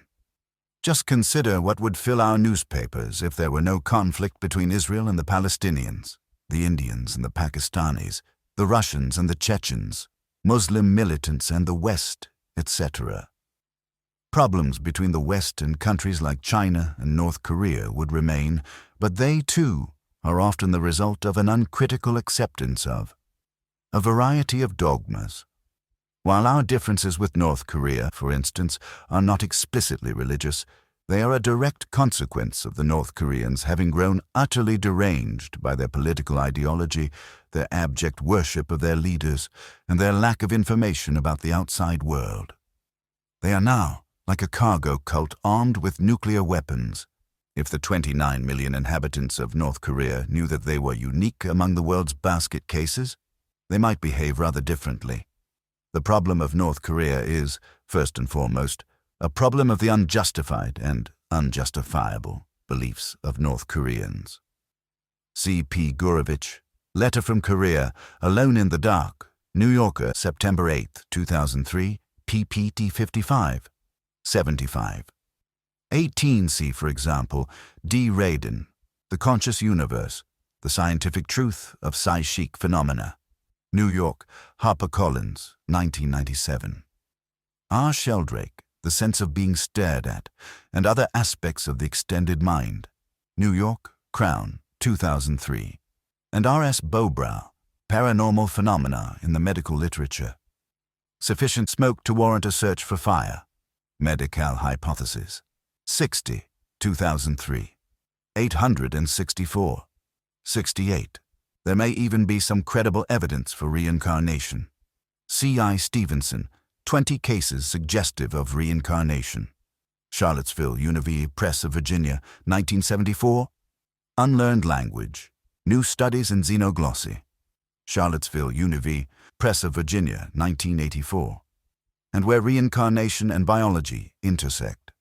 Westport, Connemara, Prieger, 1997. 19. Yes, human beings can echolocate. We're just not very good at it.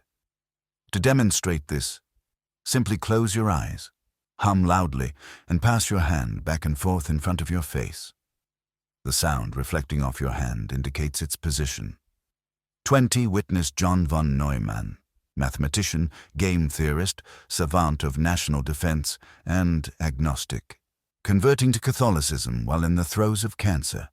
C. W. Poundstone, Prisoner's Dilemma, New York, Doubleday, 1992. 21. The Nazis disparaged the Jewish physics of Einstein, and the communists rejected the capitalist biology of Mendel and Darwin. But these were not rational criticisms, as witnessed by the fact that dissenting scientists were often imprisoned or killed. These facts notwithstanding, K. Peng and Ree Nisbet, Culture, Dialectics, and Reasoning About Contradiction, American Psychologist, 54, 1999, 741, 54, have argued that significant differences in reasoning styles exist across cultures. While the data appear to me to be inconclusive, even if Eastern and Western minds address problems differently, there is no reason why we cannot, in principle, agree about what it is ultimately rational to believe. 22. The emergence in 2003 of severe acute respiratory syndrome, SARS, in southern China is a recent example of the global implications of local health practices. China's mishandling of the epidemic was born not of irrational medical beliefs but of irrational political ones, and the consequences, at the time of this writing, have not been catastrophic. But it is not difficult to imagine a culture whose beliefs relative to epidemiology could systematically impose unacceptable risks on the rest of us. There is little doubt that we would ultimately quarantine, invade, or otherwise subjugate such a society. 23 Los Angeles Times, March 18, 2002. 24. G. Wills, With God on His Side, New York Times Magazine, March 30, 2003. 25 M. Rees, Our Final Hour, New York, Basic Books, 2003. 61. 26 Questions of Their Plausibility Aside. The mutual incompatibility of our religious beliefs renders them suspect in principle. As Bertrand Russell observed, even if we were to grant that one of our religions must be correct in its every particular, given the number of conflicting views on offer, every believer should expect damnation on mere probabilistic grounds. 27 Rees, Our Final Hour, has given our species no better than a 50% chance of surviving this century. While his prognostications are nothing more than educated guesswork, they are worth taking seriously. The man is not a crank. 2. The nature of belief. One proof of this fact is never so eloquent as when injury to the brain destroys one facet of a person's memory while sparing the others, and indeed, it is largely upon such clinical case histories, like W.B. Scoville and B. Milner. Loss of recent memory after bilateral hippocampal lesions. Journal of Neurology, Neurosurgery, and Psychiatry, 1957, 11, 21. That our understanding of human memory depends. Long-term memory has since fragmented into semantic, episodic, procedural, and other forms of information processing, and short-term memory, generally called working memory, is now subdivided into phonological, visual, spatial, conceptual, echoic, and central executive components. Our analysis of both forms of memory is surely incomplete. The distinction between semantic and episodic memory, for instance, doesn't seem to hold for topographical recall. E. A. Maguire et al., Recalling Routes Around London, Activation of the Right Hippocampus in Taxi Drivers, Journal of Neuroscience, 7103, 10. Semantic memory seems susceptible to further division into category-specific subtypes, as in memory for living v. non-living things. S. L. Thompson-Schill et al., A Neural Basis for Category and Modality. Specificity of Semantic Knowledge, Neuropsychologia 37. 671, 76, J. R. Hart et al. Category-Specific Naming Deficit Following Cerebral Infarction, Nature 316, August 1, 1985. 439. 40. 2. There are ways of construing the concept of belief that make it appear equally disjoint. If we use the term too loosely, it can seem that the entire brain is intimately involved in belief formation. Imagine, for instance, that a man has come to your door claiming to represent the Publishers Clearinghouse Sweepstakes. 1. You see the man's face, recognize it, and therefore believe that you know who this person is. Activity in your fusiform cortex, especially in the right hemisphere, is crucial for such recognition to occur, and a lesion here will lead to prosopagnosia, the inability to recognize familiar faces, or indeed to see faces as faces at all. Using belief in this context, it is tempting to say that prosopagnosics have lost certain beliefs about what other people look like. 2. Having recognized the man's face, you form the belief, based on your long-term memory for both faces and facts, that he is Ed McMahon, the famous spokesman for Publishers Clearinghouse.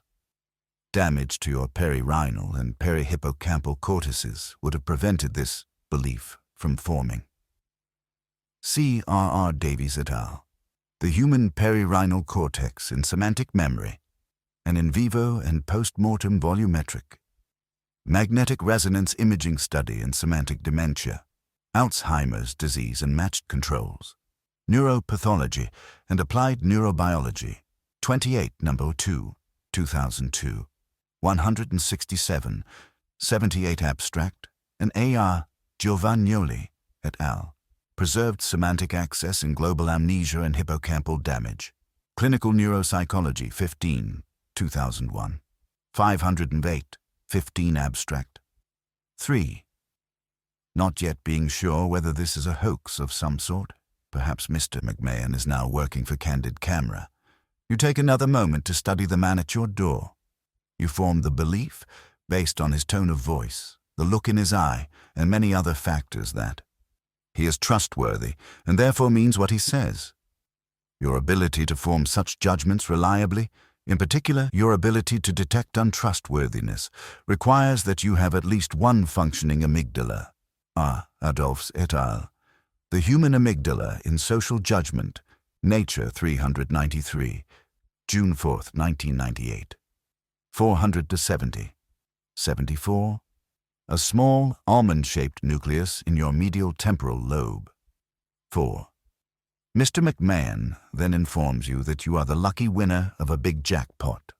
Your memory for words, requiring different processing from your memory for faces, leads you to believe that you have won some money rather than a pot of some sort. Making sense of this phrase will require the work of your superior and middle temporal gyri, predominantly in your left hemisphere. C. A. Ahmad et al. Auditory Comprehension of Language in Young Children. Neural Networks Identified with fMRI, Neurology 60, 2003, 1598, 605, and M. H. Davis and I. S. Johnsrud, Hierarchical Processing and Spoken Language Comprehension, Journal of Neuroscience, 23, 2003, 342331. 5. Ed then produces a piece of paper, which he invites you to read. He does this by pointing. Your belief that he wants you to read requires what has come to be called Theory of mind processing on your part. D. Premack and G. Woodruff.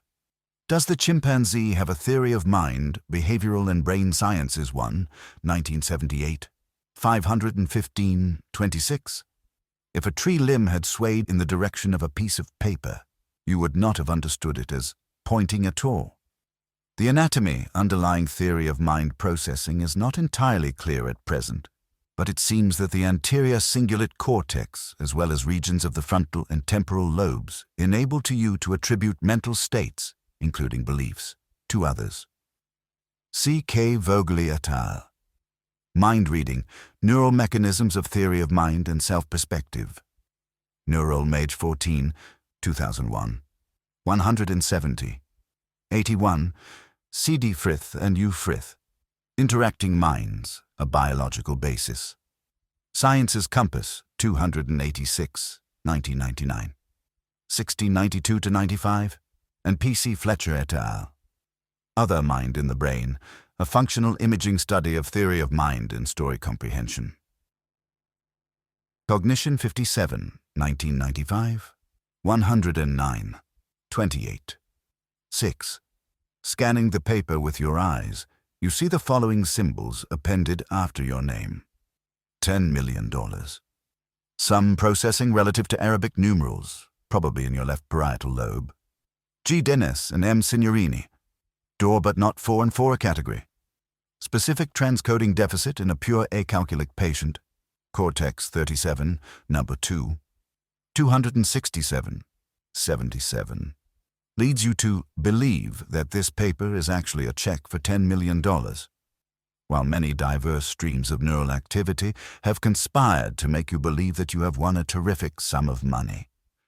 It is this idea, explicitly represented in language, that underwrites the sweeping changes that will take place in your nervous system and in your life. Perhaps you will startle the benevolent Mr. McMahon by shrieking. You may even burst into tears. It is only a matter of hours before you begin shopping with an unusual degree of abandon. Your belief that you have just won $10 million will be the author of all these actions, both voluntary and involuntary. In particular, it will dictate the following behavior. To the question, have you just won $10 million? You will, if moved by the spirit of candor, reply, yes. 3. Belief, in this sense, is what philosophers generally call a propositional attitude.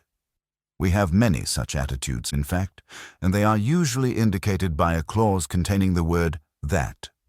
We can believe that, fear that, intend that, appreciate that, hope that, etc. 4. The formation of certain primitive beliefs may be indistinguishable from the preparation of a motor plan. See J. I. Gold and M. N. Shadlin. Representation of a perceptual decision in developing oculomotor commands. Nature 404, March 23, 2000. 390, 94, and Banburismus and the Brain. Decoding the relationship between sensory stimuli, decisions, and reward. Neuron 36, number 2, 2002, 299, 308 for a discussion of visual judgments and oculomotor response. 5. We do not have to bring the membership of Al-Qaeda to justice merely because of what happened on September 11, 2001. The thousands of men, women, and children who disappeared in the rubble of the World Trade Center are beyond our help, and successful acts of retribution, however satisfying they may be to some people, will not change this fact. Our subsequent actions in Afghanistan and elsewhere are justified because of what will happen to more innocent people if members of Al-Qaeda are allowed to go on living by the light of their peculiar beliefs. The horror of September 11th should motivate us, not because it provides us with a grievance that we now must avenge, but because it proves beyond any possibility of doubt that certain 21st century Muslims actually believe the most dangerous and implausible tenets of their faith. 6. A consideration of the structure of our language reveals that this is not a special case, since all words and their usages lead us in circles of mutual explanation. 7. The philosopher Donald Davidson has made this insight do some very heavy lifting in his work on radical interpretation.